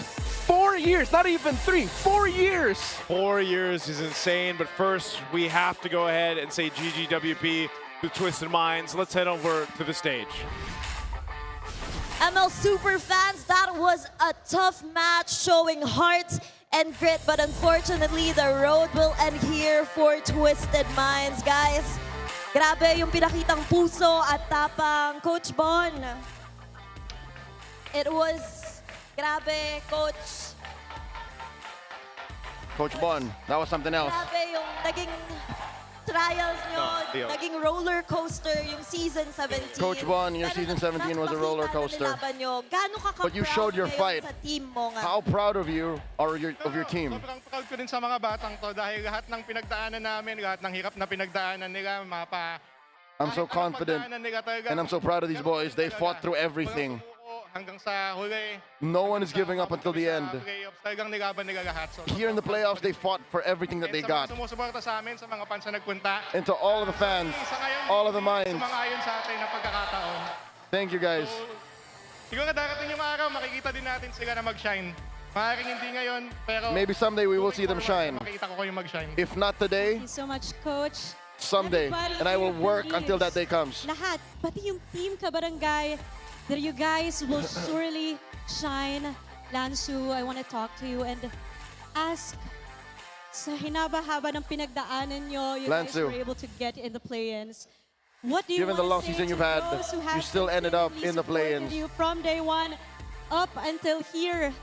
Nakita talaga nila yung galing at pusong pinakita nyo. What's your message? They really saw your heart. Salamat po sa mga sumusuporta. Thank you to all our supporters.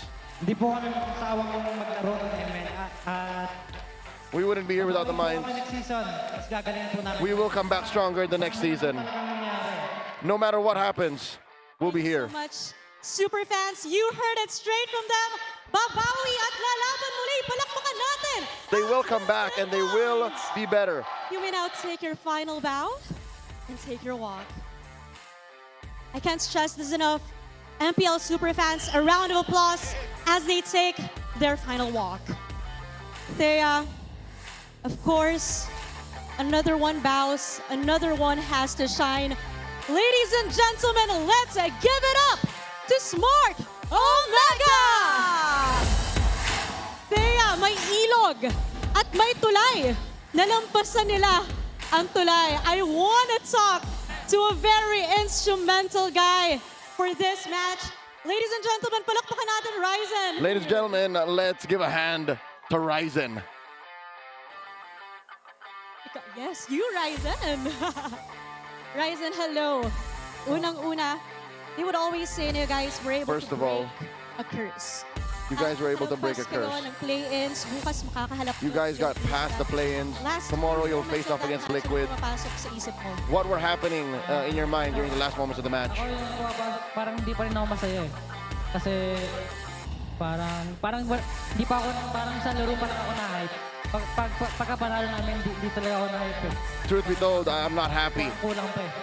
Parang tingin ko pag natalo namin Team Liquid, pwede naman yung masaya. Oh my gosh. In that last moments of the game, the job's not done. Until we beat Liquid, that's when I can smile. Natin a bit of a rewind from the regular season. Tabla kayo ng Twisted Mind, if you remember. You and Twisted Minds had an equal score going through the regular season. Para kayo yung manaig. What was the key here for you to beat Twisted Minds finally? Talaga namin ngayon, parang kakaiba talaga.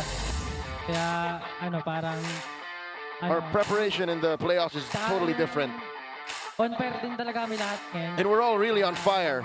Sobrang lakas ng loob namin ngayon, so parang tapang. We're all really confident, we're all really brave. Maganda yung laban. We're fearless, and that's why our gameplay is so You guys good. agree? Iba ang confidence at chemistry ngayon. And our chemistry, Smart too. Omega. Thea, I think it's time to interview someone na iba yung confidence. I think, Thea, it's time for you to talk to someone who has one hell of a vibe. Really good confidence. Parang may bagong ritual ba? Netsky, why do you have green hair? Is this part of your manifestations? Unang-una ko napansin. Because that's the first thing I noticed. Why is your hair green? Na nakalampas na kayo sa unang stage ng play-in. It's like you could really sigh of relief. Kamusta yung feeling ngayon, Netsky? What's the question? Panalo. And you will continue on How do you feel to the next about game. winning and moving forward in the rounds? Yung nakalaban namin Twisted, parang nasa mindset namin, kailangan namin ng momentum para bukas eh. Kasi iba yung mga kalaban namin bukas, yung mga Dragon yun. Sabay kami yung mga sisiw lang para mahirap pa yun. And siyempre bibigay namin yung best namin para bukas, para makasabay sa kanila. Kasi pag tinalo kami doon, sobrang laki ng confidence namin. And balik tayo. Honestly intelligible. Gaano ba kahirap or kadali mag-prepare knowing that if you are against Twisted Minds na pwede nating masabing may unpredictable or maraming baon nasa drafting? What made you say that your preparation this time makes you more unpredictable? And lastly, We really prepared from player to player. yung top seed ng ating Tomorrow you'll be facing off against top seed in MPL PH. What is your message for Liquid PH? That is one great message. Everybody, palakpakan natin, Smart Omega! You may now take your walk of victory. Kaya, I heard it right? Sana raw maging eng-eng si Carl Tizzy. That is a tall order, a tall ask. And they did that match wonderfully. At kabang-abang ang magiging match bukas. Pero balikan muna natin kung ano ang nangyari sa previous match. Casters, Palag Na To. Thank you, Thea, and thank you, Denise. Again, GG, well played over there to Twisted. Unfortunately, your season ends here for Season 17, and congratulations to Smart Omega for the first time since Season 9. They're moving out of the play-ins and going to the next stage of the playoffs. I would like to apologize. I personally could not translate what Netsky was trying to say. Yes. I heard very little of the whole, I hope Carl Tizzy was eng-eng. Yeah. Even then, on the fly, it would be difficult for me to translate, so apologies. Hey, you know who didn't need to apologize? This performance, MVP of Perksiva. 0-0 in 12, 100% KP on the Khalid. I almost expected for this last game for the Khalid to go over to Tracy. I did not think that he would be playing the Guinevere again. And it was Perxiva that ended up getting the Khalid pick, and man, did he make it work so well. It started off by just burning out 2 flickers before like the first 2 minutes of the game even. Yeah. Y'all want to know why Guinevere jungle works so well? Number 1, there's usually a roamer for you to get vision, to make the most out of your spatial migration so you get that knockup. 2, you're also empowered by buffs so you hurt more. And then tie those up 2 together, it's so much easier for jungle Gwins to actually get good setups because they have someone else providing vision for them. Buffs and items. Buffs and items. Because as a roam, your economy is literally last in priority. Yeah. So Tracy just dies quickly like that. Yeah, he had like a whole Chop Suey build going too, and it was just unfortunate because couldn't really scale. And this is what we saw in the first Guinevere game too for him. You know, it was a kind of the same problem. But even more so than that was just James on the Sora. And I think why you guys reacted the way you did, and you know, during that draft, and I know it was being handled by Coach Justin and the boys over there on the on-ground panel, Hans and Wolf, but we all kind of reacted the same over here on the desk from English to Filipino. Yeah, it was a clear outdraft. Omega got priority everywhere. Center of the map, side lanes, jungle. No amazing team is gonna have an easy time trying to flip that for them. Again, it's very conditional. You will win if Omega X, if you X, Y, plus it's the algebra doesn't add up even anymore. Yeah. If you're trying to do long division and math as you play against Omega, you're losing more than half the battle. Yeah. Because you're trying to figure out what they're doing anyways. Yeah, while you're doing arithmetics and algebra, Omega's doing social studies and history. And push-ups. And push-ups. And pull-ups for Ryzen's case. I was gonna say they're also in physical education because I've seen that video of Ryzen doing pull-ups, man. Yep. Yeah, sleeper build. Yeah. Don't let that sweater fool you. Yeah, there's a reason. By the way, can we get those? Are those available in the Superfans today? The what? The Smart Omega pullovers. Did you not get it? You get one? The vest? No, the sweaters. Oh, that one. Yeah. Oh, yeah. The sweaters. I think they should be, yeah. I would really like one of those. Yeah, it is actually very It's a great pump cover. Yeah. You know what I'm saying? Shout out to the pump cover people out there, you know? You don't need to show your gains off. Just like Smart Omega. Or your lack thereof. Or your lack thereof, whichever you want, you know? That's why it's called a pump cover. Anyway, this leaves me to wonder, man, I'm not going to be here tomorrow, but like I'm gonna wish I was here. Maybe I will come here to watch those 2 matches. We got great matches tomorrow too. Yeah. Falcons ONIC, Falcons Omega. Falcons ONIC is our. There's so many rivals. That's our epic rivalry. Am I right? No, Falcons ONIC is the breakthrough. Oh, it's the breakthrough. Okay. Got a new title. Got a new title for it? Yep. All right, man. We need more titles out there, you know? Let's go ahead and throw it over to Hans and Wolf to talk us through this series.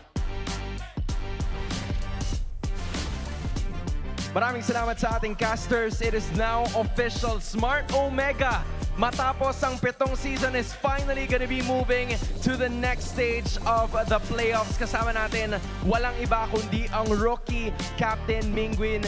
Men, congratulations. This is again your first time in the MPL at sobrang tindi ng development na pinapakita ng inyong team.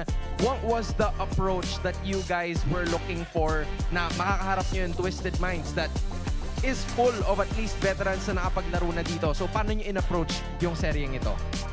Actually, yung approach lang na ginawa namin talagang hindi kami masyado nag-focus dun sa strength.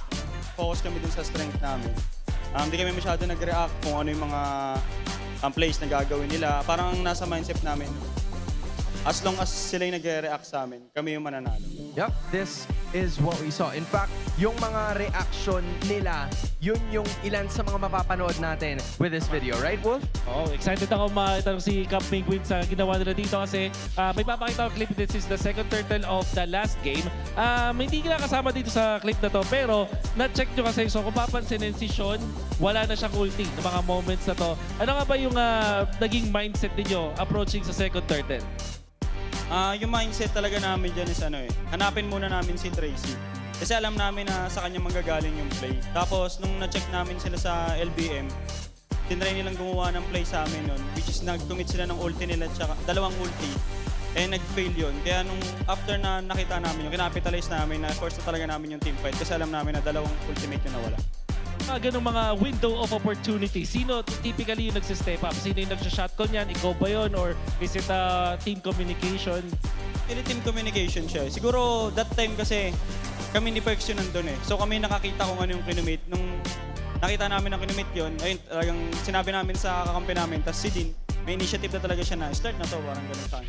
You know, Mingwin, this is the first time that we got to talk to you like this. Hindi namin natanong during the entirety of the regular season kasi ang dami mo kasama ng mga magagaslaw, makukulit, malilikot, at tigil talagang manalo.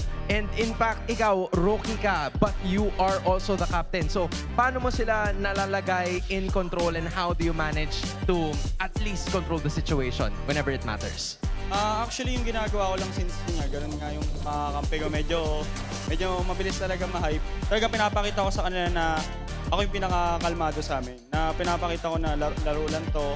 Hindi natin kailangan ma-hype, ma-excite. Kailangan natin gawin yung kailangan natin laruin yung laro.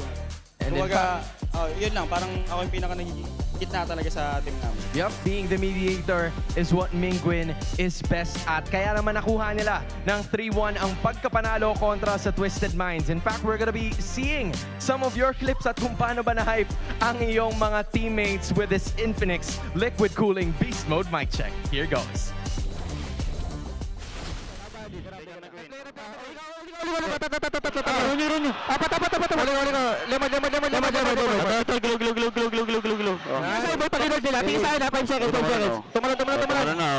Tapos. Ikaw, James, ako tingin sa'yo. Tapos. Yeah, boy.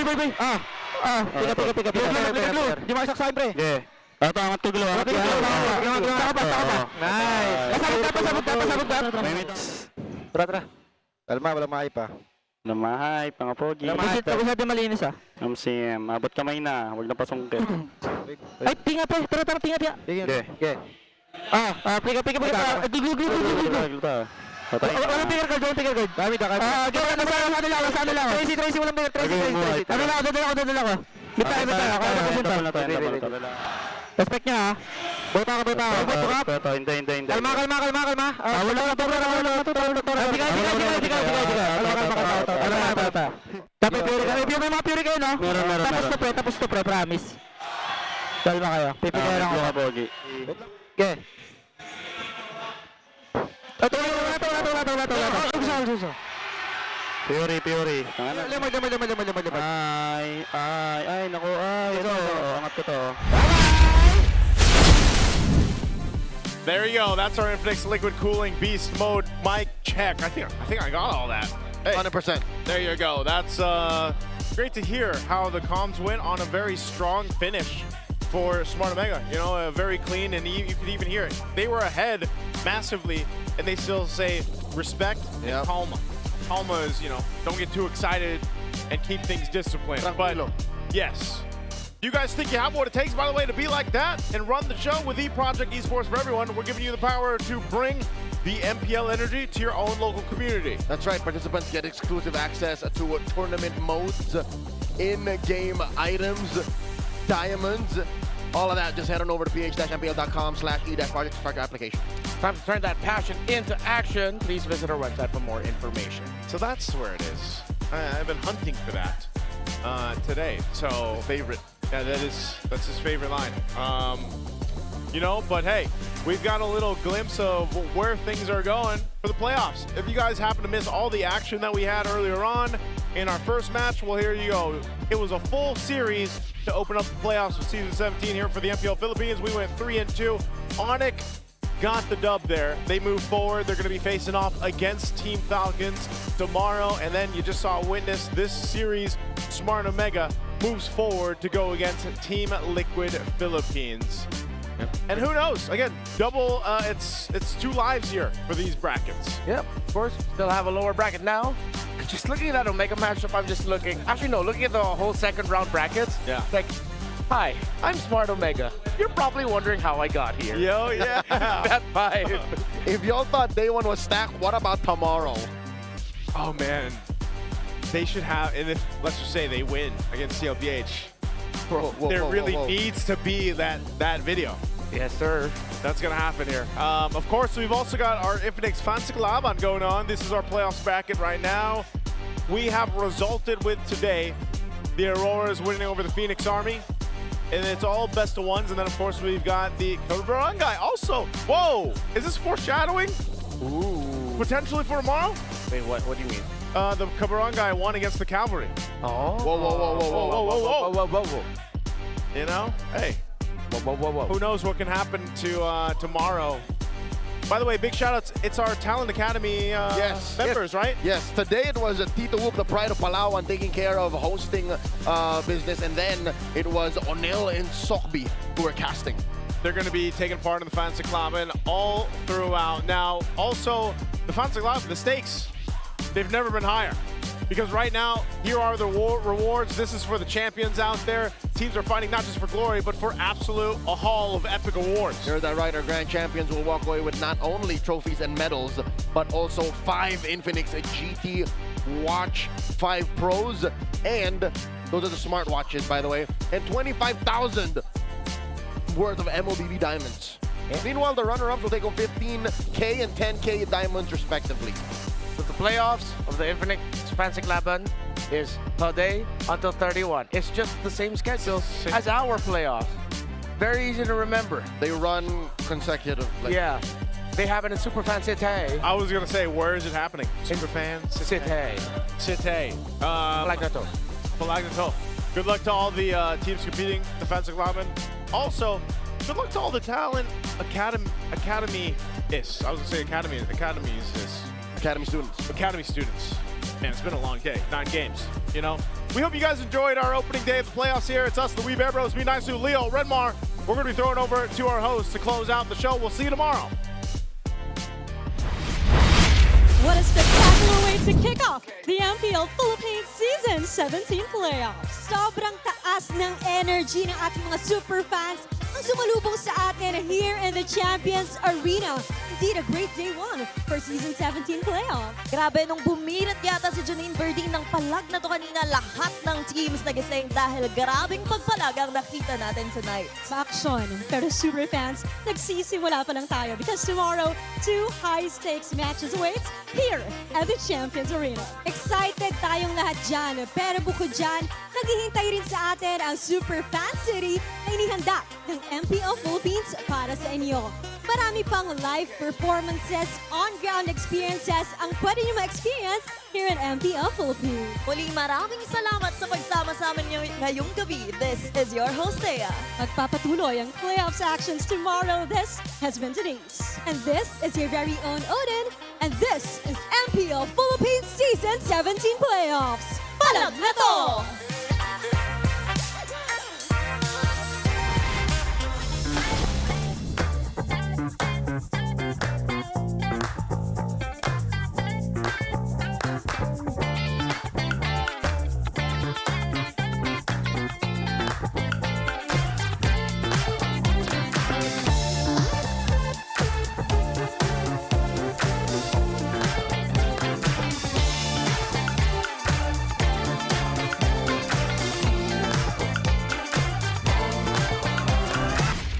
The 17th season of MPL Philippines is brought to you by the following sponsors.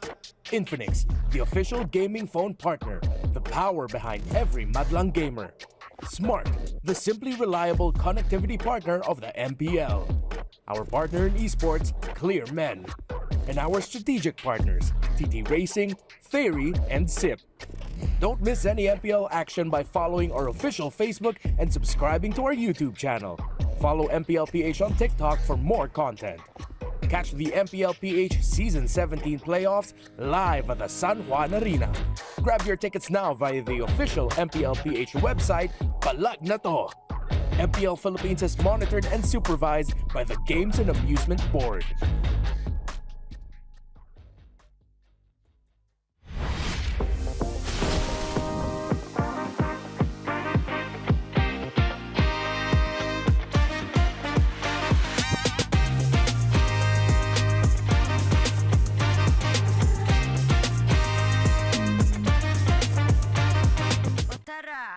Palag ka ba?